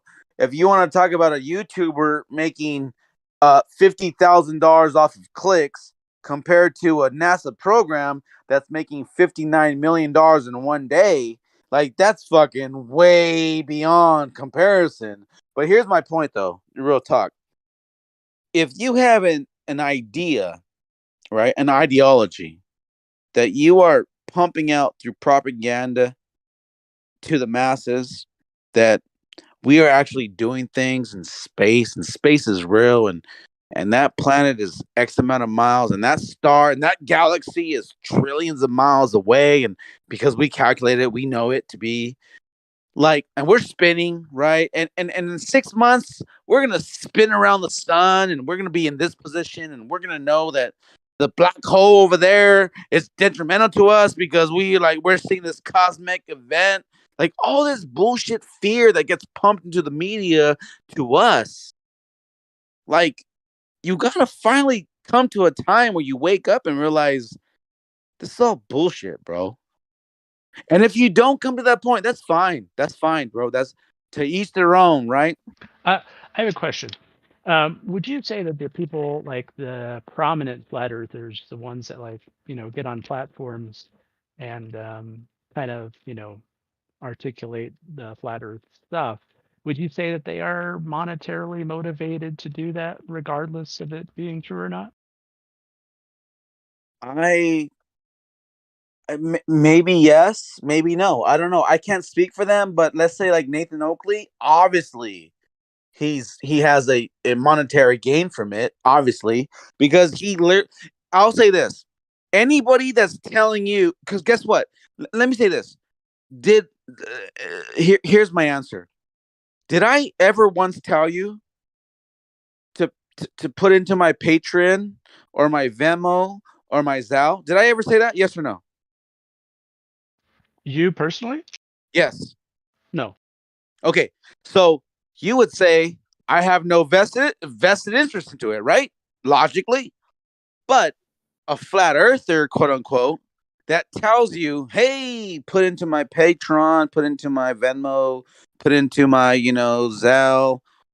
Obviously, they have a shtick. Obviously, they are trying to capitalize on this idea, on this, you know, thing that's going on. So to answer your question, there's going to be some that are and some that aren't. And the ones that aren't, I think, are more genuine, by the way. Oh yeah, for But sure. I agree. But but what I will say this though. I don't want to discredit fucking Nathan Oakley though. I don't want to discredit QE though. I don't want to discredit those that are technically flat earthers because honestly, they fucking make a lot of sense and they destroy the ball evidence, quote unquote, day in and day out. would you And say that someone that does this for a living and that might not have any other way to make money would be interested in this becoming seen as a false thing? yes and no. And again, I'll tell you why Yes I say and this answer. Because there are those that do have an agenda, but there's also those that, like for instance, is he in here? No, he's not. Napalm. Every fucking day, Napalm comes here. He's not here right now. Napalm comes here and lays it down, bro. Like honestly, Napalm fucking schools you guys, bro. I ain't gonna lie. I fucking love Napalm, and he's not here to hear it. And I don't care if he's here to hear it. I'm gonna say it without him being here. But Napalm fucking schools people, bro. And he's not here. He doesn't ask you for fucking money. He doesn't ask you for his Venmo or Patreon or bro. He's just doing it because he is just doing it. That's it. Because he knows the things that don't make sense, they're not adding up. And he's just trying to point those things out to people like you. No disrespect. But he's trying to point out, like, hey, bro, listen, there's another fucking alternative to what you believe in. And you can continue to believe whatever you want. That's fine. But there's also some things that you just can't fucking hand wave, bro. It's starting to make a lot of sense. I'm just saying. Can you agree with that at least or no? Where you at? like agree that some people don't make money on it and that make arguments for it? Right. Yeah, I can say that. Right. Well, I mean that answers your questions, right? Kind of. What I'm kind of really wondering is like, are the most prominent proponents ones with platforms and more business-minded ideas as far as flat Earth is concerned, and they're not entirely interested in investigating if flat Earth is true or not. They're kind of interested in making money off of flat Earth, regardless of if it's true or not. And they're especially interested in not discontinuing said business venture. Well, I will say this. There are people. I mean, that goes on both sides, by the way. You have fucking FTFE and McToon. They're looking for super chats. They're trying to capitalize on, this thing.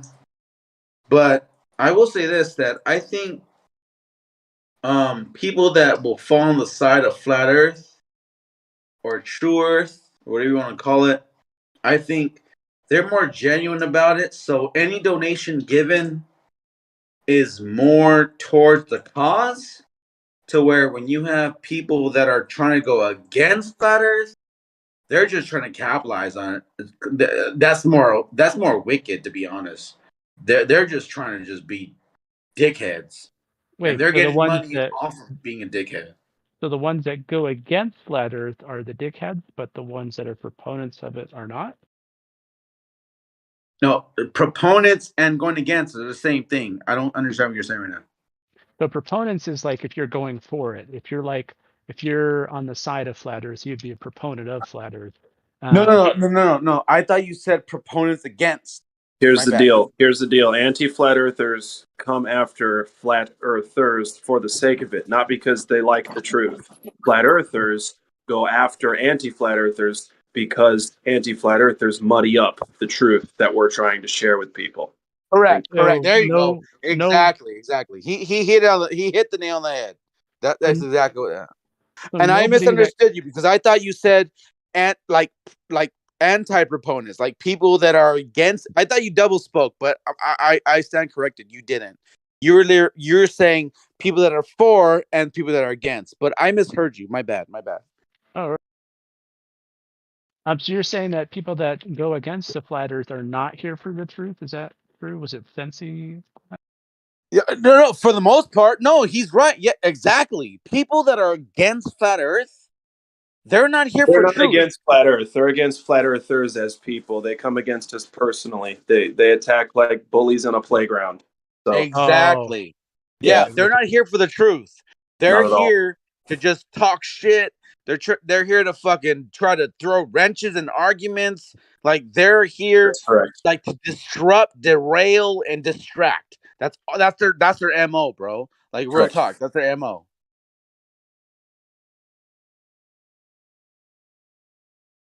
Unfortunately, that's what it is. Can you tell me different? I mean, I guess I was grouping all of the people that were not flat Earth into one bucket. But what I'm thinking is now that maybe there's multiple buckets for non-flat Earthers. That Oh being yeah, no, anti-flat definitely, bro. Earthers. Definitely. There's definitely fucking multiple fucking. Yeah, that's for facts. That's facts right there. There are people that are just they're on a whole fucking another level, dude. Like they want to proclaim that they are, standing up for something that is right, even though logically it doesn't make sense. So they look stupid standing on that platform of righteousness and being correct. And once you derail that, once you fucking knock that down, they're gonna go ahead and turn around and throw a wrench back into the argument to try to help them get back into this, stable ground. But technically, you can't, bro. Like it is what it is. They're getting fucked. By the way, what is your position when it comes to um logic of the things but first of all, before I ask that, how long have you been in this community to hear all the ins and outs of all of it? Probably a few months, 6 months. So that's fair. That's cool. Welcome. So Thanks. to give you a little background, I've probably been this, like, I'm kind of drunk right now, but if I can remember correctly, I think since 2017, maybe 18, I've been in this community, okay, of people going back and forth all this fucking time, okay? Now, I've heard it all, right? I heard it fucking all. Just like all the others here who have been even longer than me. I'm not trying to say I'm anything special. I'm just saying there's even people even longer than me here in the community. But one thing for sure, bro, is that it's always the same fucking argument. Always. Never disappoints. It will always be the same thing. That's why we get in these discussions that we do. Heated, by the way. And Yeah. if you realize there, I don't know if you were here earlier, but Zanuck was here, and I told him "fuck you, bitch," and he laughed because he knows me, because I know him. We've been going back and forth for 5-6 years. We've been going back and forth, but it's a community. But the difference is Zanuck, Kosho. I called him a bitch earlier. Like, you have these. Blow me, Paco. Fuck you, Zanuck, bitch. I mean, but guess what though? I'll tell you right now.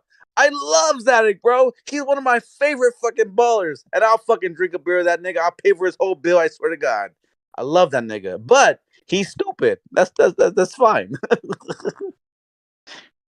right, Zanuck? You stupid, right? You still stuck. You're a paid op, right? You got it, tough guy. You got it. How Hey, much are they paying you, Zanuck, as a paid op? You don't even want to know. yeah, he's getting overtime. Right now. He's overtime. He's in the Double after hours. overtime. He's getting overtime.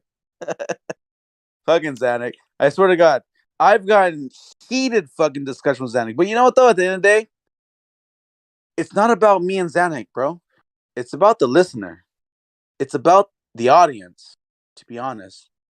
Because We're like stage performers. We're like actors. there you go. There you It's go. like theater. There you go. It's all the real to the stage, right, Zanuck? It's all for the show. That's right. Exactly. And there's key characters that are fucking going to make it one way or the other. But honestly, you're going to have certain people that are going to realize the falsehoods, the inconsistencies, the logical errors, and they're going to make their own fucking, if anything, Zanuck builds flat earthers. Honestly, swear to God, he's probably the number one flat earther builder. I swear to God. They call me the creator. Exactly. I create flat earthers. Exactly. Because everyone hears what he's saying and says, "Wow, yeah, that guy's way off." Even the ballers call me a globe liability. Exactly. Honestly, Zanuck, you be saying some far out shit. And just to kind of touch on what we were talking about earlier, that file you sent me, I read it. Man, you're so far off, bro. You're way off, bro. You're way off. And it's crazy to me. How you can extract the literature that we read and run with it in a whole nother direction when that is not what it's saying, bro. It's okay though. Yeah. Hopefully that whole discussion built another fucking flat earther tonight. Real talk.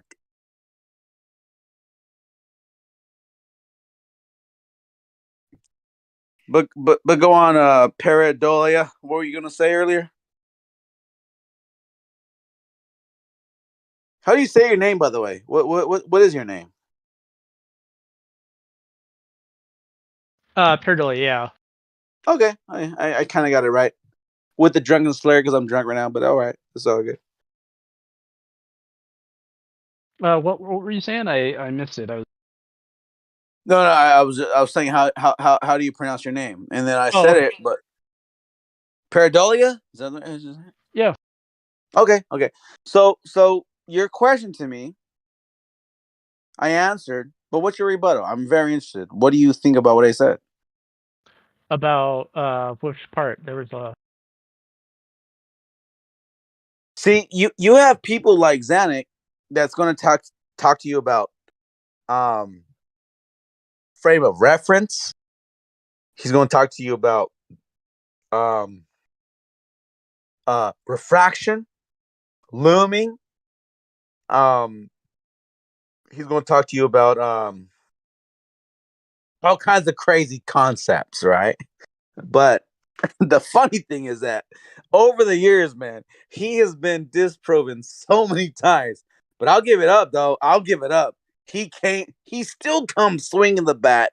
He comes swinging the bat like he's gonna hit a home run. He still does it, bro. Day in and day out. I give you that, Zanuck. You got some gall in you. I give you that, bro.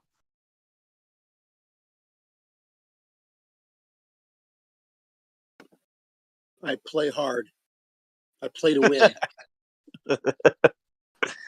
Yeah, I'm just trying to decide like how much do you make when you really play hard? Like it's so funny. we've been calling Zanuck a shill since fucking 2018, bro. Like, put it that way. As a joke, maybe we're right. I don't know, but hey, this guy, he'll take you down some crazy paths, and he'll try to tell you that he's teaching you and he's learning you, and you just need to listen to him and And if you've him. proved me wrong so many times, then that means by default or substitution or by proxy, you've proved my handlers wrong. That's a bold statement.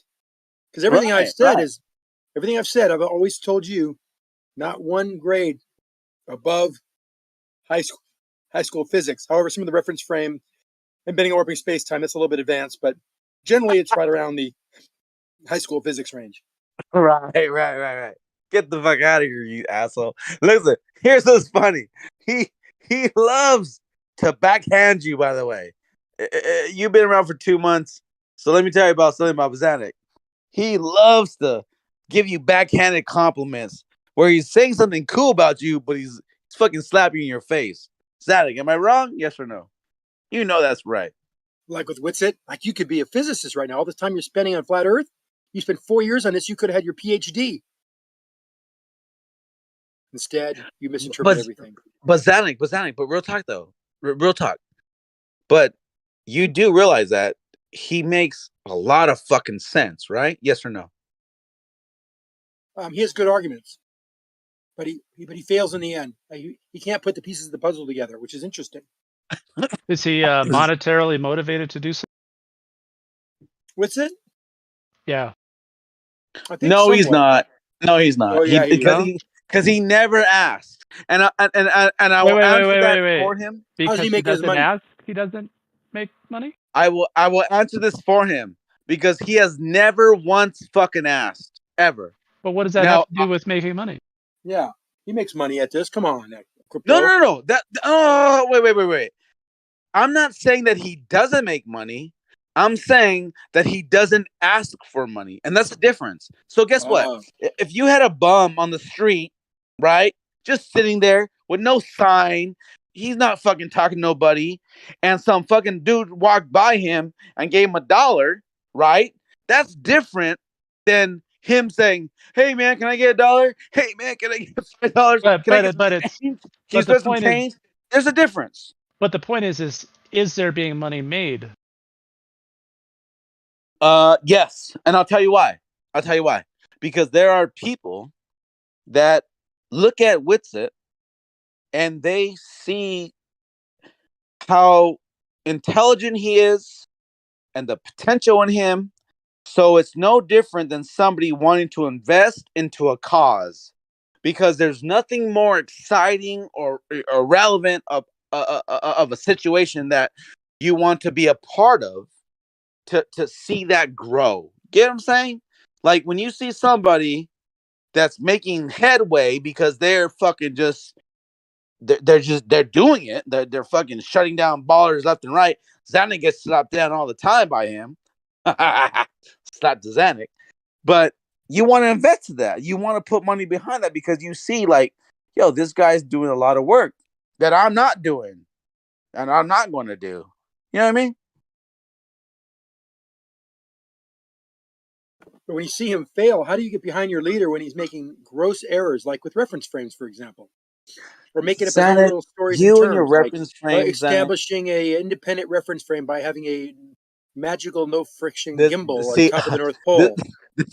When he does things like that, it makes you think like, hey, it's pretty creative, but he just doesn't get it. So Witsit doesn't get it. Hey, Zanuck. Did you notice the word he slipped in there? Leader. He slipped in the word leader in there. I know. There's no leader here, Zanuck. Nothing gets by SE. Nothing. Hey, Zanuck. I want to say this. Your bread and butter is reference frame. Real talk. You always want to bring up that. Every time. You want to bring that up. But I'll tell you right now, Zanuck, reference frame is bullshit. Do you want to hear why? Do you want to hear why, Zanuck? Why?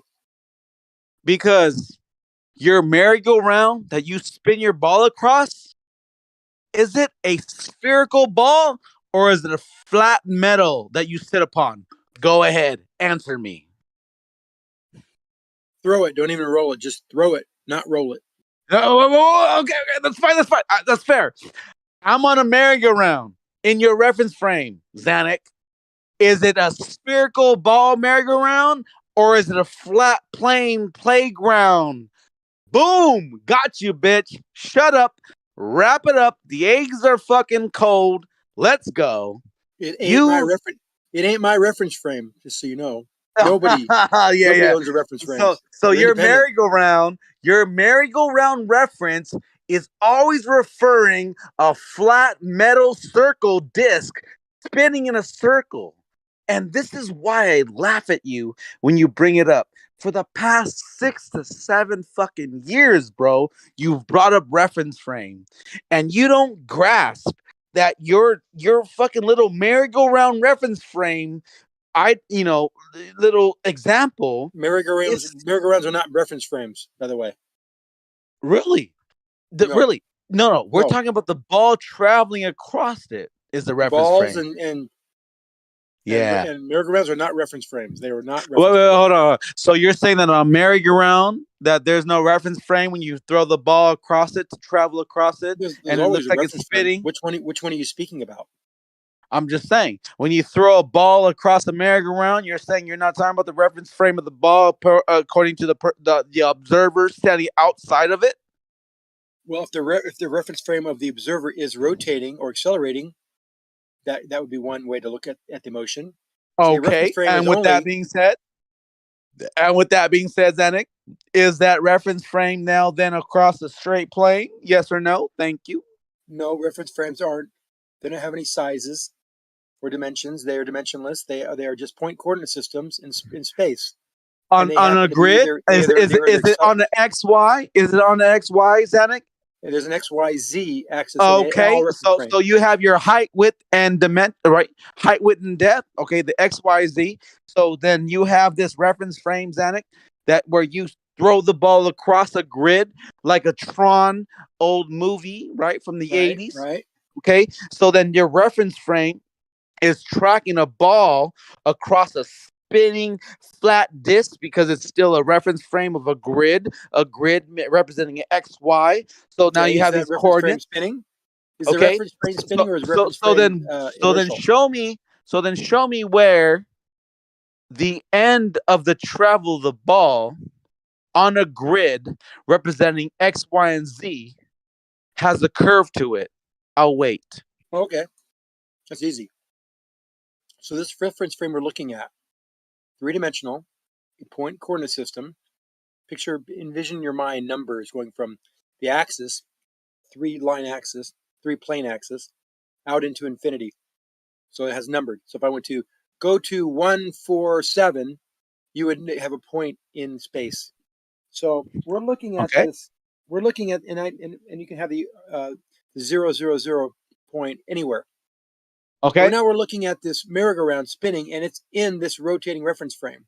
Got you. And the reference frame is rotating at the same angular velocity. Got you. As the merry-go-round. So we're now saying that we're saying this reference frame is in fact rotating. Okay. And as it rotates, we see a ball thrown across it. It leaves from point 717. Okay. It ends up at 916. Exactly. The path it took, I can give you the intermediate steps. I'm just making up numbers, but you know what I'm saying. This would be a curve. This would be a curved path.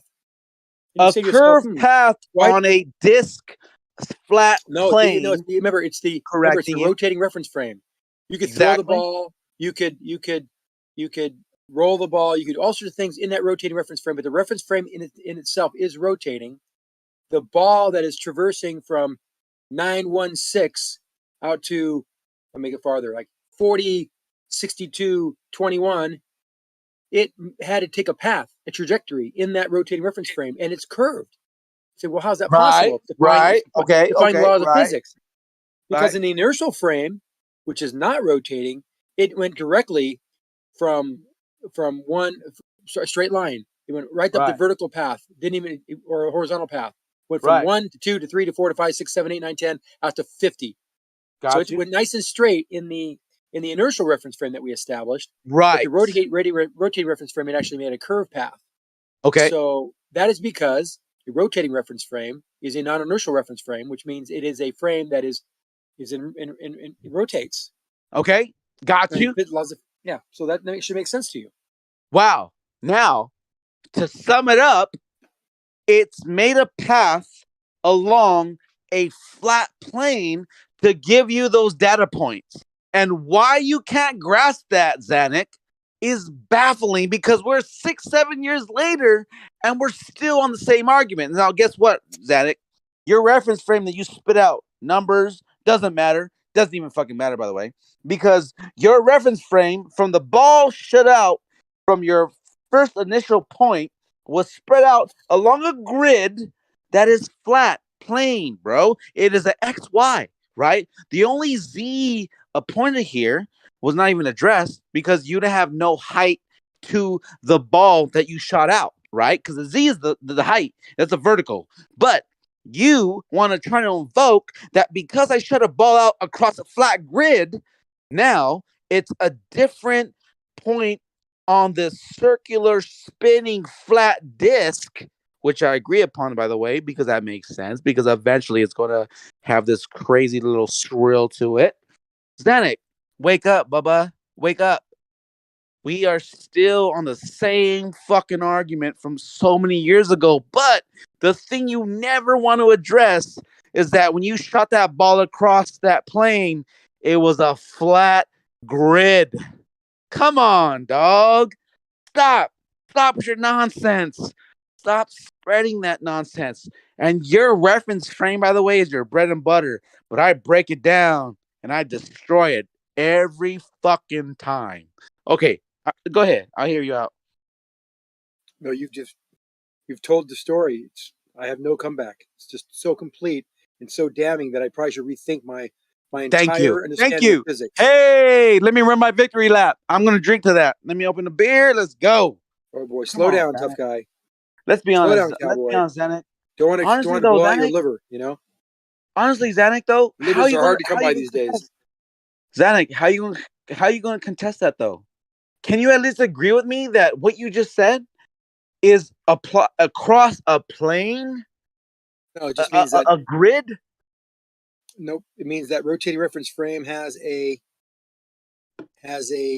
one dimension. The only hold on, Zanuck. Being The only utilized. change you have, Zanuck. The only change you have in your example is that in that reference frame is across a flat plane. So Zanuck, let's put me and you, okay, at a plane. All right, bro.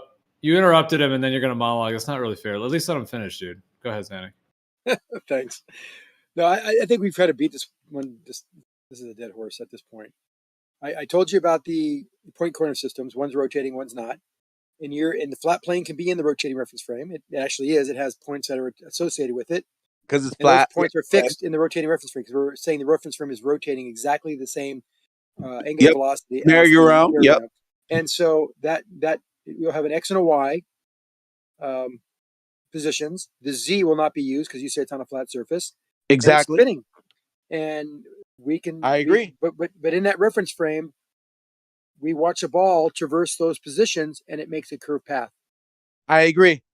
It follows an equation called. Let's say it follows an equation depending on the velocity. It says it's an equation x squared plus y squared equals r squared. That's the equation that it follows. Makes a circle. Just makes a perfect circle as it spins. The ball, you throw the ball, it makes a circle. Right. Eventually, you're right. Because eventually, when you roll it out, eventually on the path that it's on, if the merry-go-round was spinning, you're absolutely right. It's going to literally make a circle. I agree with you on a flat plane. Go on. I'm listening. Apocryphon, you are very fortunate that Zanuck is in such a chill mood. Let's keep him in that chill mood. I do have a question real quick before I go to bed. I love you guys. Thank you for having this conversation all the time. It's fucking amazing. That said, Zanuck, so, I've gotten a lot of speeding tickets in my life. And one thing I've noticed about that is when the radar gun is pointed, it's not moving. They have to be stationary to make sure they get my speed in relation to them. True. Actually, There's no way. Hold on. But my question is coming. There's no way for that radar gun to be anywhere near accurate unless they are stationary. Now, if I'm going to detect the motion of the car, right? The car I'm looking at, not the one I'm in, the car I'm looking at. Can I be also in the car I'm looking at, or do I have to be at a separate reference so that I can get the speed in relation to my location of the other car? You can get that change of distance with respect to time from any position. Hold on. I'm asking, can I get it from inside the car, or do I have to be outside the car to see how fast that car is going? Can I be in it as well, or is it only that I can see it, the speed from outside, like in relation to another body? But remember, motion is always going to be relative. So you're going to look at this Right. body with. But going back to the first statement, which is a little bit flawed, yeah, laser radar and many radar guns now have the speed of the car built in, so that it knows when it's going 80 miles an hour and it sees an approaching car and it sees 160, it knows that 80 minus 160 is 80, so he's going 80 also. Do you see how that's kind of ambiguous, though? Because like, try to prove that in a court of law. It's like, I don't know if that's really like, come on, guys. Yeah, that's what they do. You know, They can follow you and say what your speed is using a radar gun. right? Yeah, but how do they follow prove you. that? My deal is you'd have to have another officer in the car looking at the speedometer. Otherwise, they're just making an educated No, guess. it's integrated into the system. Yeah, they have a front facing and rear facing. Yeah. That's fine, but that doesn't mean it's perfectly accurate. You'd have to have an officer in the car as well. No, No, it Yeah, you would. ends up in the court of law. What I'm trying. Oh, well, that's too bad then, huh? Great old justice system here. What I'm trying to tell you. Lasers are pretty damn. The only way you can get out What of I'm it is trying to tell you is that to get the most accurate measurement, they stop their fucking cars. no, they don't. Yes, they do. Thanks. No, they don't.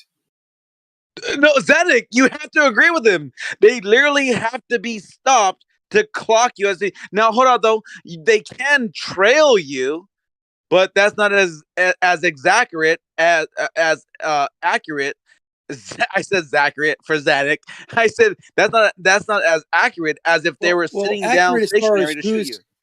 Accurate as far as who's speeding. So the ones that are using the car, the front facing and rear facing, they will have it pointed in a direction, and whatever object breaks that beam or reflects the beam, that'll be the object that gives them a velocity. But if you're in traffic, yeah, you don't know exactly where it's pointed. You could be picking up multiple cars, or one car that you think is speeding, and the other one's not. So Right. that's why they like to pull over and stop, because they can aim a gun directly at a particular car with pretty good results. Right. So that's the best way to get the movement of the other object, right? Exactly. Stopping and being a separate body. It's correct. Only to be done so you know which body you're actually measuring. In Hey, fact, fuck, they can dude, measure let's give speed. you the motion thing. Hey, let me give you the motion Hold on. thing. Let me just Hold on, respond to hold on, real brother. quick. Hold on, real please. quick. Real quick. I have one thing to say. That Oh, you got to it be has fair nothing and pass the mic, dude. You just said a whole long thing. See, it's going to kill your point if you keep going. You got to pass it early. Me or him? Okay, go ahead. It is. What? My point. Listen, yeah, my point was about to die in the first place, and I know the audience got it. But man, so listen, the best way, like I said, if you're moving, it's fine. Call it what you will. You still have to be in another reference frame to get the thing that you're trying to measure the speed of. And I know that was a poorly formed sentence, but you see what I'm saying. It doesn't matter if you're moving or not. You deflected with that trivial piece of information. Okay, I'll give you that. What I will not give you is that to get the speed of something else, you have to be on something other than the thing you're measuring. Thanks. No, that's not how it works. Oh my Like I God. said, you can measure the velocity with these radar guns, whether they're mounted to the car or they're in your hand. It'll still have an accurate measurement of whatever it's detecting. The car facing one is going to be less accurate to be pointed because it's Yes, it's a in the car. separate body. It's a cop car But it's versus still able. a But it's civilian car. whatever it measures, whether it's moving or not, it can perfectly accurately measure objects that are I'm moving giving while you it's that. rolling. I'm giving you that. I'm saying you have to be on a separate body, like the Why? cop car. The cop Why? car isn't also the person they're trying to catch speeding. You got the cop car, and then you've got the thing they're trying to measure for speed. Two separate bodies. I don't know what you're asking then. Holy fuck. Everybody else got it? Oh, please, if someone else has it, please explain it to me. Yeah, I don't get it. Whoa, dude.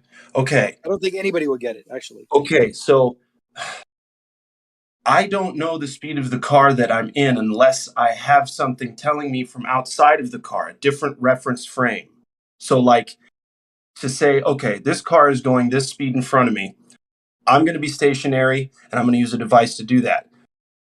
I can do a skateboard, I can do anything, but I have to not be on the skateboard and not be in the car for me to get the speed in relation to where I am. Speed is only relative to the thing taking the measurement of the speed.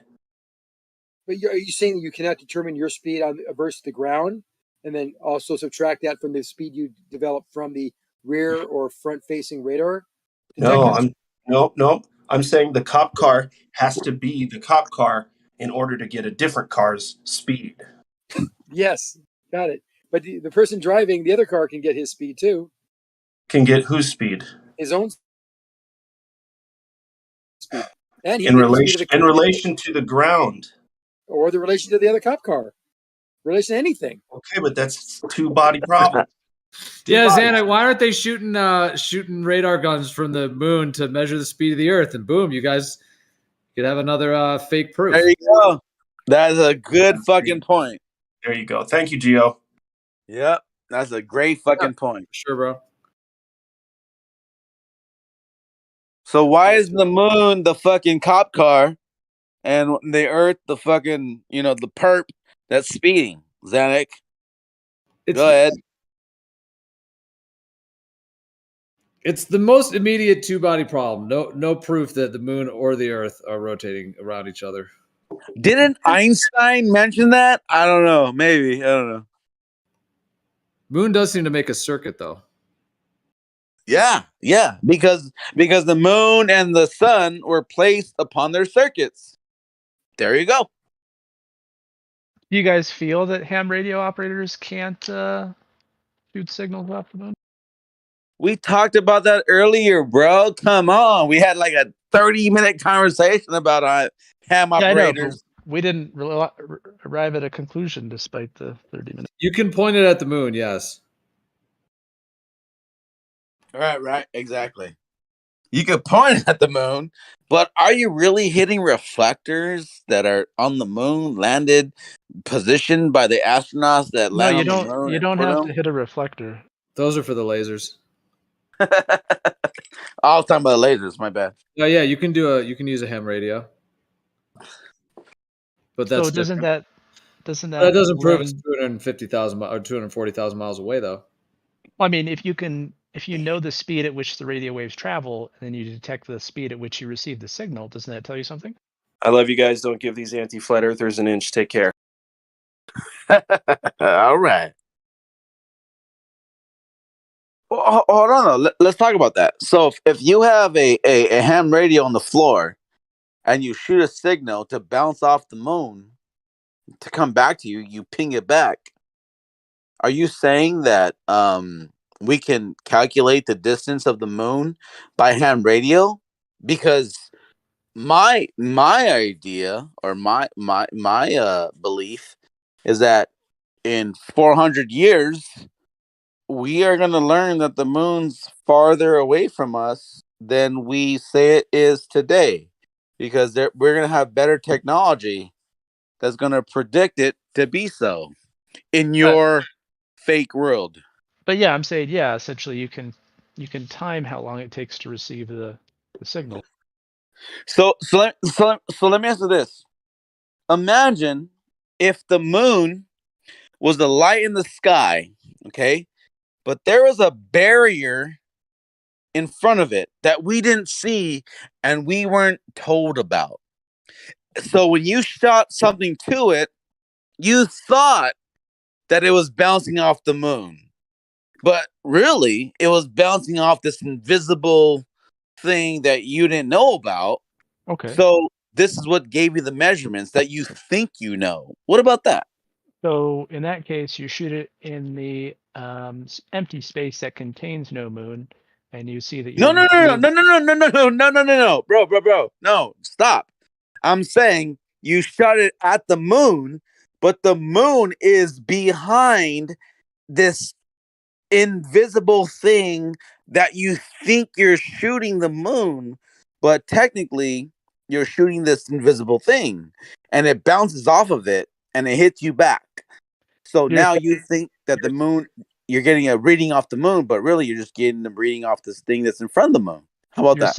you're saying that there's going to be an invisible shield in front of the moon and only the Correct. moon, not in the No, rest of the empty in front of sky. everything. The Well, sun, the moon, the stars, all of it. that's what I'm trying to say. Everything. That's what I'm trying to say. You Yeah. shoot into empty space that contains no moon. You observe your observations and you record your readings that you receive from that, and then you shoot it from the moon. You record your observations, you see what you receive from that, and then you compare. When I shot into empty space, did I receive any sort of reflections back? And the answer would be no. And so you then can infer from the reflections that you did receive from the moon that there would be no reflections because there's nothing there to reflect back. Okay. So how about this? You have an understanding, based upon your knowledge, that we are even capable of shooting off the moon and we get a distance. And today's world, we know that this is accurate, okay? 200 and something thousand miles, that's accurate. But reverse 1,000 miles ago, or 1,000 years ago, they had an assumption of it, but they weren't privileged to have our technology today to where they couldn't shoot the signal to the moon. Now, guess what? What if 500 years from now, they're shooting a new technology to the moon and finding a different distance? And they learn that the moon is actually farther away than we once originally thought because we only had these tools that were, you know, in the sense of, 1,000 years from now, primitive. We had primitive tools compared to what they're going to have, and then they can accurately predict the distance of the moon. Why is this? We're living in today, 2023, and we look at people from two, from 023, and we look at them as being ignorant. They didn't have the tools. They don't know what they're talking about. We know what we're talking about. What about 4023? Are they going to know what they're talking about? And then they prove us wrong? If you can finally realize that and grasp it, then maybe, we can start talking. We can start discussing things to at least realize that maybe we're wrong, bro. Maybe. Just maybe. And in our arrogance, in our ignorance, we want to say that we are right today, even though 1,000 years from now, we're wrong, bro. If you can fast forward, we're totally wrong because we only have primitive tools to calculate the distances. Is that fair to say? Yes or no? I want your answer. No, Why is that? because we were able to calculate distance, 1,000 years ago. That's proves to be accurate today. Like if if we were able to measure length, 10,000 years ago, it's going to still be the same length today. You know what I mean? Not true, but go on. I mean, how would it not be true? Because 10,000 years ago, nobody was around, but apparently 2,000 years ago, people were around, and they thought the moon was 400 times closer than today. Go on. I'll let you proceed. I'm drunk, but go on. But if you measure, right? If you measure the sidewalk and it's 10 feet, and it's 10 feet, in 2023, in 500 years, it's still going to be 10 feet. You know what I mean? Whoa, hold up. You know what the difference is? Is that you're right. I agree with you. We can measure the sidewalk. That's a physical thing. We can measure it. But we're talking about lights in the sky, bro. that we can't get to. And we're trying to make assumptions to it based upon trigonometry and angles and calculations and math. So now we have mirrors because we apparently landed on it, and now we can bounce off these signals on it. And we have all these really, really cool ways to find out the true distance. But don't compare apples to oranges, Bubba. Measuring the Well, sidewalk is, I can agree with you, bro. You're right. We could measure it because that's in our realm. hold on. Go ahead. So air traffic controllers now that look down on a radar screen, like in Right. 500 years, are those all going to be inaccurate readings? Like those airplanes were not in the places that we thought they were and I'll today? tell you why. No, and I'll tell you why. Because when you can compare something that you can physically measure, right? Airplanes, sidewalks, homes, cities. That's something that you can physically calculate with your hands, with your legs, with your body. Well, that is not to be compared with a light in the sky. Well, that's what I'm trying to tell you is that Okay, an air go traffic ahead. controller uses radar to determine the distance that those airplanes are that it can't see. It uses radio waves Right. to determine its distance with the known Right. properties of the radio waves. Right. So it would be the same thing for the moon, right? So you're saying that we can use radio waves to tell us the distance of the moon. That's what you're saying, right? Yeah. Okay, so here's the argument. When we send a wave, a radio signal to ping the moon, we talked about it earlier, bro. We are in your model, in your world, we're spinning, we're moving. So we wouldn't even accurately get that response back because no difference in a sniper shooting his shot in the distance and then running 20 yards away from his original position. Now that ricochet is not even going to hit him. It's going to hit way back behind him. So how can he measure it? How? The same Because way we're we talking about measure, movement. it's the same way we measure the airplane, right? No, it's not the same way because the airplane, it's not in a distance that's so far away that we can't continuously ping. So Why we not? know it's 1 mile, it's 2 miles, it's 3 miles away But from us. why can't we? Why? You're right. Why can't we? Well, you just said we can't. I'm agreeing with you. Why can't we? Yeah, so we're in agreement then. We can ping it. So you're saying we can ping the moon even though we're moving? Yeah. We're going to get an accurate measurement from that moon.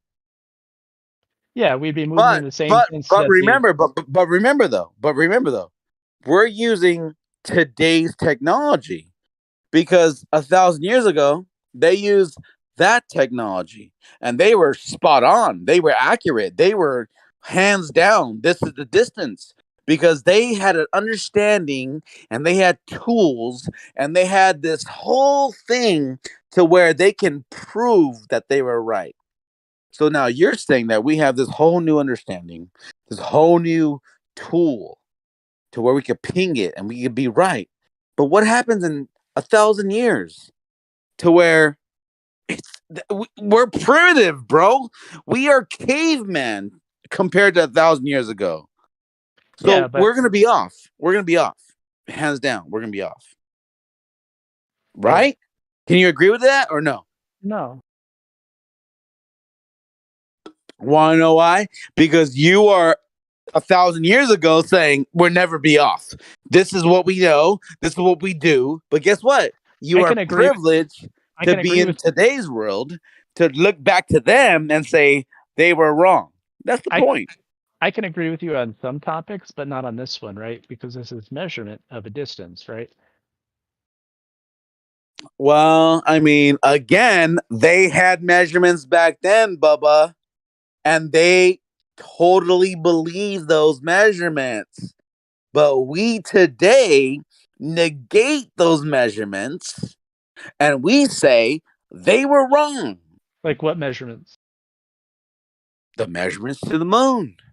Remember, who made? remember earlier Kosho said they are 400 times off the distance from the measurement of the moon. Dude, 400 fucking times. Okay? Because today we have better technology to prove them wrong. Wake up, smell the coffee. We're saying this, that they were off by a long shot. Now, how long ago? 2,500 years ago. Okay. What is it going to be 2,500 years from today? Are you so arrogant that you're going to say we are right today and not going to be wrong tomorrow? When people 2,500 years ago would say we are right today and we are not going to be wrong tomorrow. But we are living in a time frame of time and space and all this crazy shit that we can see that they were wrong. And now we are right? That's arrogant, bro. That's pride. That is a whole nother level. So, like, by that logic, does radar not work today? Well, that's what I'm trying to tell you. What if radar today, because guess what? You know what radar is? Radar is an assumption.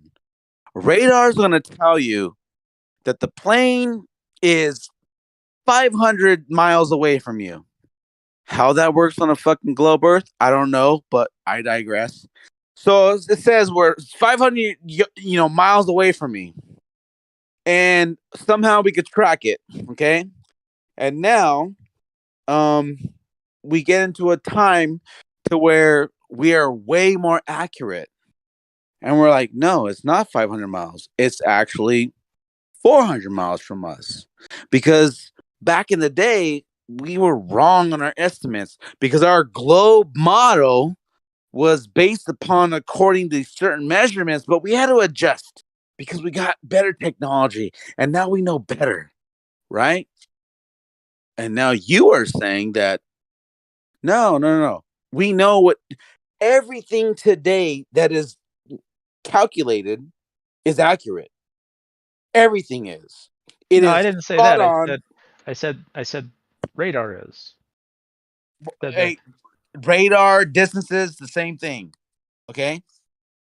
Because radars calculate distance, right? So how about this? So what happens when today's technology is yesterday's news and there's a better technology? And we say, you know what, yesterday's fucking technology, the radars, goddamn, they were off by like 3 miles. It's so insignificant. Wouldn't we know that today because like there was a whole bunch of crashes and deaths and it was inaccurate and we were like shit?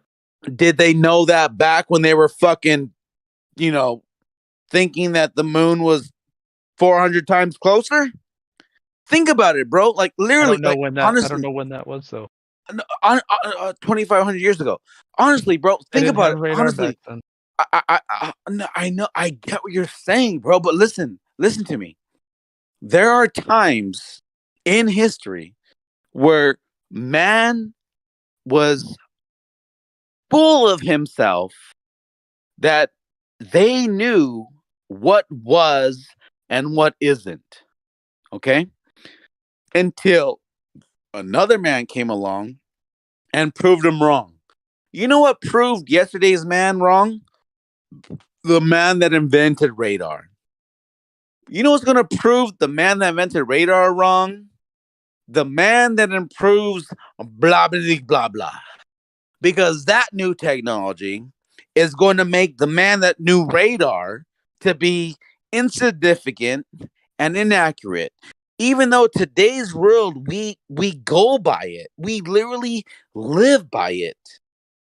But eventually it will be changed. Because guess what? 2,500 years ago, they went by it. They lived by it. And that was their reality. And why you can't grasp that just baffles me. Honestly, it just baffles me. You Will don't a foot get it. today be a foot tomorrow? Tell that to someone 2,500 years ago.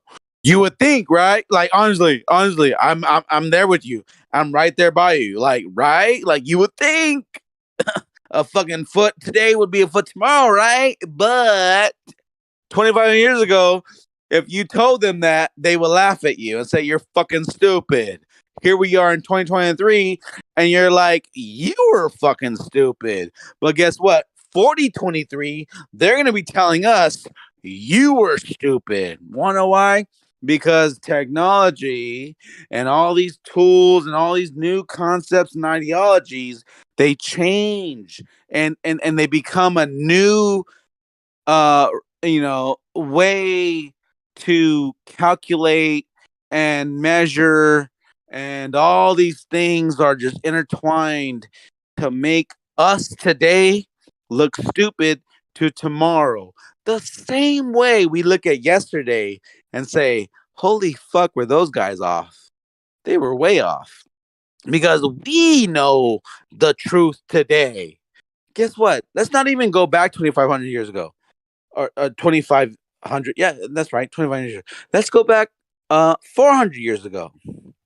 Those guys were fucking retarded compared to us. Because they didn't get it. Some things are not going to change with time, right? Like they knew how to make beer 1,000 years ago. Like that beer was what they were drinking, and it's going to be what we're Right. drinking now, and it's going to Right. be what we're going to drink in 10,000 years from now, because it's still going to be the same Right. processes. Or some of the Yeah, same yeah. recipes. But that's not the distance to the moon. Because guess what? The distance to the moon and to the sun have changed dramatically every fucking quarter century. It's changed so far beyond of what the original fucking creators of this nonsense world that they even started. They would never imagine. Imagine that you're saying the sun is 3 million miles or 1 million miles away. And then years later, someone's like, no, it's 93 million. Imagine that motherfucker turning in his grave saying, how dare you? Because I calculated, I used all the best tools in my time, and I was smart. I was grandly fucking intelligent. And I knew the answers, and it's only 1 million miles away. But today's world is like, no, that fucking idiot. It's 93 million miles away. Guess what, bro? It's a story. Wake up. Wake the fuck up.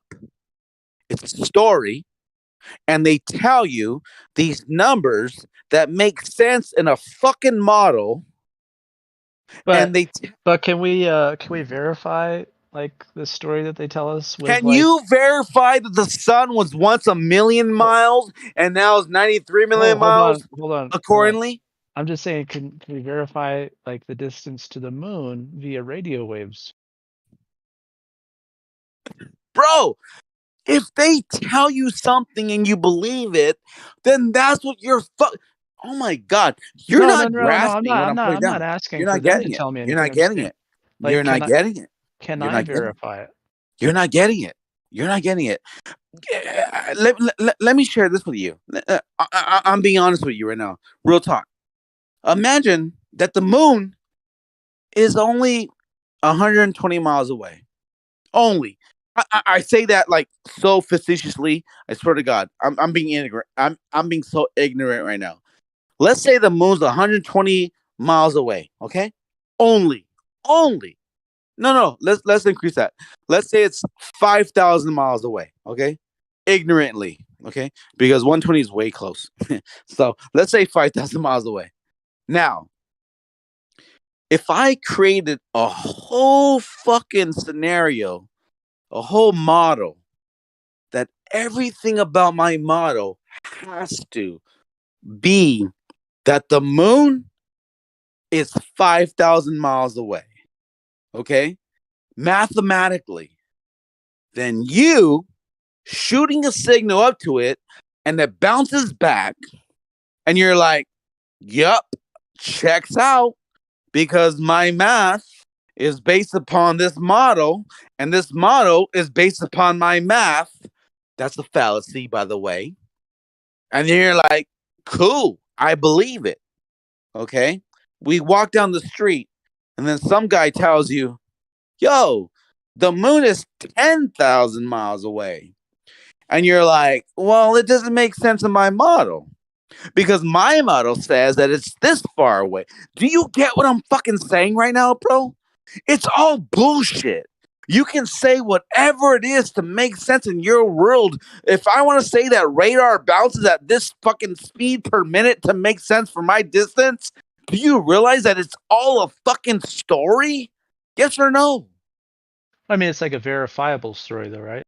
Yes, exactly. It's a very. If I told you that it is 5,000 miles away and the speed of light, the speed of radar is going to equivocate to 5,000 miles away, then you would say, "Yep, checks out," because I did it with my own stuff. Like fucking Bob, like fucking research flat moon. He's like, I fucking calculated this curvature here because I shot a fucking distance to the moon. Guess what? He's using the narrative and he's falsely equivocating the whole distance according to the story he's been told.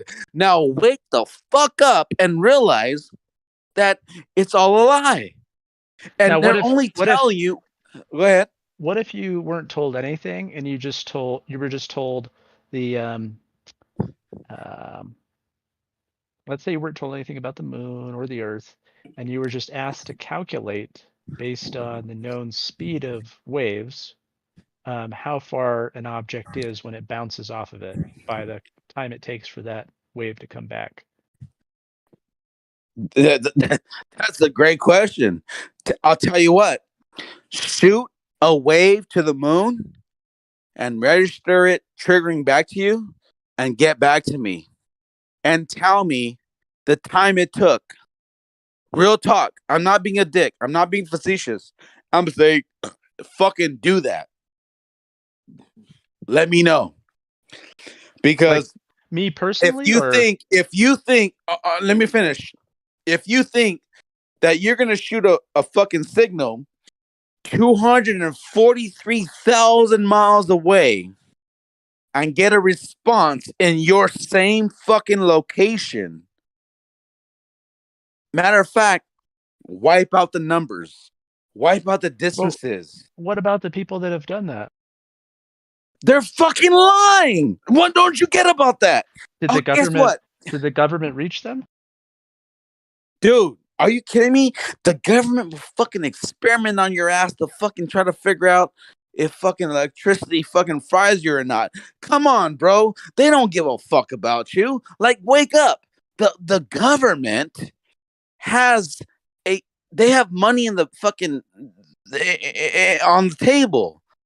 They need you to believe of what they're saying is true. Because they're fucking selling you a product that is not verifiable. It's not fucking. Go ahead. So when MIT did their experiment, did they find out that the moon wasn't there, and then the government came in and found out they were doing their experiment, and then paid them all off, and then told them to say that it was there, or how did that? I don't know. I don't know what MIT did or the government did, but I'll tell you this though. Once you're trying to tell me that you can physically shoot a signal to the moon and get a bounce back from it, I would call bullshit. Because what if, hear me out. Well, hear me out. What if the moon is outside of a perimeter? Imagine you on a football field, okay? And I say that I'm going to throw a ball that's going to hit your head and come back to me. But I don't know that there is a invisible wall between you and me. So when I throw it and it hits back to me, I have a calculated measurement based upon its return. But I didn't know that there's an invisible wall between me and you. And you're the moon. You're not going to fucking tell me if it fucking hit you or not, because you're the fucking moon. Get it? So guess what? Now I'm going to build a whole fucking doctrine of you without even knowing or realizing that I never fucking shot a signal to you to begin with, because I bounced a signal off of a wall that was even way beyond before you. Do you get what I'm saying? We don't know what the fuck is up there. Guess what? But man will try to claim that we know what's up there. We're trying to say what's up there. We're trying to say that, yeah, we know what it is, and blah, blah, blah, blah, blah, blah. All bullshit. How about that, bro? How about that? But what I'm just wondering is, like, the people that have sent radio signals, like, has, like, the government reached them, and as, like, you know, other countries that did it, like, did NASA from the United States reach and find out about those, and then they reached them and intercepted them, or how? No, dude, I've never heard of anyone who would believe that. No, man. They just don't prove that the sun is 250,000 miles away. No. Exactly. I'm just saying the moon, like all the No, even the moon. How do you know that the signals they're sending to the moon are even fucking hitting the moon? What if the moon and the sun were literally in the firmament of which the scriptures have told us way back a long time ago? We covered that. We covered that, right? Because you send the signal into empty space, right? Yeah, exactly. So when you send a signal to nothing and you receive nothing, that makes sense because you have no fucking ricochet. But you're saying that we can send a signal to the moon and get a ricochet off of it. But we've already discussed how the movement of the Earth would not that ricochet would not be accurate. It wouldn't hit us back. But you want to proclaim that no, well, there's a wave, and then we can. I mean, come on, man. Wake up, man. You're really stretching, bro. You're stretching. Well, I mean, You're am I reaching. stretching, or like have the people that like observed it, were they? You're reaching because guess what? I can say that I shot a signal to the moon and it reflected back to me, and I know the distance, right?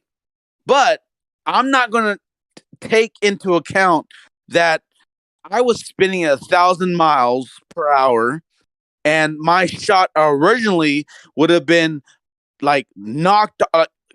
Honestly, oh my god, use your brain, bro. If I'm a sniper and I shot a target that's moving with me in 1,000-mile-per-hour fucking spin, okay, I would never hit my fucking target because by the time my bullet hit it, we both have moved out of the projection of my bullet. Come on, man. Like you're not you sound smart, but we bro. agree You that sound there's a smart. difference between a bullet and a wave, right? Same thing. No, same thing. I'll tell you why. Because you're trying to say that the wave is going to catch one end, but to what angle is that wave deflected? Okay? Because once you want to calculate that, that means you will never see that angle hitting back at you. Want to know why? Because if I did a dome wave that hit a particular target, okay, that projection would ricochet off to the east of me. You get that? It would literally bounce off away from me. It would never come back to me. Do you understand that? Honestly, do you understand that? But Because if why you would it want to, not come back to you again? because okay, picture. Okay, walk with me. Picture. All right, we're walking. Okay, picture a wave, a sonar, bended, dome-looking, angled wave going out to the moon, and then it hits it.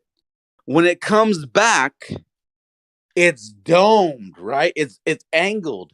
But I've already moved out of position away from that wave that's coming back to me. Why did you move out of position if we're both traveling in respect to each other?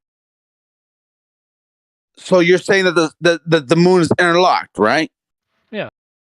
Okay, so that's what I said way earlier. You're saying that because the moon is interlocked, we can shoot and then it comes back to us like perfectly. It's like fucking pancakes at this time. That's what you're saying, right?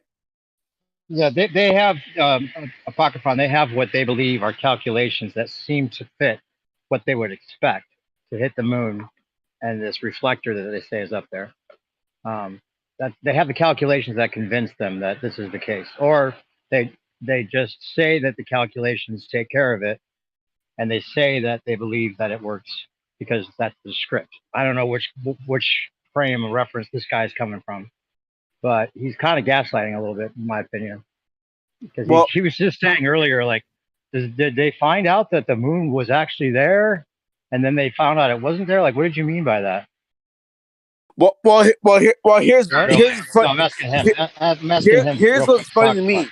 Here's what's funny to me. Okay, here's the funniest part. Okay, the reflectors that they put on the moon for your thing to make sense, they would literally have to be directly in the center of the moon to bounce back. Yeah, but we're not But talking about reflectors. wait, hold on. Let me finish. But do you know? And this is going to get you. This is going to be the fucking nail in the coffin. Do you know where they landed on the moon? I don't. Okay, let me tell you this: where they landed on the moon and where they placed the reflectors, it would never fucking bounce back to you if you're looking straight at the moon. That's the fucking nail in the coffin. Well, That is now the good night. my question to you: are we talking about reflectors? I'm the reflectors I'm talking about is if you fucking look, I swear to God, go please research it and come back to me. I'm telling you right now. This is the funny part about it. This is what I love that you took me down this road. It's not even that big. Because The then I get to reflectors, demolish small. you.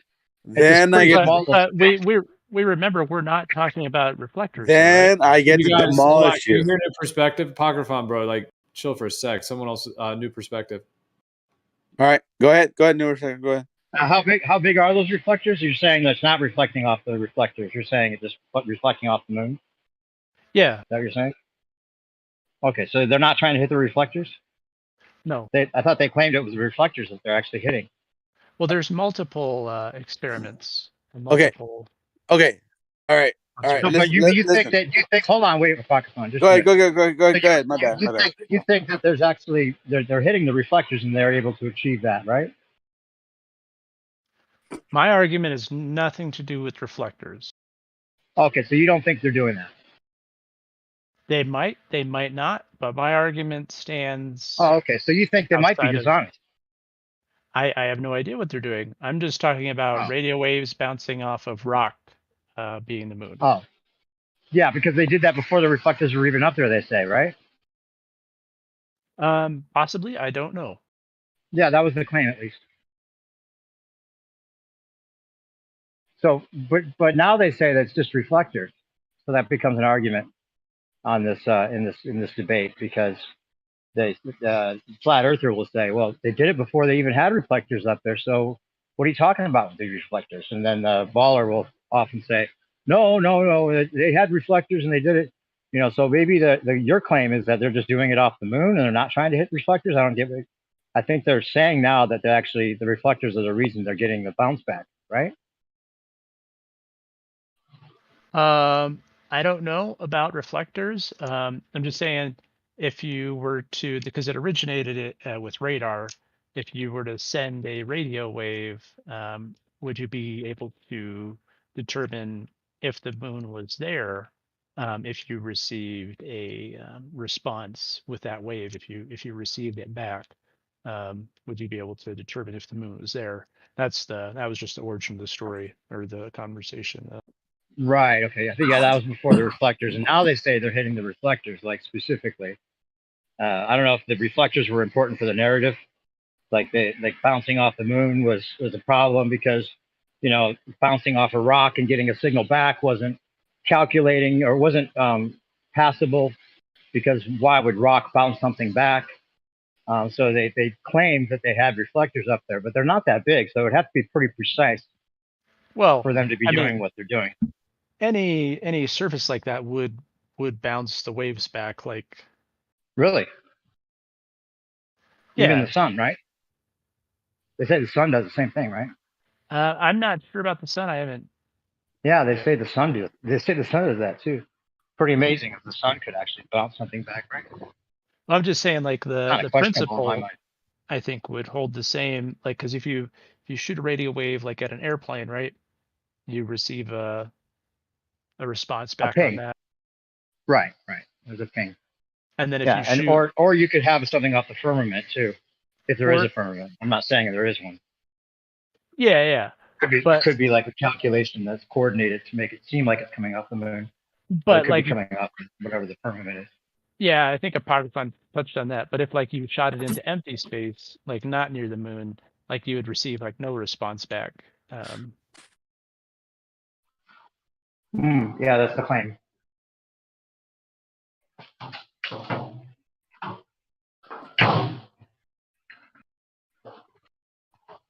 Yeah, I don't think they're claiming that it is bouncing off the rock anymore. That's why the reflectors are there, or at least the reflectors are part of the narrative. You might want to look into it.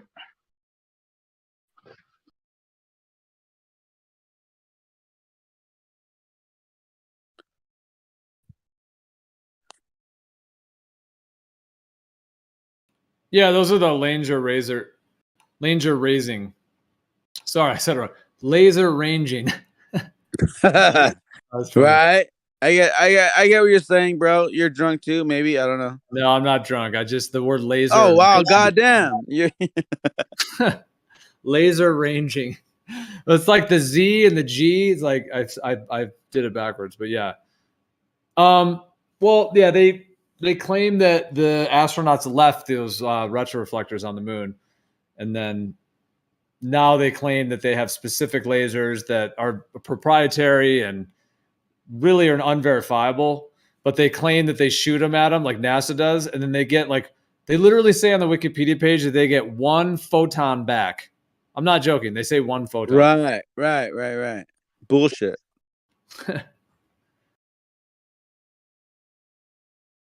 Well, here's the thing, Joe. Like, the whole like shooting and bouncing off and all that. It's comical because in reality, it doesn't make sense, bro. It doesn't. But they need it to make sense to to support their narrative, and that's what's funny. It's so funny.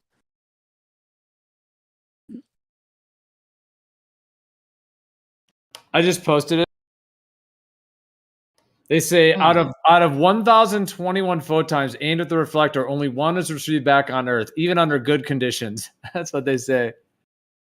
Just 1 single photon going at 500,000 miles through space. Well, okay, I guess a quarter million miles from the moon. If they're trying to claim that, well, I don't know if they say how many hit it. Does 1 hit it? Like, it's very unverifiable. That's for sure. I've looked into this. We've all looked into it for years. Yeah. I mean, if you find something that seems compelling, I mean, definitely let us know at the time. But I mean, now what's the contention with receiving the 1 photon back?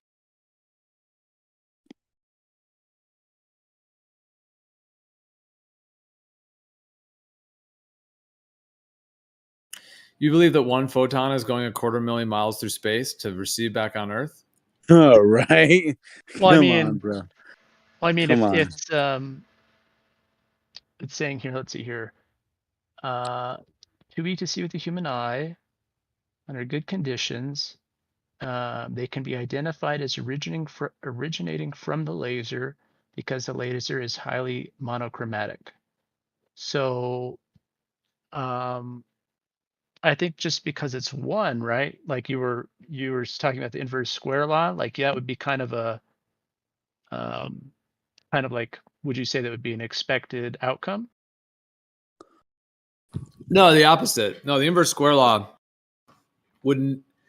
is completely violated in the claim of shooting something 500,000 miles through a vacuum. Why is it violated? Because it dissipates due to its ratio of distance. But it's not.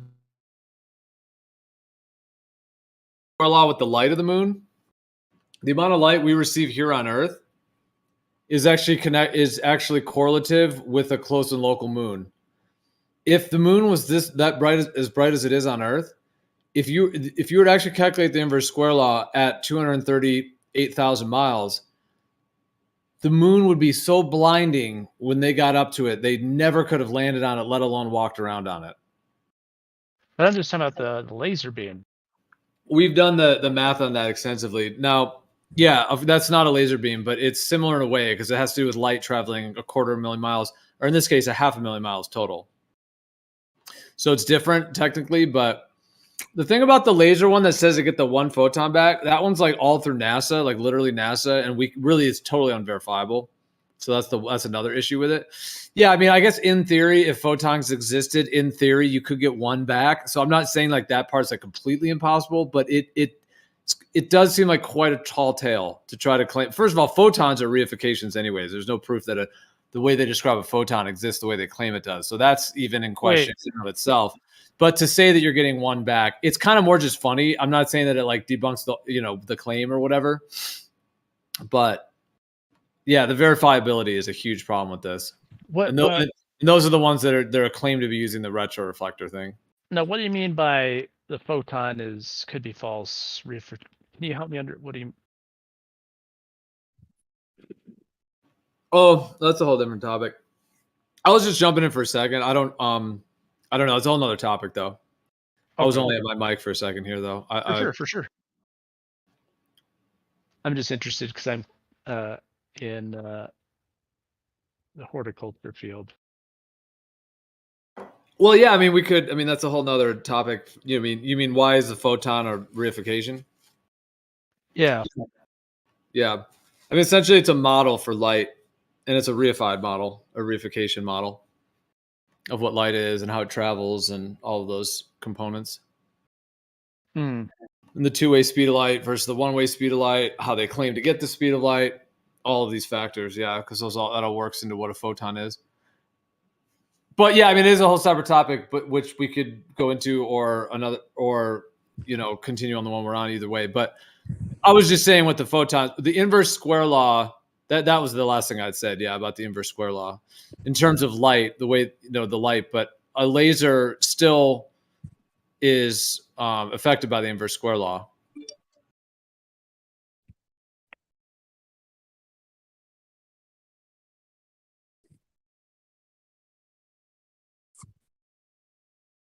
Like if it's light bouncing off the sun at 93 million miles away and then hitting the moon and then reflecting to us at 250,000 miles away, there's a whole inverse square law calculation for that. If it's a laser that they're claiming they're shooting to the moon and receiving it back, the inverse square law is still relevant for both. That's why I was linking it to the light and just it completely violates the inverse square law, the moon being a lit rock 250,000 miles away. Like it's literally not possible within physics. I don't know. Like I think that, they're saying that it was like highly, impossible for the 1 photon, but I think, so I don't know if necessarily that it'd be impossible with the sunlight bouncing at that, with in the same vein.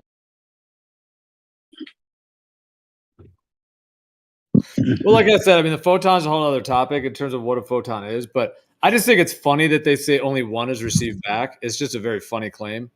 Nonetheless, the whole point about the inverse square law is just that the distance and the way that light actually dissipates within our environment, like our all known physics that we have tested on every level, has a particular dissipation, which is why there's a limitation to light. There's an attenuation, and that's due to the inverse square law. So for them just to claim that it's firing through a vacuum, the inverse square law is still going to be relevant. So we've done the calculations on it. I could pull it up. But the amount of light we receive from the moon does not correlate with the inverse square law at 250,000 miles. And therefore, the laser claim would also fall into a similar category.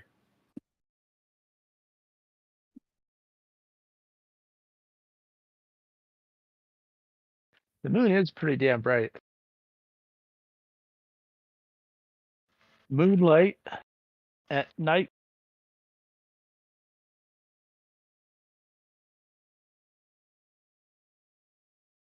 Yeah, dude. It'll light up the entire environment. It's amazing. Like if you're in a place like, I don't know if you've ever been at the tropics or the equator, but when you catch the moon directly above you at your zenith, oh my, it's incredibly bright. It's literally as bright as daylight almost. Like you don't even need a flashlight. You don't need anything. Have you ever experienced that? Yeah. At the tropics or equator? I'm saying under them. Oh, I've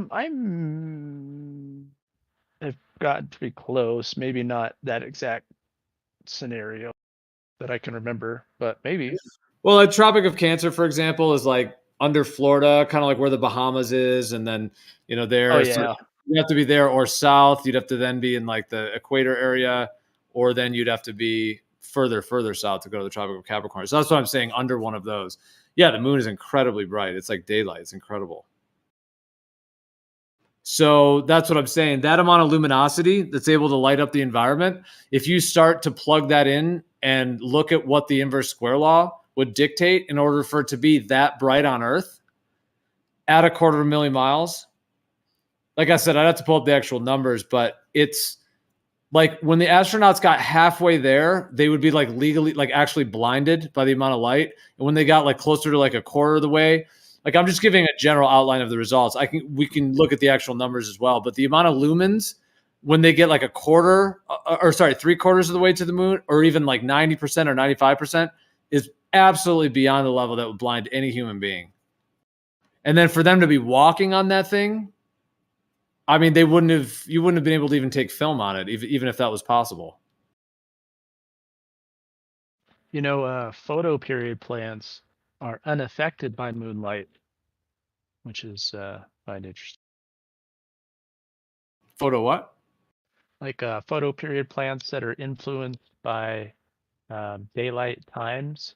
So like as the Nice. season gets shorter, they will start to flower. The moonlight doesn't interrupt with it.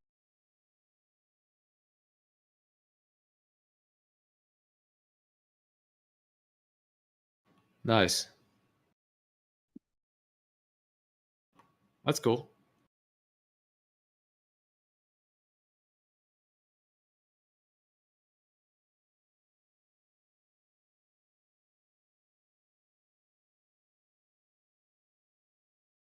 Well, yeah, the moon affects plants in different ways.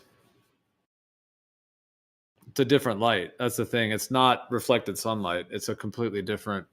It has different qualities to it, different effects on plants, animals, nature, water, the air, temperature, pressure. It's a completely different light. Yeah, that has a completely different set of features and qualities to it. It affects plants differently. It's part of their cycle. So yeah, it's a very different light, showing that to me, that shows how it's its own unique light that actually has qualities to it that differ from it just being a rock that's reflecting a sun.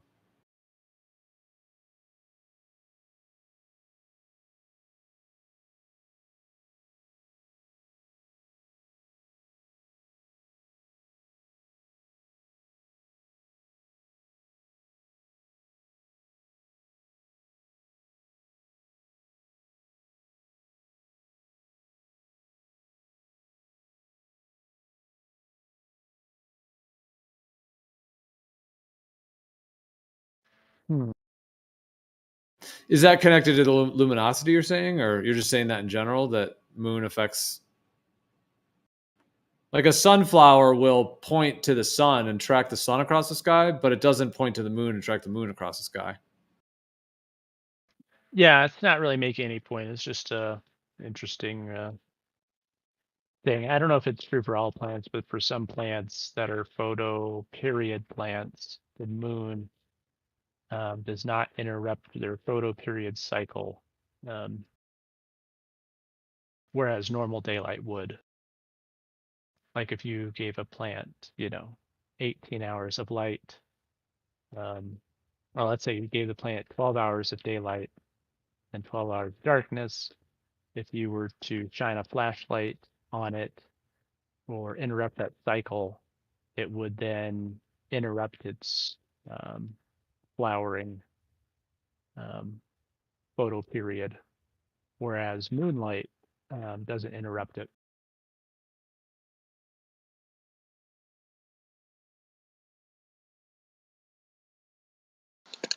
It goes the same way for the vegetative state. So it's not only the flowering stage, right?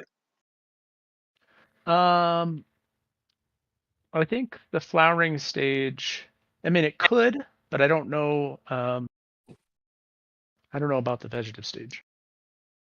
Yeah, I think you're talking about wheat plants, right? That's your experience and mine.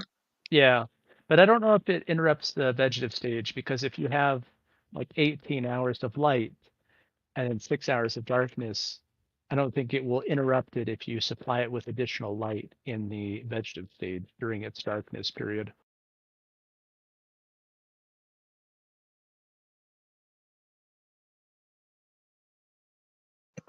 I mean, yeah, if you could reproduce in a room, I guess, and have moonlight bulbs, one could see for himself, but Yeah.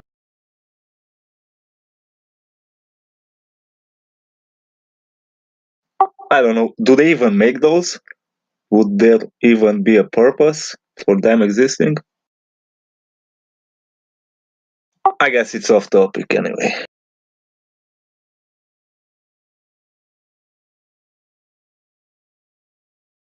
I think different plants do interact with the moonlight, but not weed though. Not to my knowledge.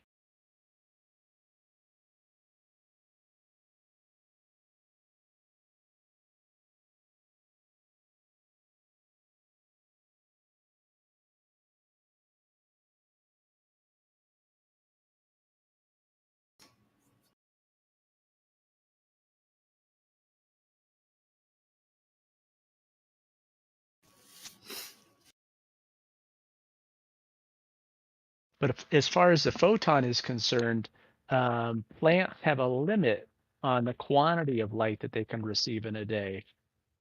That was kind of interesting, that argument. They have a daily light limit on the quantity of photons essentially that they can receive before they start to get damaged. Yeah, it's because like the sun and moon are at a particular distance.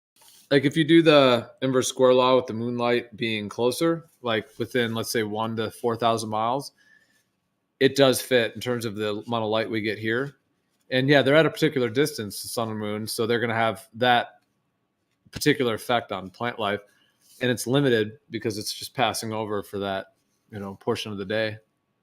It seems like all of nature is set on these cycles, all the plants and animals and all of our melatonin, serotonin, dopamine, DMT, norepinephrine, all these different compounds that are regulated by the different light cycles. Even women menstruation, as far as I know, is in some way affected by the moon, or in a lot of ways. Yes? Yeah, and that also resonates with the moon being close and local and having an actual energetic effect. Yeah, whereas if it was a rock just out in space reflecting sunlight, why would it be synced with women's cycles? Exactly.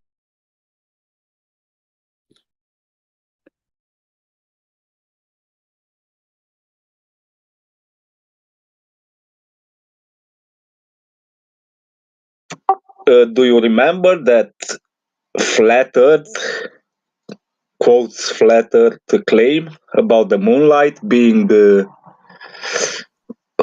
what was it, colder in the shade? I mean, hotter in the shade and colder in the direct moonlight?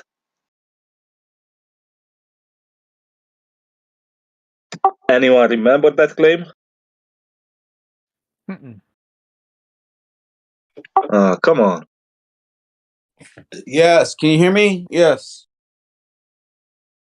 Hello. Hello. Hello. Can you hear me? Yes. Yeah, I heard that. The whole I get you. The moonlight is cooler. Yeah, we all got that. But ballers, they can't grasp that. They won't accept that. They won't accept that the moon is a light and that it radiates a certain degree. They won't accept that.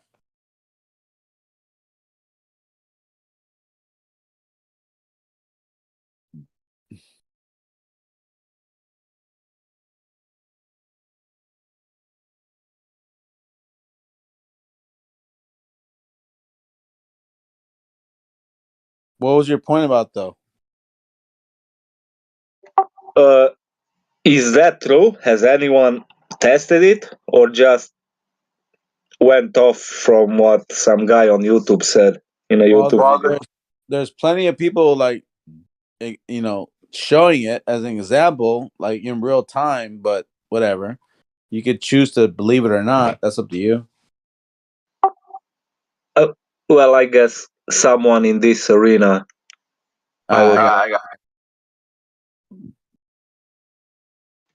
I don't even have a thermometer that would do that. Like you would need, I guess, a laser thingy. So I was thinking, is just that just a claim someone made and no one has tested for themselves?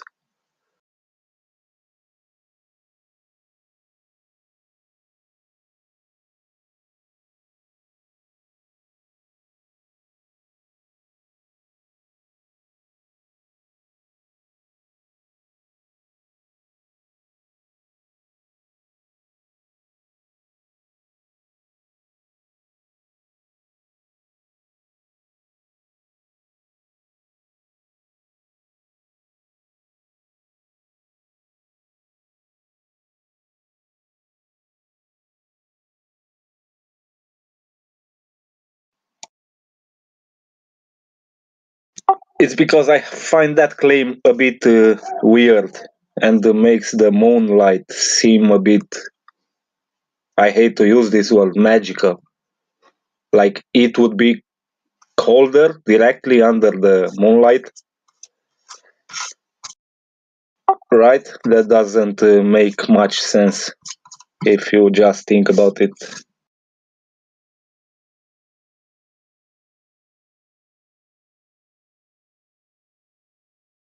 Right.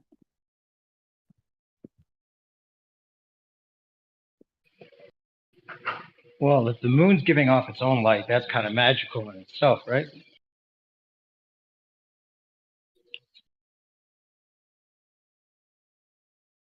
That's part of the reason that people think that it's, evident, or the way that it looks doesn't really seem like it's reflecting sunlight, because it's the full moon is reflecting it. You don't have like a center spot, and like there's different claims about that, or different reasoning to why people think that it's giving off its own light, and whether it's septic. People think it's septic, like it actually affects the growth of plants. Like if you put them out in the moonlight, it'll actually it won't grow plants. Like, so, like if you think that in the direct moonlight, if it was coming off the sun, then it shouldn't have like the opposite effect on plants, which is interesting, right? It should help keep the plant growing just like the sun would if it was sunlight, right? But if moon's getting off its own light and it has the opposite effect, I don't know. That's interesting. I'm not sure I believe that's the case. I don't know if these people are just making claims. I think there's a lot of people that say that they've tested the whole cooler in the moonlight. They'll do it in the shade and then they'll do it in the moonlight. And it seems like there's some confirmation people say they have about that it'd be cooler. It's interesting though if it is the case. If it was reflecting off the sun, if it was sunlight reflecting off the moon, then it wouldn't make sense. You're right. It wouldn't make any sense that it would be cooler. But if it's giving off its own light, then it may have its own nature, is what I'm saying. And if it's the counterpart to the sun, that might make sense, right? That it'd be cooler rather than hot.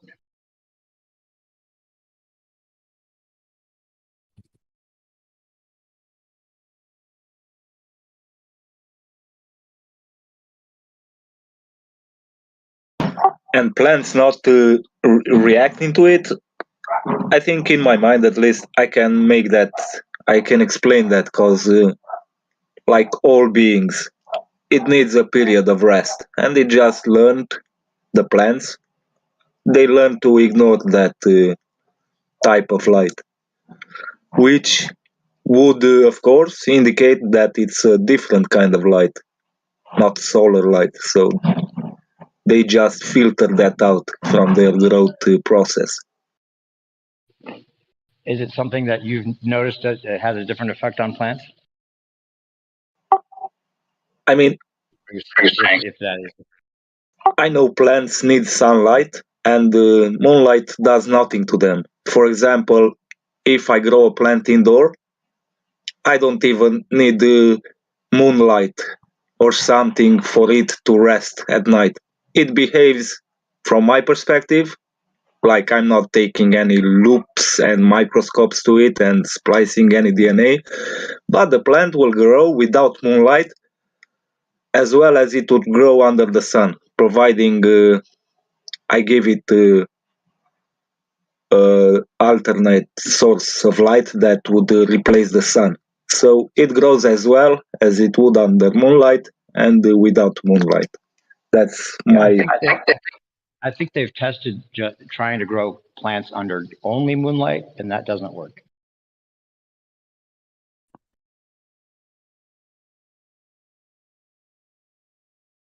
Yeah, my point is a plant to grow, if you give it enough light that resembles that of the sun, it doesn't need any light that resembles that of the moon during its rest period. Right, but if we're to believe that the sun is reflecting off the moon, and that's where the moonlight comes from, that would be a form of sunlight, right? But it's not.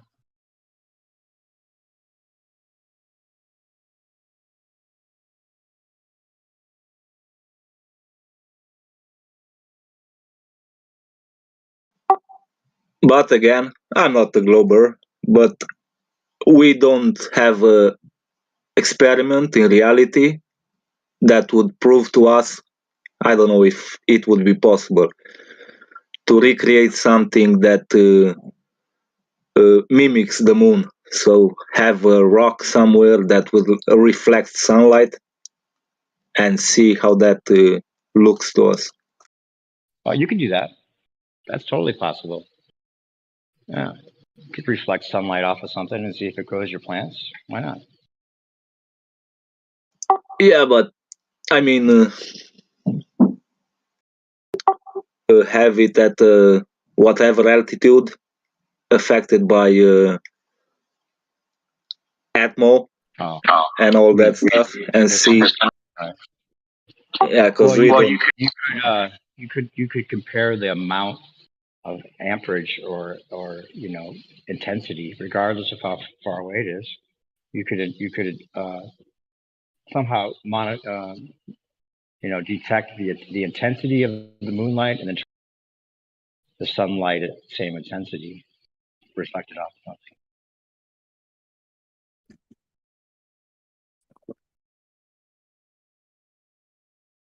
You wouldn't have to put the moon where it is. You wouldn't have to have it, to scale idea about it. I think that there is a different effect completely from the moonlight than the sunlight.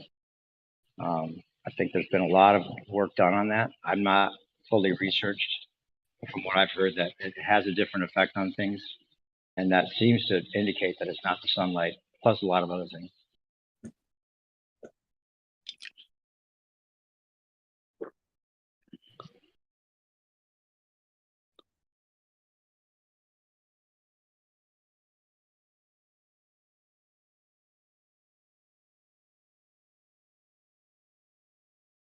You're not a flat earther or a glober, you say? Oh no, I'm not a glober. Right, but you're not a flat earther either. You're just kind of Yeah, I'm a special snowflake. I don't want to get tagged with the peace drinkers and whatever other stupid shit they can label on being a flat earther. Because I know from experience, from normies, that's the first thing they go. Right. I just call myself a non-believer.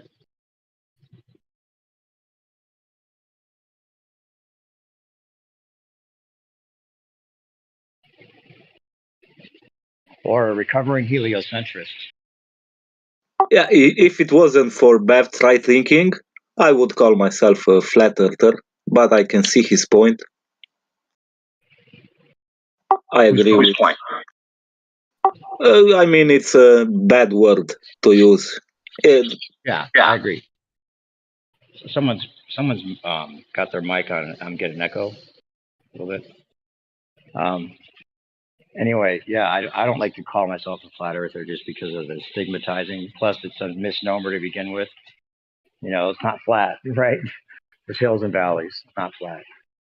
So they want to pin you down into it, as well as it indicates that you are declaring that you think you know what the whole thing looks like, which I don't think is possible. I think it's probably an infinite plane, if anything, right? To some degree, even if we have a dome, could be lots of other domes, lots of other ponds. Not that I could know that, but if I had to guess, that's what I'd say.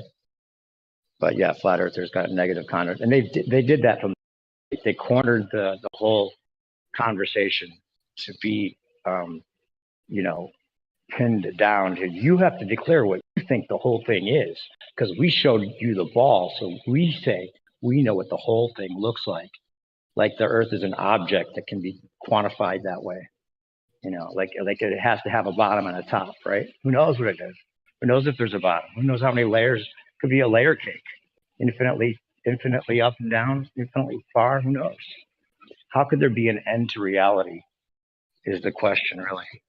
And what would that look like? I mean, what? So you get to what? What is it? A ball? Is there like some kind of, you know,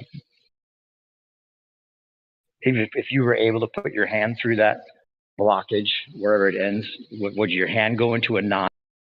I mean, what? You know, the space doesn't work, so it seems like it's infinite until, you know, proven otherwise, in my opinion. And as far as the flat Earth thing goes, you're a flat earther in my book, whether you call yourself that or whether I call myself that. If you stop believing in the ball, you're just left with your base axiom, level stationary Earth. That's all we, you know, a real Earth, whatever people assumed it was before the belief of the ball came around. Because they didn't have to believe in the Earth being anything before that.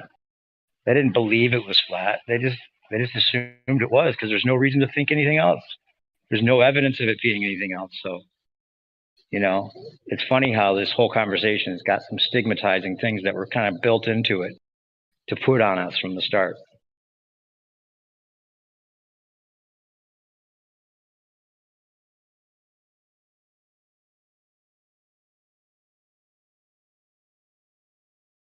Well, I agree with the stigmatizing. I think because I do it in other areas with people. Like what?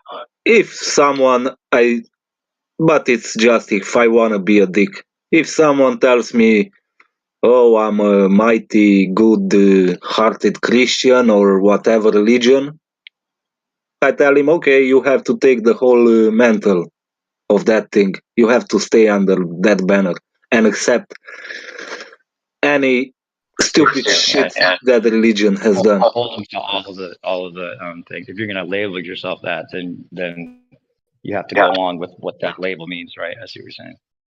Yeah, I mean, I'm a bit of a dick and tell them, "Oh, you don't agree with that? You're not a true Christian." Right. I get that way too. It's like if you're going to label yourself, well, just in general, if you decide you are a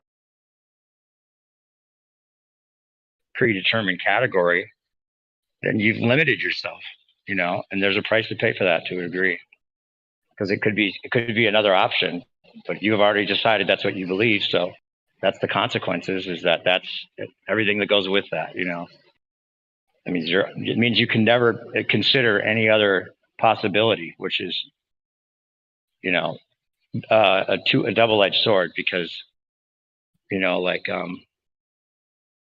some great philosophers have talked about, if you commit to something, you know, you get the full experience. But if you don't commit to something, you never get the full experience that any of these things offer. So there's two sides to it. It's a bit unfair, I'm sure. Nobody or very few people are that dogmatic and binary and don't have a thought for themselves, anything apart from that given to them in a book or something in their dogma. Yeah, dogma's the problem. I don't mind anybody, you know, resonating with anything. You know, I can resonate with a lot of Christian ideas. And it's just that when you commit to the belief part of it, and belief is the problem, and belief and dogma are completely tied, right? It's like, it's not to say that I don't have faith in anything, but you have to have open possibilities, because if you discover at some point something else that resonates even more with you, you might not even be open to it, because, or could resonate with you. You might not be open to accepting it because you've already decided what you believe. Yeah, I think the trick is not to be not to put yourself into a, maybe I'm fucking this up, I forgot, into something that can be reduced to absurdity, you know, and be standing under something like that. Right. Dogma is absurd. And it's not a tactic in the end. I think I learned to be humble and accept what I know, what I can know, what's the most realistic thing I can conclude from something. If I cannot, I'll not say the next thing, whatever that is.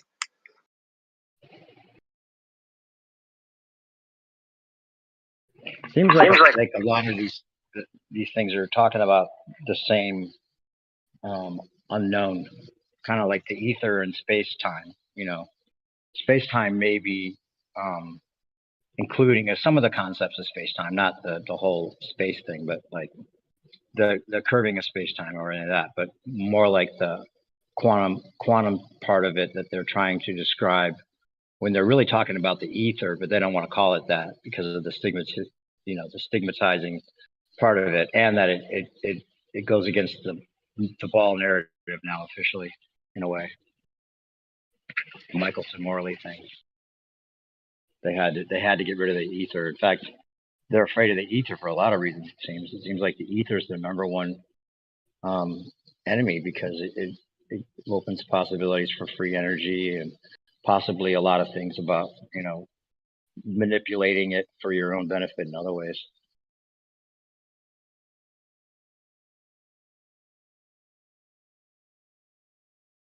Yeah, I don't have an intelligent thought about that. I can't understand the whole framework, or maybe have a glimpse of the ether. None of the space thing, but it's a complicated matter. I let the big dogs. There's a guy that you should read. Actually, I started reading him and found this. He's a brilliant person that's been on Quora answering questions since 2016. He's a complete flat earther, you know, quote unquote flat earther that covers a lot of these topics, right? And he really has a great writing style. So I started taking screenshots of all his answers and putting comps together, so people could access the information. There's a section in this server called Brenner Comps, and you can find all of the comps that I made in there. If you scroll down. Yeah, I'm doing it.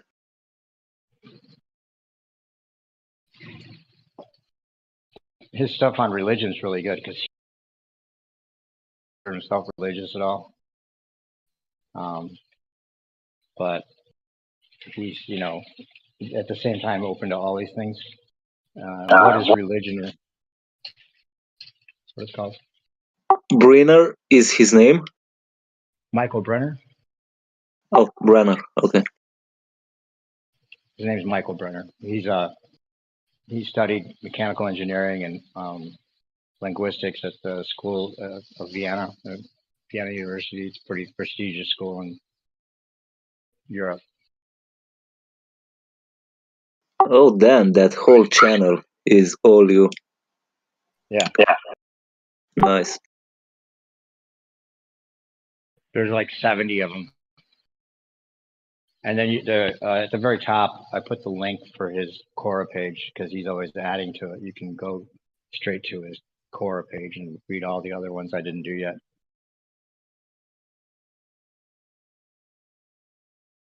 At the very top, there is no link. Oh, really? Well, let me put it in the live stream then. I'll also put it in the burner thing.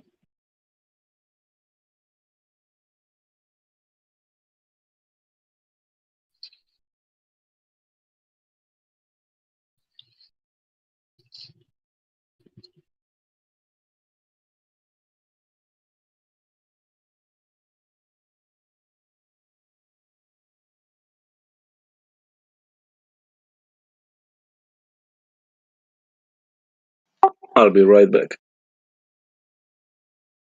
Yeah, I'll send it to you.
Yo, mic check, mic check. Is anybody here? Oh yeah, good check. All right, good check, good check. But good mic check. Where's everybody at? What the fuck?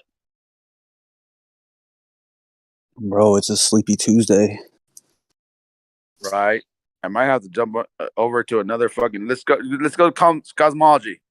Let's go over there. All right. All right.